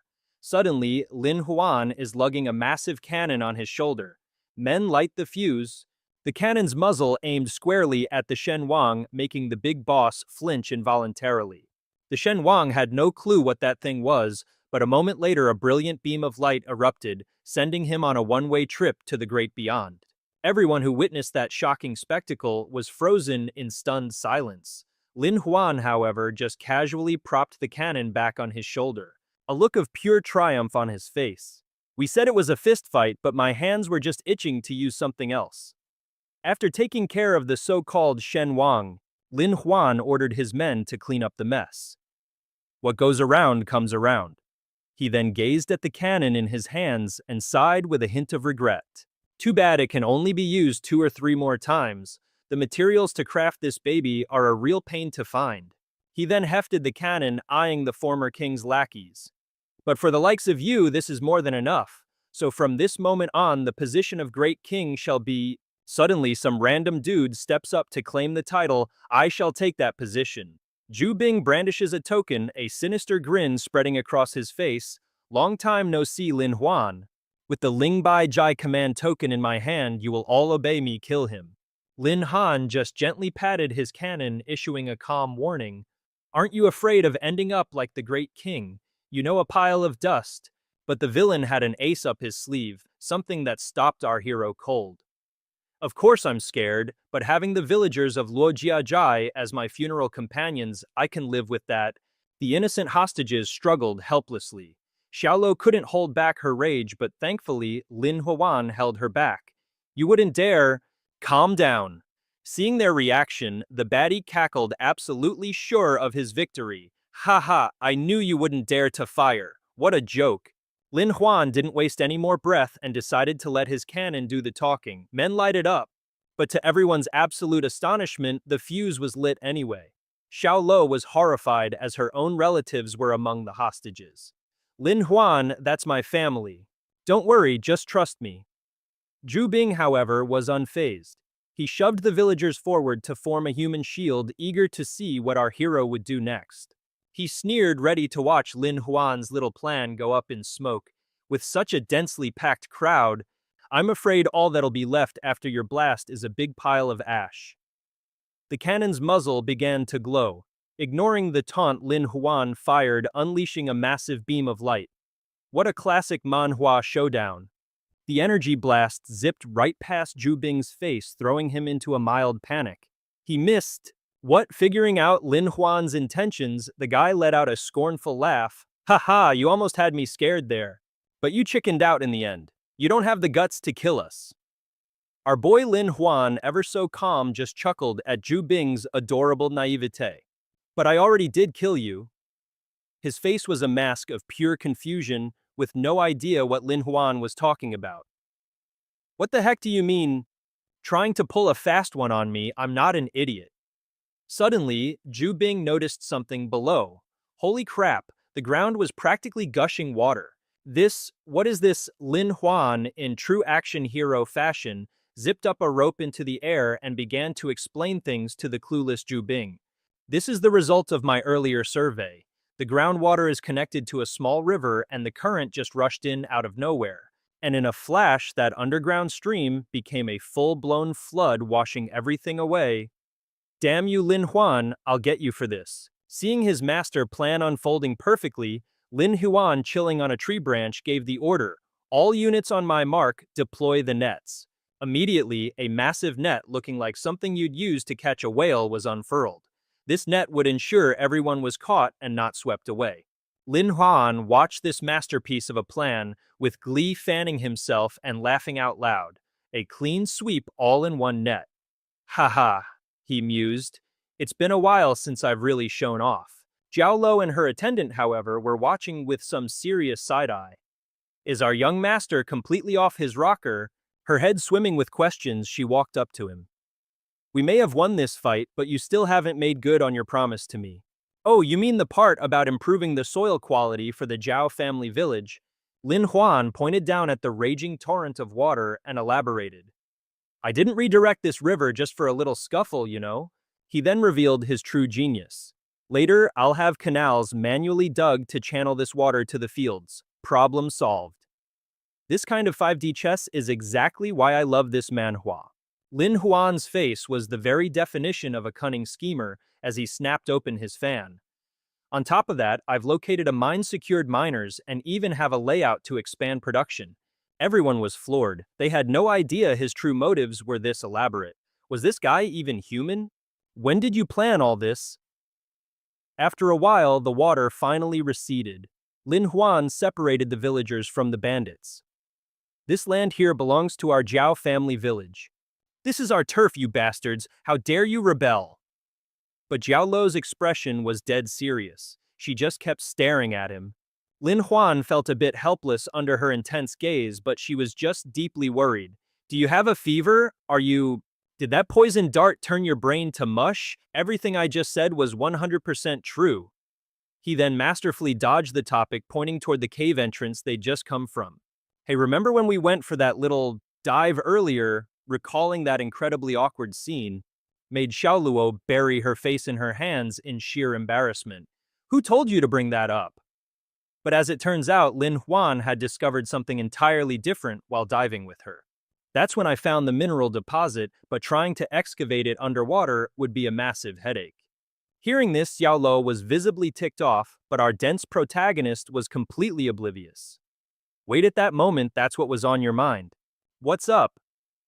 After a brief pause, Lin Huan, in true manhwa protagonist fashion, completely ignored the fuming Xiaoluo and continued explaining his master plan. Once we set off some explosives here, the waterways will be rerouted, and then we can start digging for treasure. She finally gave up a look of pure exasperation on her face. Fine, whatever. So where is this mine of yours, and when are the reinforcements getting here? Lin Huan simply pointed a thumb at the pile of exhausted bandits lying nearby. Behold our reinforcements. The one named Zhu Bing, having swallowed half the river, was out cold and foaming at the mouth. At this brilliant suggestion, Xiaoluo immediately panicked and shot it down. Absolutely not. They aren't villagers. You can't trust them, that's right, young master. If they escape and report us to the authorities for illegal mining, we'll be in deep trouble. But he just stood there, cool as a cucumber, casually holding a whistle. To prevent that little scenario, we simply have to... Lin Huan then unveiled a bright and promising new career path for the bandits' hard labor re-education. Lin Huan whipped out a booklet, eager to show Xiaoluo his plan. Starting today, we're establishing a brand new mining division. The prisoners on work release will be the labor force, and the villagers from Luojiajai will act as team leaders and supervisors. As for the organizational structure, HR policies, and wage standards, you can just read this manual I just finished writing. She listened, but a healthy dose of skepticism remained. But what if this bunch of thugs doesn't listen to us? He casually brushed off her concerns, his gaze shifting to the pile of bandits. Oh, you don't need to worry about that. Lin Huan then looked over at Zhu Bing's crew with the most delightfully villainous smirk. Tomorrow I'll be training them personally. The bandit, clueless about what was in store, shot him a look of pure defiance. What's the matter? Too scared to get your hands dirty? As long as we're breathing, we'll run you through. Go on. Kill us if you have the guts. Let's roll. Seeing this, he immediately ordered his men forward, completely ignoring the guy's provocations. Come on, let's dance. Bring it on, you blockhead. Watching Lin Huan's crew setting up a campfire, Zhu Bing was utterly perplexed. What in the world was this guy planning? Was he too scared to fight? Quit pacing like a caged animal. Lin Huan then dramatically whipped out a massive hot pot and bellowed for all the bandits to hear, "Let the torture begin." Lin Huan and his crew promptly sat down to a grand feast, laughing and joking around. Hey Lin Huan, keep your grubby chopsticks off my meat. Boss, even a big shot like you has to let his men eat. The tied-up bandits were drooling absolute waterfalls, unable to get a single bite. It smells so good. After a while, the whole crew was stuffed to the gills, lounging on the ground in pure bliss. Lin Huan looked over at the captive audience and laid out his terms. Listen up, fellas. All you have to do is surrender. Sign up for the mining team and you can have hot pot like this every few days. I mean, think about it, working 10 hours a day with 1 day off every 6. You're not going to find a sweeter deal than that out there. He then shot to his feet, a heroic aura radiating from him as he continued to persuade the bandits.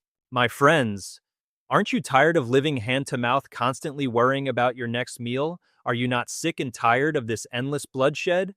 Aren't you fed up with some blowhard screaming in your face all day? Lin Huan put on his best savior of mankind face, ready to completely rock their worldview like a true manhwa protagonist.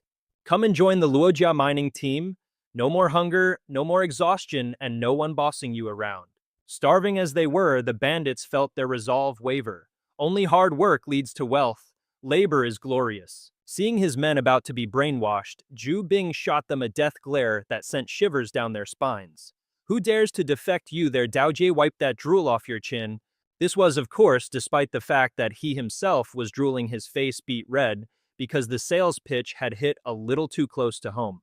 Lin Huan then led everyone away except for Zhu Bing, explaining, "This session of our labor reformation program is fully booked, I'm afraid. You'll have to wait for the next enrollment period." He then herded them into a classroom, leaving the bandits utterly baffled. "Hold on, didn't you say labor reform? What are we doing in a schoolhouse?" Up on the podium stood Lin Huan and Xiao Luo, posing like a pair of esteemed university lecturers. Labor is, of course, essential. But have you ever stopped to ponder these fundamental questions? 1. What is labor? 2. Why must we labor? And 3. What can labor truly give us in return? He then produced a book ready to enlighten the bandits by expounding upon the sacred principles of the gospel of the working man. At first they were totally clueless, but then it was like a divine revelation hit them and they saw the light. Their eyes started sparkling like puppies who'd just been adopted. They were completely captivated by Lin Huan's gospel of gains, cheering their hearts out. Seeing the hype train was at full steam. He shouted even louder, cranking their emotions up to 11. "Therefore we must recognize the value of hard work to get rich. The working class are the true masters."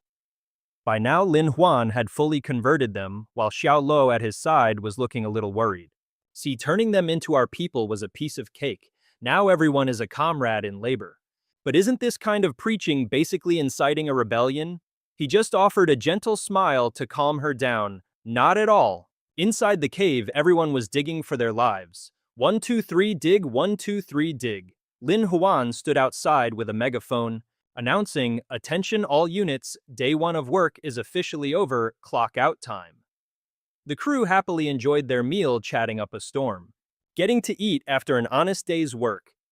This was 1,000 times better than their old gig of thieving and robbing. "That's right, your prayers have been answered," Chu Bing said, holding a chicken leg with a scornful look. "You're all so easily bought with just one meal." He turned his head and opened his mouth wide for a big bite, but when he chomped down, the chicken leg had magically vanished. He shot a death glare at Lin Huan, who was waggling his eyebrows cheekily. "If you didn't want it, you should have said so." He then turned away happily, munching on the stolen goods. This tastes incredible. It reminds me of when I was a kid." Chu Bing was grinding his teeth in fury, but couldn't do a thing about it. Lin Huan turned to address the crowd, casually placing another chicken leg on the fuming guy's tray. "When the mining is done and this labor rehabilitation is over, I'll be heading to Shangjing, and all of you can finally go home." Hearing that, one man sighed, "Wow, it's been so long since I've been home." Another added, "Once my rehab is done, I'm definitely going back for a visit." Chu Bing, chewing his chicken leg, scowled with disgust. "What's so great about going home anyway?" Someone watching Lin Huan's cheerful exchange from afar clenched his fists with excitement. "Lord Lin, when the time comes, you have to visit my home." "Ha ha ha, I've got to travel the world, so I might just stop by your place." At his words, Xiao Luo clutched her wrist, her face filled with sorrow. Is this the start of a romance manhwa subplot? Is Lin Huan really leaving soon? Later, an exhausted Lin Huan lifted his blanket and slowly leaned back. Man, being a supervisor is draining. He plopped onto the bed, ready to pull up the covers, feeling dead tired. But suddenly something felt off. His face went blank. Lin Huan shot bolt upright, flinging the blanket open to look inside. He was shocked to find the alluring Xiao Luo lying on top of him like a scene straight out of a spicy manhwa. "You..." She casually brushed the blanket aside, her voice a soft whisper as she called his name, Lin Huan. Staring at the woman right in front of him, Lin Huan's face turned beet red as he stammered, I'm a respectable man." Xiao Luo leaned in closer, her voice barely audible. "My dear husband, let's get to it." He gently touched her cheek. Lin Huan forced a smile, trying to talk some sense into her. "We just won a battle, so it's normal to be excited, but maybe we should calm down a bit." Suddenly, Lin Huan was surprised by a few drops of water landing on his face. Xiao Luo was sobbing, looking completely heartbroken. "Lin Huan, I really can't take it anymore. Is there nothing about me that you like?" He quickly reached out to wipe her tears away, comforting her in a gentle voice.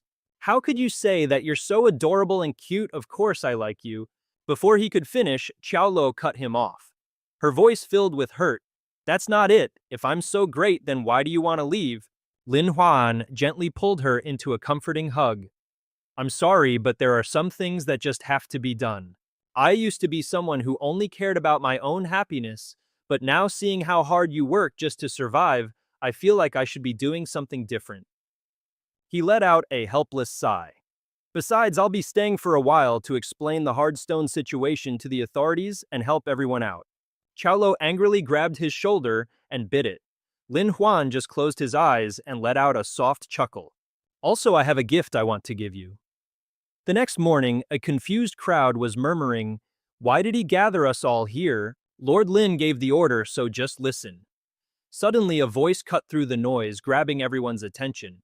To all the reformed prisoners and all the townsfolk from afar today marks the first ever heart-to-heart sharing session. Lin Huan adjusted his glasses and gestured towards them. Everyone was divided into teams of 10 to get acquainted. Talk about life, talk about your dreams, talk about your mistakes, and talk about your hopes for the future. Everyone quickly sat in a circle, and one person asked skeptically, "A sharing session? Are we really just supposed to sit here and talk? What are we even supposed to talk about?" The person next to him added. "Yeah, it's a little awkward just staring at each other." Uncle Bing grumbled under his breath. "Such a silly little game." Lin Huan grinned, holding up a single finger. "All right, allow me to kick things off by sharing a little something about myself." And with that, he launched into his tragic backstory. You see, I was never a book-smart kid, so I got smacked around a lot. I'll never forget this one time during a festival. I broke the neighbor's fancy lantern. Panicked, I did what any rational kid would do. I jumped into a river and drifted away. And then guess what happened next? Everyone leaned in, absolutely hooked. Yeah, what happened? He clutched his chest, putting on a heart-wrenching performance. Turns out, instead of giving me the beating of a lifetime, my mom just held me and cried her eyes out. I didn't get it back then, but oh boy, I get it now. He peeked through his fingers sneakily, checking the cheat sheet he had prepared in his palm. Lin Huan squeezed his eyes shut, trying to channel his inner actor and force out a few crocodile tears. Parents only want what's best for their kids. Home is the only safe harbor we'll ever have. Mom, Dad, I miss you guys so much. And just like that, the entire crowd was a blubbering, emotional mess. I miss my home too. I never should have joined the 10 Deaths Mountain stronghold. Chu Bing wailed, grabbing the guy next to him in a dramatic hug. Wah, mommy, I miss you. The dude being suffocated in the hug looked absolutely terrified. Get your hands off me, you creep. Lin Huan just chuckled and patted the big guy's shoulder reassuringly. It's all good, man. Just work hard here, atone for your past deeds, and after this little labor reform stint, you'll be a brand new self-sufficient man. That was all it took. The bandit wiped his tears, his face now a mask of pure determination. Our boy then slowly sauntered over to someone else. Lin Huan slung an arm around Xiaoluo and gestured grandly. Behold, these fine, emotionally rehabilitated men are my gift to you. At this point, the whole place was one giant sniveling group hug. A single flower of hope was blooming on this dinky little mountain. It was a whole touching Manhwa moment. Meanwhile, on a nearby road, a heavily guarded carriage was making its way through the pass. A guard leaned in, whispering to the occupant of the carriage, "My lord, we're almost there." A slender hand elegantly pushed aside the curtain. Yan Shu didn't even look up from his book. No doubt about it, this is the den of thieves that stole the Empress Dowager's birthday tribute. With a flick of his wrist, he issued his command to a subordinate. Scouts forward, recon the area. The rest of you get ready. We're fighting to the death today. His man bowed deeply, accepting the grim order. A moment later, a resounding war cry echoed from the entire entourage. Elsewhere, a big sign read, "New Family Village." Right now in front of the stronghold, an old lady was just chilling, rocking peacefully in her chair. But in the distance, the glint of a sharp blade appeared. The grandma, who'd been enjoying a nice little nap, suddenly sensed a presence. Her eyes flew open in alarm just in time to see a shadowy figure looming over her, a massive blade raised high for the strike. Just as the sword came down, Jiao La materialized out of thin air to parry the blow. Why the hostility? Her strike was so potent it snapped the goon's blade clean in two. The old woman was still shaking like a leaf in a hurricane. The furious thug roared, "Who the hell dares to interfere?" Lin Huan popped up beside Zhao La with a cool smile. "My good sir, no need to be so aggressive. What's your superior's name and his official title?" The man just scoffed a contemptuous smirk on his face and waved his goons forward to attack. "Our master is the great Wu Yanshu, a fourth-rank infantry officer of the imperial court. We're here to eliminate you criminals. Men, seize him." "Yes, Captain." As they readied themselves, Lin Huan gave a casual wave, his voice utterly calm. "Why the rush? Can't we all just sit down and have a pleasant little chat?" The thug lunged, roaring with unearned confidence. "You can have a chat with my sword." Lin Huan leaned back effortlessly, dodging the wild swing. "Well, if you're going to be like that, I guess the gloves have to come off." He immediately bellowed, "All security personnel commence multi-pronged attack, go, go, go." And just like that, his crew appeared right behind the enemy. Before the thugs could even process what was happening, they turned around in utter shock. Lin Huan screamed, "Behold the ultimate technique from this Manhwa Lin clan's 1,000 years of pain," while dramatically shielding his own eyes. "Oof!" He winced. "It hurts just to watch." Indeed, the thugs were all clutching their hindquarters, writhing on the ground with faces darkened by pure agony. He turned around positively, beaming as he watched the men collapse after getting thoroughly poked where the sun doesn't shine. A taste of poetry for you, plucking chrysanthemums neath the eastern fence, I spy the southern hills at my leisure. Such beautiful verse truly, he mused. Meanwhile, the thugs were tied up in a neat little bundle, still twitching from the soul-crushing pain. Even through the agony, their leader managed to threaten, You let me go. There are more soldiers here. You won't get away with this." Lin Huan waved a dismissive hand, looking utterly bored. "You guys are strange. You gift-wrapped yourselves and served yourselves up on a platter, and now you want me to let you go." Lin Huan silently watched the men scurry away for their dear lives, each one clutching his bruised backside. Zhao La looked at him confused. "Why did you let them go? Wouldn't it have been better to keep them as hostages?" He explained patiently, "That might work against a regular official, but not against a military commander. He's clearly a corrupt officer." Lin Huan continued. "He couldn't care less whether these grunts live or die." She still didn't quite get it. "But why?" Lin Huan continued his breakdown of the situation. "Under normal circumstances, even bandits would spare the innocent. But these guys were slaughtering people left and right. That clearly means it must be an order from an official. No regular person would dare to just start slicing people up." Xiaolong looked up at Lin Huan, his eyes sparkling with admiration. "How on earth did you come up with such a gloriously shameless plan?" Our boy jumped quickly, retorting "Hey, I was backed into a corner. This is called being resourceful, not shameless." His eyes went wide with anticipation. "So what's our next big move?" Lin Huan glanced toward the direction the goons had fled. "It's time for a gamble. I'm betting my entire reputation on this one." Meanwhile, on the other side, a grunt scrambled to report to his lord. Yan Shu was literally using a subordinate as a chair while sipping tea and reading a book. Hearing the news, he erupted in anger. "Damn it, you can't even scout a path properly without getting hurt." He then reached out and snatched the subordinate's sword. He raised the blade high, ready to dish out some punishment. Absolutely useless trash. The terrified goon quickly blurted out an excuse to save his skin. "My lord, it was a trick. This was all a setup." The guy trembled, prostrating himself on the ground. "Chief, it was Lin Huan. He wanted me to deliver a message to you, my lord." Hearing that name, Yan Shu paused his execution. "Lin Huan, who's that?" The subordinate respectfully presented the item in his hand to his master. "This is his personal token." Yan Shu stroked his chin as he observed it. "Lin Huan, this jade talisman looks awfully familiar. It might belong to Ningbo Ho." Yan Shu took the letter and quickly opened it, his eyes scanning every word inside Mei Bai Feng. How can such a flower bloom in a place of wickedness? The situation with Ningbo Ho's army. A look of sheer delight spread across his face. Oh, brilliant, a true genius, this Lin Huan of Ningbo Ho. He waved a hand, ordering his subordinate, "I remember now, quick fetch me my poetry collection from the other day." The guy scurried back in record time, respectfully presenting a book titled Ba Wei Ji. Yan Shu took the book, stroking his beard thoughtfully. Ning Bo Ho, a talent on par with the little poetry immortal Gu. This Lin Huan fellow is certainly interesting. I don't care why he's here, but sending me poetry means he must want something from me. He turned around, waving his hand with a flourish of excitement. Well then let's go meet him and see what a plot twist for a Manhwa. Outside, a few soldiers stood guard, completely unaware of the hearty laughter echoing from inside the mansion. Lin Huan and Yan Shu were sitting side by side in the room, casually clinking their cups. Yan Shu let out a booming laugh. A true master never reveals his hand, my young friend.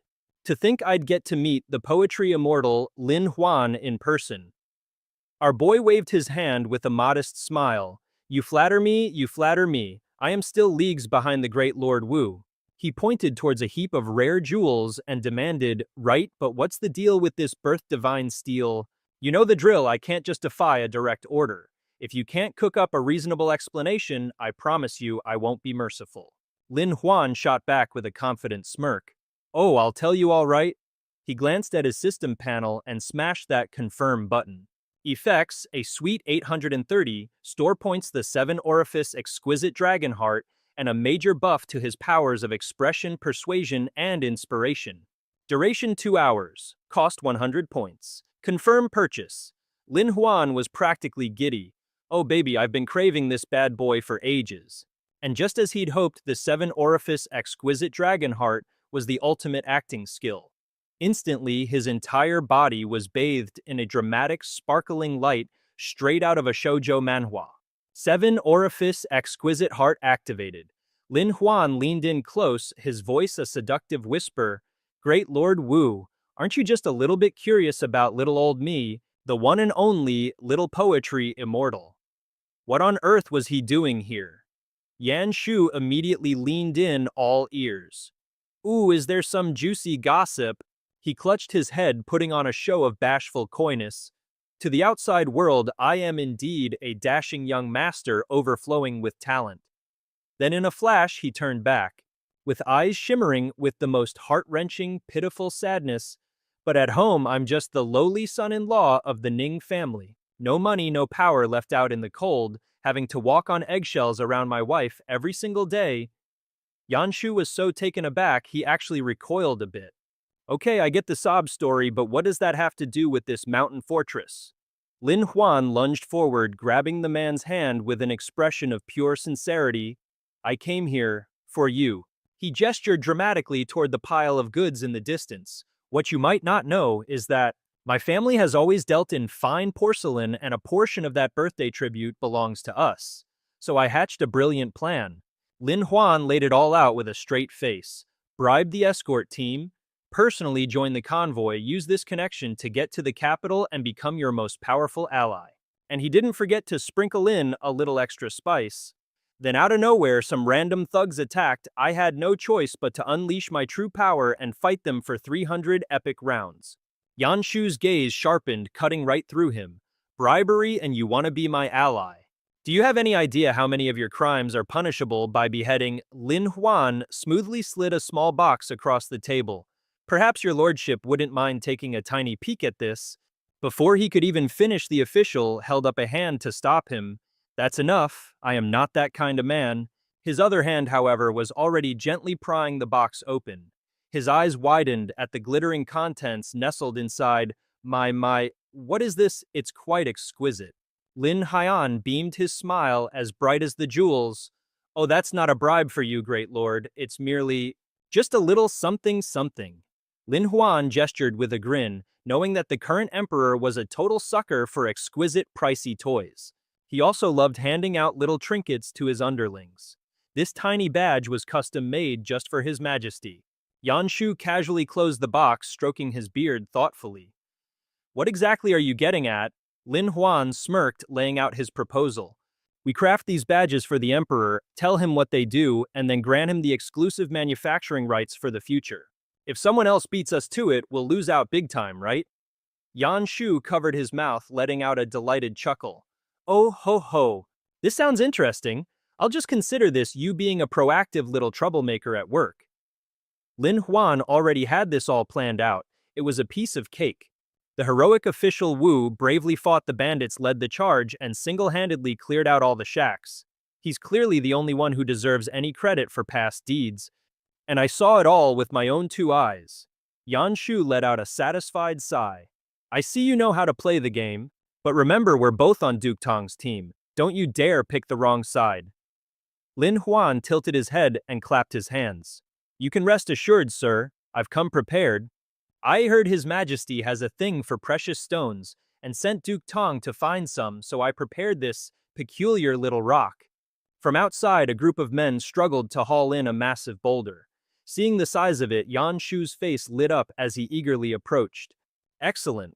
This color, this quality, it's a top-grade stone. Lin Huan thought to himself, duh, of course it is. I practically just dug it out of the mine myself. Yan Shu caressed the giant rock before turning to praise our boy. You've got a sharp eye and you're not an awkward speaker. I can tell you know the ropes, so what do you want? Spit it out. You tired of being a live-in son-in-law, or should I hook you up with a few beauties? The moment he finished speaking, Lin Huan's face turned beet red as three stunning women suddenly surrounded him. He quickly pushed them away and cleared his throat in embarrassment. No, I must preserve Marquise Ningbo's honor. What I want is... Lin Huan stepped closer and bowed low.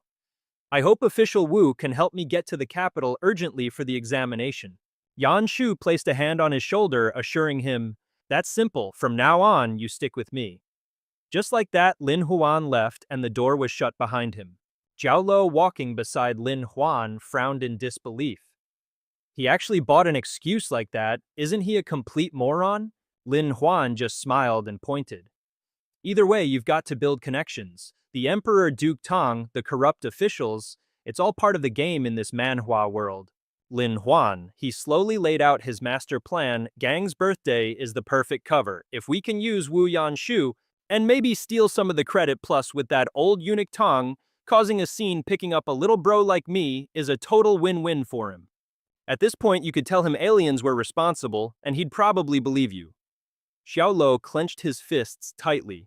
Totally baffled, but why sink to their level? We could totally ace the official exams and rise through the ranks fair and square. He grabbed his own collar, turning away with a look of pure anguish. I used to think that way too, but then I saw how many people in the camp don't have enough to eat, or proper clothes getting pushed around and oppressed. I just can't turn a blind eye anymore.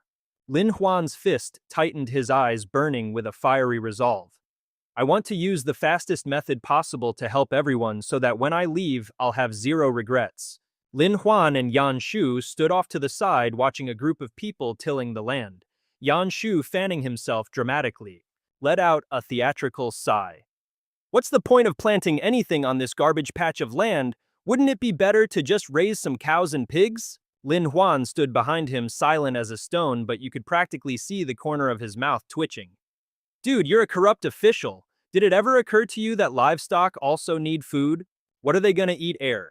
This guy must have a single brain cell and it's on vacation. The official scowled and waved his hand, ordering his men to kill the farmers so he could report back. The subordinate acknowledged the order, immediately drawing his sword and charging toward the crowd. Stop! Lin Huan yelped, startled. Why? Seeing his reaction, a confused Yan Shu glanced over. Lin Huan scratched his head and forced a laugh. I mean, it's just not worth the effort. Lin Huan scrambled to cook up an excuse. Sir, if you would please reconsider for just a moment. Who knows, maybe keeping them alive could bring you endless fortune in the future. Yan Shu's interest was piqued. Oh, I'm listening. Lin Huan closed his eyes, beginning his sales pitch. This place is the only shortcut connecting the north and south. The only other option is a massive, costly detour through the mountains. This is precisely why there's a small fortress here, a plot point straight out of a classic manhwa. Lin Huan painted a vivid picture for him, prompting him to imagine a scene of sitting on a mountain of treasure while these very people bowed in eternal gratitude. Today we took control of this bandit group and nobody else knows. So where a bunch of thugs used to run the show, we can now collect tolls, turning this pass into a gold-paved superhighway of trade. Lin Huan cheerfully listed off the perks. This means this entire business model is ours for the taking. Yanshu grinned full of praise. Brilliant. This is basically like roping all the major businesses around here into Lord Tong's sphere of influence. He stepped forward and casually pushed away the subordinate's sword from the guy's throat. With a clever bunch of bandits like these, push them and they'll push back, but they'll retaliate twice as hard. The moment he heard that the guy started picturing the beauties he'd get his hands on, by then, they'd be collecting cash, snagging gorgeous ladies, and presenting them to him as tribute. What's not to love, just imagining himself surrounded by fawning beauties. He snapped his fan shut, his face alight with excitement. Excellent, excellent. You lot go fetch some provisions and hand them out around here. The two henchmen stared at each other, utterly baffled. Huh. Their boss just stroked his chin, treating it as a generous gift. Yanshu turned around cheerfully. Lin Huan, you're with me. We're heading to Wanghuzhou Street. Lord Tong is there, so you better be on your best behavior. Our boy quickly agreed and followed along. Got it. The other guy didn't forget to hurry them. Get a move on, chop chop. Meanwhile, in another location, Xiaolong sat on a chair and spoke up. I know your ambitions are on a whole different level than ours. She kept her head down, avoiding eye contact with Lin Huan. This little mountain camp is too small to contain you. He gently reached out and patted her head. Who said I don't want to stay? Lin Huan reassured her softly. You're the woman I've spoken to the most. I used to dream of escaping, but now I want to use everything I have to give a kind person like you the good life you deserve. Hearing his words, Xiao Luo looked up, her eyes shimmering with unshed tears. This is some peak manhwa drama right here. She slowly moved closer to him, and the thin robe she was wearing slid gracefully off her shoulder, pooling at her feet. Just before he left, a blushing Lin Huan stared at Xiaoluo, who whispered softly, "Shall we?" His eyes reflected the, very enticing scene before him. The next morning, Xiaoluo watched Lin Huan's retreating figure and yelled, "My husband, we will meet again." She stood beside a tiny sprout, carefully turning the pages of a book. You left a seed behind, and I'll make sure it grows up strong and healthy. The sky erupted with thunder and lightning as rain bucketed down horse hooves, splashing through the rapidly forming puddles. Yan Shu cursed in frustration. Damn it all, raining at a time like this, find us an inn now. Lin Huan simply pointed towards a tavern in the distance. Master Yan, there's a tea house up ahead. The entire group was soaked to the bone from the rain. Yan Shu grumbled in annoyance. Damn it all, looks like we're crashing at this dump for the night. A quick glance was enough to tell the inn was ancient and so deserted that cobwebs were its main decoration. The innkeeper was even dozing off on the counter. They quickly shuffled in and found a table. Lin Huan, ever the drama queen, nervously scanned the area. This whole creepy atmosphere felt like it was lifted straight from a horror novel. Outside, a brilliant flash of lightning tore across the sky. Then a group of men in black, all carrying swords, strode in from the storm. Lin Huan whipped his head around his face, a mask of terror, and stammered, "We're so dead." Later that night, as the storm raged on, Lin Huan sat at a tea table, lost in thought, staring into the distance. Just then, a heavily cloaked figure was helped inside by two men. One of them barked at the staff, 4 large cups of tea. The waiter scurried out, forcing a smile. "Right away, esteemed guests, please come on in." After observing them for a hot second, Lin Huan decided this crew was definitely bad news. Yan Shu heard him muttering and asked, "And why are you telling me this?" He leaned in to analyze. It's pouring rain, right, but look at their footprints. They only left impressions with the balls of their feet. Yan Shu instantly understood they were masters of internal arts. Lin Huan glanced at the shady bunch and added, "But hey, that's none of our business." Suddenly, he spotted something and exclaimed, "Oh, wait a minute." Lin Huan's eyes darted to a notice board tacked onto the wooden wall. He ran a hand through his hair with a frustrated sigh. Good grief, why do I always get thrown into these violent/happy situations? The plot of this manhwa is getting too intense. The faint drip of blood hitting the floor suddenly caught Lin Huan's attention. The suspicious group was whispering frantically, "What do we do now? She's losing too much blood. The poisoned weapon is still in her shoulder blade. We have to find a way to counteract the toxin. Damn that wretched imperial court. Sooner or later, I'll slaughter every last one of them." One of them seethed. Lin Huan just sighed internally and took a sip of his tea. This enhanced hearing thing isn't all it's cracked up to be. He thought I keep overhearing death plots. Suddenly a hand clamped down on his shoulder from behind. "Excuse me, friend," Meng Jian asked with a friendly smile. "Might I borrow some of your drink? I need to warm up a little." Before Lin Huan could even answer, Yan Shu waved him off dismissively. "Get lost. Do you have any idea who I am?" The man's friendly act evaporated in an instant. "Oh, I'm sure you know exactly who I am," he threatened. "So don't force my hand, it's just a few sips of wine." "That's enough." He prayed silently from the sidelines. "Oh, please don't. This corrupt official has no idea what he's getting into." But the official, without a moment's hesitation, pointed and commanded, "Men, teach him a lesson he'll never forget. Go." Meng Jian looked at the charging mob and let out a cold, disdainful snort. "You don't know what's good for you." He swiftly grasped the hilt of the sword at his waist. Meng Jian then swung his blade in a sweeping arc, striking in all directions. In the next instant, a deep gash appeared on the neck of every single guard. He watched as each one of them collapsed before his eyes, a smug grin spreading across his face as he sheathed his sword. Meng Jian then casually tossed a wine jug to one of his followers to catch. Yan Shu, absolutely furious, jabbed a finger at him. You, who are you? How dare you attack an official of the imperial court?" Hearing this, Meng Jian let out a cold laugh and closed the distance, making Yan Shu tremble in fear. "An imperial court official, perfect. You're just my type." His eyes glinted with a sinister light. "All you dogs of the court must die." Lin Huan, witnessing all this from a corner, face-palmed in utter exasperation. "Oh, for heaven's sake, a madman meets an idiot. What am I supposed to do now?" Yan Shu's face turned deathly pale as he questioned, "Was it you who attacked the Ying Lu?" Meng Jian scoffed. "Glad you finally caught on. You still want to go one-on-one with me?" He lowered his head, squeezed his eyes shut, and let out a long sigh. A second later, Yan Shu dropped to the ground and began kowtowing frantically. "Granddaddy, spare my life." Lin Huan's face turned green watching this pathetic display. Oh my God, people from this era are all certified psychos. On a small street 20 years ago, the martial arts scene was booming, unlike the peaceful times of today. It was a classic setup straight out of a manhwa. Everyone on the street would gather in an instant, gaping at the commotion. The government's authority was a complete joke compared to the power of the martial arts sects. A thug flaunting his connections was brutally beating and cursing someone. "You messed with my Jinwu sect, you're dead meat, kid." Even the official was terrified, begging for mercy. "Stop hitting me, please stop." Others had to bow their heads and offer up tribute money. Even the influence of the old established families of the martial world was being chipped away by various up-and-coming sects. But it was during this very time that a massive change was quietly taking place. In the martial arts arenas, one brutal competition followed another. Arrows rained down like a torrential storm.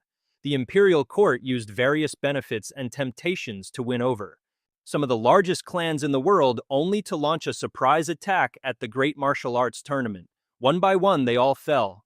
On this fateful day, every last dissident in the martial world was ruthlessly purged. From then on, the entire Jianghu was brought under the imperial court's iron fist. These so-called noble families became the royal family's personal attack dogs, dubbing themselves the Painted Moon Society. A handful of escapees, nursing a bitter grudge, were forced to huddle together and hide out in squalid conditions. After this great battle, the remaining forces of the Jianghu who survived the catastrophe went underground, uniting to specialize in taking out the court's lapdogs and engaging in all sorts of rebellious activities. Each one of them bears the same tattoo on their arm.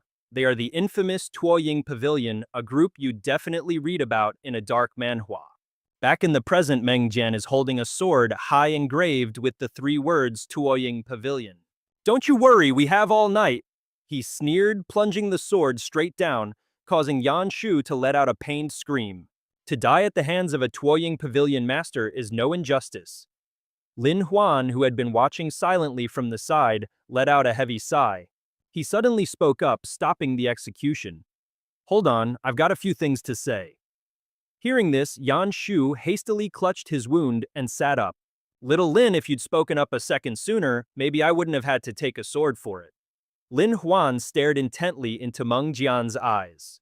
In a flash, he was right up in his personal space, forcing Meng Jian to stumble backward. So fast, he's a martial artist. Taking advantage of Meng Jian's momentary distraction, Lin Huan snatched the sword right out of his hand. Meng Jian was stunned by his unbelievable speed, something straight out of a wuxia manhwa. Crap, he just took my sword. Lin Huan's eyes lit up a smirk playing on his lips. What I wanted to say was, Lin Huan zipped past him, plunging the sword into Yan Shu's already injured arm. The poor guy's face went white as a sheet, unable to get a word out. You. He turned his head back to Meng Jian and declared, "That's right, I'm a deep cover agent for the Tuoying Pavilion." Lin Huan whispered, "You're not gonna die, trust me, it's all an act." Yan Shu jolted, retorting, "Then you didn't have to actually stab me." He nonchalantly replied, "Got to commit to the role, you know." Lin Huan then pulled the sword out and sprang to his feet. "I have one question. You claim to be from the Tuoying Pavilion. So what's the secret password?" Meng Jian heard this and was utterly baffled. Password? What the hell kind of password? Lin Huan casually tossed the sword back to Meng Jian. Exactly, there is no password. You've passed the test. Meng Jian's face darkened, a fierce glint in his eyes. "You little punk, are you trying to fool me? That lame trick won't work on me." Despite the suspicion, Lin Huan remained calm and simply shot back a question of his own. Me trick you? I was perfectly happy hiding under the guise of this bumbling corrupt official, and then you show up to ruin my day. So the story is I grabbed your sword, stabbed him just to vent, and then handed the weapon right back to you. You actually suspect me of that. I'm not a complete moron. Meng Jian angrily aimed his sword at the young man. It's absurd to even suggest such a thing. I've never once heard of the Da Ying Lu having an inside man. Lin Huan remained completely unfazed. Your little speech is pointless. Right now, what's the top priority, have you forgotten? He casually pushed the blade aside with just 2 fingers, a classic move in any action manhwa. Saving a life is what's important. We absolutely cannot afford to lose a master from the Da Ying Lu. If we do, who will we have left to stand against the imperial court? He pointed at the person slumped in the corner. I don't trust you, but I'll give you one chance. Heal her and I'll spare you your life. Fail and you die. Lin Huan walked over to the injured person. I'm quite familiar with the body's meridians, so for this person it shouldn't be much different. The moment he removed the cloak, the body of a woman was revealed. This left Lin Huan absolutely stunned. His face immediately turned beet red as his nose spontaneously began to bleed. How can this be? Seeing this, the 2 men standing behind him radiated pure killing intent. We've temporarily blocked her meridians, but the wound is from a special reverse hook from the Yue Ming Hui, and we can't get it out. The wound is perilously close to her heart, and she can't be moved recklessly. 2 blades were simultaneously pressed against his neck as they urged him on. Well, get on with it, save her now. Lin Huan still managed a strained smile. Let's all just calm down. But internally, he was in full-blown panic mode. How the heck am I supposed to save her? The weapon was a reverse hook dart. The Fango Biao, a specialized hidden weapon that was an upgrade from the Suo Hun Zhen. This nasty little toy was crafted for the Yue Ming Hui by an old master and given to their assassins. The inventor was none other than the Grand Master of Hidden Weapons Jinbu Hua, the second master of the Shadow Gold Coffin School. Lin Huan assessed the woman's dire condition. This particular hidden weapon was designed to activate the second it entered a person's body. It would dig into the flesh and blood like a fishhook, making it impossible to pull out. Meng Jian leaned against the window, leisurely sipping tea. She was hit by that very weapon. Go on and save her. If you make one mistake... As he spoke, he flung the cup from his hand. The teacup smashed into the wall right behind Yan Shu, making him scream in terror. Hey, just do your thing. Why are you dragging me into this? Frowning, our boy casually shoves the sword away. Is this how you treat a divine doctor with this pointy thing at my throat? How am I supposed to work my magic like this? Lin Huan points a thumb at the grumpy-looking posse behind him, really driving the point home. Right now I'm the divine doctor, which means you all answer to me. He orders with a dead serious face. Now get me some warm water and a towel. Chop, chop. What are you all spacing out for? Hearing this, Meng Jian crosses his arms, looking impressed. Ah, a warm compress to ease the blockage. This guy seems like a pro. But the moment Lin Huan gets the stuff, he uses one hand to wipe his own face and the other to start chugging the water. Man, it's chilly out here, gotta warm up a bit. Meng Jian is so flabbergasted he can't even speak. Yan Shu just sighs. Has this Lin Huan fellow completely lost his mind? Meng Jian grinds his teeth, his hand flying to his sword. You son of a... are you messing with me? But in the next second his eyes bulge in shock. Lin Huan's fingers are now a blur, expertly hitting pressure points all over Qinzang's body. Her face goes pale as she lets out a soft whimper of pain. An enraged Wang Jian lunges forward, but Meng Jian throws out an arm to stop him. Hold on. Wang Jian looks utterly indignant. That technique is a complete mess. He's going to hurt her. Meng Jian, however, just strokes his chin, a look of anticipation on his face. Relax, I have a feeling he can pull this off. Lin Huan then steadies Qinzang with one hand and holds the other out. Knife, please. Wang Jian just about loses it. You knocked her out, and now you're asking for a freaking knife. Meng Jian says coolly, give it to him. Wang Jian immediately snaps back, are you nuts? If we give him a knife, what's stopping him from turning on us? Losing his patience, Meng Jian repeats, give it to him. But Wang Jian digs his heels in, no way, I don't trust him. The words are barely out of his mouth when both Meng Jian and Lin Huan's faces darken. They roar in perfect unison, give him the damn knife. Startled by the stereo yelling, he meekly pulls out a dagger. All right, cool it. Lin Huan takes the dagger and aims the tip downwards. In a flash, the hidden weapon embedded in Qinzang's body is skillfully extracted. Meng Jian is completely in awe of his ability, never expecting someone could come up with a method to reverse the flow of her meridians. This is some top-tier manhwa protagonist stuff. This move caused the flesh around her organs to contract from ischemia, cleverly rendering the weapon's hook completely useless. Lin Huan picks up the wicked-looking weapon from the ground, instructs them to bandage her up, and says she'll be fine after a little rest. He looks at the object in his hand with an excited grin. Mission accomplished. And Shan Yi clasps his hands in respect. You have indeed proven yourself. I'm an amazing divine doctor, and I'll let you go. Lin Huan flashed a dazzling smile. See, I told you I wasn't tricking you. Meng Jian pointed a finger at Yan Shu, who was cowering in a corner. All right then, prove you're one of us from the Tuo Ying Lo. Pick up that knife and end that corrupt official. A murderous glint flashed in his eyes. If you don't, I'll kill you instead. Lin Huan tensed up immediately. Whoa, is this really necessary? Meng Jian's face darkened as he gestured towards the figure at the door. Absolutely. Plus we've got a lookout posted. You're not running anywhere. Wang Jian stared blankly at the entrance. What the heck? Where did this guy even come from? Suddenly, Lin Huan erupted into laughter. You guys are a special kind of stupid. Meng Jian was baffled. What are you just putting on an act? Wang Jian's fists clenched in fury. How dare you insult me, you despicable brat. Lin Huan stormed over to Yan Shu and grabbed him violently by the collar. You know it's a rare blessing from the heavens to have a high-ranking official served up on a silver platter like this. And you're just going to kill him, lame? I know a way to make him wish he was dead. Lin Huan whispered, trying to sound reassuring. Relax, just play along. Yan Shu's face went ghost white. Why do I get the distinct feeling that you are completely untrustworthy? Outside, a storm was brewing with thunder crashing dramatically, casting a menacing shadow on Lin Huan's face, making him look like a classic manhwa villain. You've done a lot of terrible things. This time, I have a solution. Meng Jian let out a forced laugh. I'm curious to see what kind of smooth talking you've got planned.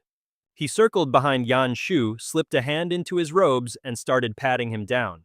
It was almost too easy.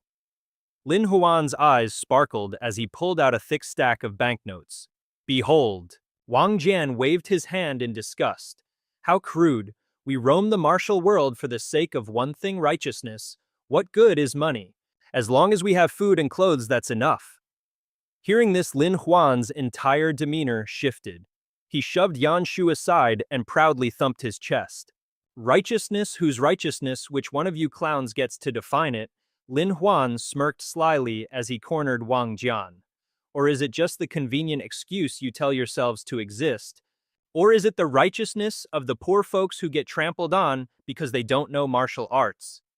Wang Jian, having lost the argument, stumbled backward. He jabbed his elbow into Meng Jian behind him. You gotta help me, man. I can't out-talk this guy. Lin Huan pressed his advantage, continuing his lecture. Why does the Tuo Yinglu exist? Is it because of hatred, cruelty, or just to satisfy your own self-deceiving, pitifully small egos? Meng Jian quickly jumped in to clarify, hey, don't get us wrong, we're not nearly that noble. We just act chivalrously. When we see injustice, we have to help.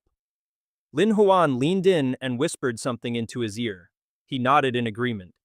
Let me repeat, you got it right, a hero. But he was cut off mid-sentence by our guy. Even if 10,000 people become heroes by hurting themselves to prove a point, if it results in some benefit, they're still heroes. Sizing up your opponent today, that's heroic. Sacrificing your life for the nation, heroic.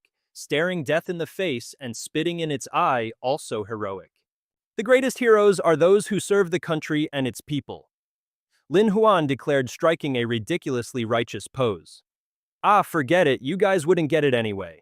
To put it simply, fighting for the happiness and prosperity of the people rising up against the corrupt court, that's what the Da Yinglu should be doing. He then posed a question that completely baffled the group, but where does the people's happiness come from? What do you guys really need for your rebellion? Just then Qin Zhang, who had been unconscious, suddenly shot to her feet. Hey, you're absolutely right, it's money. Her followers were overjoyed to see she was all right. My lady, you're finally awake. Are you still in pain? Do you need something to eat, some water? We're so glad you're up. But she paid them no mind, walking straight past them toward Lin Huan. I am in your debt and words aren't enough to thank you. Now continue. We desperately need money. What's next? Without a hint of fear, he leaned in close to Qin Zhang. What's the most important thing to a corrupt official? A flicker of embarrassment crossed her face as she admitted, that would also be money. Lin Huan pointed towards Yan Shu. Am I right? Doesn't this guy look like a walking, talking personal bank? Qin Zhang simply nodded in agreement. At that, Lin Huan clapped him on the shoulder like an old friend. Don't worry, if you don't trust him, you can always hunt down his entire family and, his name is Wu Yanshu. You can find him in the capital anytime to see if he's willing to cooperate. Yanshu stammered out, willing. The next day, she asked curiously, you're not actually a member of the Da Yinglu, are you? Lin Huan replied, nope, but I don't mind helping you out. Qin Zhang proposed, you could always join the Da Yinglu right now. He bluntly refused, no thanks, I want to be a sycophantic official. She was stunned by his reply. Who in this manhwa says something like that so directly? Lin Huan waved his hand casually. A gentleman is true to his word, and I'm a very ambitious man. Qin Zhang blushed at his straightforwardness. Obviously, you are very ambitious indeed. Lin Huan offered a handshake, reintroducing himself with a quick flair. I'm Lin Huan. She smiled back. I'm Ye Qin Zhang. Her eyes turned firm. Our paths are different. Anyone who gets in the way of the Da Yinglu must die. So if we meet again, I won't show any mercy. He waved them goodbye. Don't worry, a good person will, and you'll live a life of peace. As Yan Shu was being dragged away, he quickly piped up, peace, peace, ouch, that hurts. Qin Zhang watched Lin Huan's retreating figure with a cheerful grin. Such grand chivalry, all for the country and its people. He's truly a fascinating man. With that, she waved her hand and issued a command. It's time to complete this mission. Everyone roared their affirmation in unison. A short while later, Lin Huan and Yan Shu arrived at the Yueyu Lo. He gave him a stern warning. I've told you already, when you meet Tang Daren for the first time, don't let his powerful aura intimidate you. Lin Huan just chuckled, relax, relax. But while he played it cool on the outside, inside, he was thinking smugly. A little eunuch like you trying to scare me, as if... The two pushed the door open and stepped inside, and Lin Huan couldn't help but exclaim, huh. A man was leisurely frolicking with 3 beautiful women. He spoke in a relaxed tone. Well, look what the cat dragged in. I was wondering who it was, but it's just Wu Yanshu. One of the ladies leaning against his chest asked coyly, General Tong, you didn't mention we were having guests today. The woman in red also chimed in with a pout. That's right, didn't you say it would be just you? Tong Yi suddenly lifted his hand and gave the lady a hearty smack on the rear. She immediately blushed and whined coquettishly, Aya General, why did you hit me? I thought you said you loved little ol' me. He let out a hearty laugh. Ha ha. While I do love you all dearly, this is an important matter of the court. Now buzz off and let the adults talk. The courtesans obediently shuffled out of the room, all under Lin Huan's incredibly awkward gaze. Tang Yi got to his feet and inquired, Haha. Wu Yanshu, what strange new face have you brought to my door this time? Yanshu lowered his head to report. Tong Daren, this cheeky fellow here is named Lin Huan, the son-in-law from the Ningbo residence. He added in a fawning whisper that the man himself was interested in joining their ranks. Hearing this, the man slapped him on the back with satisfaction. Ha ha, excellent. A man with both brains and brawn. If only I had met you sooner. Lin Huan suddenly began to question his entire existence. Am I dreaming? This is the great Duke Tong? If you hadn't told me, I would have thought he was just another paying customer. Seeing Lin Huan's dazed expression, Yan Shu hissed irritably, Lin Huan, what in the world are you thinking? But the man just waved it off generously. It's quite all right. Everyone is like that the first time they meet me. Flustered, our boy raised his cup. Truly, this humble one has never witnessed such a powerful aura. The moment I approached General, I was simply stunned by your magnificent presence like a main character from a manhwa. This display from Lin Huan earned a compliment from Tong Yi. Haha, you've got some class, kid. The man then gazed out the window frame. He got all misty-eyed, reminiscing about the time he had to take care of Wu Yuan. Apparently, this Wu Yuan fellow was just a small-time legion leader who'd fallen on hard times and turned to crime to survive. From that, he somehow pivoted to court life and became a eunuch. Talk about a career change. Definitely not your typical eunuch who got the ol' snip-snip as a kid. Our boy put on his best, I'm your biggest fan face and gushed, with that kind of grit and determination, you, sir, are the definition of a true general. A guy that looks so intact is a eunuch. Lin Huan's brain suddenly clicked. Aha, no wonder he's so much better than me. He must be one of those premium, half-castrated models. Dong Yi raised an eyebrow. Xiao Wu mentioned you wanted to join our crew. Got some kind of problem, kid. Lin Huan gave a super polite bow. Oh heavens no, I simply heard General Dong was recruiting, and since I have a very important personal mission, I figured tagging along with you would be the perfect way to get it done. Hearing this, the old man shot a knowing glance at Yan Shu. An important mission. He mouthed a sly grin spreading across his face. Oh, he knew exactly what kind of mission that was. Yep, and Lin Huan, standing off to the side watching this little exchange, just smirked like a cat who got the cream. Seizing the perfect dramatic moment, he whipped out a little yellow book and slapped it on the table. Look, I'm just a small fry here, he said, trying to sound humble. I was hoping we could negotiate a little. Dong Yi didn't even blink, shutting him down instantly. I don't deal with this kind of stuff. Let someone else handle it. Guards, get this kid out of my sight. But the second the words left his mouth, Dong Yi snatched the book and started reading, completely captivated. Lin Huan could only stare in disbelief as the old geezer got totally sucked into the literature inside. What does this little eunuch of yours think I didn't bring enough? Heck, I don't even know what that darn treasure is supposed to look like. And just like that, he dramatically bellowed, I can't take it anymore. Yan Shu was instantly concerned. Dude, what? What are you doing? Lin Huan dramatically dipped 2 fingers into his water cup. After all, today he finally met his idol, so losing his cool was practically a given. He then theatrically swiped his wet fingers down his face, creating 2 perfect streams of fake tears. The drama level is straight out of a manhwa. I just can't hold it in. I'm overcome with the urge to recite a poem. Lin Huan launched into it. The east wind blows a chill into my bones, scattering the stars like salt upon the stones. The clatter of wheels disturbs the midnight graves. This place of peace has seen its final days. The verdant leaves too many now to count. And a false laugh shatters a man's brave heart. He pictured Dong Yi, his idol, turning his head with delicate grace, A single glimmer of hope in the endless night. End scene. The old man clutched his face, absolutely losing it. Bravo, such poetry, it touches the very soul. What a manhwa-worthy performance. Dong Yi pointed to himself, eyes wide with emotion. Was that poem about me? Lin Huan nodded solemnly. It was. My admiration for you, General, is like a torrential river, an overflowing yellow river that simply cannot be contained. He began to shower the old general with praise.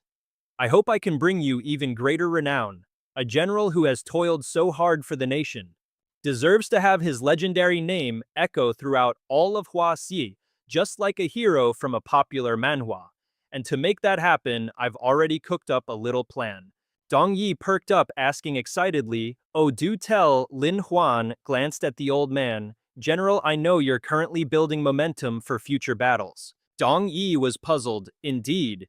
Do you have some brilliant method for me to build that momentum?" He gestured grandly towards the door. Behold, Lin Huan enthusiastically pitched his brilliant Activate Intercontinental Cheat Codes plan.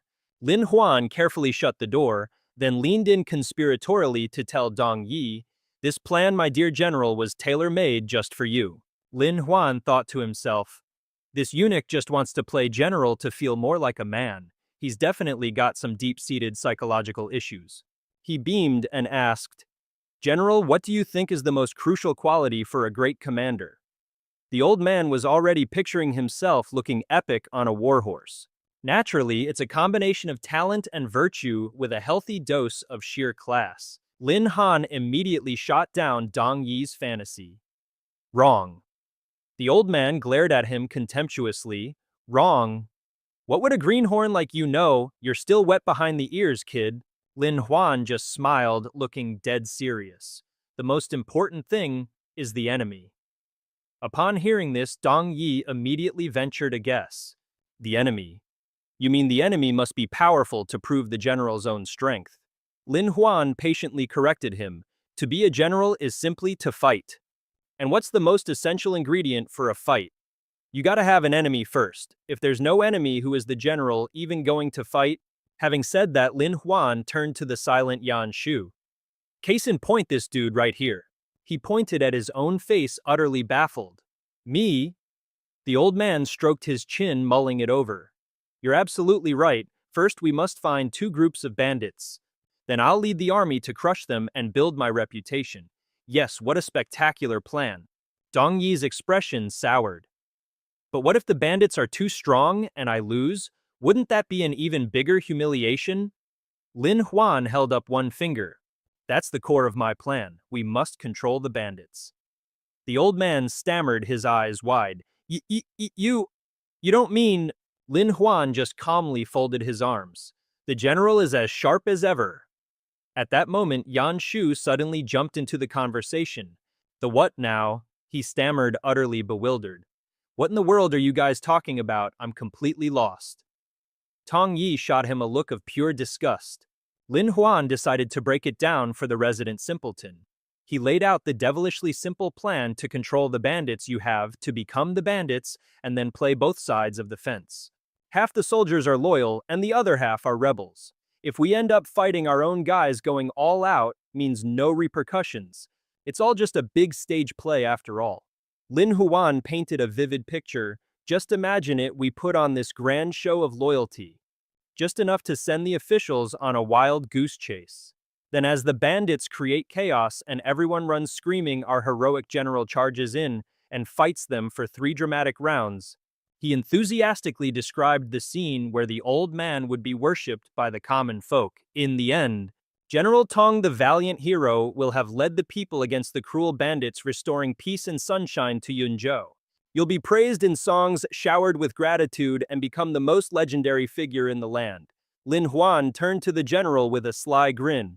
General Tong, am I wrong? This is some next-level manhwa protagonist schemings. The old man cackled with delight. Ha ha ha, Xiaolin, you've got a wicked mind, Xiao Wu. You better take some notes. As he spoke, Lin Huan casually pulled out a stack of banknotes. Furthermore, he continued, beyond just fame, we can petition the court to establish an official anti-bandit brigade funded entirely by the national treasury. We get to raise our own soldiers, make bank, and just keep growing our power. Yan Shu timidly piped up. So, we're staging a fake rebellion to get a promotion and become a general after the fight. Isn't that a tad greedy? Both Tong Yi and Lin Huan instantly shot him a death glare that could freeze fire. Yan Shu threw his hands up in panic, immediately backtracking. Hey, relax, I was just kidding. Just a little joke. The general's face, however, showed nothing but admiration. And here I thought you were just some ambitious young man, Xiaolin. I never expected you to have so many delightfully devious tricks up your sleeve. Lin Huan didn't even attempt false modesty, replying coolly, "It's simply the result of reading a lot of books." Tang Yi clapped him heartily on the shoulder. "Excellent. You've got a great future ahead of you. Stick with me from now on." Lin Huan replied with a firm, "Of course." As the general was leaving the brothel, he gave Yan Shu his orders. "You hear me arrange everything according to the plan. I want them in the palm of my hand where I can crush them or let them live on a whim. Understand?" He bowed low in response. This humble one understands. The second the two of them were out of sight, Lin Huan's friendly expression turned to ice. "That's right, follow my plan," he muttered under his breath, "so that when everything blows up, I can throw every last one of you in jail." Just then a hand reached out for him from behind. "Lord Lin, we're here for you." Three ladies dressed in alluring outfits suddenly surrounded Lin Huan. The plot of this manhwa just keeps getting thicker. "The general just gave his orders, you know. We're to give you the special treatment. My Lord Lin, you look so strong and sturdy. Fancy a little roughhousing with us?" In a flash, his clothes were a hot mess, ripped and pulled every which way. Lin Huan, nursing a bloody nose, shot a glare at the three goons. "So this is the price of being the bad guy, huh?" he thought, blushing furiously, but kinda digging it. Screw it. If I don't play the villain, who else has the guts? Meanwhile, outside the city of Yunzhou Wu, a lone carriage rumbled towards the gates. Wang Jian, trotting alongside the carriage, called out, "Miss Ye, we've arrived at our destination." Qin Sang, dressed down in commoner's clothes, peeked through the curtain. "Well, what do you know?" she mused. Lin Huan was right on the money. "We're righteous heroes to help the common folk survive this mess." He readily agreed, "Exactly. That dog of an emperor is nothing but arrogant and reckless. This time we won't let him get his way." She declared, her brow furrowed with determination. "Day one, we take out that wretched eunuch and his corrupt official lapdog." A few days later, down at the docks, the crowd was split into two distinct lines, one for the civil officials, the other for the plebs. An old bureaucrat, clipboard in hand, bellowed. Next in line, an elderly man and a young boy struggled forward, dragging a crate overflowing with minerals. A shoe impatiently waved them on. "Chop, chop, you're running out of time. You think you can afford to make the official wait?" The old man stammered an apology, flustered. "Forgive me, my lord. My deepest apologies, the delivery is here." The official snapped irritably, "Is this some kind of joke? You're using a busted wooden sled to drag this massive rock on a road that's all potholes." Tang Yi, standing off to the side, suddenly piped up, "Hey Xiaolin, check out that rock." Lin Huan followed his gaze to a stone that was a distinctly different color. "What about it?" Tang Yi explained, "That little beauty is an heirloom from an old estate. You could say it's a treasure, the kind you'd see in a historical manhwa." Tang Yi then turned to the old man. "My good sir, this rock isn't exactly top quality." The old man bowed his head respectfully. "Please, my lord, I beg you to accept it. My grandson and I, we haven't eaten in days. We're desperate." But before he could even finish his plea, Tang Yi pressed 2 silver coins into his hand. "Not another word," Tang Yi said magnanimously. 2 pure silver coins. Take them. Consider it a charitable donation from me to my fellow countrymen." "Thank you, my lord." "Oh, thank you." Once the pair was out of earshot, Tang Yi turned to A Shu with a smirk. "You know what to write down, don't you?" A Shu flashed a greasy, boot-licking smile. "Of course, my lord. The official market price will be logged as 200 pure silver." Tang Yi nodded. "Excellent. Make it so." Lin Huan, listening from a hidden corner, felt his face darken with rage. He muttered under his breath, "Well, I'll be damned. Buying for 2 silvers and flipping it for 200. What a textbook corrupt official. Just you wait one day, I'll make you scumbags pay. Suddenly a hand landed on his shoulder. He clapped Han Lin Huan on the shoulder, asking with mock concern, "You've barely joined my team and you're already plotting my downfall. Why are you getting so into character? It's not like I'm actually setting you up for a real-life assassination attempt." Han Lin Huan hastily deflected. "Into character, please. If we get caught, I'll just blend in with the commoners." Dong Yi ordered, "All right, let's kick off the plan." Lin Huan smirked and gave a subtle nod to one of his men planted in the crowd. The man caught the signal and nodded back. "You got it." He immediately stepped forward and roared, "Brothers, those scumbags are bullying innocent people. Let's go teach them a lesson they won't forget." In a flash, the crowd ripped off their civilian clothes and chanted in unison, "Purge the wicked, purge the wicked, purge the wicked." They pointed their blades at the officials, who immediately started crying and begging for mercy. "I'm a high-ranking official. Let me go first. I'm an only child. I have to survive. Let me go." One of the actors screamed, rushing an official who cowered in fear. "It's over, I'm so done for." Just as a sword swung down, it was stopped dead in midair, followed by a reassuring voice. "Fear not, for I am here." Dong Yi showed off his ripped physique, catching the blade with his bare hands like some overpowered manhwa protagonist. "Lord Zhou, run. I've got this. I won't let a single hair on your head be harmed." The official actually blushed at Dong Yi's dashing heroics. "Let's bounce, old Zhou." Dong Yi pushed the man to safety with one hand while effortlessly disarming an attacker with the other, looking incredibly slick. One by one, the rebels fell without him even laying a hand on them. He roared confidently, "Witness my special move." The actor in front of him immediately flew backward dramatically. "He's too strong." He squeezed a fake blood pack hidden in his shirt and screamed, "I'm bleeding out, I'm a goner." From the crowd, Lin Huan started the cheer, "General Dong is incredible." Dong Yi smugly waved his hand, soaking in the applause. "All too easy." Suddenly, something whizzed past the actors playing rebels, causing them to freeze. The court officials in the audience gasped in amazement. Is eunuch Dong really that strong? For a eunuch, he's an absolute beast. With skills like that, he could lead the northern expedition himself. Following the script, the remaining actors dropped to their knees. "We surrender." Dong Yi let out a boisterous laugh. "Ha ha ha. Even if you surrender, my army is on its way. You're all dead meat." A second later, a flicker of genuine surprise crossed Dong Yi's face as a figure appeared. A slender silhouette who gracefully slit the corrupt official's throat for real.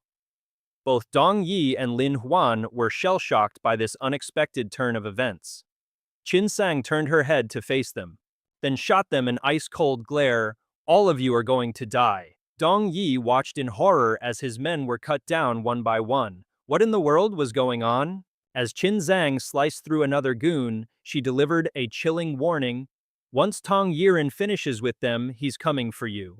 Lin Huan saw this and his stomach dropped. This was bad. In all his calculations, he never factored in the Daying Tower showing up. He hastily snatched a sword from the ground. Things would get ugly if Tong Gong reacted. Lin Huan then dashed in front of the old man, declaring in a classic Manhwa hero moment, "General Tong, I'm here to protect you." He roared just as their two swords clashed with a deafening clang. "Spare him!" Lin Huan closed in on Qin Zhang and reintroduced himself. "I am Taiji's #1 blade." She shot back, utterly confused. "What are you doing here? Didn't you say you wouldn't show any mercy the next time we met?" He whispered into Qin Zhang's ear, "Zip it. If you keep this up, things will go south for both of us." She didn't seem to buy a single word of it. "Are you talking about the Tong family's private army?" "Don't you worry. Besides me, the rest of the Daying Tower has already been dispatched to stop them." Qin Zhang then questioned him. "Today's riot was the perfect opportunity. Why are you trying to stop me?" He suddenly snaked an arm around her waist, pulling her close. "Careful." Lin Huan explained, "All those civilians on the ground are just playing possum." Qin Zhang was absolutely stunned. "You picked a terrible time for jokes. A bad joke around here could get you killed for real." She quickly shoved him away and jabbed his pressure points. "You're obviously trying to lure me into a trap. I was a complete fool to trust you." Lin Huan was flabbergasted. "What the heck?" He rubbed his forehead, utterly exasperated. Why is this little beauty so darn stubborn? Besides sealing my bloodline is completely useless on me. You're just wasting your energy. Lin Huan closed his eyes in frustration. It seemed there was only one way to get her to chill out. His eyes snapped open as he unsealed his bloodline like a true manhwa protagonist about to get serious. Lin Huan lunged towards Qin Zhang, grabbing her tightly from behind. Ye Qin Zhang, you need to calm down. Her face instantly turned beet red, her words catching in her throat out of pure embarrassment. You, he replied, sealing my bloodline is useless. And besides, I'm not trying to pull a fast one on you, so could you please just listen to me for a second? Qin Zhang squirmed out of his grip. What? What do you want to say? He warned her, once you finish slaughtering all these civil officials, those soldiers playing dead over there will get up and block your path. At that point, escaping will be nearly impossible. And it won't just be you, the entire Daying Tower will be annihilated right along with the Tang family's private army. And it wasn't just a handful of them either. But his words didn't faze her one bit. Her gaze remained as sharp as steel. So what if it's dangerous? The main purpose of the Da Ying Lu is to execute corrupt officials. Lin Huan suddenly clapped a hand over Qin Zhang's mouth. Nope, you're wrong. A wicked grin spread across his face, his expression practically swimming in murderous intent. The Da Ying Lu's true target is the Emperor. She questioned him in disbelief. The Emperor. Lin Huan calmly replied, that's right, this kingdom is rotten to the bone and I'm going to help you kill its king. Their epic manhwa-style conversation was abruptly cut short by a string of curses. You son of a bitch! Dong Yi roared. All men in white charge, kill anyone who stands with Lin Huan. The rest of his lackeys immediately charged forward. At the same time, our two protagonists locked eyes. Not good. Another group of people rushed toward them. Young Master Lin, we're here to help. Qin Zhang spun around and deftly scooped him up. Let's bounce. The lead pursuer screamed, brothers, get them. What in the world is going on? One of his men asked, bewildered. Is young Master Lin really that skilled? A short time later, inside a deserted cave, the two successful escapees were bent over, gasping for air. Qin Zhang complained, you are such an enigma. Your raw strength and physical constitution are obviously top-notch, and your meridians are first-rate, but time and again your martial arts are absolute garbage. Lin Huan avoided her gaze, muttering, I just never felt like practicing. Miss Qin, you should probably find a change of clothes. At his words, she looked down in embarrassment at her own filthy outfit. A little later, Qin Zhang had changed into a fresh set of clothes. Meanwhile, Lin Huan was peering at the scenery outside, keeping watch. I think I'm finally ready to learn some proper martial arts. Does the Da Ying Lu have any techniques that would suit me? A brilliant smile bloomed on her face. We do. In fact, we have one that could turn you into the #1 master in the world. There's just a small price to pay. In the forest, a group of figures zipped through the treetops using Qinggong. 3 of them landed and knelt before Qin Zhang. Milady, milady. She immediately got down to business. What's the situation with the pursuers? Was anyone captured? Wang Jian reported, we all got away clean. The others have already found a place to settle down, Meng Jian added. We delivered that eunuch's head to his brother. He was displeased. Hearing that Qin Zhang hesitated and glanced over at Lin Huan, just then, he stepped up beside her. Villains live for 1,000 years, as they say. I bet eunuch Dong isn't dead yet. The moment he saw Lin Huan, the subordinate's face twisted in anger. Meng Jian roared in fury, leveling his sword at the kid, instantly on high alert for a potential ambush. Wang Jian's hand went to his own hilt, quick to cast blame on Lin Huan. Are you trying to block our path, and were you planning to deceive our master? Playing the innocent card, the boy waved his hands dismissively. You've got it all wrong. I totally saved you guys. If you don't believe me, just ask Xiao Yezi. Hearing that only fueled Meng Jian's rage.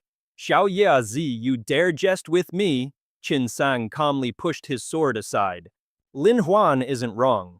The assassination may have failed, but he did save us from a direct confrontation with the Da Ying Lu. But Meng Jian was still stubbornly suspicious. Even so, I don't trust him. What if he leaked the intel himself, and this is all just a pre-planned show? Lin Huan let out a sarcastic laugh. Take on the Da Ying Lu with just a hothead like you. You don't even grasp why your little assassination plot went down in flames. That nearly sent him charging forward again. Huh, what are you trying to say? Wang Jian grabbed his arm, trying to placate him. Brother, cool your jets. Calm down. The boy then posed a question. When you're dealing with the Da Ying Lu out here in the big bad world, what's the single most important thing? Meng Jian answered belligerently, brute force obviously, with enough power we don't have to fear any ghosts or goblins. Lin Huan wagged a finger, a knowing smile playing on his lips. Oh, you muscle-brained simpleton, it's intelligence.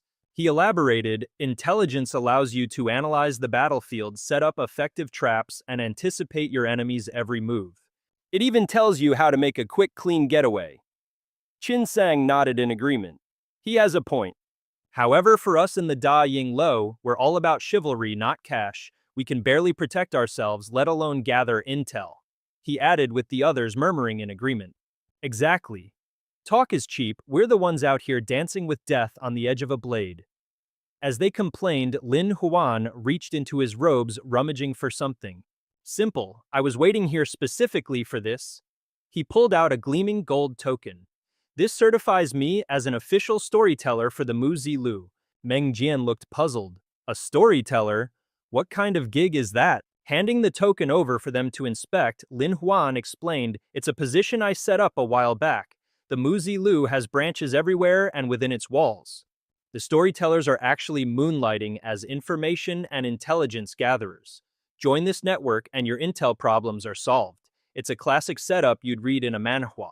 Naturally, it's not a charity case. My only condition is that your group has to be able to distinguish friend from foe among the other storytellers. To develop more professional intelligence operatives.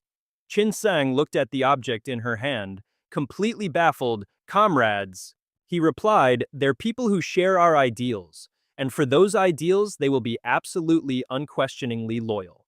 Meng Jian frowned. Our ideal is assassinating the court's lackeys. What kind of ideals could a bunch of ordinary folks possibly have? Lin Huan's lips curled into a smirk. That's simple. In a flash, his expression turned dark and profound, like a classic manhwa antagonist. Assassinate the emperor, dismantle the imperial power, and spark a revolution so the people can rule the country. Hearing this, the others were so shocked their jaws hit the floor. Lin Huan turned to leave. It's almost time, I'll see you all in the capital. Qin Sang suddenly spoke up, wait a minute. He looked at her and asked, what's the matter? She sauntered over to Lin Huan with a mischievous grin. Going back like this, it's just not convincing enough. And so a short while later, he stumbled back with a face that looked like it had been tenderized, crying his eyes out, General Dong, you must demand justice for me. With that, Lin Huan dramatically collapsed backward. Your humble servant, I couldn't fight off those Eagle Tower thugs. It was Yu Yue who beat me. Dong Yi hastily barked an order. Quick, someone save him! The old man urged frantically, get him back to the manor immediately and summon a physician. A few minutes later, our boy was resting comfortably in a sickbed. Dong Yi grumbled in frustration, just great. Lin Huan's brilliant idea not only failed, but also made me lose face. The old man instructed the physician, you must examine his injuries with extreme care. What if he just pretended to chase them and is faking this whole thing to slack off? The doctor bowed respectfully. As you command, I will certainly conduct a most thorough examination. Lin Huan cracked open one eye to observe the scene, thinking, even though it wasn't a huge success, this old geezer definitely hates my guts now. Dong Yi said with a venomous tone, if he's faking his injuries to get a reward, he'll be castrated and thrown into the cold palace. Lin Huan panicked internally. This damn eunuch is so ruthless, he thought, thankfully I have a reinforced body, but I'll use a passive mode to control my pulse, close this pressure point, temporarily disable this meridian, and seal it. And this one, and this one too. After checking Lin Huan's pulse, the physician stroked his chin thoughtfully. Well, this is peculiar. The old man's face was a mask of murderous intent as he stood behind the doctor holding a pair of shears. Well, is he faking it? The doctor stammered, General Dong, this pulse reading. Dong Yi was getting impatient. What spit it out? The physician stared at the boy in utter disbelief. With a pulse like this, the man in question was Lin Huan.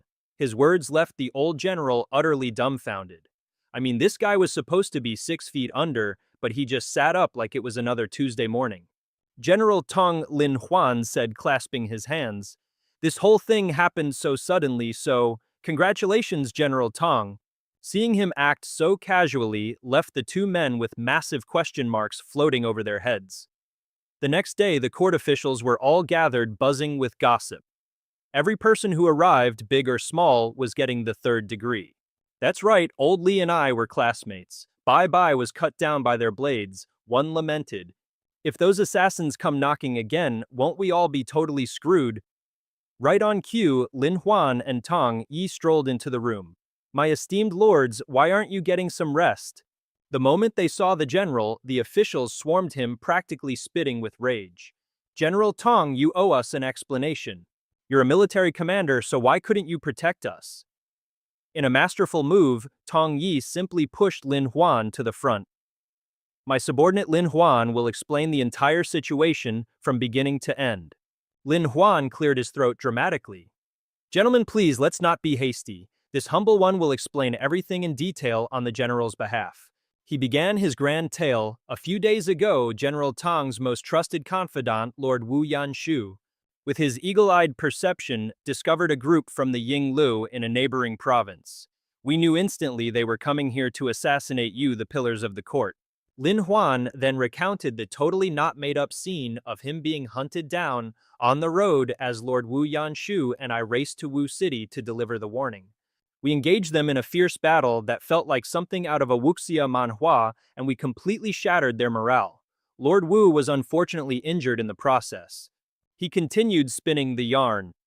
After that, General Tong's soldiers were split into two forces. Lord Wu Yanshu led his troops to guard the city's outskirts, fending off the Yinglu scoundrels and protecting the citizens. General Tong, meanwhile, held the fort at the docks to ensure your safety. As for myself, being unskilled in the art of war, I could only serve as a communications officer and an undercover agent. Lin Huan put on a pained expression worthy of an award. General Tong had laid an inescapable trap at the docks, not just to capture the ambitious mastermind, but also to exterminate all of their accomplices. The plan was flawless, but we never anticipated the culprit would be a woman who feigned innocence while seducing the less informed members of the public. Tragic, it's truly tragic. He then clapped his hands, signaling his men. Quick, bring in Lord Wu. Lin Huan pointed dramatically at the bandaged-up Wu Yanshu, who was being carried in on a stretcher. Behold, everyone, Lord Wu was also wounded yesterday in this very incident. The fiend's scheme and getting himself seriously wounded. The other officials looked on, whispering amongst themselves, damn, these guys play for keeps. Absolutely ruthless. Looks like he really gave it his all. Lord Tong's concern was all for naught, what a shame. After pulling off his award-winning performance, he sneakily gave a thumbs up to Tong Yi. Mission accomplished. The old man shot him a satisfied smirk. Good job, kid. Meanwhile, Yan Shu was having an existential crisis. Who am I? Where am I? Seriously, why am I even here? Lin Huan, completely oblivious, cheerfully announced, this battle may have had some minor setbacks, but we've successfully crushed the nefarious plot of the Ying Lu. This marks the imperial court's most significant victory against them in years, and the credit for this monumental achievement goes overwhelmingly to our very own Lord Tong. The old geezer cackled, absolutely delighted with himself. His Majesty is going to be ecstatic. When I get back to the capital, I'll be sure to put in a good word for you, gentlemen. The other officials, finally getting the picture, quickly bowed. We are in your debt, General. Tong, in the future, if you ever need anything, we will risk life and limb to assist you. Tong Yi stroked his chin, putting on a thoughtful expression. You know, there is one more little thing, though I'm hesitant to bring it up. One of the lackeys immediately piped up, Please, General. Tong, speak your mind. The old man put on a deeply troubled expression. This whole fiasco, the root cause, well, to be perfectly frank, I simply didn't have enough men under my command. If my forces were stronger, those scoundrels would never have had an opening to strike. The officials instantly caught his drift and rushed to reassure him. General Tong, you mustn't worry. As soon as we're back, we'll petition His Majesty requesting that you be granted more troops and horses. Yes, exactly, just leave it all to us. Lin Huan watched Tong Yi, the center of attention, deftly using this opportunity to seize military authority. Gaining command and expanding the army, what a brilliant move. Just then the old fox shot a glance right at him. This whole scene is straight out of a political manhwa. This Lin Huan kid, what a perfect stepping stone. He could be very useful in the future. Our boy's face, however, turned thunderous. This goddamn eunuch is using me as a ladder to climb the ranks. Oh, I'll treat you to something special, all right. Tong Yi, blissfully unaware, boomed enthusiastically, tonight. I'm treating everyone to drinks at the Moon Pavilion to celebrate my glorious victory. The crowd of bootlickers readily agreed. As you wish, General Lin Huan, absolutely disgusted, took out his frustration by smacking poor Yan Shu, much to his own amusement. The ancient traditions of this feudal empire, this country is rotten to the core. It's beyond saving. All Yan Shu could do was weep internally. What did I ever do to deserve this? Sometime later on, a boat gliding swiftly across the water, our hero stood at the prow, staring into the distance and pacing like a caged tiger. Well, what a coincidence, we're all headed to the capital. A cunning glint appeared in Lin Huan's eyes. This was the perfect time to get some business done. He reached into his robe and pulled out a piece of red silk, leaving him utterly flabbergasted. Nani Lin Huan, red-faced, frantically shook his head. Whoops, wrong item. This isn't it. This is Qiao Luo's, undergarment. He then fished out the correct item, a book titled The Shortcut to Mastering Internal Energy Cultivation. Ah, this is the one. Lin Huan sat down, and his entire body began to glow with a golden aura. It was training time, baby. Meanwhile, over at the Ning estate, Uncle Ning was asking for the latest gossip on that Lin Huan fellow. Zilan scoffed. Apparently he got real cozy with the female bandit chief up in her mountain fortress. He smirked. Someone sounds a little jealous, don't they? I mean, who wouldn't fall for an outstanding man like Lin Huan? Too bad you had your chance and fumbled it, and now you're just sitting here pining away. She puffed out her cheeks in denial. Who's pining? I'm not pining. But the longing in her eyes told a different story. You're just talking nonsense, father, she said sadly, then added, but maybe I should sneak off to the capital to, check on him. The morning sun rose over the capital's docks, a chaotic symphony of merchants haggling, laughing, and generally making a racket. Stepping onto dry land, Lin Huan stretched his stiff limbs. Finally, the capital, he groaned. Manboat rides are exhausting. He gazed around with the wide-eyed innocence of a country bumpkin, completely oblivious to the fact that a pack of local thugs had just spotted their next meal ticket. Look over there, they whispered, a fat sheep ripe for the fleecing. Their scam began, as all good scams do, with a friendly approach. One of them held up a coin purse. Excuse me, young master, I believe you dropped this. This little pouch of silver, it must have fallen from your pocket. Lin Huan took the purse completely stunned. Wow, the people in the capital are so nice. The goon in purple laid it on thick. You seem to be from out of town, good sir. Is there anywhere in particular you're trying to go? His green-shirted sidekick chimed in smooth as snake oil. Why not grab a bite to eat and rest up first? We two brothers know this area like the back of our hands. We'd be happy to show you around. Right this way. They exchanged a greasy smirk. The hick totally fell for it, hook, line, and sinker. Time to lead him somewhere quiet and see what other goodies he's carrying. The thug thought smugly, eyeing Lin Huan's seemingly frail frame. Looks like our trip to the pleasure house tonight is covered. Meanwhile, Lin Huan walked ahead, a smirk playing on his lips as if he'd seen it all. The script these two buffoons were following was straight out of a low-budget manhwa, totally predictable.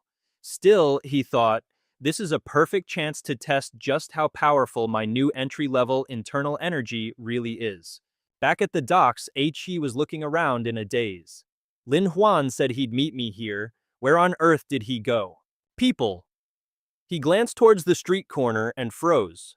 Oh, this is bad. Lin Huan's been set up. He's definitely in for a world of hurt. Suddenly, a blood-curdling scream pierced the quiet street. Aichi's head whipped around toward the sound, his heart pounding. It's over, it's all over. That horrifying scream. Did they really get him that fast? But to his utter shock, he saw Lin Huan single-handedly taking down two thugs, leaving them completely flattened on the ground. He shot Ah Chi a smug look, raising an eyebrow. Huh, Ah Chi, you made it. Ah Chi was so flabbergasted he could only stammer, you. Since when did you learn to fight like a martial arts manhwa protagonist? Lin Huan just tossed him a bag of silver and said, that's not important. The exam is in 3 days, stick to the plan, you'll be my study attendant. First we're hitting the library to do some prep. Ah Chi caught the bag of silver, still trying to process everything. Huh, a study attendant. The scene then cuts to the tranquil Yunlu library with sunlight streaming through the windows. Yun Lin stroked his beard, speaking slowly. It seems, young Master Lin, that your title as the Little Poetry Immortal is no empty boast. Lin Howen replied gratefully, indeed, indeed, thank you for your guidance. I shall surely repay you for this in the future. Just then a clumsy girl came rushing by and slammed right into him. Lin Huan turned, his cheeks flushing in surprise. The girl was Juju. With a sorrowful expression, she sat right down on the floor. He leaned over anxiously. Miss, are you injured? Juju recoiled in a panic. Don't you touch me! Then she shot up, getting right in Lin Huan's face and fuming. Men and women should not have such close contact. What kind of student are you? Are you with that gang outside? How dare you act so boldly? Completely confused, he sidled over to Yun Lin and whispered, hey, what's her deal? She's the one who bumped into me and got all up in my personal space, and now she's yelling at me. The old man calmly explained, young Master Lin, this is Miss Juju, a teacher at the Yunlu Library. She's severely nearsighted, you see. She has to get that close to see anything, so she often runs into people. Hearing this, Lin Huan immediately pictured her in a modern office uniform. Hey, so that's it, a nearsighted female teacher. I'm familiar with this trope. He immediately became serious again, clasping his hands in a formal greeting. I am Lin Huan here for the capital examination. I have long heard of the Yunlu Library's fame and came today to pay a special visit. Juju's expression filled with relief. Well, as long as you're not one of those people, it's fine. Lin Huan was intrigued. Those people, who might they be? Her tone turned indignant. A bunch of crude brutes, they block the entrance every day to confess their love. As if I would ever accept any of them. He just shrugged with a sigh. Turns out the swarm of suitors had completely blocked the entrance, so there was no getting through. Juju gazed into the distance, her voice laced with worry. These brawlers have been ruining my mood for days. I just hope the proctor in 3 days' time doesn't run into any trouble. That's when it clicked for Lin Huan. A proctor, you say? He flashed a devilishly charming smile. I think I have a way to handle this little mob. Lin Huan's confident smirk never faded. Allow me to solve this pesky problem for the lovely Miss Juju. She hastily warned him, no, don't. We're scholars, we shouldn't try to reason with those brutes, you'll just get yourself beaten up. A helpless look crossed Yun Lin's face. Xiao Shixian, don't do anything reckless, he advised, but it was too late as our boy stood before the soldiers with an air of pure arrogance. Chi, my loyal page boy, hand me my brush. I'm about to teach these crude ruffians a lesson. Hearing this, the soldiers all burst into scornful laughter. Ha ha ha, did I hear him right? This pencil pusher thinks he can teach us a lesson with a brush. And with that, Lin Huan picked up his brush and drew a single character. Right on the palm of his hand. As a scholar, my favorite method is to persuade people with virtue. He held out his hand, smiling gently. Do you gentlemen happen to see my virtue? The moment they saw the character for virtue on Lin Huan's hand, the 3 soldiers' faces went pale with shock, like they'd seen a ghost from a horror manhwa. He and Chi got right up in their faces. What followed was a blur of fists and feet, sending the soldiers into a panic. My lord, stop hitting us, we were wrong. After a moment, Lin Huan paused his beatdown and asked innocently, beat you, this is called persuasion through virtue. The 3 bruised men clasped their hands in defeat. Yes, yes, of course, boss, your grace and virtue are boundless. We will never in our entire lives Forget this. He closed his eyes, turned dramatically, and waved them off. Now scram. They glared at Lin Huan's retreating back in fury. He even dares to mess with the Capitol Guards. Let's go, we're reporting this to our boss. His face was a mask of indignation. We have to show these people just how foolish it is to anger us right here in the Imperial City. Night fell and the pale moonlight shone down on the Deyue. Inside the grand hall, dancers moved gracefully, their sleeves fluttering to the sound of music as two young ladies sat down. On Dong Yi's lap, cooing, "General, have a drink." They offered him a sweet smile. "General, don't you think I'm beautiful?" Lin Huan watched the scene with a pained expression. "Utterly debauched and depraved. Worse than animals. I really shouldn't have come to this place. It's truly a den of hell." This, of course, was coming from the guy who was currently hugging another girl's waist with a blissful look, thinking, "And I, Lin Huan, am the bodhisattva sent to save them. If I don't go to hell, who will?" Just then, a man walked in, bursting into laughter. "Ha ha ha." A smug-looking Liu Xing sauntered in. "Am I late? Is everyone still having a good time?" Tong Yi roared with laughter and made the introductions. "You're right on time. Let me introduce you. This here is Lin Huan, the poetry immortal, my brand new ace assistant. And this fine gentleman is Liu Xing, the current empress's younger brother, the young imperial brother-in-law." Our boy stood up and greeted him politely. "I've admired you from afar. Imperial brother-in-law Liu, as dapper as a jade tree in the wind, a truly rare talent. A sight for sore eyes indeed." He plopped down at the table, grinning excitedly. "You've got a silver tongue, kid. We're all brothers here, just call me Little Liu." Lin Huan watched the two of them, yucking it up, secretly sizing them up. This eunuch Tong doesn't just kiss the emperor's boots. He's even cozying up to the empress and her brother. Now that's what I call a multi-talented individual. This young imperial brother-in-law wasn't bad either. Despite his noble status, he wasn't arrogant, quite unlike the usual snobby airs. Suddenly, Liu Shang looked at our protagonist with a curious glint in his eye. "I hear this Lin Huan is a poetry immortal.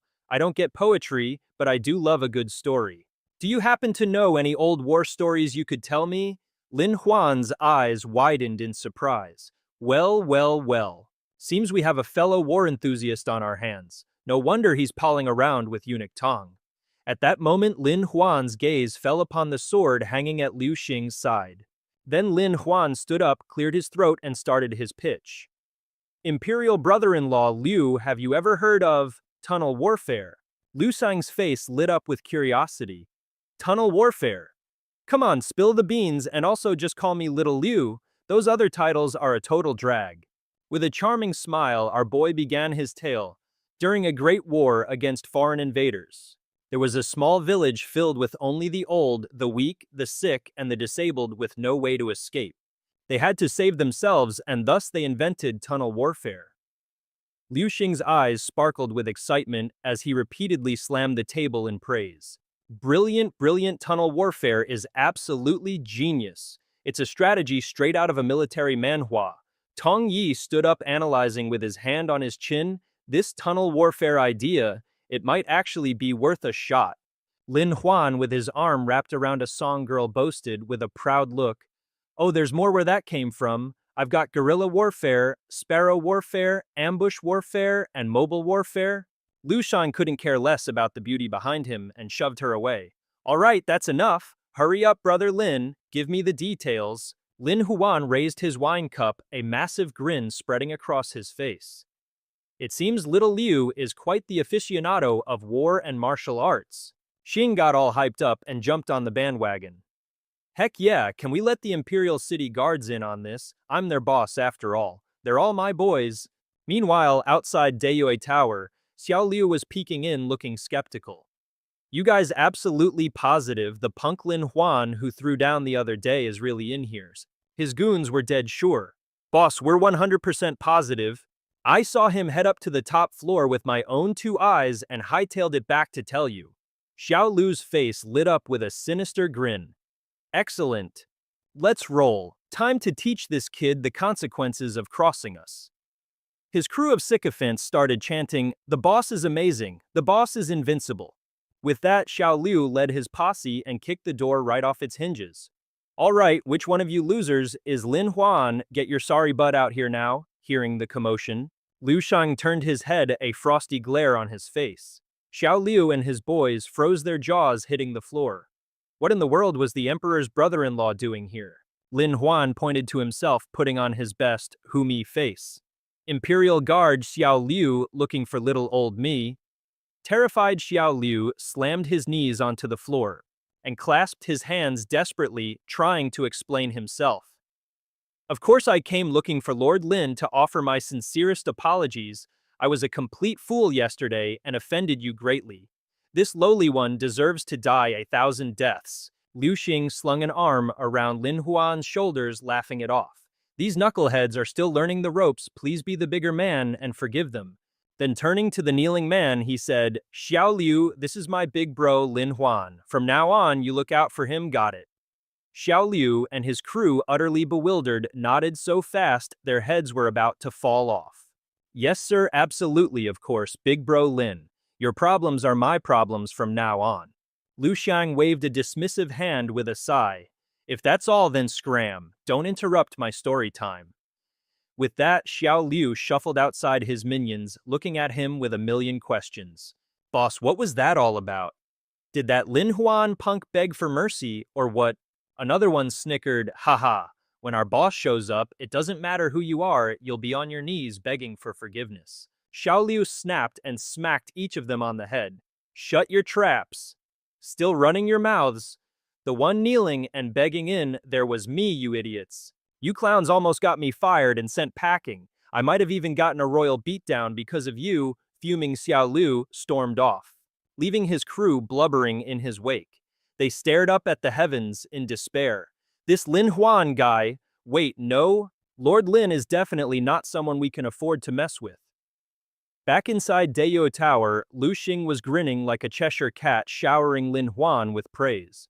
Bro Lin, you're a walking encyclopedia. I've never heard stories like these, not even in a manhwa. I'm seriously impressed, man.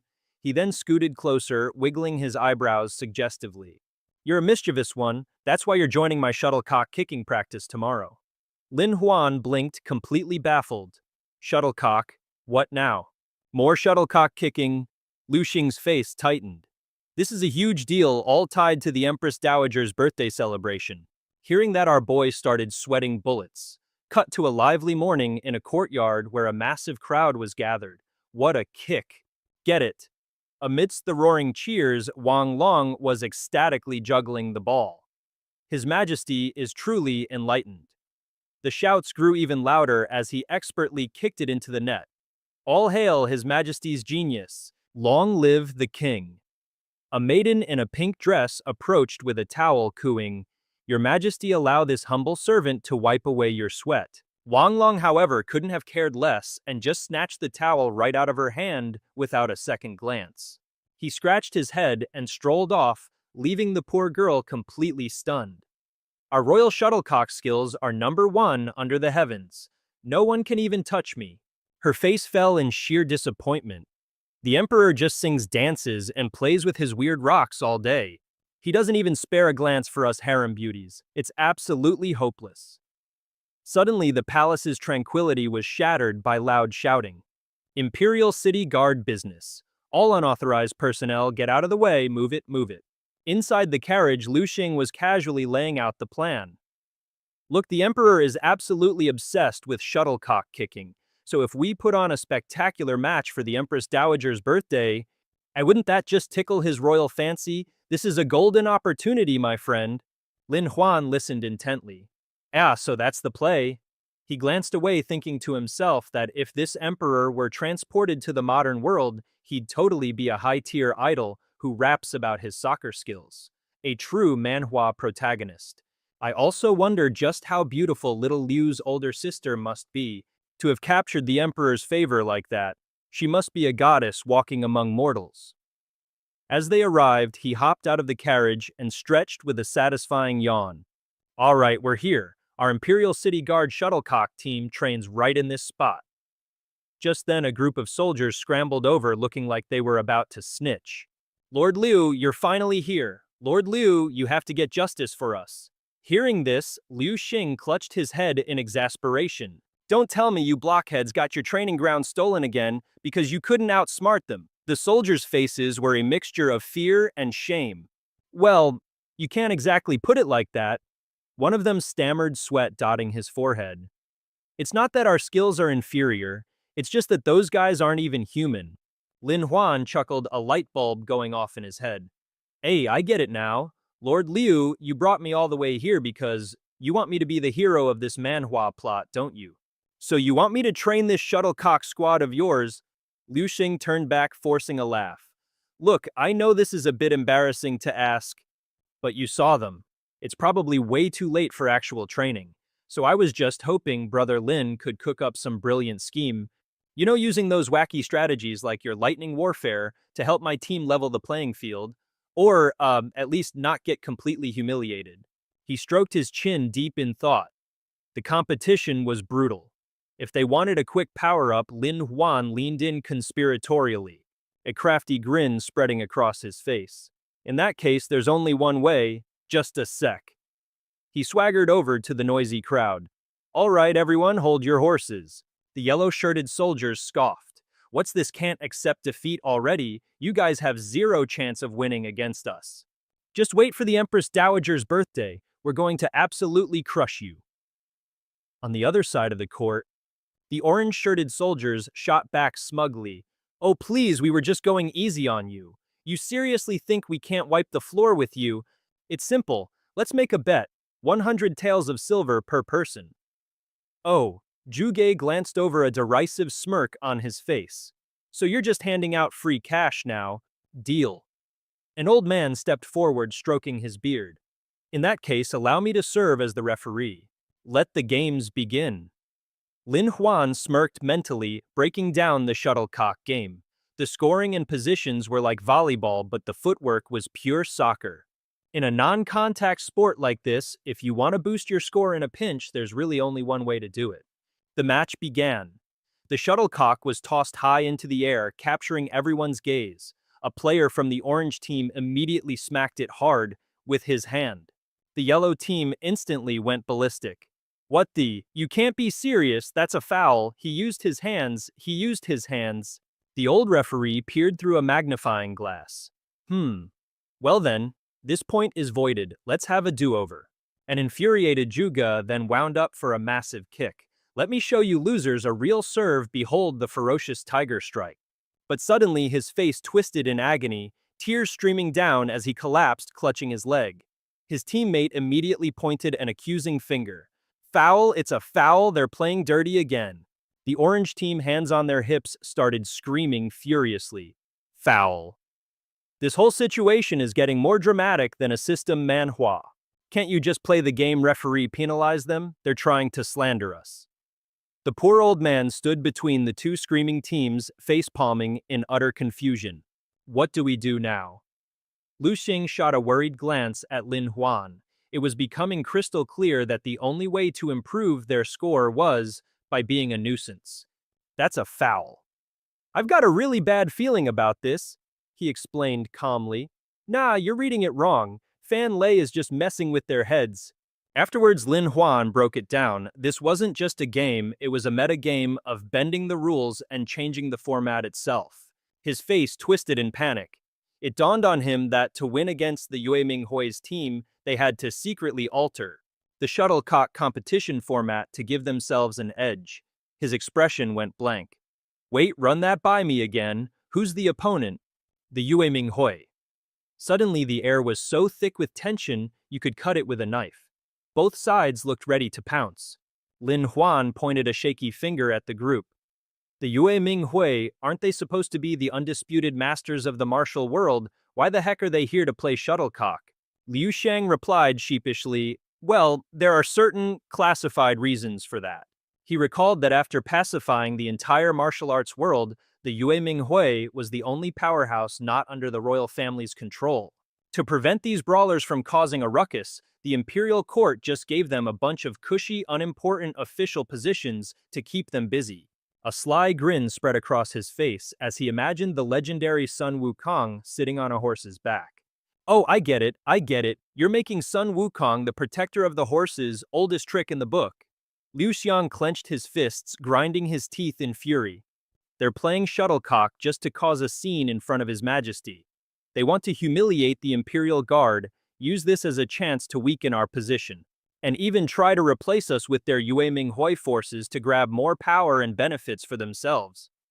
His face etched with desperation, he pleaded, Brother Lin, you're a genius with more talent than anyone I know. You have to help me. Lin Huan propped his chin on his hand, looking dead serious. Count me out. I can't beat those guys in a straight fight. However, a master plan was already brewing in his mind. First, use the sports team to infiltrate the Yue Minghui and use that opening to deal with the Yinglu problem. Then get on Little Lu's good side for future convenience and finally seize control of the imperial city's entire economic lifeline. This Manhwa plot just keeps getting better. With his plan set, Lin Huan let out a deliberate cough. Ahem, I have something to say, so listen up quietly. Everyone's here to kick a shuttlecock to make the Empress Dowager smile and the Emperor happy. So, I have a plan. He declared, holding a ball with an air of pure confidence. Have you gentlemen ever heard of soccer? Both teams just stared back, their eyes wide with bewilderment. Soccer, they were puzzled. The name sounds pretty simple, so it must be like shuttlecock kicking, right? Then Lin Huan stripped off his jacket, strutting like he owned the place. Allow me to give you all a little demonstration. In a flash, he put on a show that made the soldiers jump out of their skins. Lin Huan's body moved with the ball with jaw-dropping agility. As the soldiers stared with their mouths agape, he flicked the ball and launched himself into the air. The players from both teams were collectively gobsmacked. Liu Xing broke into a cold sweat, unable to believe his eyes. You can play like that. If you have skills, you use them. No skills, use your body. No body. Then you play with tactics. The man standing beside him was gaping in pure, unadulterated shock.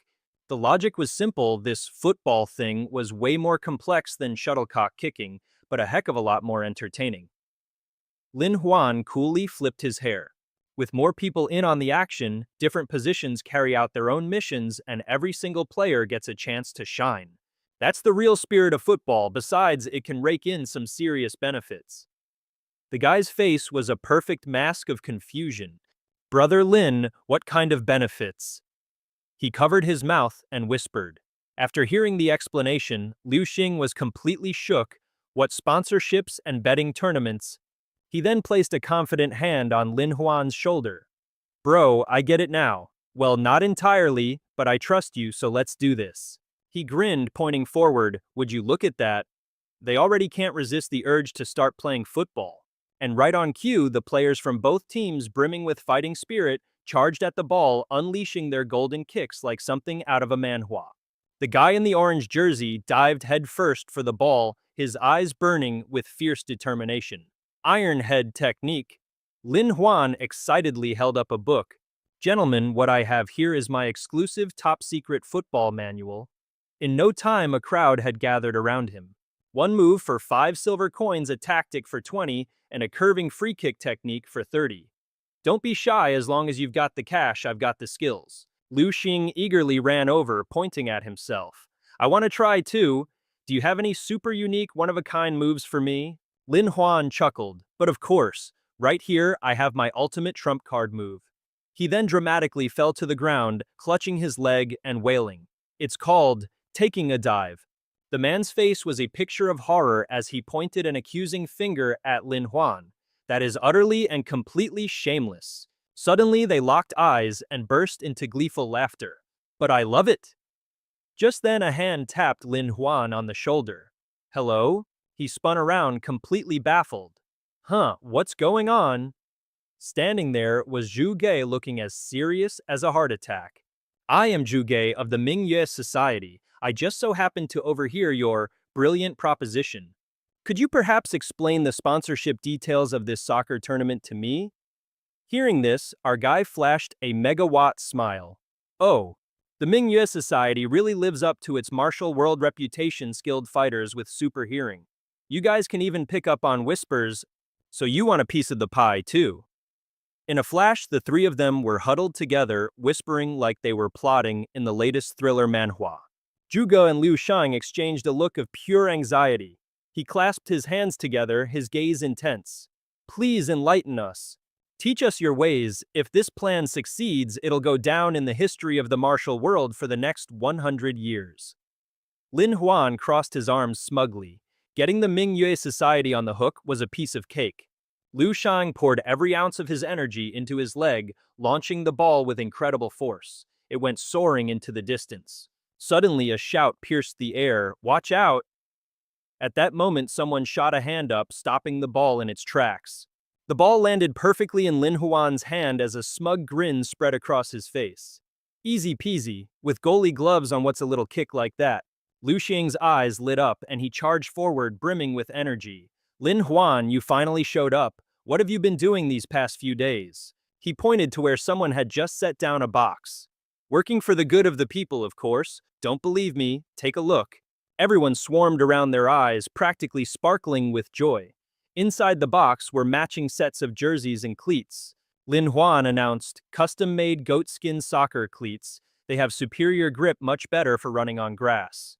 The jerseys are made with sweat-wicking cotton and have extra ventilation holes to help sweat evaporate, keeping you cool and looking handsome. The guys were ecstatic over the new gear. One of them yelled, "I'll take a pair of those cleats." Another chimed in, "I want the shin guards. Not only are they good for soccer, but they'd be great for a street fight too." Liu Xing came over. He slung an arm around Lin Huan's shoulder, grinning. "You clever devil, Lin Huan. You even managed to rope me into your business dealings." Lin Huan looked overjoyed. Not at all, not at all. I was just worried Brother Liu's men might get injured, so I spent some time doing a little R&D. Suddenly, a panicked shout echoed from the gate. "Who dares to stop me? Eat my Peng Dao Hai technique." Turns out the two of them were just messing around. But they suddenly clammed up and shot him a look. Just then, Ru exploded, shoving the guards away from her. With fire in her eyes and fists tighter than a pickle jar lid, "Liuing, get your sorry butt out here." Hearing his name called, our boy couldn't help but be a little confused. "Isn't Liu Xing your enemy?" Turns out the guy had already booked it and vanished into thin air without him even noticing. Lin Huan sighed, realizing that was probably the case. A grin spread across his face as he thought, perfect a chance to see just how much my internal cultivation has leveled up. This is better than any training arc in a manhwa. Then with a look of pure provocation, Lin Huan beckoned her with his index finger. "Come at me." That was all it took for Ru to completely lose it and charge like a raging bull. He was already in his combat stance, ready for action. Behold, immovable as a mountain Bajiquan. The moment she closed in, Lin Huan spun around and used his back to send her flying. Shoulder strike. But a second later, he just stood there, scratching his head in utter confusion. That didn't feel right at all. It was way too easy. Am I just that overpowered now? Meanwhile, Ru, having been yeeted across the yard, landed with a thud. Her cheeks flushed red as tears streamed down her face. She covered her face and started sobbing her heart out. Wah! Our hero could only stare, completely dumbfounded at the crying girl. What in the world is happening? I only used one move. Suddenly, Liu Xing popped up out of nowhere, covering his mouth as he whispered, "My bad, dude. I kind of forgot to mention, her name is Ru and she's the personal handmaiden of my older sister, you know, the current empress." Upon hearing this, Lin Huan froze on the spot, completely petrified. Liu Xing just face-palmed. Also, the reason I ran away from home, my sister is an absolute terror. After rebooting his brain, Lin Huan finally looked back at the guards. It all clicked into place. The reason the guards couldn't subdue her wasn't because they were weak, but because they didn't dare to actually cause a scene. By now, she had stopped crying. She pointed an accusatory finger, her voice filled with rage. "Liu Xing, your sister is looking for you, and you..." She glared at Lin Huan. "I don't care who you are, you're coming with me to see the Empress." Liu Shang grinned from ear to ear, grabbing Lin Huan's sleeve. "My sister's a real handful. Thank goodness I have you to share the pain with." Lin Huan's face went pale with dread. "Why do I have to go? I didn't do anything wrong." But before he knew it, the three of them were already standing under a pavilion roof. Ru stood with a hand on her hip, snapping irritably. So you're the famous Lin Huan, some little poetry saint you are going around hitting women. He pictured an enraged empress brandishing a weapon and felt his soul leave his body. If the handmaiden is this much of a handful, the empress must be a full-blown tigress, a demon-level, terrifying old crone. Just then someone with footsteps as light as a feather gracefully approached the trio. And who should it be but the esteemed empress herself? Not only was she stunningly beautiful, but she also radiated a gentle, benevolent aura. Lin Huan's jaw practically hit the floor as he stared up at her.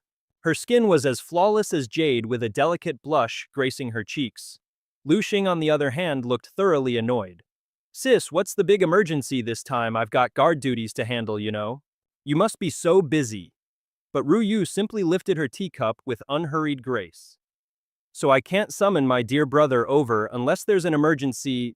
She gently lowered her gaze, revealing a set of perfectly curved eyelashes that looked like they were drawn for a romance manhwa, then parted her perfect lips to take a dainty sip of tea. Lin Huan wore a bashful expression, but inside his head he was sobbing his heart out. That dog of an emperor is truly wasting a heavenly treasure. She placed her cup down, turning to him with a questioning frown.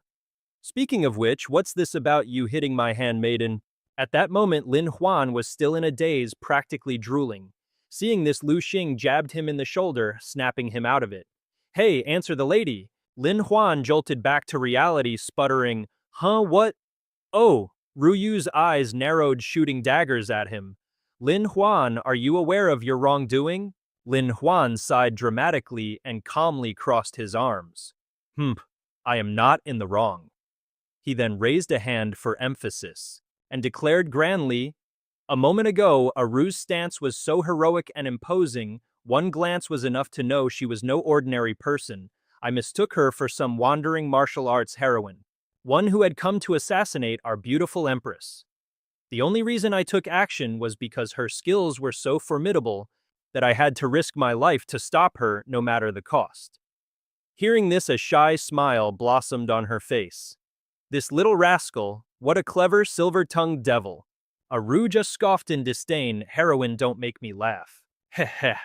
He frowned, thinking to himself, calling me a little rascal, lady, you're only 2 years older than me, tops. Suddenly, Liu Xing leaned in with a curious look. Sis, what was so urgent today, really? She replied with that same unhurried grace. What else could it be? Ru Yu calmly began peeling a grape. The Empress Dowager's birthday banquet is approaching. I'm afraid an ordinary gift simply won't make the cut this year. And you're hardly a man of great learning, so let's not even ask you. Liu Xing just grinned and pointed a thumb at Lin Huan. Hey, isn't that why I brought the little poetry immortal Lin Huan right over? If you want to make an impression, you obviously need a man of culture to take the stage. Lin Huan froze, a single thought echoing in his mind. Did this guy just sell me out? She placed a delicate finger to her lips and made her request, Lin Huan, how about you compose a poem for us right now? At her words, his face went completely blank. His internal monologue was a frantic scream. The poems I know are all plagiarized. I don't actually know how to write one. If I'd known this was coming, I would have prepped a few in advance. How am I supposed to whip up a poem for the old Empress Dowager when I can't even write a poem? Lin Huan's face was a sweaty mess. He frantically racked his brain. Looks like I'll have to plagiarize some classic verses to get out of this. A second later, he regained his composure, placing a hand on his chest with dramatic flair. Her heavenly beauty, impossible to hide, was one day chosen for the sovereign's side. A single glance, a smile of hers outshone all the powdered ladies of the court, making them dull as stone. The beautiful lady's eyes lit up in anticipation. But contrary to everyone's hopes, Lin Huan just stood there, killing the vibe instantly. And then there is no and then. A stroke of genius is a complete masterpiece, but this was just an unfinished fragment. Ru's face soured. That poem might fly if you're trying to woo a young maiden, but don't you think it's a bit basic for the Empress Dowager? She propped her chin on her hand, looking deceptively sweet. Oh, never mind, I won't make things difficult for you. How about you compose one for me instead? Her devastating beauty nearly gave our boy a spontaneous nosebleed. She's gorgeous. Bingo. I remember another one. Lin Huan suddenly perked up, full of renewed vigor. Her robe a cloud, her face a flower's grace, revived by spring wind at the dew-kissed place. He smiled, gesturing grandly. If not at the Jade Mountain's peak we meet, then let's rendezvous on the Moon Terrace suite. With that, he beat a hasty retreat, a strained smile plastered on his face. The poetry god is out of here, crap. I'm completely out of stock. Seeing his cue, Lu Xing scrambled to follow. Hey, wait up. Let's bounce, big sis. Catch you on the flip side. She was left sitting alone at the table, a blush creeping up her cheeks. Her robe a cloud, her face a flower's grace. She murmured, her heart aflutter. That cheeky brat! How dare he write such a flirtatious poem straight out of a romance manhwa? Just then, as Ah Chi was leaning against a wall with his arms crossed, a familiar figure approached. He called out, "Brother Lin, you're here." Lin Huan let out a weary sigh, glad to have finally escaped that dynamic duo. Lin Huan cracked a warm smile. Right on time, here's your bonus. I always remember your hard work. The more you do, the more you earn. Ah Chi's eyes lit up like a Christmas tree. A bonus. Well, in that case, don't mind if I do. Lin Huan got down to business. So how are things? Ah Chi's expression turned eager. Everything's going according to plan. We've secretly greased all the wheels for the route from Ningcheng to the capital. What's more, we're poised to completely dominate the porcelain market here. Lin Huan moved in closer, slinging an arm around Ah Chi. Go meet up with Ying Lu. They're all working as storytellers in the local taverns now, which means they can start spreading our version of events, just like a serialized manhwa. The intelligence system whirred to life. With a tense look, he confirmed, no problem, it's already done. After that, he turned to leave, not forgetting to add, keep a close eye on the market trends everywhere. It's time for us to start making some real big moves. All right then, tonight we drink till we drop.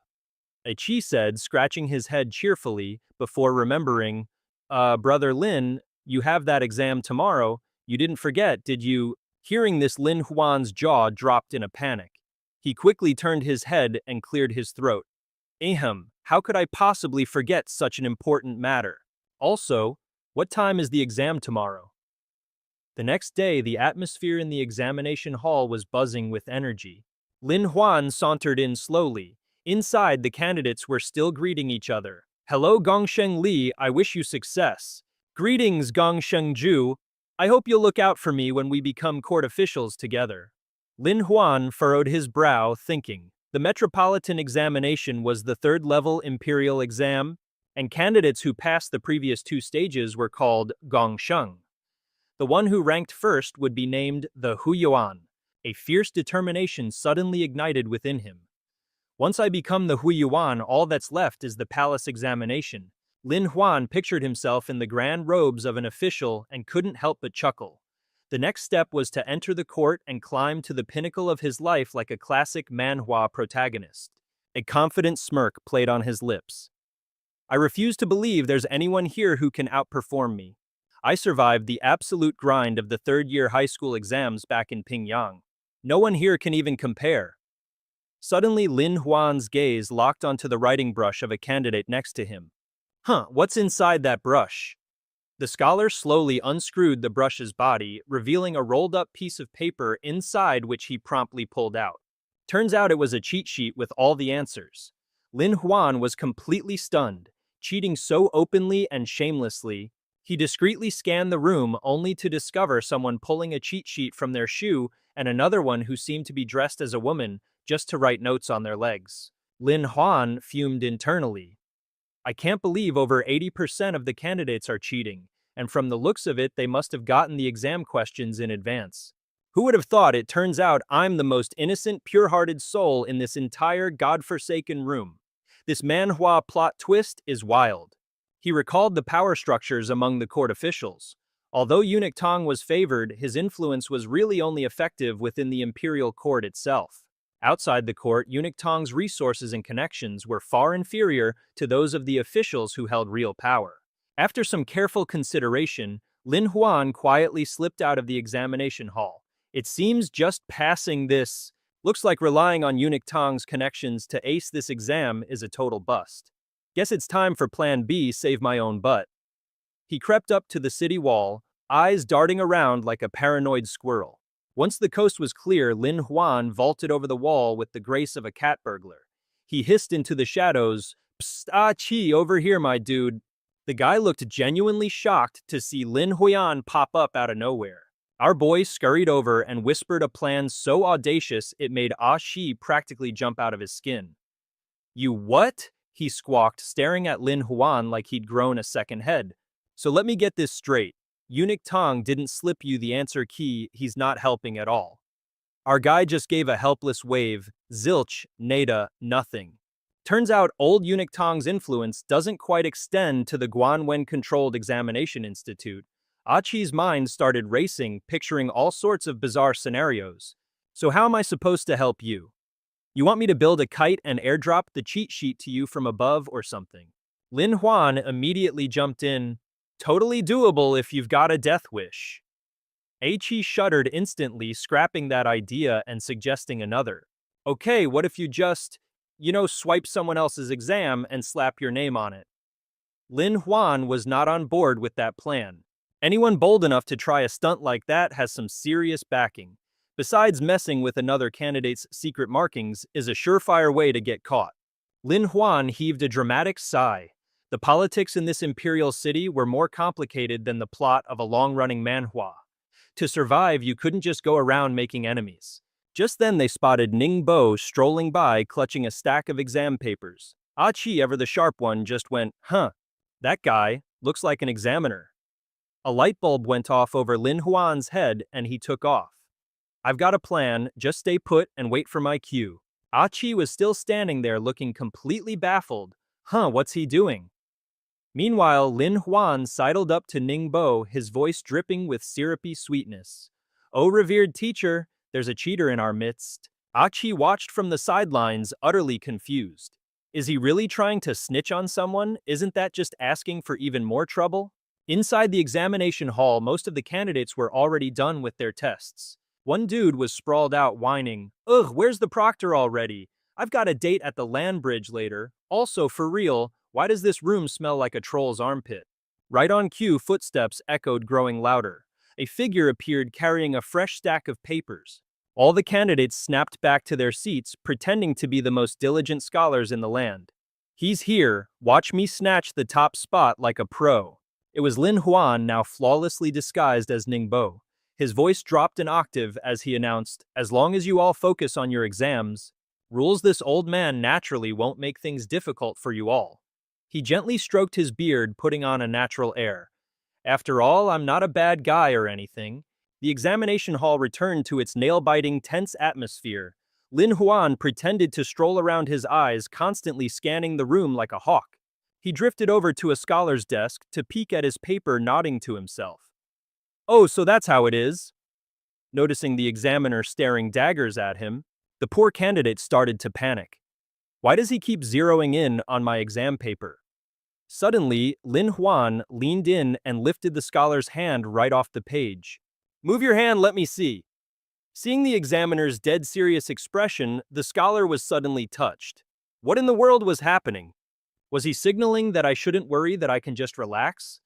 Dr. Wang is really looking out for me, even sending an examiner to help me out. He shot Lin Huan a look overflowing with gratitude. "It's truly moving. Thank you so much." Meanwhile, our boy was having the time of his life, secretly cackling on the inside. He never knew copying an exam could feel this exhilarating. Just then, a stunningly beautiful woman gracefully entered the room. Lin Huan was so startled his jaw hit the floor. What was Juju doing here inspecting the exams? He shot up from his seat, ready to make a run for it, his heart pounding in terror. "This is scary enough to give me a heart attack, just like my old dean who'd pop up at the window like a ghost." Suddenly her voice rang out, making Lin Huan jump out of his skin. "Mr. Ning, if I recall correctly, you are the one supervising this examination hall, are you not?" He awkwardly and tremulously turned around. "That's right, I am indeed the examiner. I am Mr. Ning." Juju slowly approached him, her eyes filled with scrutiny. "Mr. Ning, why are you trembling? So your voice also sounds completely different. Are you perhaps feeling unwell?" Seeing her lean in and squint, Lin Huan suddenly remembered. Ah, I forgot Juju is as blind as a bat. He let out a cough. Ahem, just a slight cold, nothing to worry about. Juju glanced at an empty seat down below and gently pointed it out. Huh, there's still one candidate who hasn't shown up. Skipping an exam this important. Just then a voice echoed from outside the door. This should be the right room. Hearing that voice, Lin Huan immediately ducked behind a chair. You've got to be kidding me, another person who can't blow my cover. This Manhwa plot is getting complicated. Time to hide. She furrowed her brows, confused. And you are... The man cupped his fists in a salute. I am Liu Xing, captain of the Imperial Guard. Juju asked suspiciously. The Imperial Guard is only responsible for security around the Examination Institute. What brings you here? Liu Xing answered honestly. I have a friend Lin Huan who is taking the exam today, so I came to pay him a special visit. At that moment, the two of them looked at each other in sheer horror. Lin Huan, best friend, didn't show up, skipped the exam. Her eyes lit up with a fiery rage. Don't tell me it was your Imperial Guards pulling a cheap stunt to stop Lin Huan from competing. He frowned, just as confused. This is absolute insubordination. My own men disobeying orders and harming my brother. I'm gonna go have a little chat with them right now. Joju declared, spinning on his heel to leave. I'll contact the headmaster. You cover for the sick Mr. Ning and proctor the exam. Liu Xing gestured, adding, when I get back, I'm hanging those fools up for a good old-fashioned flogging. Suddenly a figure appeared right behind him. Liu Xing jumped, whipping his head around. You, what about them? Ah, about that. Lin Huan gave him a calm, cool look. Yeah, that's me. Mr. Ning was born to be a proctor, he declared. Liu Xing instantly caught the drift, realizing he was in the presence of a true manhwa protagonist, and bowed respectfully. Mr. Lin Ning, this humble servant is in awe. You are truly the most phenomenal talent in history. He gushed, a sly, scheming look spreading across his face. Heh, I'll just stand guard by the door for you, sir. A short while later, the final bell chimed. Lin Huan shot to his feet, his voice ringing out with authority. All right, people, pencils down, time is up, he announced, clutching a stack of exam papers. Liu Xing watched the whole busybody act from the side. He couldn't help but burst out laughing. Collect the tests and then frantically copy the answers. Brother Lin, you're a special kind of genius. Once he was done, Lin Huan casually slipped his own test into the middle of the stack. It's nothing. Just make sure you deliver these to the main academy for me later.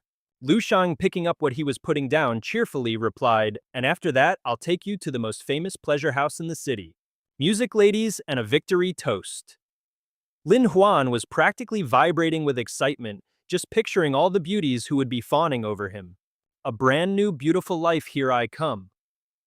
Down the road, a horse-drawn carriage was waiting. Inside, Liu Shang was hyping up their destination, holding up a finger for emphasis. I hear every man in the city is practically killing each other to get into this new place. At this, Lin Huan's face flushed with giddy anticipation. A pleasure house people are fighting over. Does it have some kind of legendary peerless beauty inside? Liu Shang scratched his cheek, looking embarrassed. Well, I'm not sure. To be honest, I've never actually been. Our hero face-palmed in sheer exasperation. Suddenly, the carriage screeched to a halt, nearly giving both Lin Huan and Liu Xing a heart attack. He yanked back the curtain to ask the driver, "What's the holdup?" The man's face was pale with worry. "Boss, you should probably see for yourself. Let's go." Outside was an absolute madhouse swarming with people. There were so many wannabe patrons that our carriage was stuck in traffic with absolutely nowhere to park. Seeing the chaos, Liu Xing hopped down and shot his companion a look. Well, guess we're hoofing it. Let's see what's so darn special about this place anyway.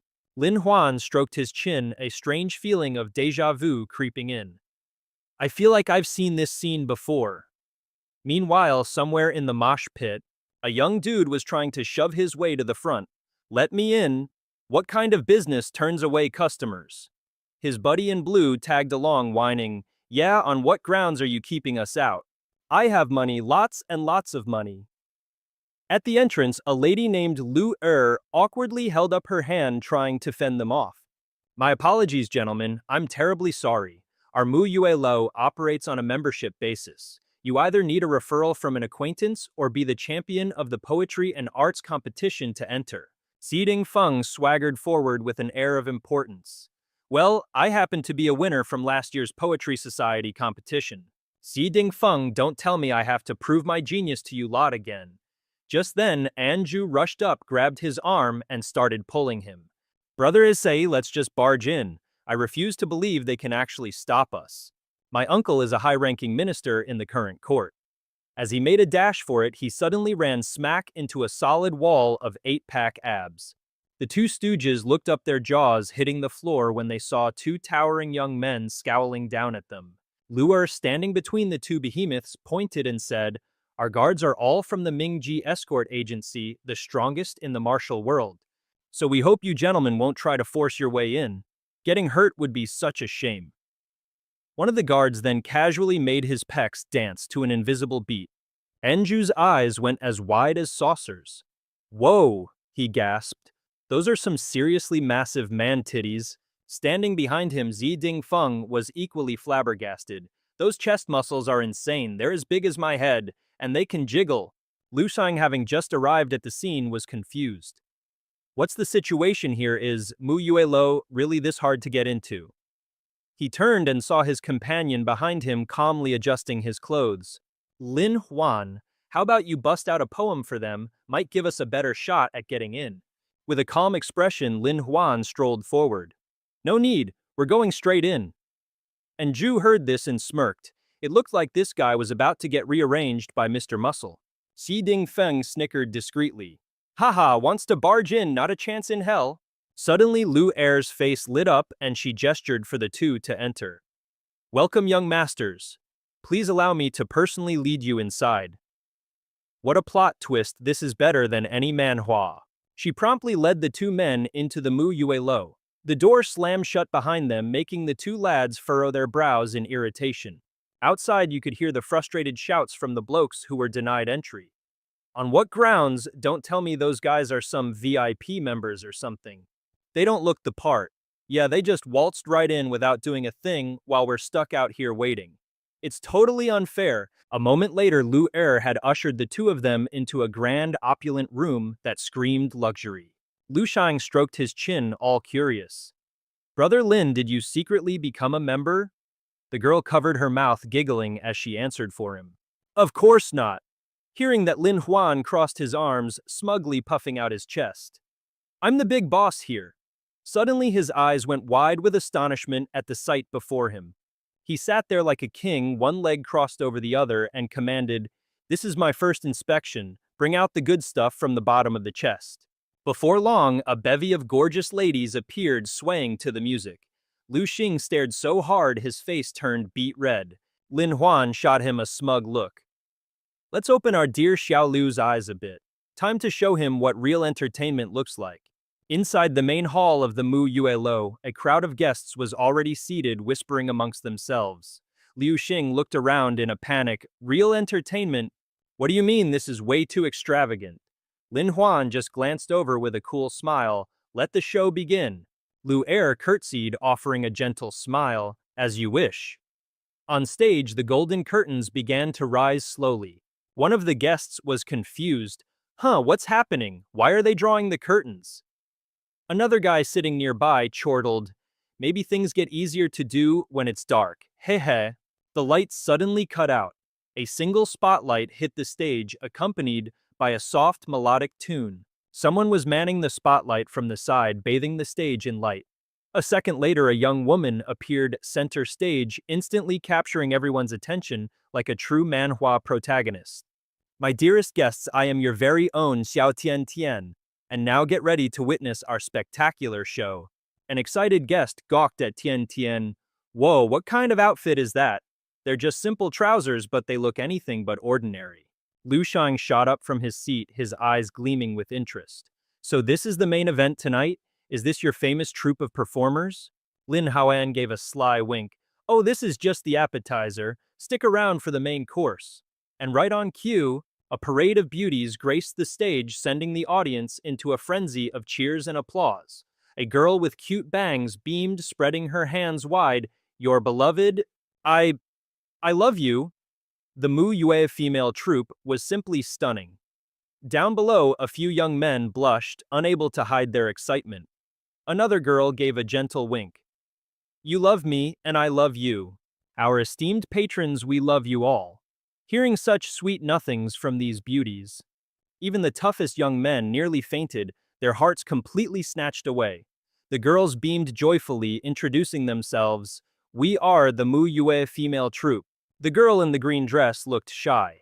Senior brother, don't you remember me? It's me, your childhood junior sister from that romance Manhwa Ayu.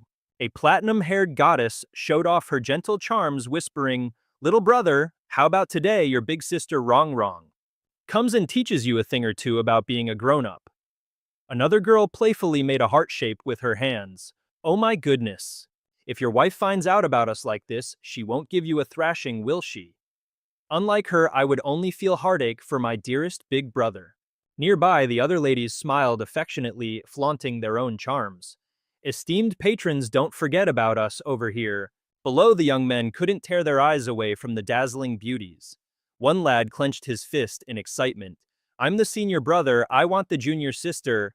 The guy next to him was blushing furiously. Boo-hoo for big sister, I'd do anything at all. A man at another table slammed down a fat stack of cash, declaring, I don't care about the price, I want to buy AU's freedom. Another guy cackled and joined in. Sister Rong Rong, come whip me, all my money is yours? Suddenly a hidden figure appeared from above. Gentlemen, please hold your horses. Our Mu Yue troupe doesn't engage in that sort of business. She then proceeded to lay down the house rules.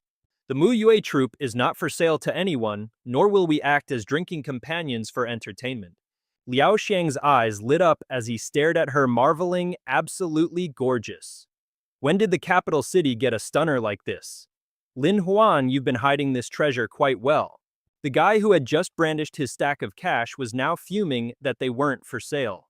Then what in the world do you do here? I've got my heart set on AU. That's fine, I'll take my money. He turned and thrust his hand out.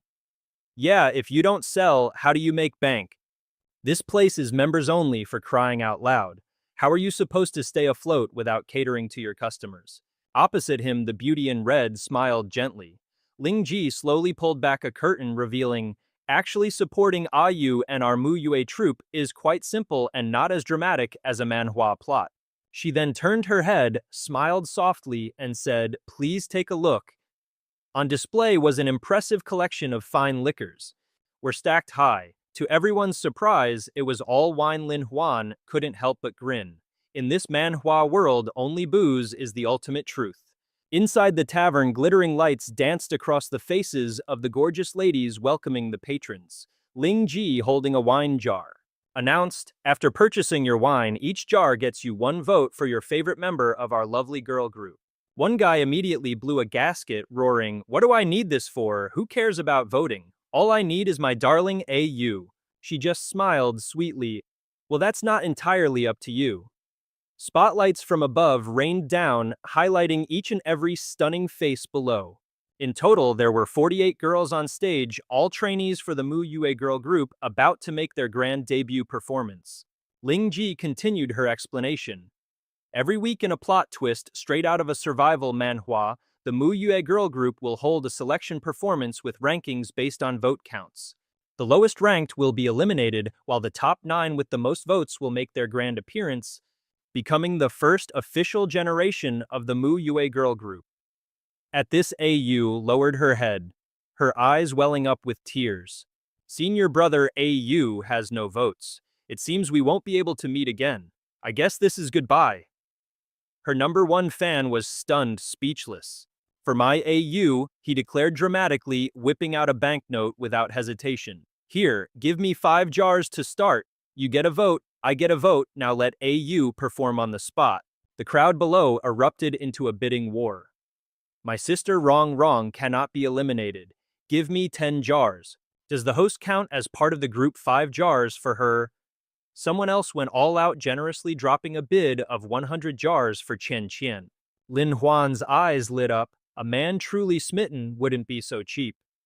Only 5 jars. The guy flinched and stammered, Who's being cheap? I was just warming up the crowd. I'll buy 10, no 20 jars later. Wrong seized the moment, putting on a pitiful act. It seems this sister has no hope of performing again. I'm so far behind Qian and Yu. Her fans below immediately panicked. No sister, wrong, don't say that, it's just, there's no way we can drink all this wine if we buy too much. Our boy calmly crossed his arms. The Yue pavilion isn't going anywhere. Just buy the wine now and leave it here for later. Problem solved. Lu Xing immediately jumped on the bandwagon. And hey, this wine isn't half bad. And so as a crowd of people stared in utter disbelief, Lin Huan sauntered over to her. Big sis, wrong. How about I buy you 100 jars of this? You could make me your fan club president. Go on, support your girl. The crowd below stared in utter disbelief. The fan club president? He simply nodded and began to explain slowly. Every single lady in the idol group has her own fan club. The president gets to organize support events, and you might even get some up-close and personal time with the beauty herself. Well, that certainly lit a fire under one of the customers. Hey buddy, wipe that greedy grin off your face. The presidency of Sister Wrong's fan club is mine. Put me down for another 150 jars. Lin Huan couldn't help but chuckle inwardly. These guys who frequented luxurious pleasure houses were seriously loaded. His friend looked at him with sheer admiration.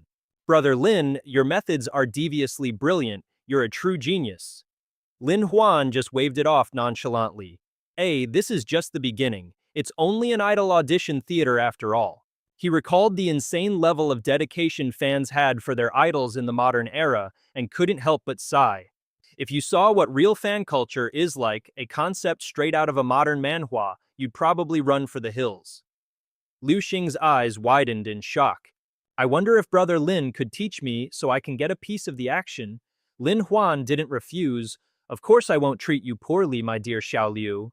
I've decided to make you my general agent in charge of schmoozing with all the big shot merchants. In the future, we're not just selling wine, we're talking fabrics, porcelain, the whole 9 yards. And of course, there's a fat commission for every deal you close. He puffed out his chest with confidence. Just networking, is that all, buddy? I know every single major merchant in this capital city. Lin Huan mentally praised him. Xiao Liu's network was a goldmine. This was a classic case of killing 2 birds with 1 stone. As for Lu Xing, he was secretly giddy with joy.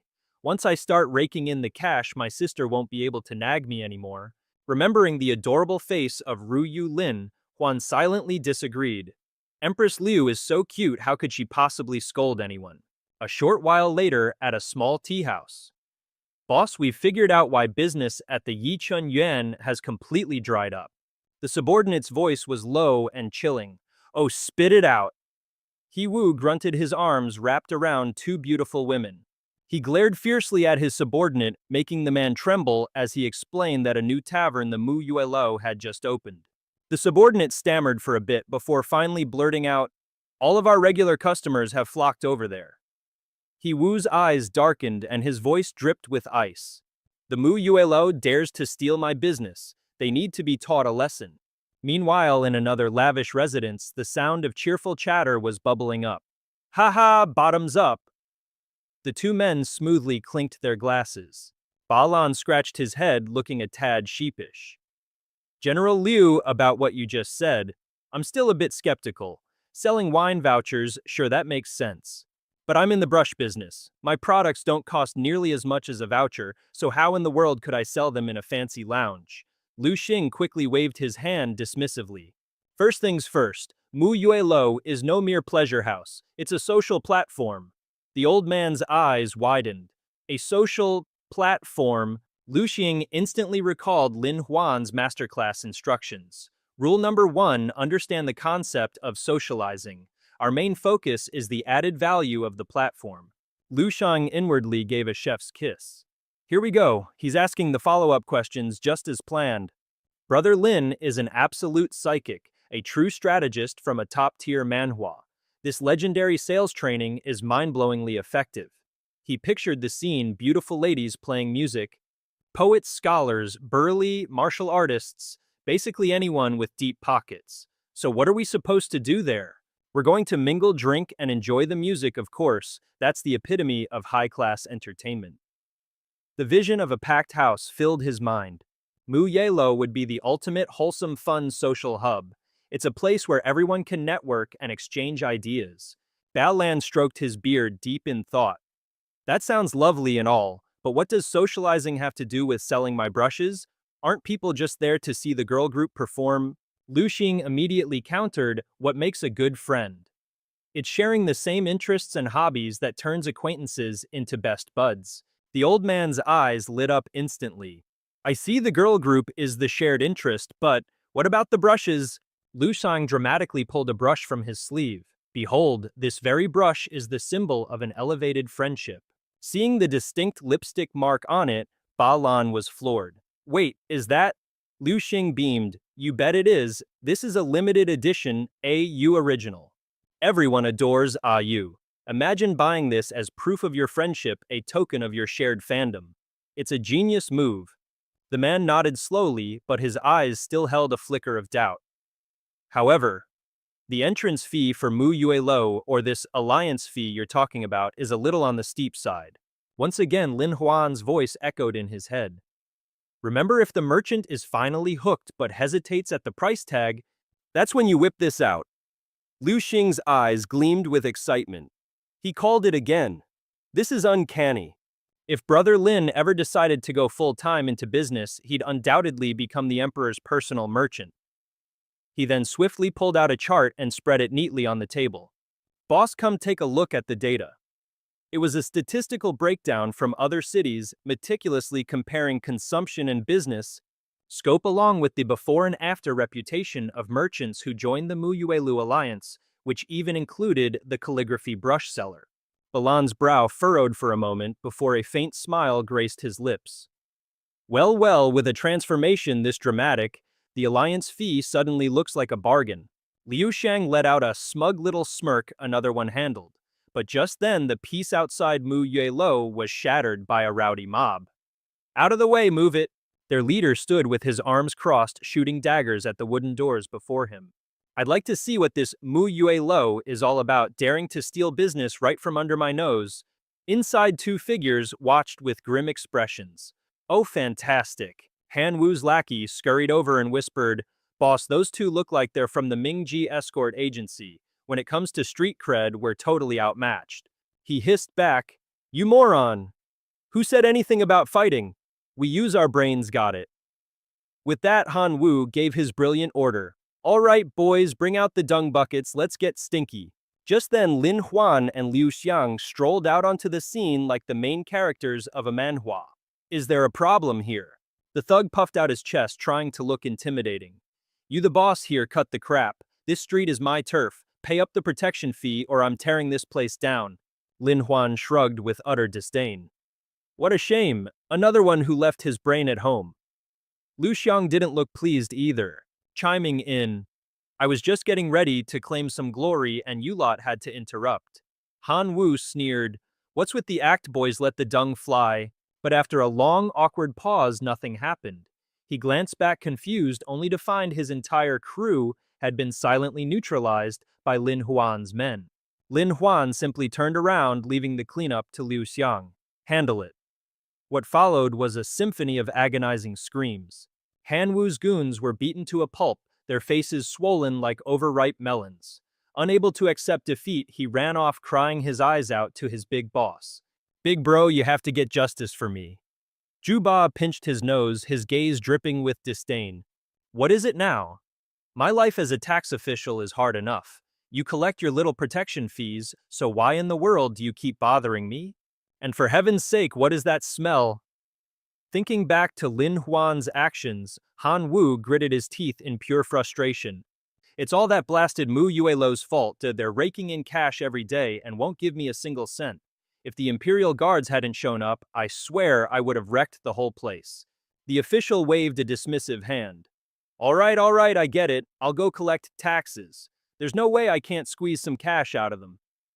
This entire plot feels like it's straight out of a classic business manhwa. His little piggy bank. A dangerous glint flashed in Juba's eyes. Mu Yue Lo isn't it. If the criminal underworld can't handle you, then I, representing the righteous path, will swallow you whole.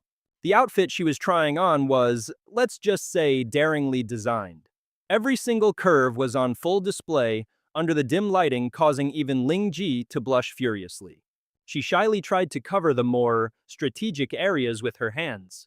No way, absolutely, not, I can't wear this. It leaves nothing to the imagination. It's utterly mortifying. Lin Huan, meanwhile, casually crossed his legs, enjoying his tea as he teased her. Well, it seems even the great Lady Jin Ji, a woman of immense power and fame, can get flustered. From behind the changing screen, Ling Ji shot back. I only asked for your opinion on a suitable outfit. Who knew you'd design something so scandalously revealing? A moment later, she reappeared in a different but equally stunning outfit, looking like a goddess who had just stepped out of a high-fashion manhwa. But if you think you can play games with your big sister like this, then you've made a serious miscalculation. Ling Ji slowly closed in, lifting his chin with her finger.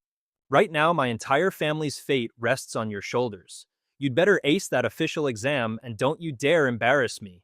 Lin Huan replied with a nonchalant air. Relax, becoming an official. How hard can it be? Suddenly a commotion erupted outside. Everyone get lost and make it snappy. Ling Ji and Lin Huan immediately rushed out to see what was happening.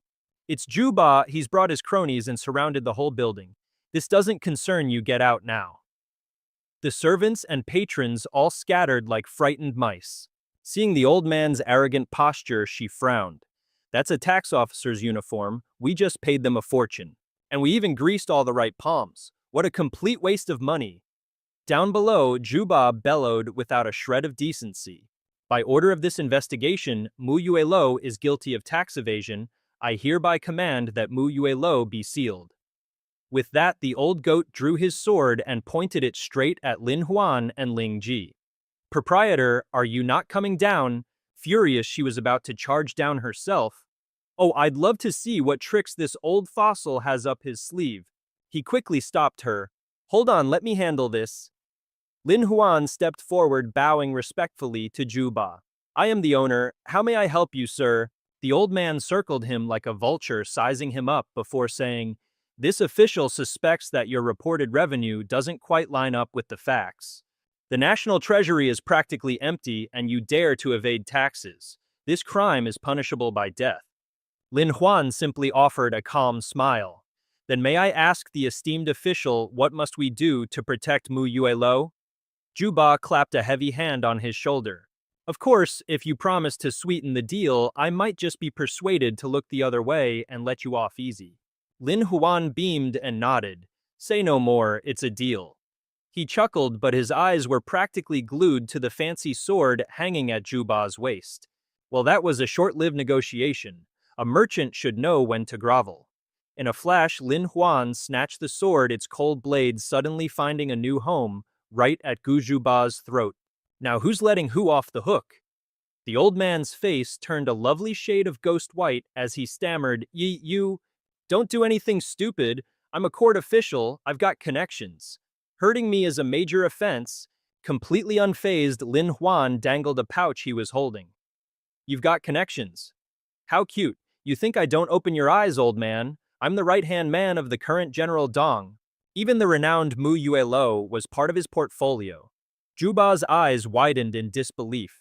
He trembled, realizing it was the genuine scented pouch of eunuch Dong, something no one would ever dare to counterfeit. What in the world was this plot twist? Lin Huan coolly tossed the sword to the ground. Are you absolutely certain you want to mess with us? You want me and my General Dong to bribe you? Is this some kind of reverse isekai manhwa plot? The old official was seething with rage but couldn't utter a single word. He just spun around and stormed off, leaving a couple of very confused soldiers in his dust. All right, let's bounce. Ling Ji sidled up, whispering teasingly, You all right? Lin Huan just calmly brushed off his sleeves as if dusting off a minor inconvenience. Please, he's just a side character. Meanwhile, outside Juba was having a full-blown meltdown. With connections that strong, why is Lin Huan running a brothel? Has the man lost his mind? Just then, as if summoned by the plot, Chu Liu casually strolled by. Well, look what the cat dragged in. Brother, what took you so long? Did you really need all that time to teach a mere merchant a lesson? Lord Wu sent a message. We thought you ditched us for a drink. Juba immediately grabbed the man's shoulders, shaking him frantically. Lord Wu, quick, tell me, what are his orders? Lord Wu is the Prime Minister's most trusted aide. This is it, buddy. We're finally getting that promotion. His friend clutched the letter in his hand, voice buzzing with excitement. He's ordered the two of us to go recruit the newly announced top scholar. Our department is loaded, so reeling in one of those poor scholars will be a walk in the park. Juba excitedly tore open the letter. This is perfect. Once we're standing there together, everyone will have to look up to us. But upon seeing the portrait of said scholar, Lin Huan, the old man was rendered utterly speechless. His mood instantly nosedived into the deepest, darkest abyss. My life is a tragedy. Why is it him? As his world crumbled, a carriage slowly pulled to a stop before the gate where Chu Liu stood with his hands clasped, looking smug. Staring intently at the door, Juba figured, based on the boss's intel, Lin Huan has to be in here. He quickly waved his hand. On second thought, maybe I should throw on a disguise before heading in. The other guy shot him a look and said, "What kind of trouble did you get into now? It's not like we're short on cash. Why must we go through all this hassle to find that top scholar?" Juba, looking guilty, averted his gaze. I was just, standing up for my useless little brother, that's all. Seeing Dong Yang behind them, a sinister glint appeared in Chu Liu's eyes. Look, we've got orders from the big man upstairs. It's not like we have a choice. The old man nodded in agreement. Exactly. Besides what Master Wu wants, the Prime Minister wants. Who in their right mind would dare to disrespect him? With that, they approached and knocked lightly on the door. Lin Huan, holding a dumbbell in one hand, opened the door with the other. Who is it? The moment he appeared, Juba scrambled to hide behind Chu Liu. We come under the orders of the Minister of Revenue, Master Wu, to pay our respects to the newly crowned top scholar, Lin Huan.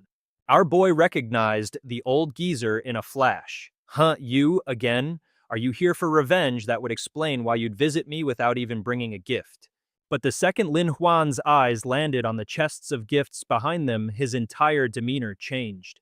He rushed forward, grabbed Juba's hand with a beaming smile. Heavens, a guest is a guest. Don't just stand there like statues, let's head to the living room. The way his attitude flipped faster than a page in a manhwa left Chu Liu and his companion utterly stunned. The guy put down his teacup and shot the old man a meaningful glance. Yesterday was truly a misunderstanding, all my brother's fault for being clueless. Haha. Lin Huan waved his hand dismissively. It's all small stuff. Chu Liu eagerly chimed in. Exactly. The only thing that matters is the path of an official. We came today to relay a message from Master Wu. Stick with Master Wu from now on and your future is guaranteed. A cunning look flashed across both their faces. Especially working in our Ministry of Revenue, that's a real cash cow. Our hero's eyes lit up. You're right, being able to control the tax revenue, that is one juicy slice of the pie. So you see, siding with the big boss is the smart play. Suddenly, Lin Huan's expression turned unusually serious. Forgive me, but I'm afraid I must decline. The two goons were shocked and confused. Chu Liu immediately threw Juba under the bus. Is it because of his stunt that's easily negotiable? The old man gritted his teeth and bowed his head. I can apologize, but don't you dare push your luck and ask for the moon. Lin Huan acted as if he heard nothing, his gaze coldly turning away. This has nothing to do with any of that.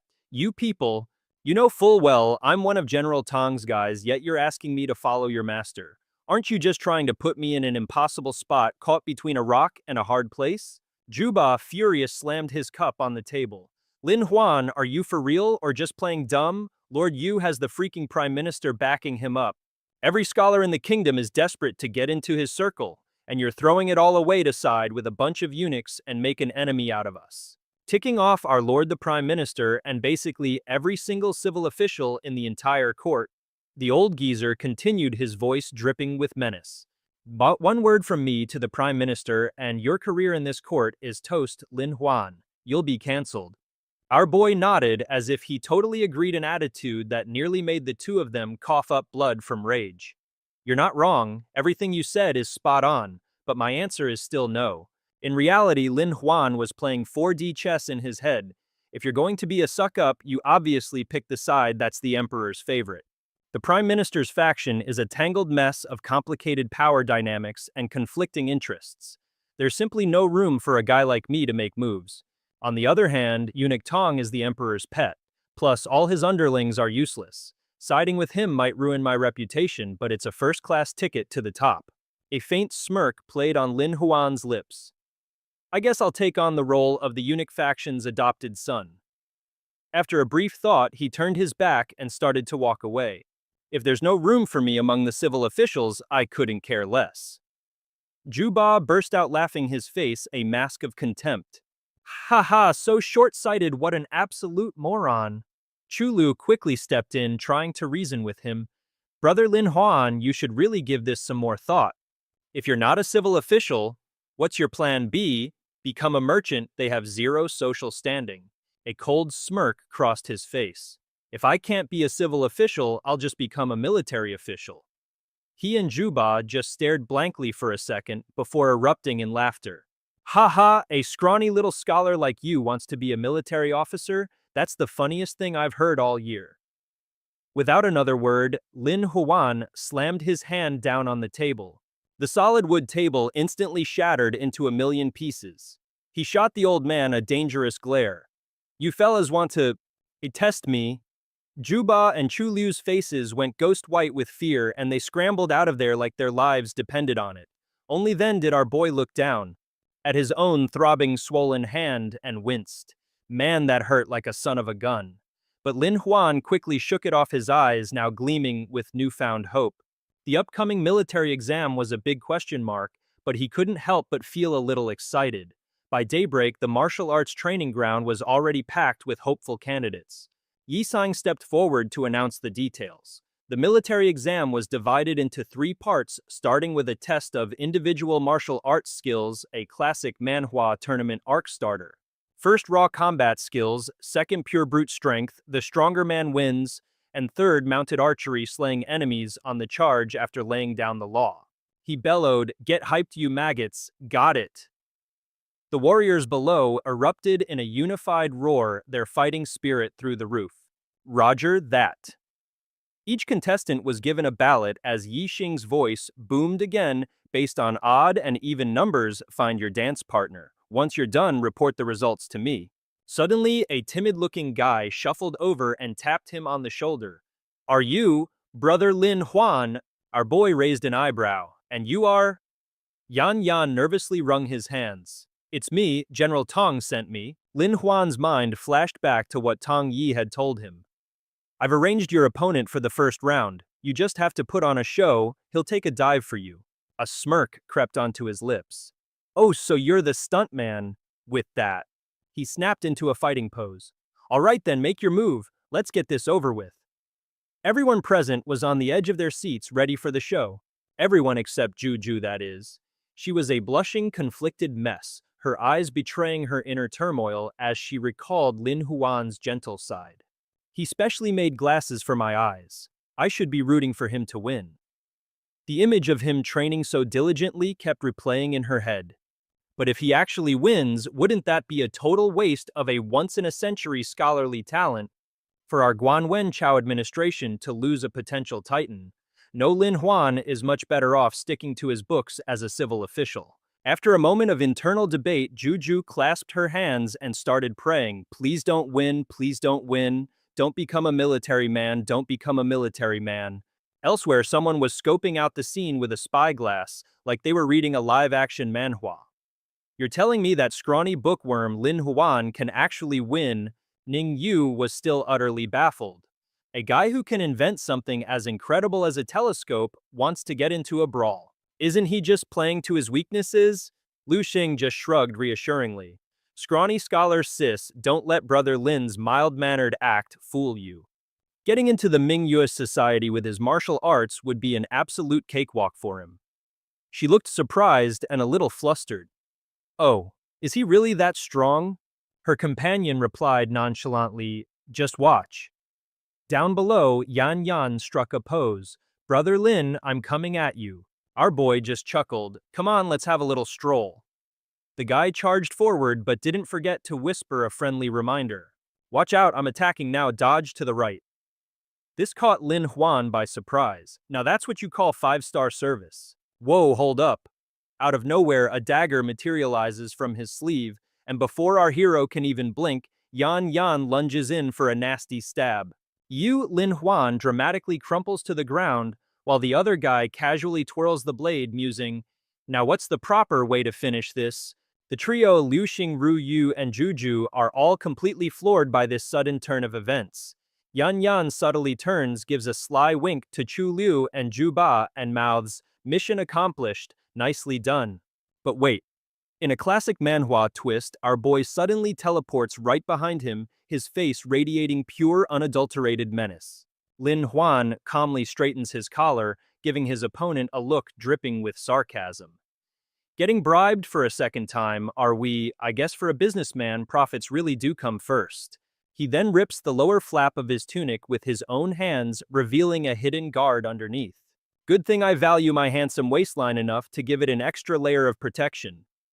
With that, Lin Huan dramatically tosses the torn shirt aside, revealing a chiseled, battle-ready physique. "All right, let's get serious," he declares. A blushing Juju quickly snatches his discarded shirt, thinking to herself, "You know, this whole martial arts general thing doesn't seem half bad." Lin Huan instantly snaps into a fighting stance, his eyes blazing with pure killer intent. Yan Yan, realizing he's in deep trouble, immediately flashes a bootlicking smile.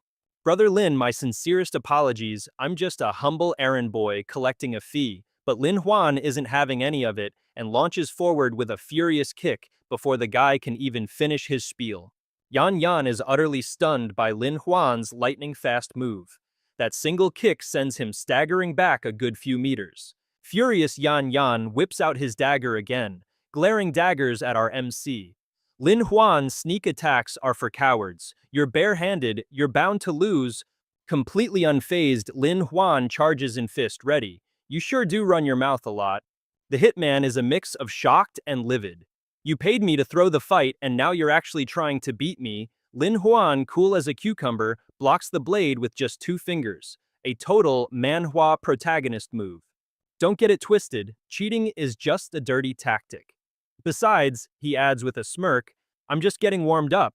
Then, bam, a solid punch right to the gut. Oof, anyone else would have folded from a blow like that. After landing the punch, he effortlessly snatches the dagger from Yan Yan's grip. "Gimme that." Then Lin Huan gives him a few love taps with the blade. She is absolutely speechless watching this unfold. Liu Xing and Ru Yu are right there with her jaws on the floor. Those little cuts scared the living daylights out of him, sending his soul practically leaving his body. All the other contestants are shaking in their boots. A trembling Yan Yan manages to stammer out, "You're ruthless, if you kill me you'll be arrested too." Lin Huan just scoffs, "Arrested?" And with that, the guy dramatically collapses, uttering his final Oscar-worthy line, "I'm a goner." That's the cue for Yixing to roar in anger, "Stop," as he rushes onto the scene, to grab Lin Huan's hand. But our boy holding the guy's personal weapon didn't even flinch. He just shot him a look. "This was his, I took it, everyone here can vouch for me." Yicheng confiscated the weapon, then had his men restrain Lin Huan. "So you have no martial honor, huh? You don't know when to quit, and you even tried to end his life. Seeing his chance?" Juba immediately fanned the flames. "Exactly. This is a catastrophic incident. No law would permit this, it must be a life for a life." The contestants below began to panic. "Should we try to save him?" "We're kinda depending on him," another one replied. "Let's just watch how this crazy manhwa plot unfolds, keep a low profile, and make our move later." Hearing this, Lin Huan couldn't help but laugh out loud. "Heh heh, end his life you say? Oh, I wouldn't dare. I swear on the names of General Tong and Imperial Guard Lord Liu." This guy had absolutely zero fear for his own life. "Sir, how about we let the medic who's treating him give us a little status update?" Yicheng turned to the physician. What's his condition?" The physician replied, utterly bewildered, "Something's very strange. He clearly has so many cuts, but not a single one has damaged any major arteries or meridians. They're all minor wounds." Every single contestant below was completely gobsmacked. He subtly hid a triumphant smirk. "I have an auxiliary system, you see. It lets me view all the arteries and meridians so naturally I can avoid them. Knowledge is power. Right on cue, Yi Yan woke up looking dazed, which made Yi Cheng's eyes pop in surprise. Am I dead? This is, holy smokes, he's a god. Lin Huan, standing behind him, casually gestured, "Sir, if you still don't believe me, I can give you another live demonstration." Then he pointed a finger straight at Juba. "How about we use this guy as a volunteer? You get over here." The terrified old man started crying and waving his hands frantically. "No, please don't." Lin Huan just casually cracked his knuckles, each pop sounding like a battle cry. "I'm going to prove it again, and it's your turn." The closer he got, the more Juba trembled and backed away. No, I'll find someone." But Lin Huan's gaze wasn't even on the old man. His true target was Ye Yan all along. "Listen up, your injuries are minor, which means our match isn't officially over." He shot him a positively wicked grin. "So how about we continue our little competition?" Terrified Ye Yan scrambled to his feet and ran for his life. "No more competing, I forfeit, I forfeit." Lin Huan yelled after him mockingly, "Hey, why are you running away?" The other contestants exchanged glances, whispering, "Man, if that was me, I'd have run for the hills."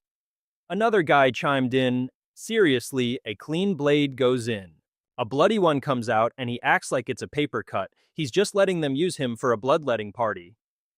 Meanwhile, Yi Cheng frowned, lost in thought. This Lin Huan was definitely one to watch. The bloody spectacle made Zhou Ju shudder in disgust. "So horrifying," he muttered. "These martial brutes are just unbearably crude. All this fighting and killing is just awful. Lin Huan would be much better suited as a refined scholar official." Just then, the announcer's voice boomed across the arena. "Lin Huan is victorious, advancing to the next round. Now for the test of strength, everyone clear the stage." A short while later, a massive boulder was rolled onto the field. "We martial artists don't do idle chit-chat. The test of strength is simple. You push this rock," Yi Xing announced, placing a hand on the giant stone. "A true man can definitely overcome this." He then eyed the contestants. "It's all up to your own skills now." "Who's first?" A hulking, muscle-bound dude swaggered forward, puffing out his chest. "I'll go. Let me show you weaklings the power of a real man." He channeled all his might into his arms veins bulging on his forehead. With a mighty roar, he slammed his palms against the boulder and pushed with everything he had. But after a whole lot of grunting and straining, the result was utterly pathetic. 2 centimeters. Yi Xing, ever the diplomat, didn't mock him. He just offered a gentle word of encouragement. "Not bad, you'll make a fine foot soldier." Next up to the plate was none other than Ningbo. Lin Huan watched him silently, sizing him up. "This kid looks even scrawnier than I do," he mused. Seeing his slender frame, the musclehead who went first let out a sarcastic snort. "If those little twig arms can even budge that rock, I'll count it as a win for him. After all, it's the participation that counts." But Ningbo didn't perform any dramatic power-up. He just calmly placed one hand on the boulder and began to push. And in the blink of an eye, the massive rock went flying across the stage as if it were a mere pebble. Every single jaw in the vicinity dropped. Yi Xing's eyes lit up with astonishment and praise. A genius. His meridians are naturally open, his qi and blood are overflowing. Such explosive power. This is without a doubt a once-in-a-century talent, a prime candidate for the title of martial arts champion. Hearing this, Lin Huan got all fired up, eagerly rolling up his sleeves for his turn, completely oblivious to Yi Xing, bending down to do something suspicious near the rock. "Well, damn," Lin Huan thought. "He's the biggest roadblock on my path to becoming the martial arts champion. Looks like it's time to stop holding back." He secretly pinged his system, "One performance-enhancing potion stat, what's sportsmanship anyway?" Even without knowing the side effects, Lin Huan was ready to use it with all the confidence of a true manhwa protagonist. "I don't know how, just get it done," he roared, channeling all his strength, his eyes blazing with sheer determination. But after a moment, the boulder hadn't even wobbled, leaving the entire crowd looking like they'd been turned to stone instead.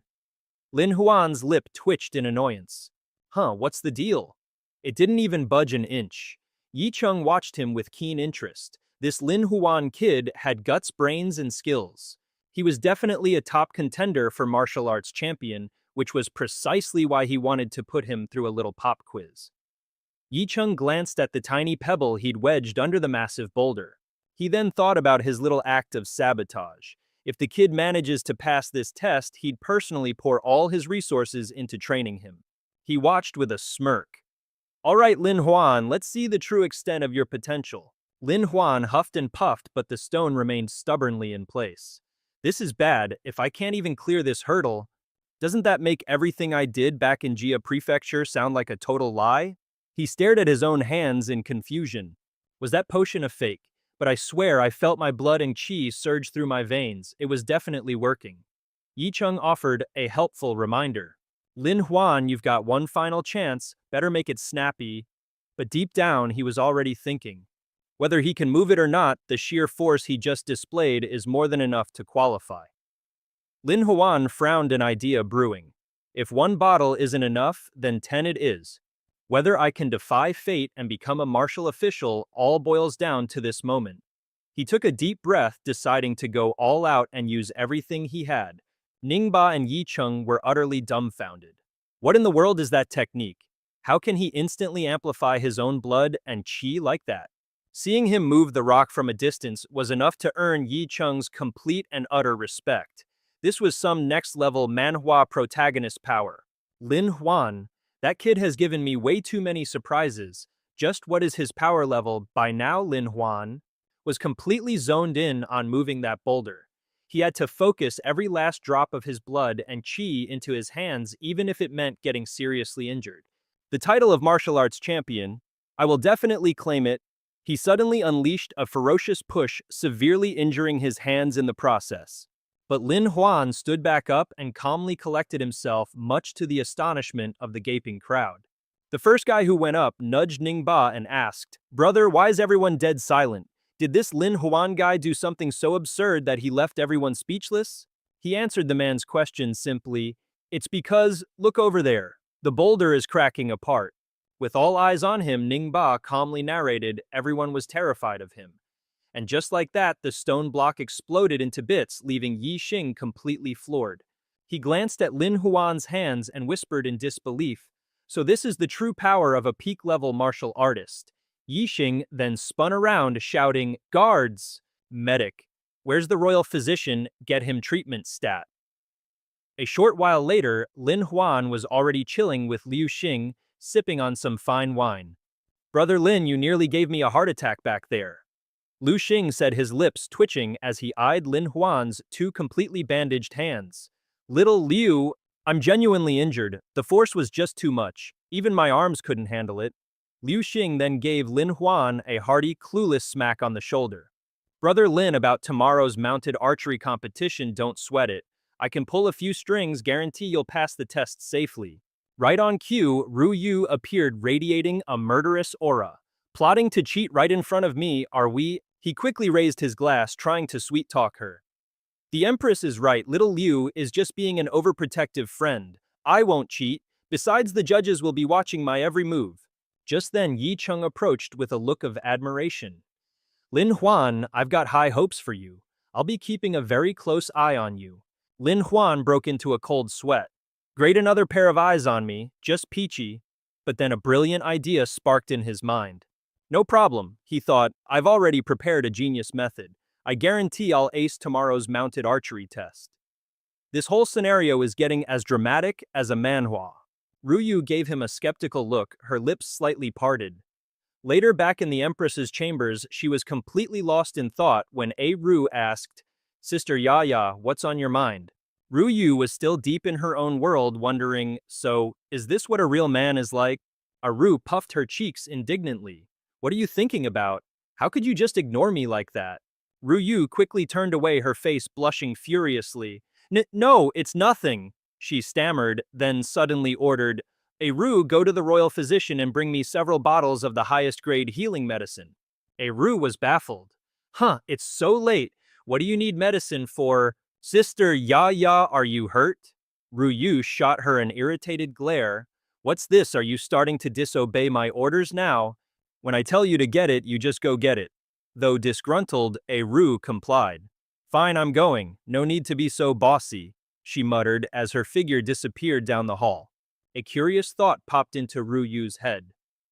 I'd really like to see how he plans to pass the mounted archery test without the use of his hands. The next day at the equestrian competition, grounds even the horses in the stables seemed ready for the show to begin. Perched majestically on his horse, Yi Cheng's voice boomed across the arena. Today was the grand finale of the military examination, the mounted archery competition. Are you ready? He bellowed. A thunderous ready roared back from the crowd. Meanwhile, up in the stands, Ru Yu and Liu Xing were watching intently. Wow, they really went all out with the pomp and circumstance today. Ru Yu mused, but can Lin Huan actually pull this off? Liu Xing narrowed his eyes, a smirk playing on his lips. Relax, Brother Lin's got this in the bag, no problem. Yi Cheng's voice echoed again. Each contestant gets 3 arrows. Bring your own bow and arrows. Number 1, get on your horse. The first contestant, Wang Xiqiang, stepped forward answering, here. Xikong proudly brandished his bow. Forged from the wood of a 100-year-old deep mountain tree with a string made from the sinews of a mighty western lion. This bow is my secret weapon. He drew the string back with a dramatic flair. With this bad boy, I'll definitely clinch the top spot. Each arrow flew true, thudding into the target. Xikong was ecstatic. That's how it's done. The scores came in 7, 8, and a perfect 10 for a grand total of 27 points. Next up, Ning Bo. The man calmly trotted out on his horse. Ning Bo wasn't one for words. He simply let loose 3 arrows in a single fluid motion. The judges' jaws collectively hit the floor. Pulling off a rapid-fire shot like that required an insane amount of strength and dexterity. Even Yi Cheng let out a soft gasp of admiration. All 3 of Ningbo's arrows had struck the bullseye. A perfect triple star shot for a maximum of 30 points. Next, Lin Huan. Wu Nan clapped enthusiastically, not bad. This Ningbo is a talent worth nurturing. He's definitely our new military champion. But Yi Cheng quickly interjected, not so fast, I'm putting my money on Lin Huan. Wu Nan gave him a skeptical look. His arm is injured. How in the world is he supposed to do mounted archery? Isn't this just a colossal waste of everyone's time? Yet Yi Cheng's faith in Lin Huan was unshakable. I have a feeling he's got an ace up his sleeve. Up in the stands, Ru Yu couldn't hide her bewilderment. Why didn't Lin Huan bring a bow? Did he realize it was hopeless and just decide to give up? But then Lin Huan pulled out a strange cube which began to transform in his hands like something straight out of a sci-fi manhwa. A moment later, a sleek modern crossbow materialized. What in the world is that? Lin Huan squinted, taking aim, as if she'd just heard the dumbest question ever. Ru Yu whirled on Liu Xing. It's a crossbow. Even a commoner like me knows that using a crossbow on horseback is a terrible idea. It doesn't have enough power.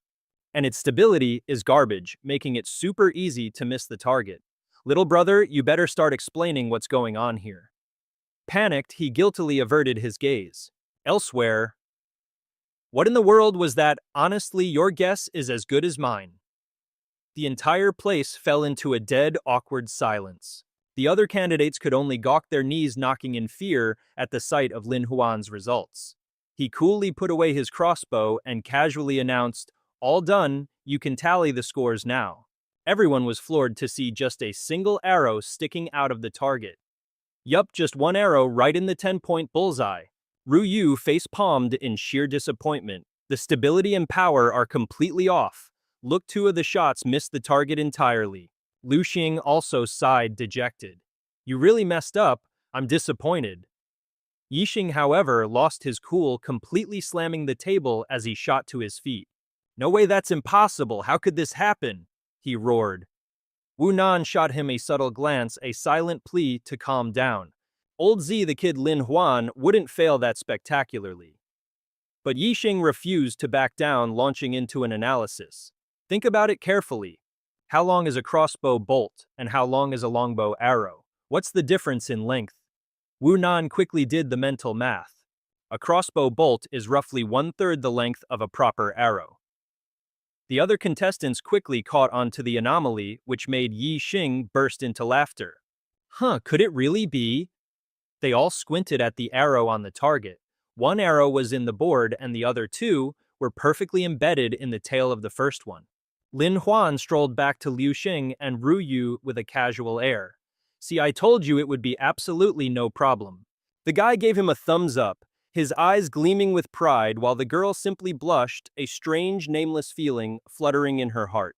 Yishang laughed ecstatic. "Haha, 3 arrows on target, that's a perfect score." And because he pulled off that split the arrow trick, I'm giving Lin Huan a bonus point. Grand total 31 points. Si Kong, however, retorted through gritted teeth, "This is absurd. On what grounds I can accept Ningbo being a martial arts genius, but this Lin Huan clearly won because of his gear." He immediately pointed an accusatory finger at our protagonist. "I was suspicious of those 3 loud bangs and the purple smoke. That's obviously some kind of Nanjiang sorcery." Yixing had no choice but to call him over. "Lin Huan, some people here don't believe in your skills, but I'll admit I'm also super curious. How did you make a hand crossbow so stable and pack such a punch?" Lin Huan smiled, ready for his TED Talk. "Actually, the principle is quite simple. It's divided into 2 parts. 1 is the launch and 2 is the flight." He began his analysis. "The power of this crossbow's bolt is immense, just like in an action manhwa. It can pierce through a body, so let's just call it a handgun for now. Specifically, it has 2 key features, a percussion-style firing mechanism and a proper barrel. A spiral. No wait, a rifled barrel." The image of a gun instantly clicked in his mind. "I've packed gunpowder right behind the arrowhead to create an explosion. When the flintlock mechanism strikes the gunpowder, the explosive force launches the bolt with massively increased speed and piercing power." Lin Huan gave his glasses a classic anime-style push.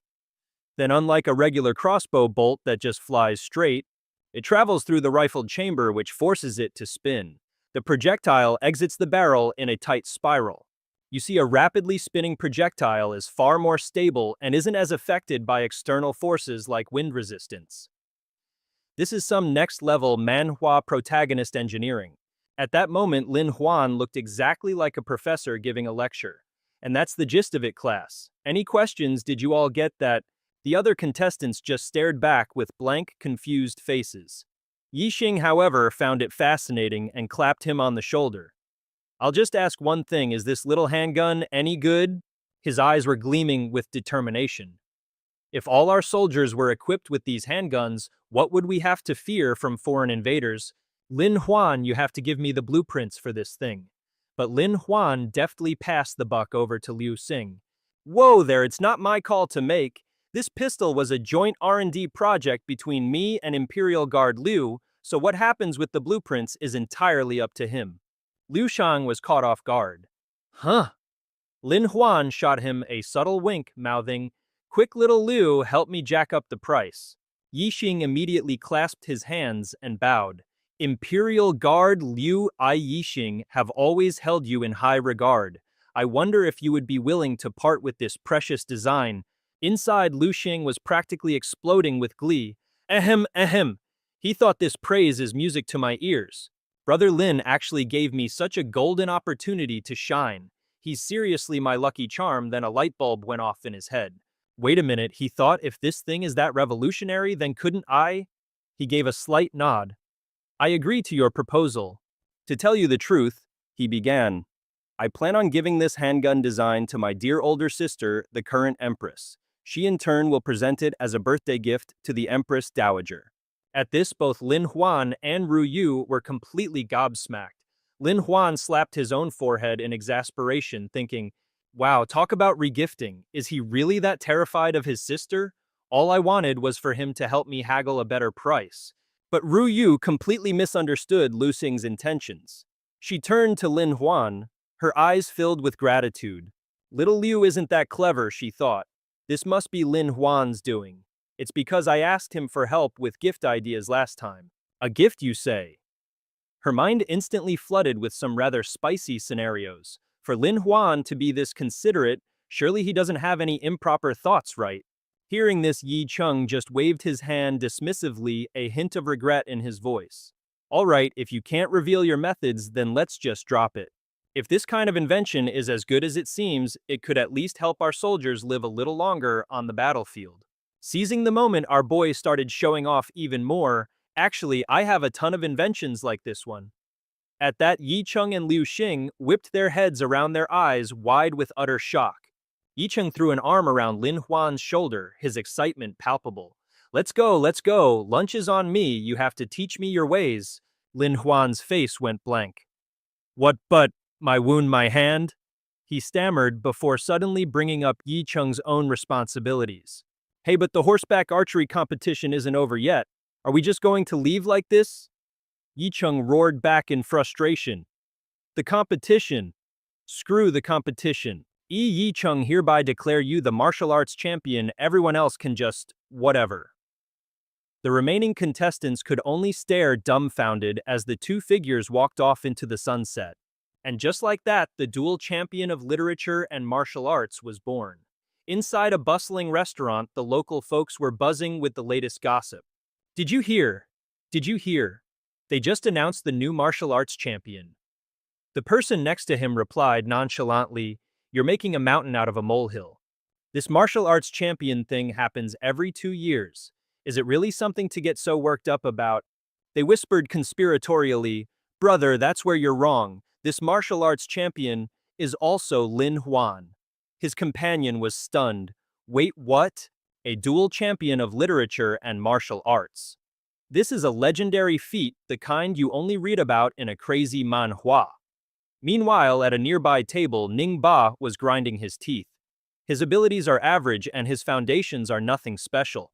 I refuse to accept that I lost to him, he seethed. Ning Wei patted his shoulder comfortingly. Even so, time and time again, he manages to use 4 ounces to move 1,000 pounds using technique to overcome brute force. It just proves his mind is brilliant and his skills are top tier. He's the real genius here. The old man stroked his chin hesitantly. This is the first time our Yueming society has ever failed in the martial trials. We didn't secure the champion title. Plus, there were old rumors that Lin Huan had a long-standing cooperation with us. It said he'll bring great returns to us. Hearing this, Ning Ba didn't hesitate for a second and drew his sword. He raised the blade. I have brought shame upon the Yueming society that raised me. I no longer have the face to serve. Ning Wei quickly stopped him. Don't be so rash, you need to use your brain a little more. Suddenly, a cunning glint appeared in the old man's eyes.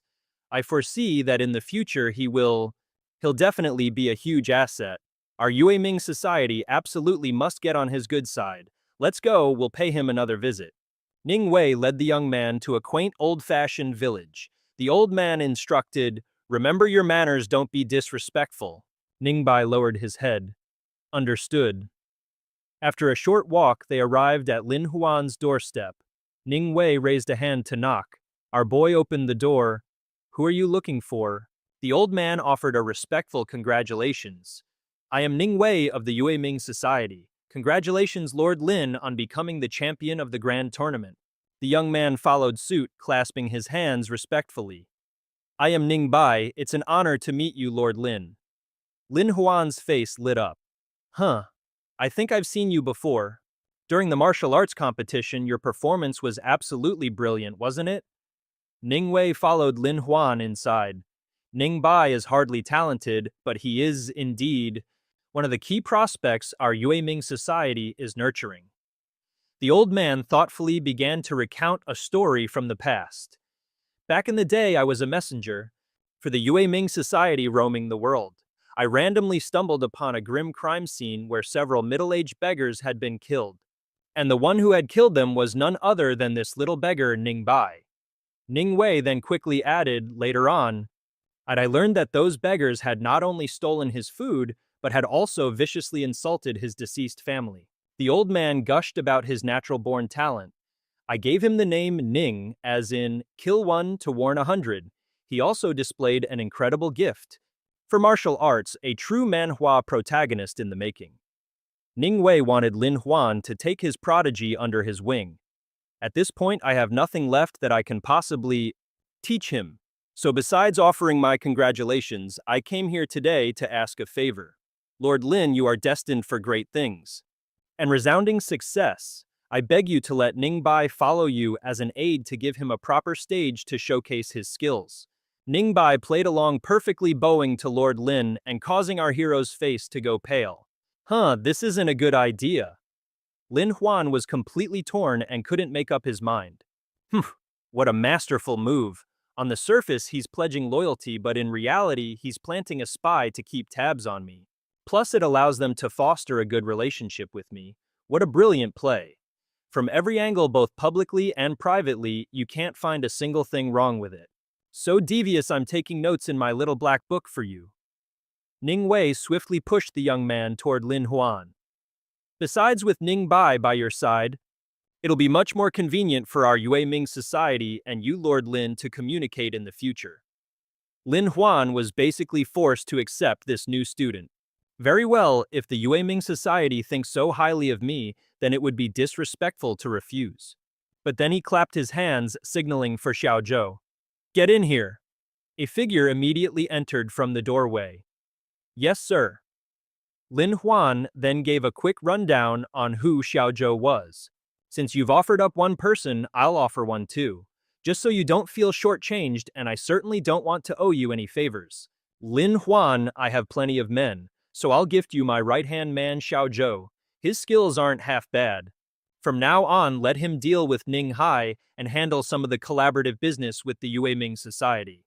Hearing this, the old man's blood boiled. What, Lin Huan wants to drag me into this? Using my own tricks against me? What a high-level move, straight out of a political manhwa. Ning Wei waved his hand dismissively, but this doesn't require an expert to handle.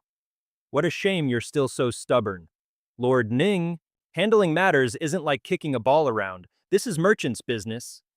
Lin Huan whispered, I happen to have some spare pistol blueprints right here, and I want to trade with you. Doesn't that require an expert? The old geezer's eyes lit up. Got him. Lin Huan then turned away. Of course, if the Yue Ming society looks down on this sort of combat power-boosting item, then I guess I won't be sending Xiao Zhou over after all. Ning Wei immediately switched to bootlicking mode. Lord Lin, what are you saying? How could anything from you possibly be looked down upon? A deal I accept on behalf of Yue Ming. Lin Huan shoved his shoulder. Xiao Zhou, go say hello to your new master. Xiao Zhou looked utterly helpless. Yes, sir. He stammered for a moment before managing to get a sentence out. Greetings, Lord. And Ning. The old man grinned from ear to ear. No need to be nervous, your attitude is quite good, young man. From now on, just handle the collaborative matters as Lord Lin instructed. Ning Wei beamed. Thank you, Lord Lin. I shall take my leave first. I'll take Ning Bai back to get him sorted, and then have him report for duty. I'll also inform the Yue Ming Society about our little collaboration. He replied politely, no problem at all. I just need to give Xiao Zhou a few instructions, then I'll head over to your place to talk. Behind him, Xiao Zhou whispered, Lin Huan, so you didn't forget our agreement with the Da Ying Lu after all. Lin Huan's face was a mask of pure cunning. Ha ha, I told you to wait here for a reason. There was always going to be an outcome. He clapped him chummily on the shoulder. From now on, your Ying Lu has officially infiltrated the Yue Ming society. Remember, you must lie low and be patient. Xiao Zhou raised an eyebrow, intrigued. Haha, that goes without saying. On behalf of the Da Ying Lu, I thank you. Then he put his subservient mask back on. Thank you, Lin Huan. This thank you is on behalf of my murdered parents. Lin Huan spread his arms wide, soaking in the gratitude. Even the Yue Ming Hui has been eyeing this for a while, and it's all thanks to me. Buddy, tell me I'm not a genius, right? Suddenly, someone started hammering on the door with enough force to send it flying off its hinges. Lin Huan groaned. Who on earth is this desperate to thank me now? My popularity is truly getting out of hand. It was Juju panting as she burst in. Lin Huan, she crossed her arms. Do you realize your mistake? Juju shoved him angrily. Lin Huan, do you know what you did wrong? He snapped out of his daze. What in the world are you talking about? A cold sweat poured down his forehead. Oh crap, did she find out I cheated on the literature exam? Is this a dramatic Manhwa confrontation scene? Lin Huan tried to weasel his way out of it. Look, you know my literature exam was just me messing around, so it doesn't count. I'm aiming to be a military official. She shrieked, You, that's precisely your mistake. He scratched his head completely. Lost. Huh. What do you mean? How is that a mistake? Juju's eyes welled up with tears. Your mistake is that you're clearly brilliant enough to be a scholar official, so why are you so hell-bent on becoming a military man? A meathead is still a meathead. How can they possibly compare to an elegant, refined scholar? Lin Huan slapped a hand to his forehead, feeling his soul leave his body. Big sister Juju, so after all this drama, you just came to convince me to trade my sword for a writing brush. She sobbed, and what's wrong with that? Being a civil official is the one true path. He had no choice but to placate her. Right, you're absolutely right. Scholar officials are the real deal. With a look of righteous fury, Juju declared, I am here to persuade you to take the upcoming palace examination seriously. For a man of your talents, a future as a high-ranking official is practically guaranteed. The nosy villagers started gossiping. Look, that guy must be a two-timing scoundrel. And they don't even bother to verify the truth. Tisk, tisk, tisk, the youth of today have no shame at all. Hearing this, Lin Huan tried to gently talk her down. Let's go inside first. People are going to think I broke your heart and now you're here to cause a scene. But she wouldn't listen. A clear conscience fears no accusation. Let's just air it all out right here. He finally caved to her unreasonable demand. All right, fine, I promise. I'll give it my all in the palace examination and put the military test on the back burner for now. Juju's eyes lit up. You're a fast learner, I'll be waiting for your good news. She waved cheerfully. Goodbye and good luck. Lin Huan was left to shoo away the gossipy villagers. Scram, stop spreading ridiculous rumors. The Lin residence isn't some lawless back alley, you know. Meanwhile, at the Imperial Examination Hall, the ancient style and breathtakingly beautiful patterns were a sight to behold. The next day, Lin Huan was soaking it all in. Man, talk about lavish. This place is seriously bougie. Suddenly, the royal announcer bellowed, His Majesty the Emperor has arrived. All the subjects immediately hit the deck. Long live your Majesty, 10,000 years to you. All while Wang Long was just casually knitting on the throne. All right, get up, he said, barely looking up. So what's the big emergency that required me to drag myself all the way to this square today? A couple of ministers scurried forward. Your Majesty, it's the final palace examination. Of course we need you here to preside over it. Wang Long let out a massive yawn. Yeah, I get it. Guo Qiqian, couldn't you have just handled this for me? Seriously, what do I even pay you for? The minister just bowed calmly. As you command. The announcer then cleared his throat. Today's palace examination will be presided over by the esteemed Prime Minister Guo Qiqian. Candidates step forward. Two officials stepped up to the eager crowd to announce the all-important exam question for this Manhwa chapter. The topic will be the military conflict between our kingdom and the Southwest Qing Kingdom. If you've got a brilliant idea, step right up and present your solution. Sai Kong was the first to speak up. I believe we should declare war. The lands of the Southwest are fertile and perfect for agriculture. We absolutely must conquer them. But then another candidate immediately shot that down. I strongly object. Peace negotiations should be our main focus. While the soil of the Southwest Kingdom may be rich, the land is mostly mountainous with treacherous terrain. A reckless invasion will only lead to a disastrous defeat. And while everyone down below was getting into a heated debate up on the throne, His Majesty was enjoying a nice, peaceful nap.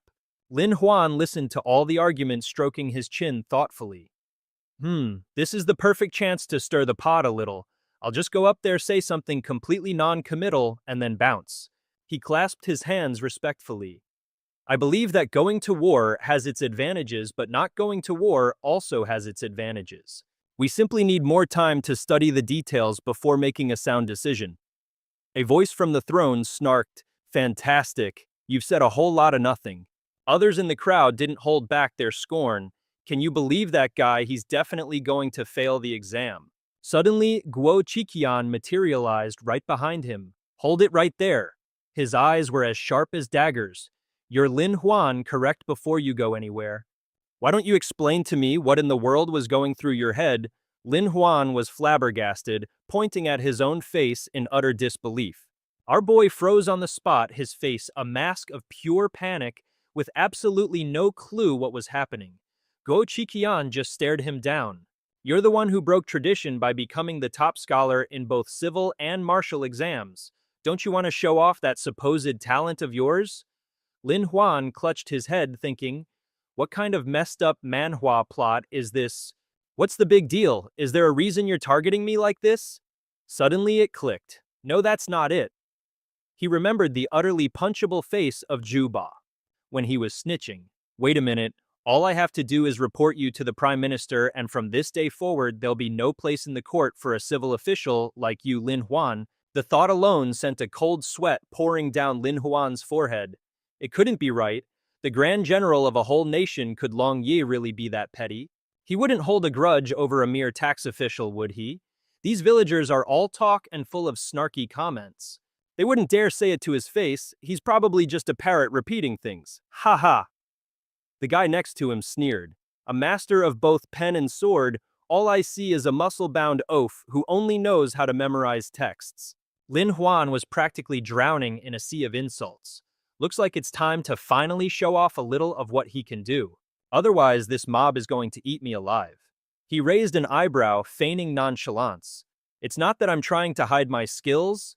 It's just that my concepts are far too profound. I'm afraid you all would misunderstand and laugh at me. Guozi challenged him. Oh really, what brilliant insight is this? Go on, let's hear it. Lin Huan responded with a classic Manhwa-style riddle. Since the dawn of time, only one thing has determined the success or failure of a war. With it, the weak can defeat the strong. With it, you can hold back a raging storm. With it, one can fight 100. Tell me, what is it? Si Kong stroked his chin, looking smug. Haha, that's simple, it's military strategy.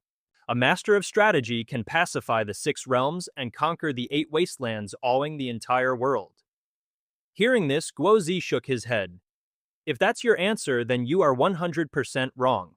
Military strategy is just a guide for troop movements. It doesn't determine the morale or combat strength of the soldiers. Controlling the terrain can certainly decide victory or defeat, but its importance is often overestimated. A smart aleck then stepped forward to answer, I know it's the Emperor's wise leadership. With His Majesty we are destined for 100 victories. All hail the wise Emperor. Hearing this, the entire crowd of subjects immediately dropped into a deep bow. All hail the wise Emperor. Wang Long was startled awake. Huh! He yawned widely. All right, keep it down. What's with all the racket, huh? And with that, Wang Long rolled over and fell back into a deep sleep. Just hurry up and finish this. Pick the top scholar already. Guozi could only feel helpless. Yes, Your Majesty. He turned back with a stern face. Stop beating around the bush and give us the answer. Lin Huan's reply was sharp and concise. It's information. The one and only thing that determines the outcome of a war is information.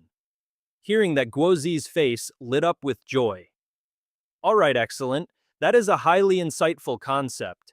All right, enough theory. It's time for a live practical. The Prime Minister signaled his officials to bring in the props. Let's simulate a war between our nation and a foreign enemy. Guozi then pointed at 2 villagers who had just volunteered. You 2 step forward. You'll be the foreign army. One of them cracked his knuckles, grinning. Haha, Lin Huan, let's see what you're really made of. The other guy sneered. All that talk, he's probably a total fraud.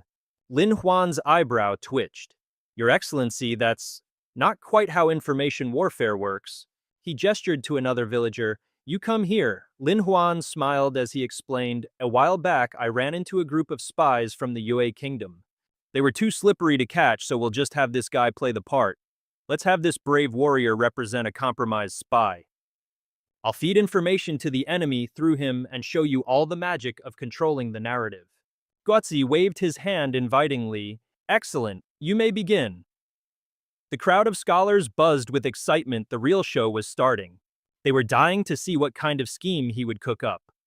Lin Huan whispered his plan to the villager, who just stood there with a completely dazed look, muttering, okay. Si Kong mused, Lin Huan will obviously feed us fake intel. All we have to do is the exact opposite of what he says.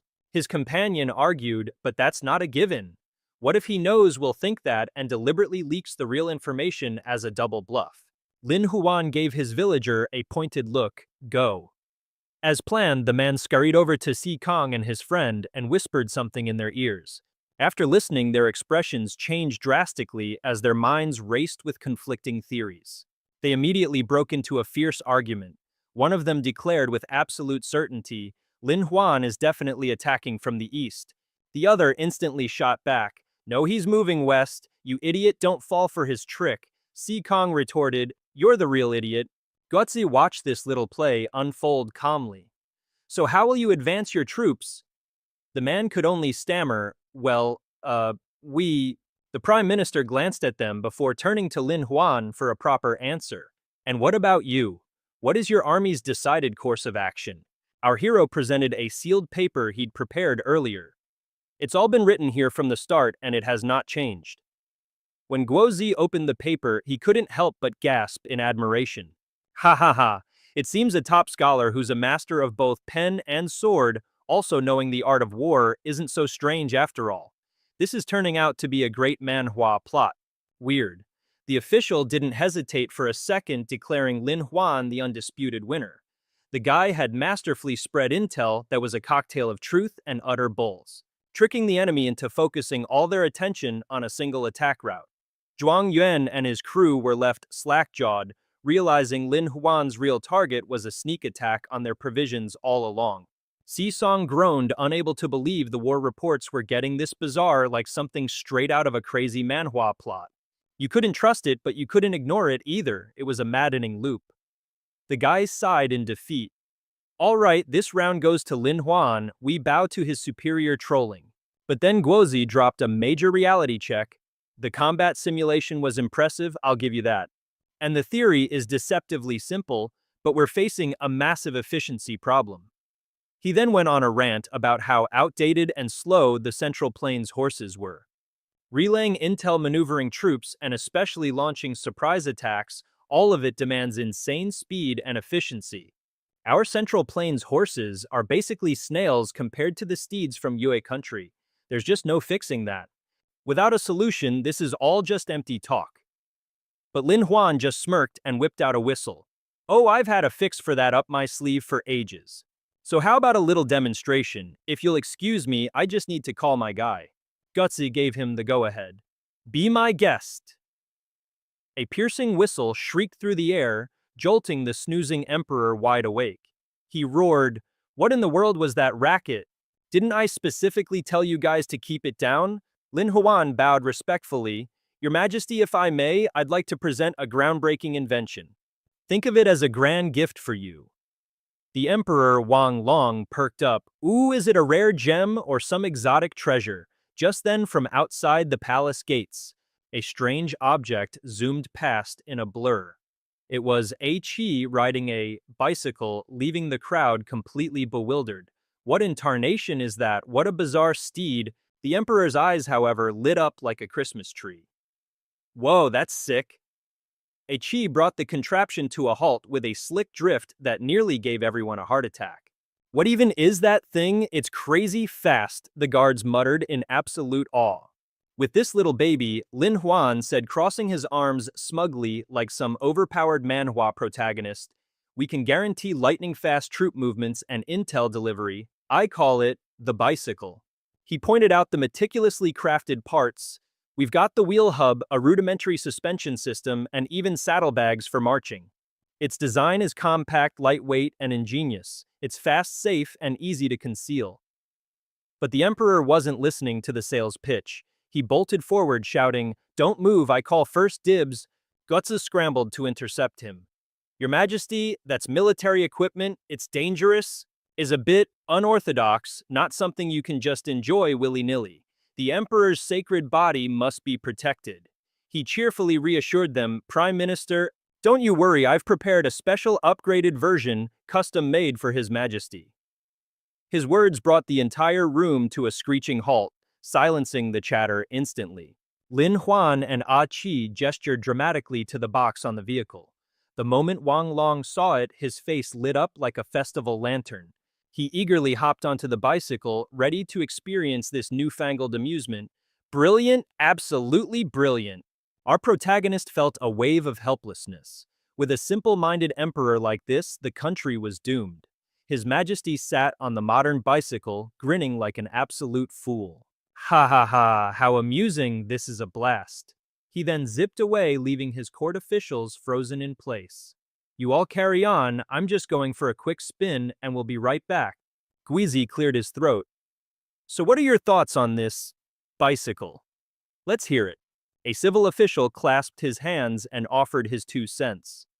This bicycle appears easy to operate at a glance, and its construction isn't overly complex. I can't say it seems to save much energy, but I must admit you pedal once and it actually moves. Steering is quite convenient. I, for one, see no issue with it. Lin Huan then commanded, you have to try it to know I have a few more bikes, so feel free to give them a spin. Qi go and get them. Qi replied respectfully, yes sir. He stroked his brown beard. Indeed, one must try it to know. All right, he reminded the officials, everyone get ready and give your bicycles a quick inspection. A fleet of modern bicycles appeared before them, each with a design that was both exquisitely crafted and elegantly simple. It was like a scene straight out of a time travel manhwa. The officials' jaws dropped in utter astonishment. Lin Huan blew a whistle to signal the start. Gentlemen, treat them like wild stallions, mount up. Since none of the officials had ever ridden a bike before, some were hopelessly clumsy, while others surprisingly adapted with ease. The Imperial Edict announcer was the most pumped up of them all, shouting, watch this old master go. He then proceeded to wobble for less than 2 seconds before taking a spectacular, ungraceful nosedive into the dirt. The other clueless officials immediately started a chain reaction crash. Careful, careful! They yelled in a panic, don't run into me. A chorus of chaotic screams filled the air. Oh gods, the pain, and ow my brittle old bones. Lin Huan was completely helpless. How could their coordination be this abysmal? He couldn't bear to watch the cringe-worthy spectacle. They started yelling, there's definitely something wrong with my bicycle. Lin Huan, did you tamper with our equipment? His foolish officials, always masters of the blame game, was also unsuitable, proving the bicycle was a total failure. Meanwhile, the guards and the high official were zipping around like they'd just been crowned champions of the Tour de France. Man, what a cool gadget. He couldn't help but marvel at how insanely good these military officers were. The guy hadn't even warmed up the seat before he started showboating like a pro. The minister, panting but exhilarated, finally brought the bike to a graceful stop. My barracks wants this bicycle, he declared, and of course they couldn't resist a little trash talk. No way, don't tell me there's actually someone here who can't even ride a bike. The taunts were relentless. Seriously, can't even master something this simple? You must be a special kind of clumsy. The court announcer's face turned beet red. Hey, you crude brute, who are you insulting? They just played dumb, whoever the shoe fits, I guess. Guozi's face darkened as he roared, all of you shut it, what is all this noise about? He offered his praise but didn't forget the practicalities. I admit the bicycle's capabilities are indeed quite impressive. But can it truly replace a horse? What kind of physical toll does it take on the rider? Can it perform equally well on different terrains and in various environments? Lin Huan stepped forward with a scroll. If you still have doubts, Your Excellency, please take a look at this. Guozi unrolled it, his expression focused as he meticulously examined the bicycle's performance data. The test report covered safety, performance, and stealth, but he wasn't letting up, adding another condition. It seems you came well prepared, but what happens when it rains?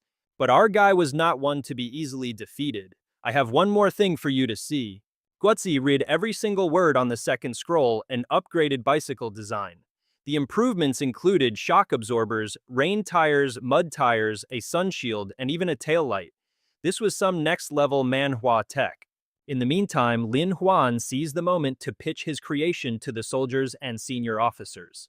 While the bicycle's acceleration might not match a horse's, its agility on turns and in mountainous terrain makes it perfect for operations in places like our border regions. On an actual march, the bicycle can be outfitted with all the components I've mentioned, making it both quiet and swift. Furthermore, since it doesn't consume fodder like a horse, it's ideal for quick, low-cost expeditions. With a ridiculously joyful expression, he concluded, "Therefore the bicycle is a choice you won't regret." While one or two of the old guards were still hesitating, Wang Long zoomed back in shouting, "What's there to hesitate about? Does this even require a second thought? I want one. I want one." His face was beaming as if he'd just discovered the greatest joy in the world. A machine this good, every single person in our nation deserves one, and with that, Wang Long rode off to play again. Oh, and by the way, the top scholar himself invented it. What other endorsement do you need? And just like that, with nothing but a bicycle, Lin Huan rode his way to becoming the legendary Wen Zhuangyuan. A new Wen Zhuangyuan has been crowned, the warm sun shines down on the ancient palace, painting a scene so beautiful it could be straight out of a historical manhwa. Meanwhile, Wang Long was cackling his royal butt off on the throne. "Anything else? Spit it out," he wheezed. Guozi, ever the professional, cupped his hands and began his report. "Your Majesty, yesterday, Lin Huan was officially crowned the Wen Zhuangyuan. We humbly request that you grant him an official post." At that, Wang Long's eyes practically lit up. "Oh yeah, that guy Lin Huan, right, I heard he's got a whole bunch of other amazing inventions. Sounds like a blast." A nearby minister immediately jumped on the bandwagon. "Reporting to your Majesty, Lin Huan does indeed have a plethora of inventions. And whether they're for combat or just for kicks, they're all outrageously unique and entertaining." The emperor's mood soured instantly. "And why the heck didn't you bring this up sooner? What kind of shoddy work is this?" The poor guy trembled like a leaf. "This servant knows his fault." Wang Long then commanded, "Go find a junior eunuch and tell him to bring Lin Huan to me in a few days."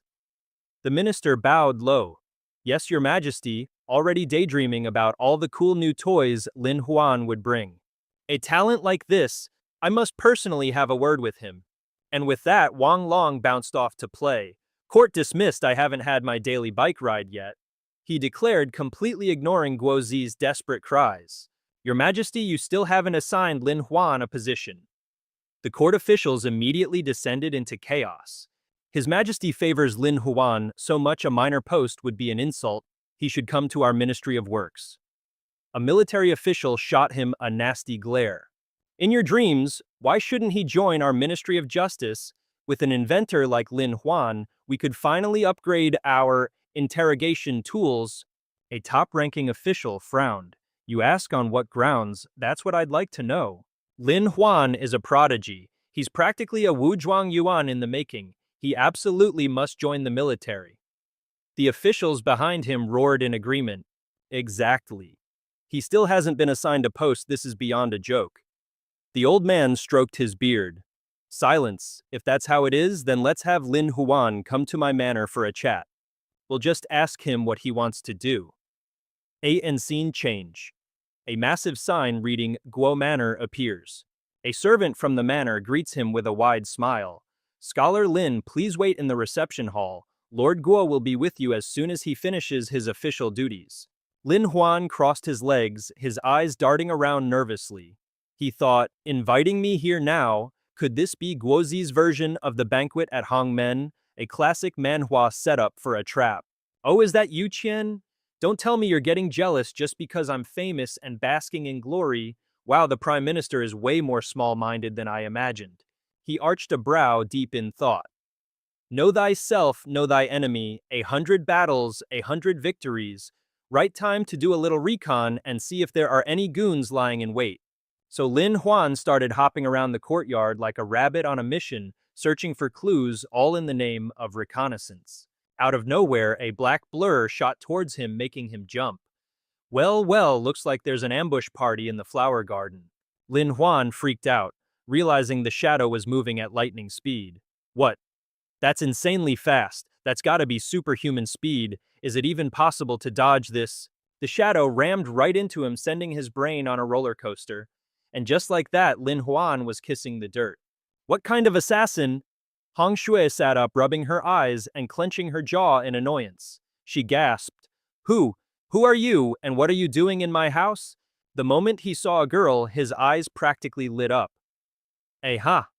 If she's calling this my house, she must be the Prime Minister's heir." Wait, no, she's too young for that. Definitely the daughter. Time to deploy the old handsome hero charm and get some info. Lin Huan then proceeded to strike his coolest pose. Might you be the esteemed daughter of Lord Chan himself, the name's Lin Huan at your service. Forgive my abrupt arrival. To his surprise, this totally worked on Hong Xue. Whoa, you're the brother Lin Huan, the one who's a master of both the sword and the pen. I've read your poetry. She grabbed his hand excitedly. And you invented that bicycle too, right, brother Lin Huan? It's the coolest thing ever. Do you have any other awesome inventions I can play with? Our boy just stood there buffering. Something felt off. This wasn't in the script at all. I was supposed to be the one using the charm offensive, so how did the tables turn on me? Hong Shui just beamed at him. Are you here to see my dear father? Don't worry about it. Dad might look super serious, but he's actually a big softie. Her smile sent Lin Huan's heart into overdrive. Yep, he was a goner. He couldn't escape her gaze. This old master felt like he'd just been healed by a goddess from a fantasy manhwa. He scrambled for all sorts of stories just to see that smile again. After a long session of gossiping, Lin Huan's jaw was starting to ache and the sun was beginning to set. Reluctantly, he had to say goodbye to Hong Xue. Whoops, it's getting late. I really should go see your esteemed father now. Hong Xue tilted her head confused. Huh, dear father is what I call him. Why are you talking like that, brother Lin Huan? The air between Guozi and Lin Huan suddenly turned thick with silence. After sitting there in awkward silence for a bit, he resorted to just giving the old man the side-eye. Lin Huan was getting antsy. You called me here, so say something, will ya? We've been drinking tea for over 10 minutes. You're just trying to get on my nerves. Honestly, you're a real piece of work. Just then, Guozi finally spoke. Originally, I planned to discuss your official appointment. Hearing about the appointment, the kid's face lit up instantly. No rush, no rush. I'm still waiting to snag the title of top martial scholar, you know. Suddenly, the old man flashed a mysterious smirk. Guozi's next words utterly crushed Lin Huan's hopes. You're confident I'll give you that, but that's not what I want to talk about today. Oh, showing your hand. Are we bring it on, old man? I'm not afraid of you. The minister's voice suddenly turned grave. The nation is in peril. Lin Huan nearly jumped out of his skin. Huh, Guozi proposed, so come work for me, or rather do a little something for this country of ours. He hesitated. Well, I appreciate the offer, Prime Minister, but surely you've already figured out that I'm one of Eunuch Dong's men, right? Every word from Guozi was a critical hit. My eyes and ears far outnumber your little spies in the brothels and taverns. Hitting a nerve, Lin Huan quickly started scheming. He knows about my network in the brothels and taverns. This is bad, I need to take a step back and play it by ear. He was forced to humble himself. My, you truly live up to your title as Prime Minister, sir. Everything is crystal clear to you. The little tricks of a junior like me are an open book. This is like something out of a political manhwa. Indeed, Lin Huan couldn't predict Guozi's next move. What's the rush? I haven't even mentioned what you've been doing at the Ying Tower. For example, this little design of yours. He dipped his hand into the water bowl and casually drew an entire soccer field on the table, ignoring the boy's dumbfounded expression. And you plan on making a pretty penny from this soccer thing, don't you? Guozi's thinly veiled words had successfully hit Lin Huan's pressure point. The boy shot to his feet and confronted him directly. Lord Guo, are you threatening a junior like me? But this bearded old fox maintained an impossibly calm facade. Threaten you? If I wanted to threaten you, would I need to show up myself? Guozi started listing his students to intimidate Lin Huan. Ning Zilan Su Qian Xiaoluo, even Zhou Zhu, and Ye Qinyi. I just have to grab any one of them, and wouldn't you just obediently fall in line? Bristling, the kid shot back a challenge. Why don't you just try it and see? Guozi simply continued to pour his tea, completely unfazed. I told you drink your tea first. You're still young. What's the big rush, old man? Lin Huan practically chugged the tea just to get a word in edgewise. Fine, I'll drink, he snapped, slamming the cup down with a flourish. There, I drank it. Now spill. What in the world do you actually want? And don't you forget my martial arts skills are top-notch. At worst, we're both going down in a blaze of glory. But Guozi was like a broken record still stuck on his opening line. The nation is in peril, he declared, pointing a dramatic finger right at Lin Huan's face. Therefore, I want you and I to save it together. Our boy was completely floored. Huh, save it. Guozi just stood up smugly and clapped him on the shoulder. I know exactly what game you're playing. Trying to become a flattering courtier, are we? Well, I'm the biggest sycophant in the kingdom, but I couldn't care less about titles. Lin Huan was stunned speechless as the old man flashed a sinister grin. As long as I can save this crumbling empire, what does it matter if I become a villain in the history books? Are you willing to follow me? After listening to this guy's unhinged monologue, Lin Huan felt like he was about to have a full-blown meltdown. Good grief, is this prime minister a straight-up megalomaniac? Am I about to get dragged into his crazy schemes? Right time to find a chance to bolt. But just then a figure hiding behind the door caught Lin Huan's attention. It turned out to be the drop-dead gorgeous Hong Xue eavesdropping on their little conspiracy. And you know our boy Lin Huan, the moment he sees a pretty face, his brain cells take a vacation. He immediately did a complete 180. To serve the nation, I shall never refuse. The same Lin Huan who was terrified a second ago was now bowing deeply before Guozi. A disciple Lin Huan pays his respects to Master Guo. A short while later, we find them on a cliff completely shrouded in mist. And somehow that scraggly bearded old-timer Guozi was scaling the cliff with more energy than a teenager, leaving Lin Huan wheezing and gasping for air below. Master, I'm all for a good workout, but did we really have to start climbing a mountain at the crack of dawn? Lin Huan was sweating enough to start his own hydroelectric dam. The old man put on his best teacher voice. A workout? You're thinking too small. We're here on official business. Lin Huan was skeptical. What kind of official business could possibly be happening in this godforsaken mountain range? That's when Guozi pointed towards a Taoist temple peeking through the clouds. Look there, Lin Huan stared utterly bewildered at the majestic hall. A Taoist temple. His eyes went wide. So, what's next for this disciple? Was he supposed to stay here and cultivate some legendary martial arts like in a wuxia manhwa? The old man calmly revealed his utterly bizarre plan. Study Taoism. Our hero was baffled. Excuse me? This insane idea completely fried Lin Huan's brain. Study Taoism. He was already cursing his rotten luck. He hadn't even had the chance to enjoy a happy family life with a beautiful wife and kids yet, and just like that, he was being forced into monkhood. Lin Hai tried to play it cool, but wait a minute, since when was the Empress part of the package deal? No way, that's some high-level treason right there. Gutsy got serious, little Lin. Do you have any idea what's been weighing on His Majesty's mind lately? But this dude was still lost in dreamland, muttering, "Oh, Empress Liu, don't be like that." He shot the kid a look of utter disdain. What in the world are you babbling about? After saying that, Guotzi walked over and gave Lin Huan a good knock on the head to snap him out of it. Stop letting your imagination run wild, Empress Liu, my foot years ago after Empress Li passed away. The emperor remarried the new empress, but he hasn't even laid a finger on her.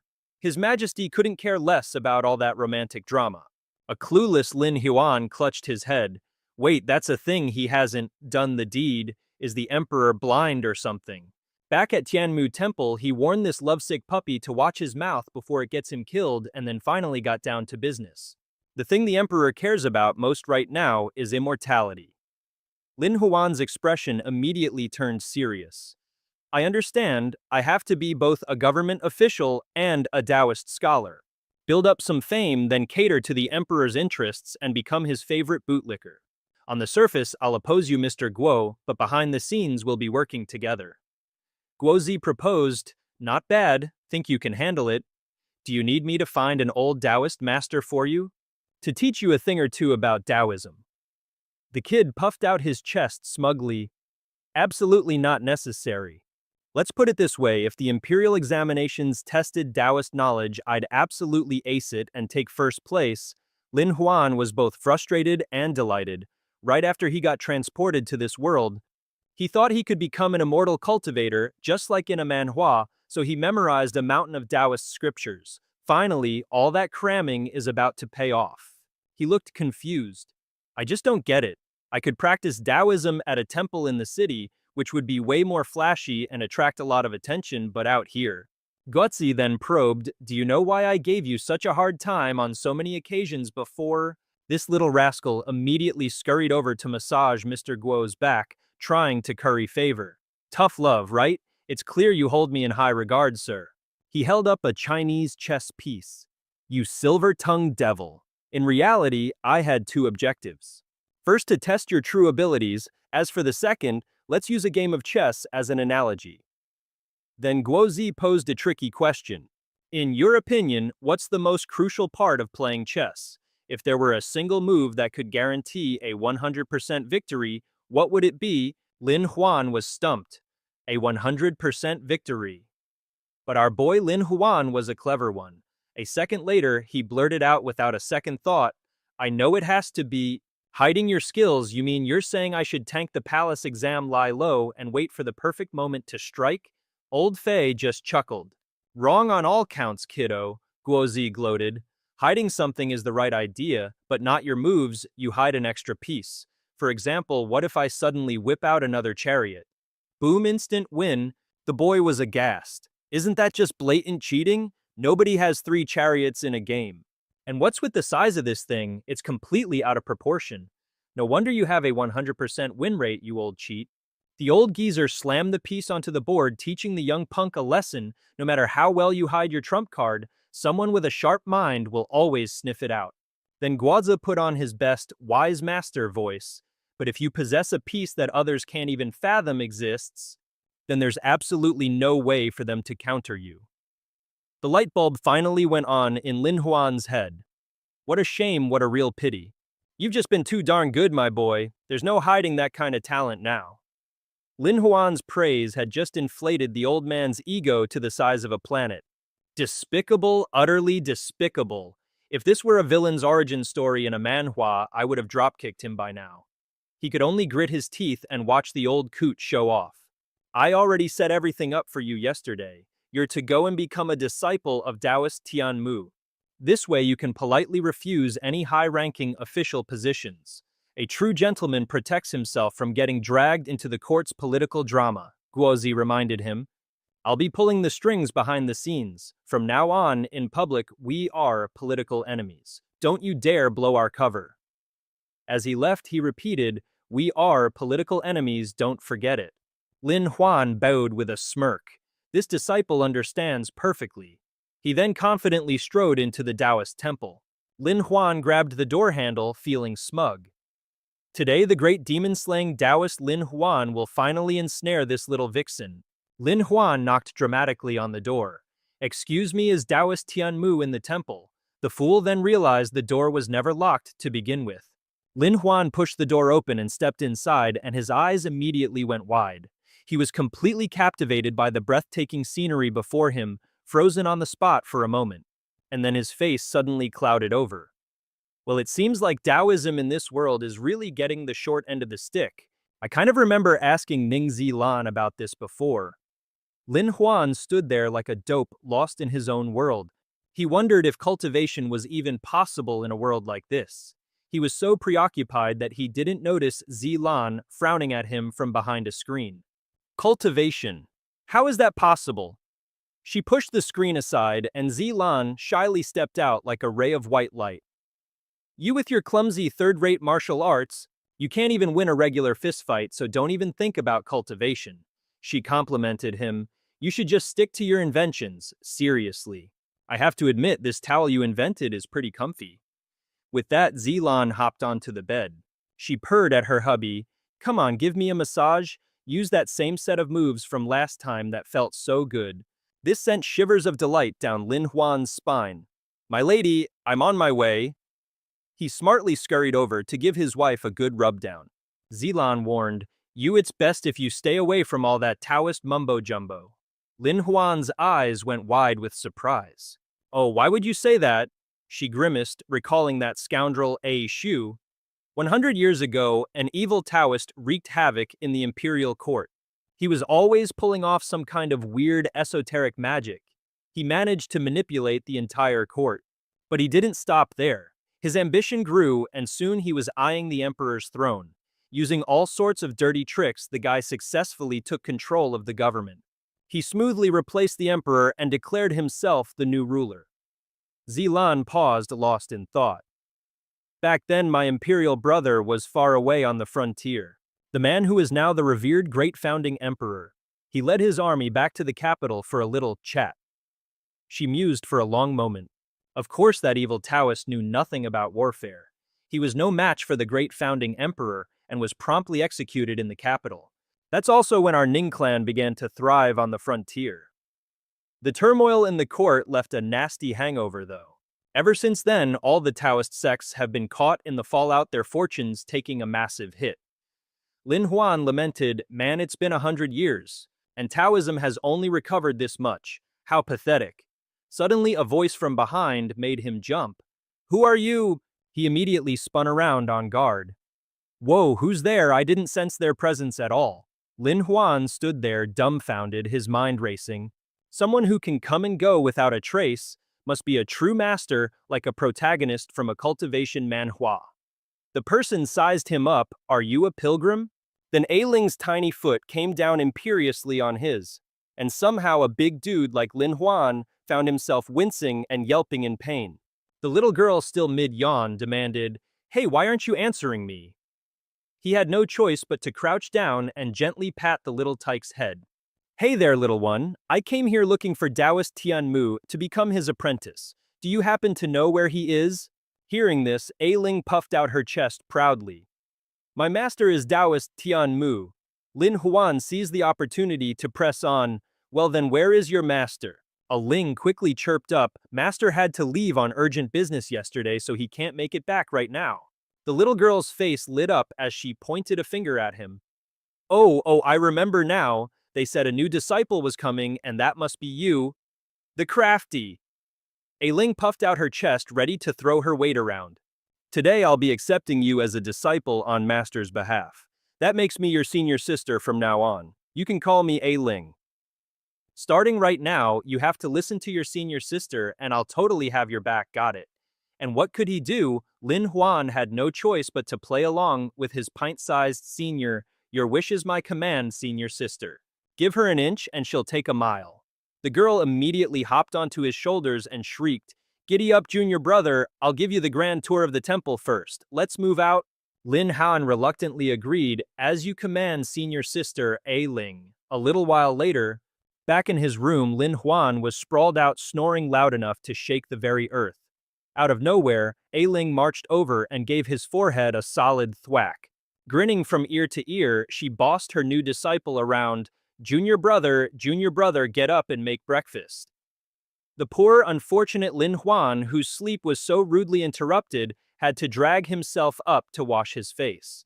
He was then forced to endure little A Ling treating his hair like her personal playground. Later, while they were supposed to be reading, they both just conked out. As dusk began to settle, Lin Huan said hesitantly, "Senior sister, A Ling, can I ask you a serious question?" A Ling put on a solemn face to match, "Speak, junior brother Lin."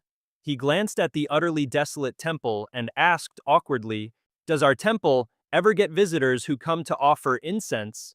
The girl answered with wide-eyed innocence, "Sure, when I was still wearing my winter coat, 2 people came. And the last time I wore a short-sleeved shirt, a family of 4 stopped by." After hearing that, Lin Huan just shook his head, his soul crushed. The total number of pilgrims for the entire year didn't even hit double digits. He began to worry that the plot of this real-life manhwa was a tragedy. It seemed the only way to revive this temple was to cough up his own cash. "Oh, my sweet, sweet money," he thought, "it seems you must be sacrificed for the greater good." A Ling, completely oblivious, ran over and tugged on Lin Huan's sleeve. Junior brother, hurry up and tell me a story. You promised me yesterday, you know." Hearing the word story triggered a wave of cold dread. When in the world did I agree to be a storyteller? Besides, I don't know any stories for little girls. A verbal smackdown, I'm your guy. But this? Still, Lin Huan tried to rally himself. "Well, guess I'll give it a shot." He gently held the little rascal, A Ling, like a father with his child. "What kind of story would my little senior sister like to hear? The epic war of the Calabash brothers, the amazing Transformers, or maybe 3,000 jokes about Superman?" The girl was way more interested in something with demon slaying and evil vanquishing action. Snakes in particular were A Ling's worst nightmare.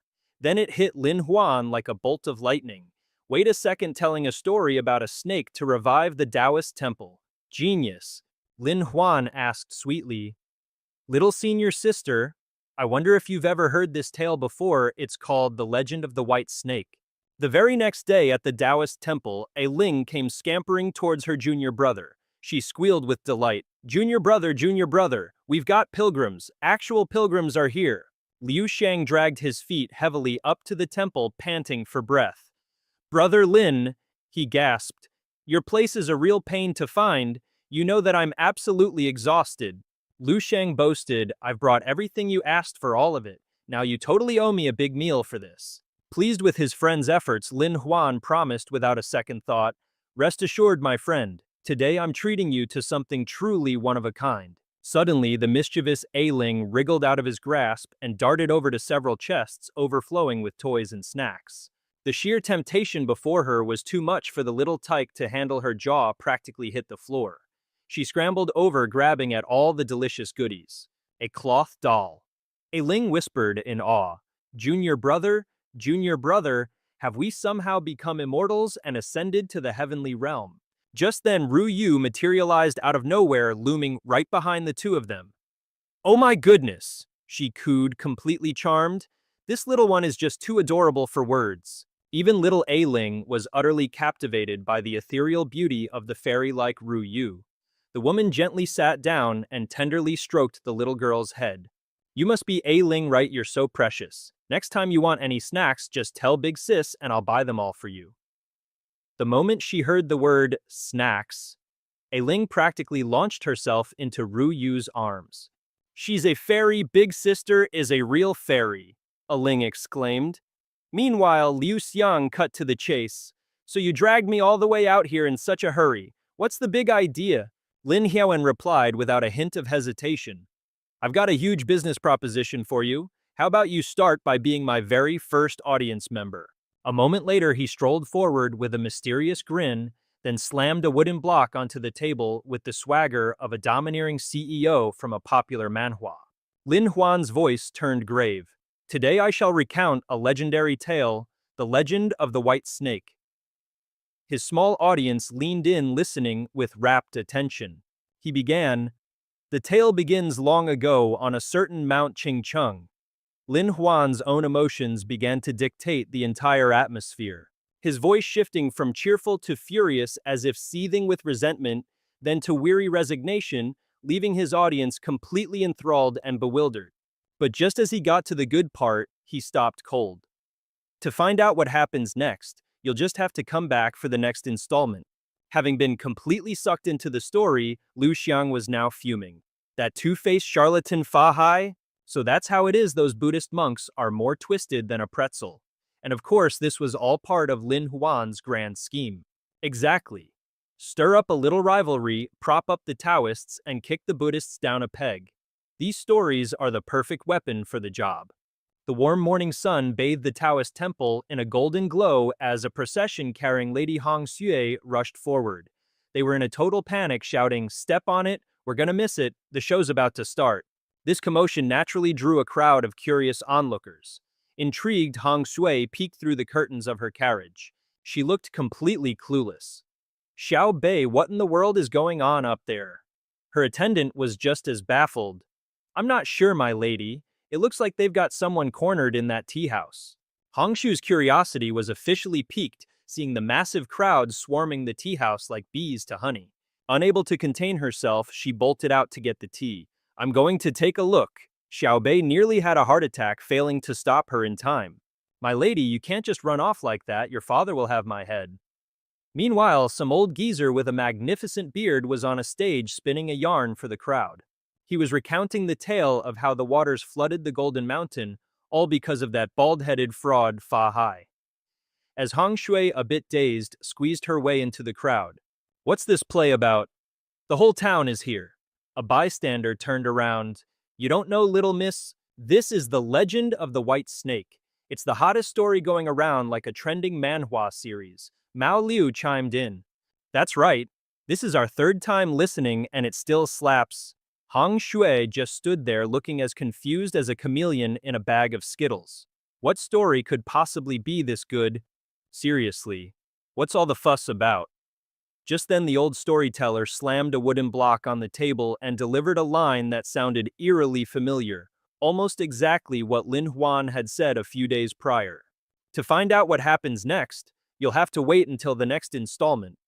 An old lady in the crowd screamed with delight. It's here, the best part is finally here. It's OST time. Hong Shu's eyes went wide with confusion. OST, what in the world is an OST? I thought the story just ended. But then a singer suddenly popped onto the stage to hype up the crowd. 1,000 years I've waited a wait that never ends. For 1,000 years I've waited with no regrets. Who was this girl, a natural-born performer who knew exactly how to work a crowd? Whispers in my ear, now everybody sing alongs.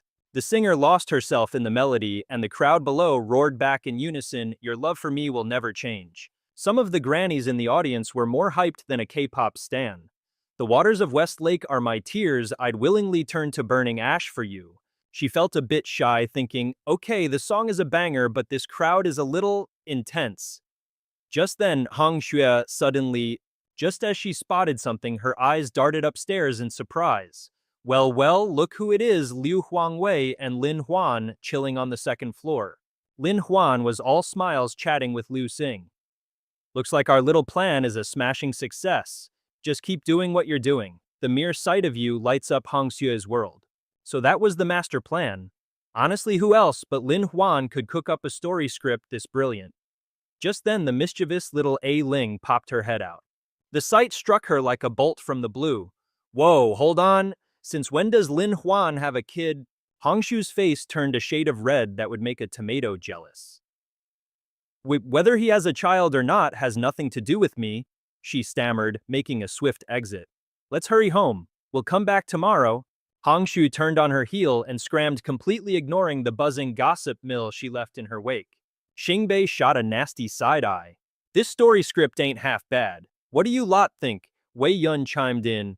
Yeah, I reckon it's pretty decent. Even Mao Liu, lurking in the back, had to nod in agreement. Xingbei cracked a wicked grin. They only told half of the Legend of the White Snake Maiden this time, and we've already copied the entire thing. He then passed out a bootleg copy to each of his cronies. Wei Yun was already getting ahead of herself, dreaming of using the script to go solo. Those newbies have no idea what it's like to be squeezed out by established tea houses like us. The old crone, Mao Liu, cackled deviously. All we have to do is undercut their price a bit.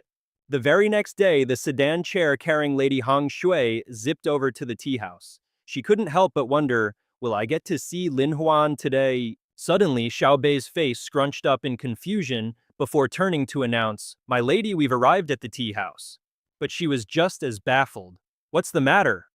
Hong Xue stepped out and was greeted by a depressingly empty scene. She thought to herself, no way. It was packed with people just yesterday, so why is it a ghost town today? Just then, Liu Xiang's voice from behind nearly made Hong Shui jump out of her skin. Don't even talk about it, our Manhwa script got totally ripped off. At that very moment, Lin Huan appeared and greeted her, Miss Guo, we meet again. The playful little A Ling introduced herself with a cheeky grin. I'm A Ling, his senior marshal's sister. Hong Shu's jaw practically hit the floor, but she quickly recovered and trotted over to pinch the little tyke's cheeks. Oh, so you're his little senior sister. A pleasure, truly, a pleasure. Lin Huan then proposed, Miss Guo, if you're not preoccupied, would you care to join us for a little field trip? Let's see what this pirated script is really made of. His voice suddenly turned as sharp as steel. A moment later, they arrived to check out the pirated copy. But what greeted them was the sight of a young lady putting her assets on full display. This, of course, had attracted a massive crowd of curious townspeople. Seeing everyone so hyped up to watch left our trio completely gobsmacked. The ever-chivalrous Lin Huan immediately covered senior sister A Ling's eyes. Seemed this bootleg version was relying on some spicy R-rated additions to get famous. The tea house shimmered under the sun, and inside the shameless Xingbei was confidently presenting his plagiarized masterpiece. At that moment, Xu Xian no Xu Shen brought Huangyang Zi home. A single man and a single woman alone in a room. Can you guess what happened next? The perverts in the audience were practically drooling. And then, did they, do it behind the curtain? A dancer wearing a loosely draped robe added to the knockoff's dramatic flair. Even though he lent me his umbrella, my clothes still got all wet, and they're so uncomfortable to wear. The freaks in the crowd were drooling all over the floor at the sight of some leecher about to pounce on the maiden. Huang Niang Zi, this old shoe is coming for you. Take a taste of old shoes, staff. Xingbei suddenly paused. That's all for now. If you horny scoundrels want to hear more, just shower this shoddy copy with your money. Here's 2 more tales of silver. Tell us more about Xiaoqing's part. I'm only here for Xiaoqing. Our trio Lin Huan and the others could only watch in stunned silence from the back. Hong Shui was disgusted. How can they twist the story so crudely, reciting such vulgar content? Liu Shang fretted, Brother Lin, what are we going to do? It's not just this one place that's stolen our content and created this defiled legend of Huang Niang Zi. He then glanced at the long queue outside. This entire street is ripping off our story. Even the original creator, Liu Xiang, couldn't help but gape in astonishment at a burly woman brawling with a wrestler.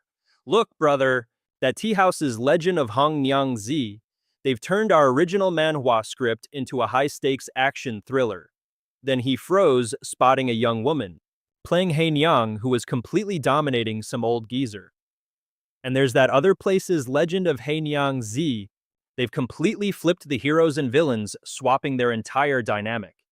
But Lin Huan was brimming with confidence. Defeating these bootlegs, piece of cake. Liu Shang was clearly cautious.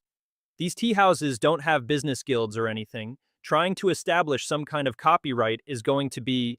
that's not going to fly. He leaned in close and whispered, here's the new plan. Liu Xiang was gobsmacked. Wait, we can actually do that? A few days later, back at the Taoist temple, the shameless Jingbei was feeling pretty smug. The money they'd raked in over the past few days was more than they'd made in 3 whole months in previous years.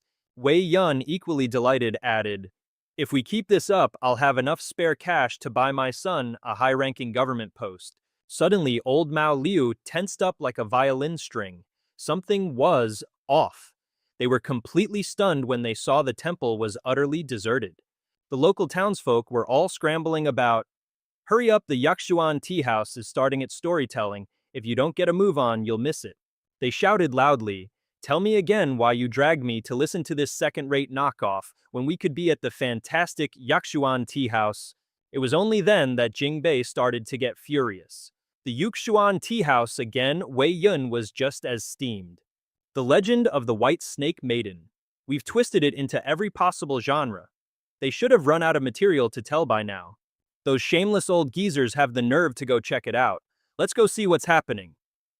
A moment later, the 3 of them were frozen in shock at the sight of the massive crowd pouring into the tea house. Jingbei was livid. I knew it was them. Mao Liu sputtered, I have to see what kind of tricks they're pulling. But when the trio finally read the sign hanging on the wall, they were practically glued to the spot. Wei Yun couldn't make sense of it. They're telling one chapter from all 4 stories every single day. And then they do encores for any customers who missed the first telling. Mao Liu, standing beside him, was aghast. And they're doing this for a whole month. Who could possibly write that many stories? What kind of legendary talent are we talking about here? The devilishly handsome Lin Huan suddenly emerged. With praise like that, you're making me blush. Seeing such a gifted-looking young man, the thick-skinned Wei Yun sidled up to him. Young man, have you heard these stories yet? What's your take on them? Lin Huan decided to ham it up. They're mind-blowingly good, absolutely top-tier stuff. It's like watching a real-life manhwa unfold. Jingbei, still trying to act all high and mighty, puffed out his chest. If the stories are truly good, they can certainly draw a crowd. But young man, I advise you to give up on this tea house now because it has one fatal flaw. Seeing this old fossil putting on such airs, Lin Huan played along for the drama. Oh, a fatal flaw, you say? I'm eager to be enlightened. That was all the invitation he needed. The old man's ego inflated as he put on the air of a grandmaster lecturing a novice. With this serialized format, if you miss a single day, you'll never be able to keep up with the plot. Jingbei's ridiculously dramatic performance made Lin Huan snort with laughter. He nonchalantly whipped out the esteemed VIP card. You mean this little thing? It's nothing, really. Lin Huan was fully committed to the role. With our esteemed VIP card, you get exclusive access to the storyteller, allowing you to hear the parts you've missed. Not only that, he dangled other juicy bait like exclusive illustrations and in-depth story analysis. This was some next-level manhwa marketing. VIP discussion groups and so on and so forth, plus a whole host of other features. Xingbei's jaw practically hit the floor. What kind of business model is this? Is this even legal? Lin Huan casually strolled over and slung his arms around the two old geezers. My good sirs, no offense, but when it comes to business, he sneered, you guys can't even hold a candle to the Yakshuan tea house. Golden morning sunlight gently bathed the entire Taoist temple. A ling skipped about, happily watering the flowers, forcing a helpless Lin Huan to trail behind her. Slow down, be careful not to fall. The little girl cheekily opened the gate, only for A Ling to suddenly spot something. The kid was so stunned she dropped the flower pot right on the floor, then ran inside in a panic, screaming, Junior brother, junior brother, junior brother, help me. Outside, a massive mob was swarming and terrorizing the temple. It's open, it's open. Come on, everyone, let's go burn some incense. I'm first in line, don't even think about cutting in front of me. The terrified little girl burst into tears. Junior brother, why are there so many people? Are they here to rob our temple? And yet Lin Huan remained perfectly calm, comforting her. Don't worry, this is all under my control. He thought to himself, in every one of his story scripts, he had subtly put down Buddhism while hyping up Taoism. He smirked, the temple's incense offerings were finally flourishing again. Lin Huan broke out in a cold sweat when he saw two page boys with clasped hands come waddling inside. But why are these weirdos here too? The chubby-cheeked kid, completely out of breath, panted, Taoist master, please, you have to save my husband, Xu Xian. Meanwhile, the other kid was sobbing his heart out. Taoist master, that 2-bit scammer Fa Hai played dirty and sneak attacked me. Taoist master, you have to help me get my human form back. A moment later, he lit a bowl of incense and invited these interesting characters inside. There's no need to push everyone, please form a line. Lin Huan announced, please pass the message along. Starting the day after tomorrow, the temple will be closed for 3 days, so don't bother coming. A confused A Ling asked, Junior brother, why are we closing for 3 days? Are we going on a trip? He could only reply, it's because I have to go participate in the martial arts scholar examination. Seeing he was about to ditch her, the little girl went into full-blown panic mode. In that case, I want to go too. Lin Huan calmly tried to reason with her.